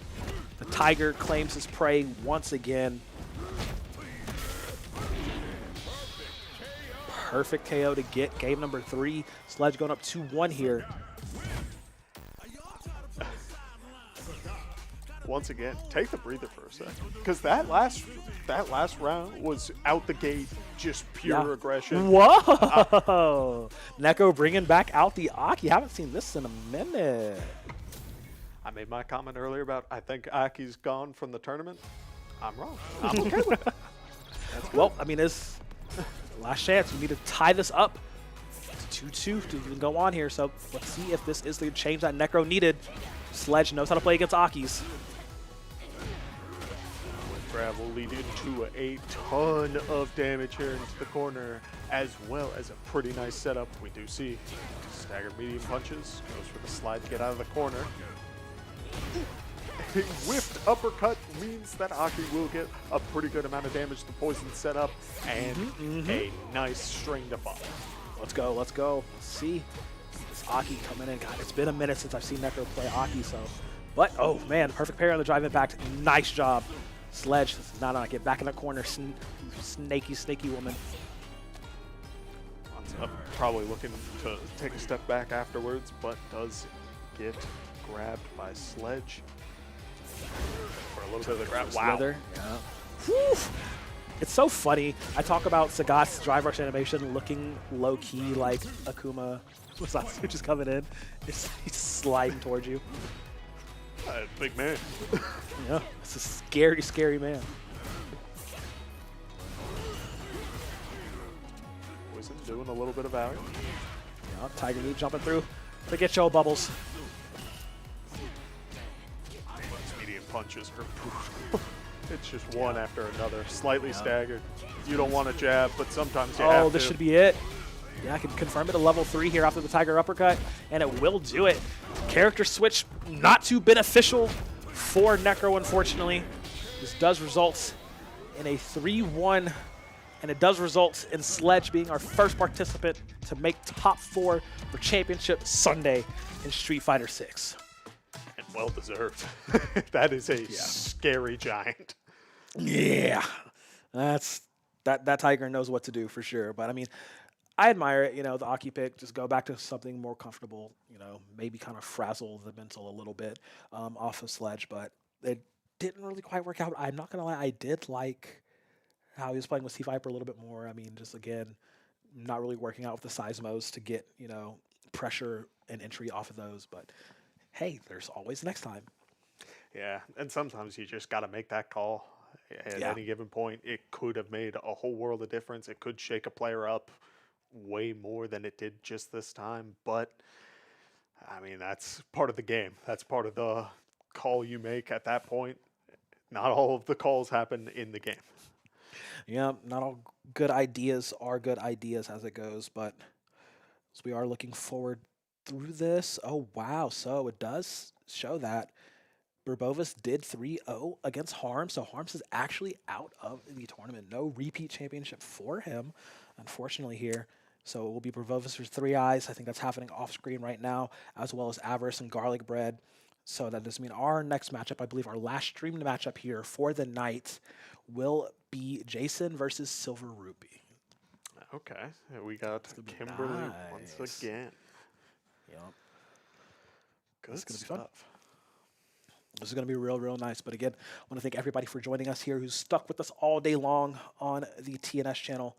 Really appreciate every single eye that has been on us. This is our first ever LAN finals. We've been doing them online exclusively for the past few years. We've been getting, you know, the program established and set up.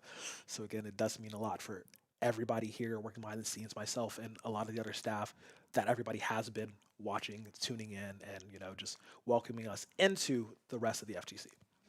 Yeah, I mean, hey, sticking around this long, interacting in chat, all of that, it truly helps a ton. It keeps us going. It keeps us getting into things. I mean, it's a great community. Yeah, it's beautiful. I love every single second we have been able to share together. But we got a little bit more. Like I said, we still have one more stream match. And then everything kicks off tomorrow, Championship Sunday. It's going to be super dope. Top 4s all across the board, starting at noon. It's going to be super nice to see who's going to get those fancy cans, who's going to get them fancy medals. That's the important thing. Yeah. I mean, if you're playing for nothing else, you need the shiny can. Oh yeah, off the show the cans off tomorrow on the desk, but we like to do cool trophies here. You know, everybody cool little fancy cup, ooh, little crystalline plaque. Nah, we don't need none of that. Oh man. But again, just waiting for everything to get settled and connected, because again, this is hybrid LAN and online brackets. I know some people had been asking throughout the day. Not everybody was able to make it to LAN, unfortunately. It'll happen. We'll get there. I promise. It'll happen one day. But we have had a lot of our entries be online, and playing against our other entries that are here at the Ferris Esports facility, which is a gorgeous facility, by the way. If you have not seen it, it's real nice, I promise. Mm-hmm. It makes me so happy that colleges are getting into and like actually dedicating spaces Yes. to developing these esports community. It just feels so good. Yep. So good. So fresh, so clean, so good. Been loving every second of it. And I mean, again, every time I visit some sort of college campus and, doing any of their other esports events, it's like looking for those really cool esports facilities is always like a big part of it. And how they use them is, is it only for them? Is it a mixed space? Is it a, community space for the rest of the students that aren't quite in the esports programs? It's all important to have, but Yeah. While we wait for the match to get set up for the online, it's been nice to see that in an online setting that I believe for the most part the matches today have been smooth. yeah, no lag, no disconnects. Yeah. It's been really good, and that's one of the blessings of modern fighting game netcode. As much as we love to complain about it sometimes, but that has allowed us to even have this league to begin with. So of course we are always grateful for the strength of these new modern netcodes to be strong enough to handle all these players playing literally across the country from each other and just making it work even here on finals weekend. Mm-hmm. That always feels good. Take it from someone who did spend a little bit of time in the Smash Bros. Environment. Yep. Comparing it one to Oh, another. bro, look. Going from one to the other is a world of difference. Yeah, the Nintendo netcode is literally a nightmare, and I do not know how it's still functioning. All these Smash leagues that are still doing it, don't know how. Just come over to the rest of the FGC. We have better netcode, promise. Better games too. Hey, who said that? Who said that? Who said that? Oh God, I can see the Twit longer coming immediately. That's all good. We're gonna riff a little bit longer, unless production tells me to throw it to break while we're getting this last match set up. I don't know, but how's your experience been being at the LAN, getting to the LAN? Good. Everything. It was a quick drive from Hey, Ohio. there's a match. Cool. Yeah, let's shut up. Let's get into it. All right, last match of the day. It's gonna be nice. We got Silver Rupee still on the ed. Our super senior going up against Jason and the Kimberly. Actually switching outfits for this. Okay, I like it. Yeah. Throwing out the cans already. One grab. Punish counter means that you won't get the can follow-up, but Yep. look at this situation. I mean, already one perfect out the gate to start things off. We got all the momentum we need. Jason doing good work. Does find the jump. Does find the sweep to follow. Silver Rupee using the EX option to get Kimberly off of him. Goes for a couple of good counter hits. Catching Jason swinging. Will keep this damage rolling. Kimberly in the corner with a little over the yellow bar. Yep, just a tiny bit in, but Silver Rupee is one of the most potent fighters in our league. It's really sound. Sticking with his ed as much as possible. Showing you the power of this man. It's real box. And again, that run up getting good value. Does find a parry on the low slide, excuse me. Grab. For a little bit of dangerous game here. Again, Ooh. the I like jump that bait. cancels. I like it, yep. Let's spend it to win it. The level 3. Get this tempo bumping and rolling. I mean, I do live this as well. Jason does have the 2 extra cans, set up corner pressure, but just get out of my face, man. For the jump. Good patience by Silver Rupee. Good far hit. Counter hits. Just going waiting back for and it. Ooh. Sneak a hit in. Nice. Good return here. Silver Rupee cashing this one out potentially. Yeah, we're going to spin it all for level 3. Take game number 1. Get ourselves on the board here. what a good comeback to go from Yeah. a perfect start to playing so patiently for Silver Rupee. Oh, yeah. That's how you do. Oh, yeah. Knows how to pick his spots correctly. Say we're having a little bit of a hard time anti-airing Jason here. I mean, Ed doesn't have the best anti-air in the game, so he does have to really be careful when he decides to try to retaliate. This again, try to go for these grabs, not working. That's 2 in a row here. This should just be a round for Jason if he doesn't with himself. And yeah, this does open up a spot for Silver Roof, who simply jumps over here, but will land a throw in the end and actually still gets the perfect. Okay, Jason. Yeah, run it back. We've seen this song before. Good pull. Nice. Keeping the pressure rolling. I mean, look at this. It is. Kimberly has such amazing pressure, but I do feel like these are the situations where you start to see the weakness of how am I supposed to get out against this character who has just enough range to really cause problems. Yeah, I mean, Silver Rupee answering back with a perfect of his own here, showing that potential, man. It's scary. Some of the best players in the world, I mean, think about Fudo, you think about Lashar, you know, how they pilot this character. It can do so much damage so fast, and it's like you just blink and you're like, wait, where'd my health go? Speaking of where my health went, level 3 spent, not going to do as much, a little bit of scaling, but I mean, you got the install into the grab. Yeah. Yep. You just have another can on deck to utilize as well. Trying to bait him out, trying to get rid of that drive gauge super low, but Silver Rupee going back on the offense. Actually opts to spin it out to get this extension. Can route into level 3 here. I like it. It's going to do a lot of damage. Drain some more of that drive gauge of Jason's. I mean, Kimberly likes to use so much 2-star her power. Yeah, she has to install, but it can be met. Whoa! What a clash between the two. Slide, but no confirm after Silver Rupee answers back with a 2-0 start here. I mean, strong play. We're seeing that Kimberly with momentum works beautifully, but Silver Rupee just does a really good job of locking down when it matters. Oh, it's crazy to see. Bunkers down and hunkers down when he needs to most. And now currently 2-0 Jason, who's been having a great tournament. Great season, honestly. I think this might be a bit of an upset if Silver Rupee does take it out here. Jason, yeah, number 2 seed all season long, has been really, really good. Silver Rupee known to, you know, if we get some upsets sometimes, potentially do so here. Good setup into the corner.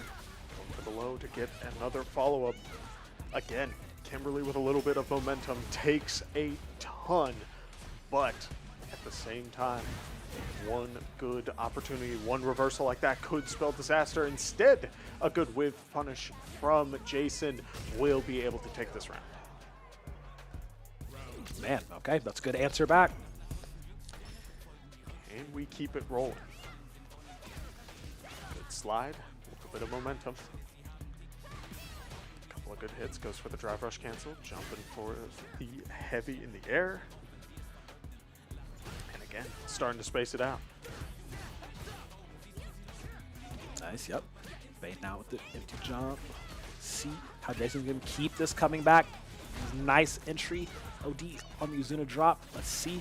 Has a can set up. Yeah. Max out this damage. Do it again. Spins it all. Route to level 3. Secures himself a game. No, it actually whiffs. This is an absolute disaster here. Silver Rupee does have the damage available and will get the stun off. This is so sad for Jason, who had the victory in the palm of his hand, but it will be snatched away by the hands of the boxer. Almost left and right. This gives him a chance. He jumps over the DI and brings down the hammer. One more round. No, bro. Oh. Oh, no. Gotta regroup, gotta recoup. Spins at the level 3 at the beginning of the round here just to get some more damage onto the health bar and the drive gauge. But Jason still has the install for a little while longer and does have level 1 should he choose to use it. Yeah, definitely got yourself in the right spot. We've seen the value that you get once you are set up in the corner, but a little bit of pressure going for that option. Does get stuffed out. Punish counter connects. Oof, this might just be it here, though. Silver Rupee gonna deny the comeback that was within Jason's grasp, and we do have ourselves an upset here. Silver Rupee taking it 3-0 over Jason. I mean, that was as back and forth as it could have been for a sweep. Like Yeah. that Yeah. was close. The opening match of every series was Kimberly running through Ed. Can't believe she dropped that at the end, man. It happens. Hey, it happens. You It gotta happens. move on. Yep. Yeah. But that does put Jason down into loser's bracket now. That does mean Silver Rupee is our other top 4 on winner's side. So, congratulations. Man, don't even got to show up. You got to show up at all and just, pop it. He's had a really good bracket too himself. So, good on all of our top 16 players making it this far, going all the way through. I said that was the last match of the night. Apparently, I am a liar. Oh, hey, more matches. Yeah, more matches, yeah. It does look like we're going to go ahead and finish this one out here, as we do have Avarice and Garlic Bread lined up, so that's going to be fun. And our losers round 3. Oh, very nice. Yep.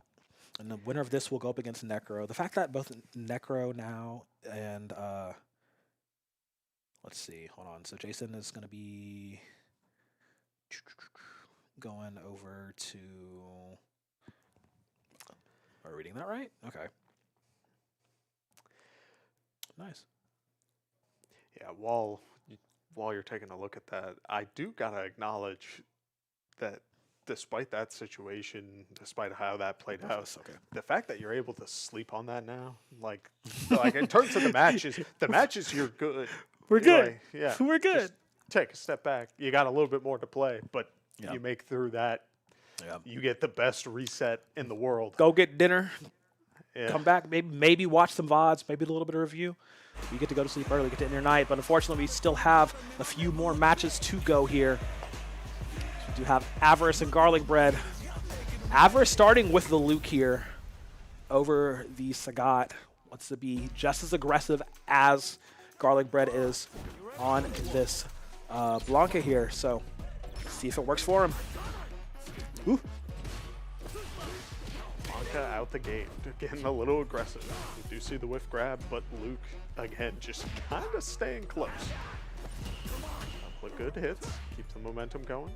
Whiff grab, so we'll reset the situation. But, ducking over the kicks, keeping things rolling. He's able to catch that, is able to punish the whiff grab, get a little bit of damage going. We do see Garlic Bread able to jump out of the corner, keep pressure going to get Avarice. Take in the throw loops once again, 3 times. Are we going for 4? Nope. Great stuff all around. As hope, we got one more grab. We just took our time for it. Great stuff as we see the overhead connect. Couple more hits. And Avarice will take this out to start. Okay, good entry from Avarice here, getting that momentum started. I told you, sticking with this Luke, more aggressive, being able to match that tempo that Garlic Bread likes to play at on this Blanca. It's working out so far for him. Let's see how we return it, though. Yeah. Really good throw. Send Blanca into the corner. One quick knee for the counter hit, getting good value. And we are in Throw City. There's one, not going for much more. The Luke throw loops that have terrorized us for 2 seasons straight. Not near as potent this time around, but it's okay. We can firm Knuckle into level 3. It still works, baby. That's going to be game number 1 going the way of Avarice here. Yeah, great stuff. Strong commanding. A little slow pace at the start. Both players kind of feeling each other out, trying to make sure that neither of them were committing to anything too crazy out the gate. But hey, it works out pretty well for Avarice, so we see Garlic Bread take the aggression this time around, walking forward and able to get a punish counter to keep the pressure strong. One good hit, keeping it going. He said, I'm in. We're going for it. Nice, though. Perfect parry. The timing on the side of Garlic Bread. Also, the drive gauge severely low on Avarice's side. Let's start this mix. He doesn't fall for one blockage on. Again, the knuckle just comes out. The hitbox, we got to address that. Look at the patience between these two players. Neither one of them wants to commit to anything too strongly without absolute certainty that whatever they're going for is going to connect. As we see there, a very nice punish counter sequence. Level 1 will be able to close it. Garlic Bread taking this. Said I'm not done yet. Still got a lot of fight left in me. Let's see how this keeps going. Shake it up a little bit. Now both of them kind of slowing down the tempo a bit. Hit for hit. But now Garlic Bread on the case. Go for the grab. Let's go for a bit of a shimmy. Avarice doing a good job. Punch him back. Getting a little bit of distance out from the corner. Parry. Good drive rush to cancel the punish counter. But we are in Throw City once again. Overhead connects. We will see Garlic Bread use all the drive gauge and take this round. 1-1. No combo drop this time around. Making sure we finish our food. Put it one apiece here, though, like you said. But Avarice immediately off the gate. As soon as they say fight, I'm drive rushing forward. And speaking of drive gauge, where is Avarice? We are. Sometimes that's just how it is. You start a game and you feel like you can really get the pressure going, and if it doesn't work in your favor, you end up in situations like this, but the drive impact doesn't connect, and now both players are burnt out. We see Avarice keeping the pressure going, able to get the knee into the level 1 to continue. A couple of jabs, get the reset with the DP. Does go for a drive impact, but is grabbed out of it. The low connects. Avarice able to get this first one here. Will we see another drive rush? No, we're slowing down. We're good. We're good. We're good. We're chilling. 2 pros. Right. Yep. Go for 2. Go for 3. Start the counter. Oh, it checks. Nice. Keep in the corner. Go for 4. No. Dude, give him a 5th one. Give him a 5th one. We'll get shocked here. We're charging Knuckle. Oh my god, he did it. Number 5, but it doesn't kill. Do a 6. Oh, it's all right. It's all right. It gets results either way. Why not? Yeah, it's an option you have to respect. It is dangerous, it's deadly. But sometimes you just got to take the throw.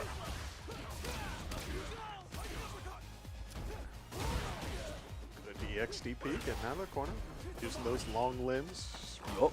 Going back to the middle. Chomp, chomp, chomp, chomp, chomp. One jab. Again, good patience from both of these players. Just a couple of light swings. Yeah, someone's blocking it and not going for much more.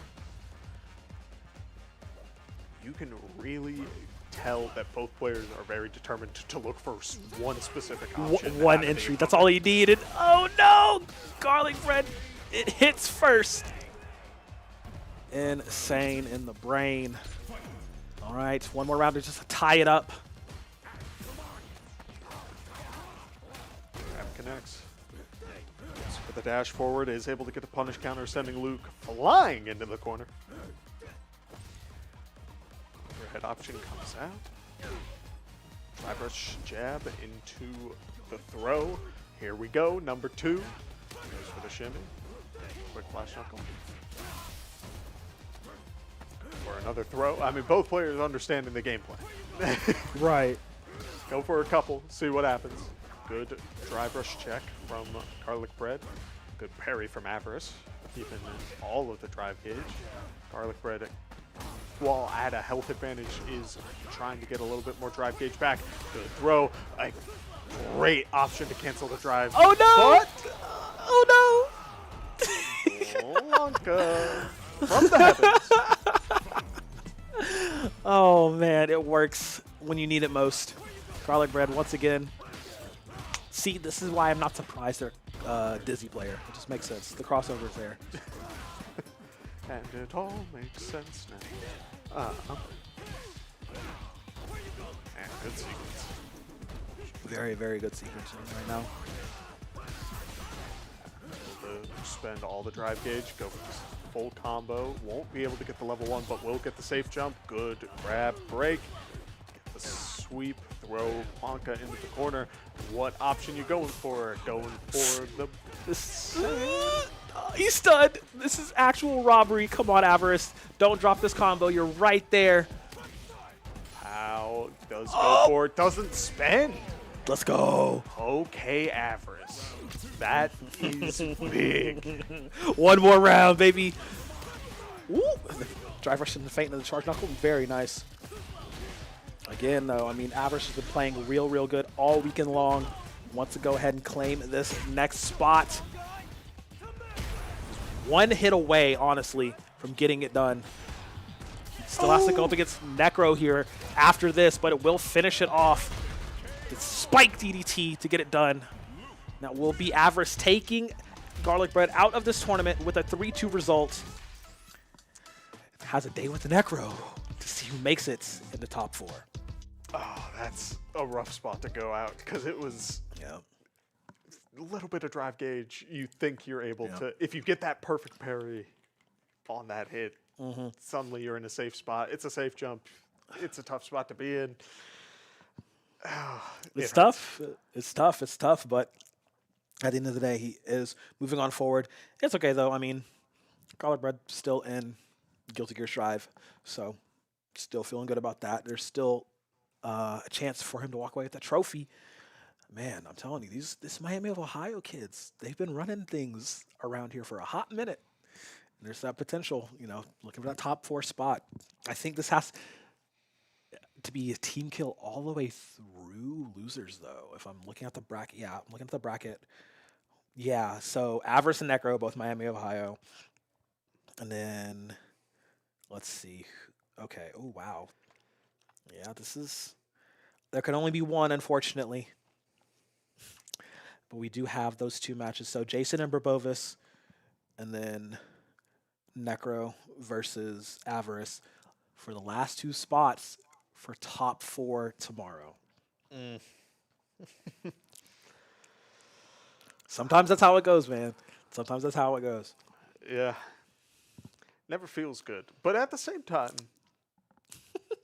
you're playing against this person all the time. You've surely got some revenge that you want for some crazy interaction. Yep. Now, if I remember it correctly, I think Necro and Avarice played at the beginning of the day.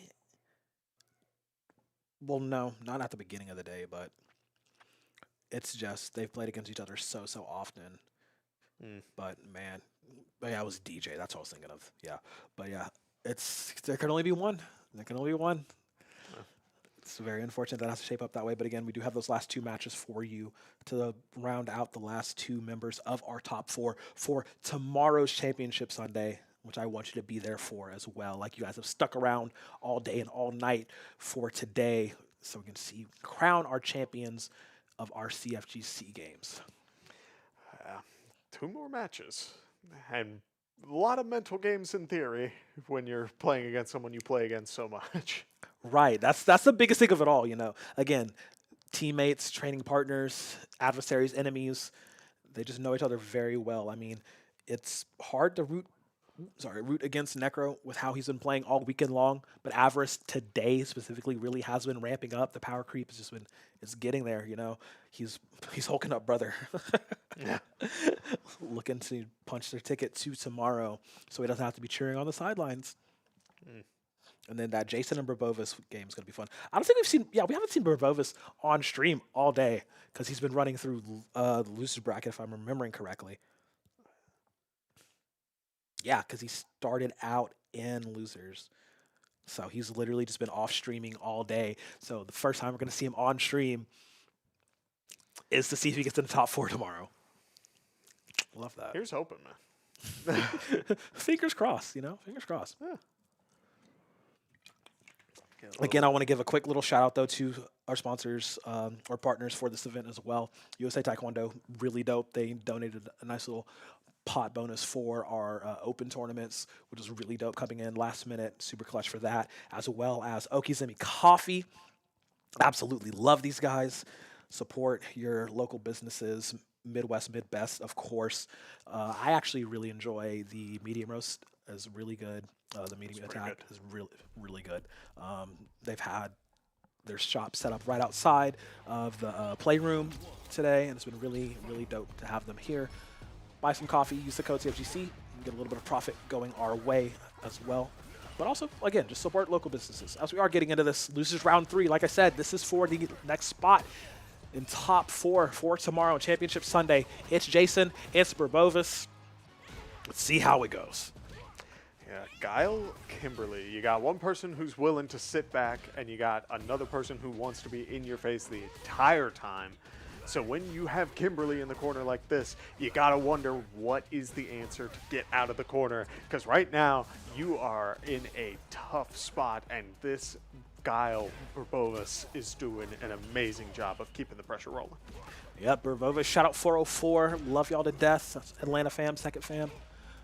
Like I said, who's doing a nightmare run through this losers bracket, potentially going to get to top 4 tomorrow. But again, Jason's been playing long games all weekend long as well. He's in, though. Should be able to confirm this. Smash them lights. Let's go. Let's go. Let's go. Level 1. That'll do it. Woof. Very, very, very nice. Okay, first round going the way. Jason, that's a good way to start it off. Still has a meter, still has some cans to work with too. Let's see if it goes in his favor. Yeah. I'm very curious how Burbovis is going to deal with the corner in these sorts of situations. Because on the one hand, yeah, you're perfectly fine being in a holding back spot. The corner is not it though. And so that jump out there, getting around those cans, that was a great option, and it seems like Burbovis has a great idea of how they want to approach this matchup. However, one good string on the other end, leading into the level 3, will be enough for Jason to close this one out, starting things off. Great stuff all around from both players. A pretty back and forth momentum, but Kimberly momentum can be brutal at any given point. Any given point. That's the thing. You give her a single opportunity and she's running rampant.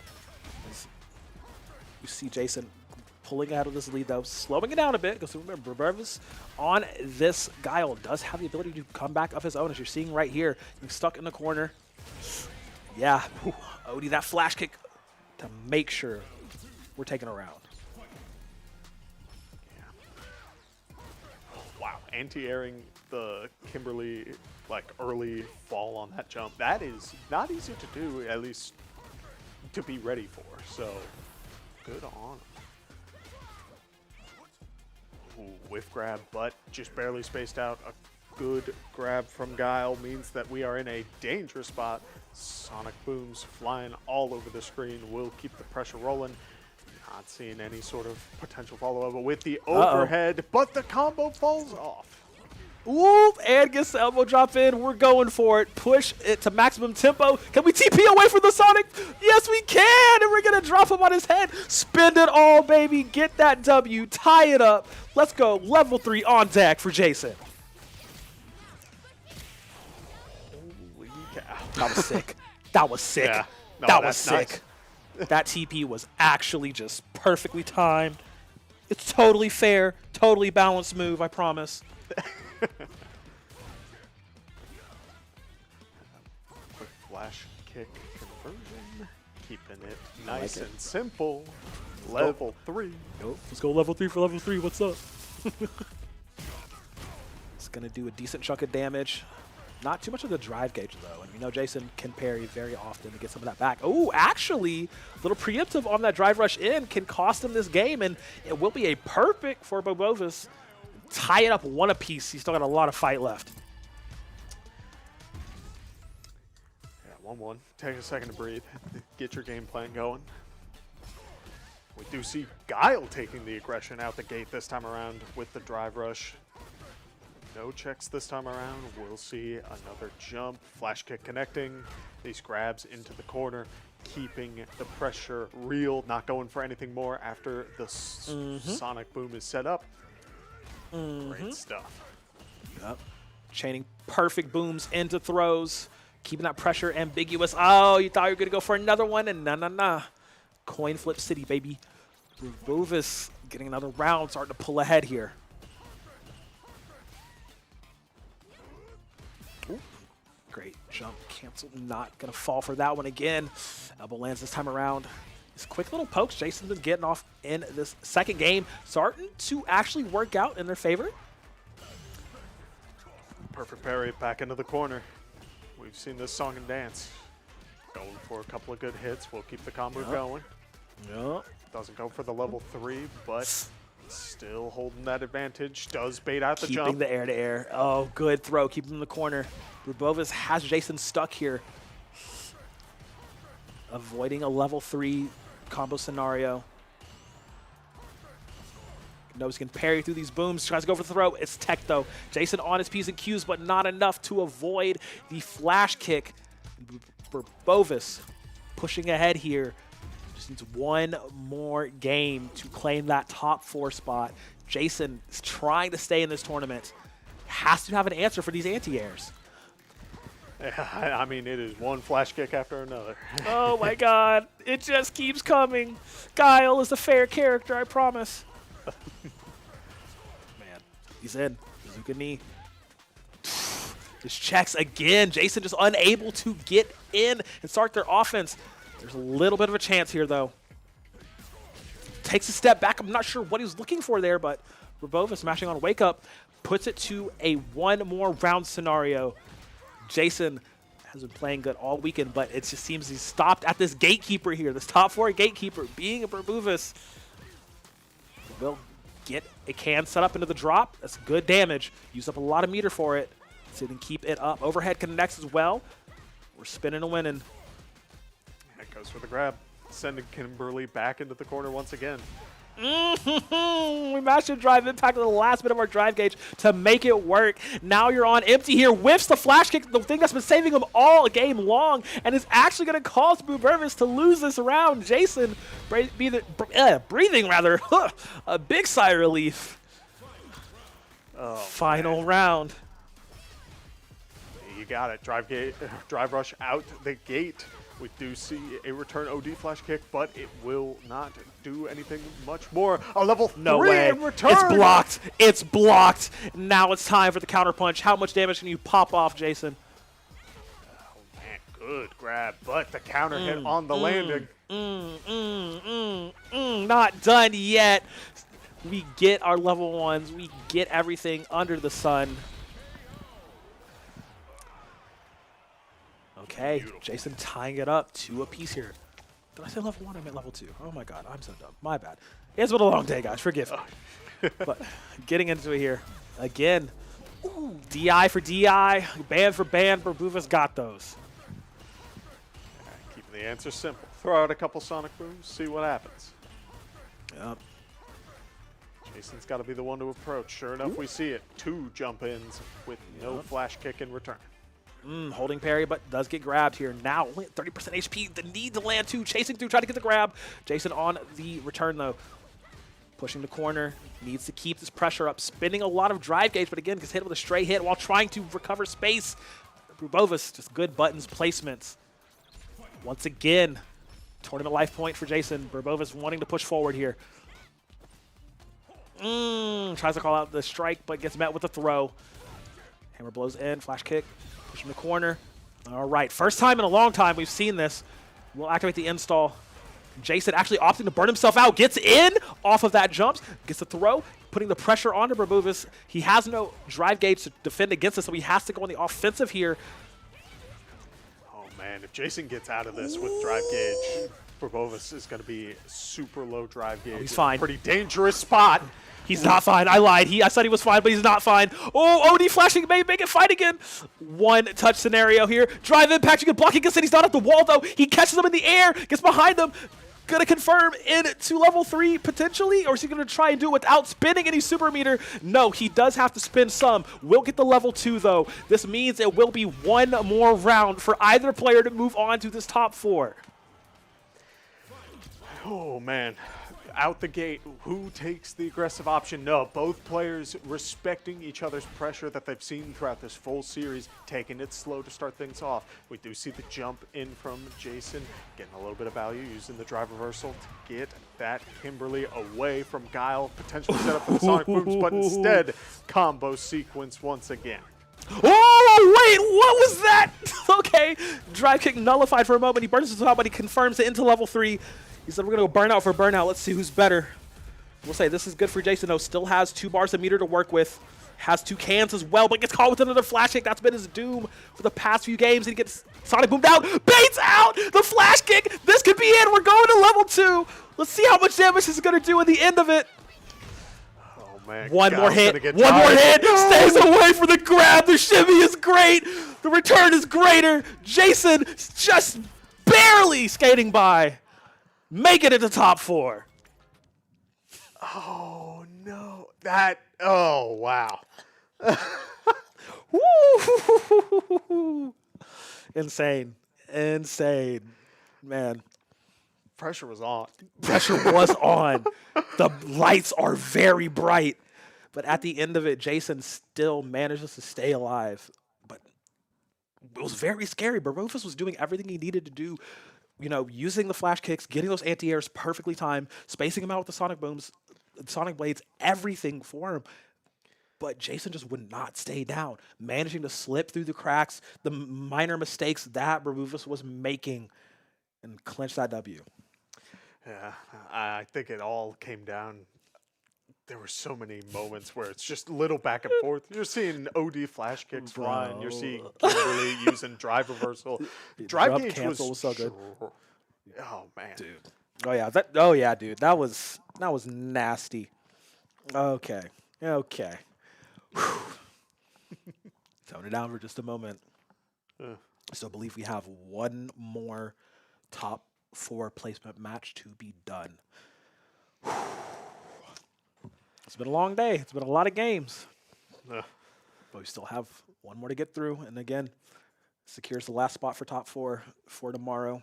And again, it's just going to go straight order, same that we did today, 4 yesterday. So Tekken into 2XKO, into Guilty Gear, into Street Fighter. And that'll be that. But man, how you feeling, Wack? This has been such a great event so far, and I've been super happy with it. If you're the 2 players going up now, right, last match of the day, you're going up after that. Some people say that doesn't affect you. I'm a firm believer that you see that, and you can't help but feel a little shaken no matter what. Nah, they're just going there to collect that W, you know. It doesn't matter how we perform. It is what it is. But again, it is going to be the team kill from Miami of Ohio. Unfortunately, there could only be one moving on to the top 4 to represent their school. And it will be Avarice and Necro. The end of it all. Let's see who is the better Miami of Ohio student right now. Wearing that jersey proud. We are on for game number 1. These rows going, a lot of grab breaks. Pressure nice. Good perfect parry on that slam. You see, here comes that corner pressure up against the got 1, 2, 3 medium punches. No swing back this time around, but will get hit on a counter hit afterwards. Good grab break there. Will keep things rolling. As we see both players getting a little bit lower on that drive gauge. Good feint to walk forward, using that anti-air, keeping Sagat guessing. Both players, you can tell that these 2 definitely have played against each other a handful of times. The patience, the understanding of it all. They know each other so well, bro. The amount of times they've played against each other. Again, practice partners throughout the season. Get it done. Whew. Good punish here, though. Necro is in there. Spin for level 2. Go ahead and claim that round for his own. Great stuff to start things off. You're going to be down the bar, but at the same time, you've got all that you need when you are whiff punishing like that. Beautiful setup. Yep. Nice. Parry, but not much follow-up after. Okay. When we get to the top of the corner, we're just gonna tiger uppercut to get out of there. Again. Again. Uppercut into level 3. That's diabolical. Okay, Avarice. He's like a nice big old chunk out of Necro's health bar here. What's the mix after, though? Gets thrown, gets pulled, gets shocked for his troubles. Oh my god, no way. No way. You just wake up and mash that? Okay. Covering all the distance in the world with one good crouching medium punch. That's insane. We're just, yeah, you know what? Might as well. It's a good button. Cover a lot of distance for the throw. Nice. Low, uppercut, reset. What do we do?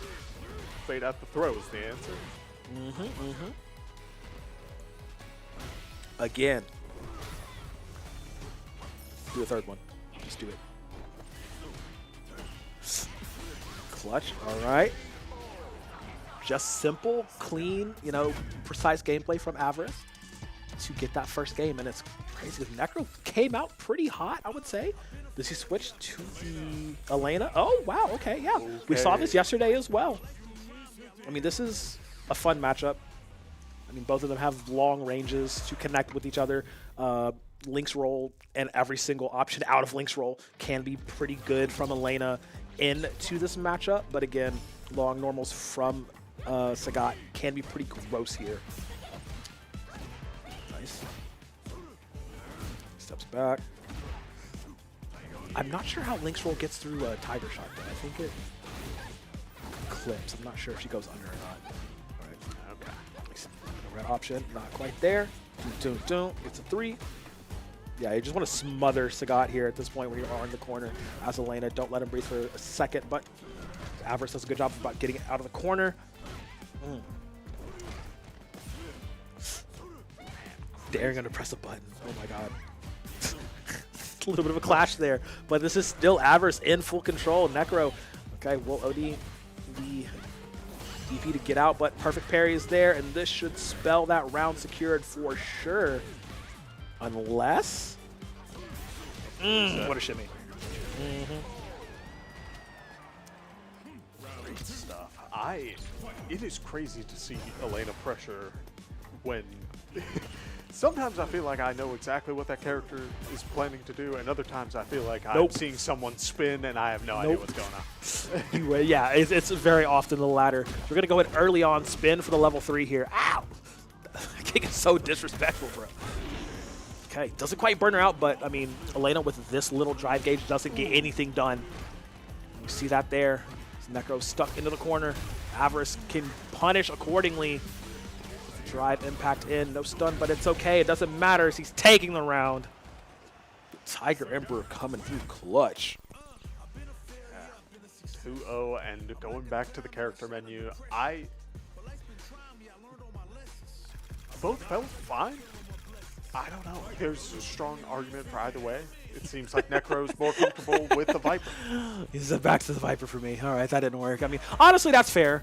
It's the amount of tempo you're able to gain with Viper again with her specials, and using Burn Kick and Seismo, especially in this matchup, just aren't able to do the same with the Elena. But this is Avarice going up 2-0 over Necro currently, so this is Necro's last chance. He needs to win every single game from here on out. He wants to claim that top 4 spot. That armor, all that nice DI. Again, that pressure, that speed, that C Viper allows, Necro loves that.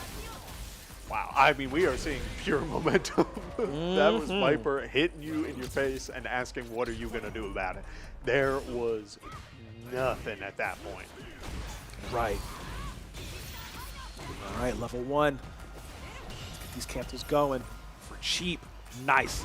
Trying to bait out any sort of option, any sort of movement, any sort of button from Avarice, and Necro does just that. Parries the DI this time around. It's not going to get me twice. Third time, good parry. Avarice clawing, fighting, scrape. He gets the cross up actually with the knee. Goes for the parry. Drive gauge is getting real low. Nice follow-up. Managing to sneak that one out. And quickly as it comes, it goes. One on the board for Necro. Staying alive. Wants to max this out for this game 5. With that super jump, gets caught on the other side with one quick Sagat medium punch. Cut, keeping him in the corner. Doing a great job. Keeping him in the corner so far. Baiting out. Yep, burn kick. Looking for it. Nice parry. But still get grabbed. Overhead this time around. Nice. And the burn kick whiffs the grab again. Avarice. And caught out a second time as Necro. That level 1 install. He's canceling too fast. So, these feints are so obnoxious, bro. It's clear Avarice has been in this situation before. I would be swinging at any one of these, and yet a very patient Sagat. You have to pick your spacing accordingly when you are dealing with her in install like that. And Avarice, the ever-patient king, picks his spot perfectly and gets back around. One more is all he needs. This is the fight for that last top 4 spot, remember, on the line. Unfortunately, it is this Miami of Ohio team kill, but can be proud with either of these players representing the school going on forward. As, ooh, another parry bait. Good throw from Necro. Perfect parry on deck now. Cross up. What do we got after? DI keep him in the corner. Level 1, let's spend it. Oof, great block timing, but guess what? Power armor through that as well. Focus attack should lend credence here. It does again. Wants to burn him down one more time. One more hit. Necro still staying alive. Oh man, 3 bars, 3 super bars for Sagat, 1 for Sea Viper, but it's been getting amazing use out of these installs. It's been crazy. Yeah. You know, it's an invincible DP level 1. Gives you that install bonus as well. Avarice gonna go ahead and spend it all for the level 3. Take a nice chunk out of that health bar here from Necro. Put him that much closer. How do we finish this one off, though? Hello, simple. Able to parry the Tiger knees. Good call. Nice avoidance of the grab. Necro at the right place at the right time, the right height. Seismo to launch up. What do we got after, though? No throw tech. But it does land, and this should be it. No, actually, can't finish off the throw. One hit scenario, and he's going to do it with the drive impact. I love it. Yeah, calling out the Throw it option. out, bro. Just throw it out. Yeah. Whew. Oh, man. But that will do it. That will be Avarice claiming that last spot, the top 4 for tomorrow, Championship Sunday. It's been a long day of games. A lot of them have been real hot. It's been real cool. Everybody's been screaming, been loud for majority of the day. It's been a fun time, man. But unfortunately, we did have to say goodbye to multiple players across all 4 of our games. Had a really wonderful season with them being a part of it again. You know, some of them seniors, so it was their last season competing with us. So thank you again for all the fun that we have had. I mean, they'll still play some casuals, you know. It'll be cool. It'll be fine. Everybody stays together at FGC anyway, you know. But not too much more to be said, is there? Oh, yeah. It has been a great time here at Fair State. I'm super excited for tomorrow.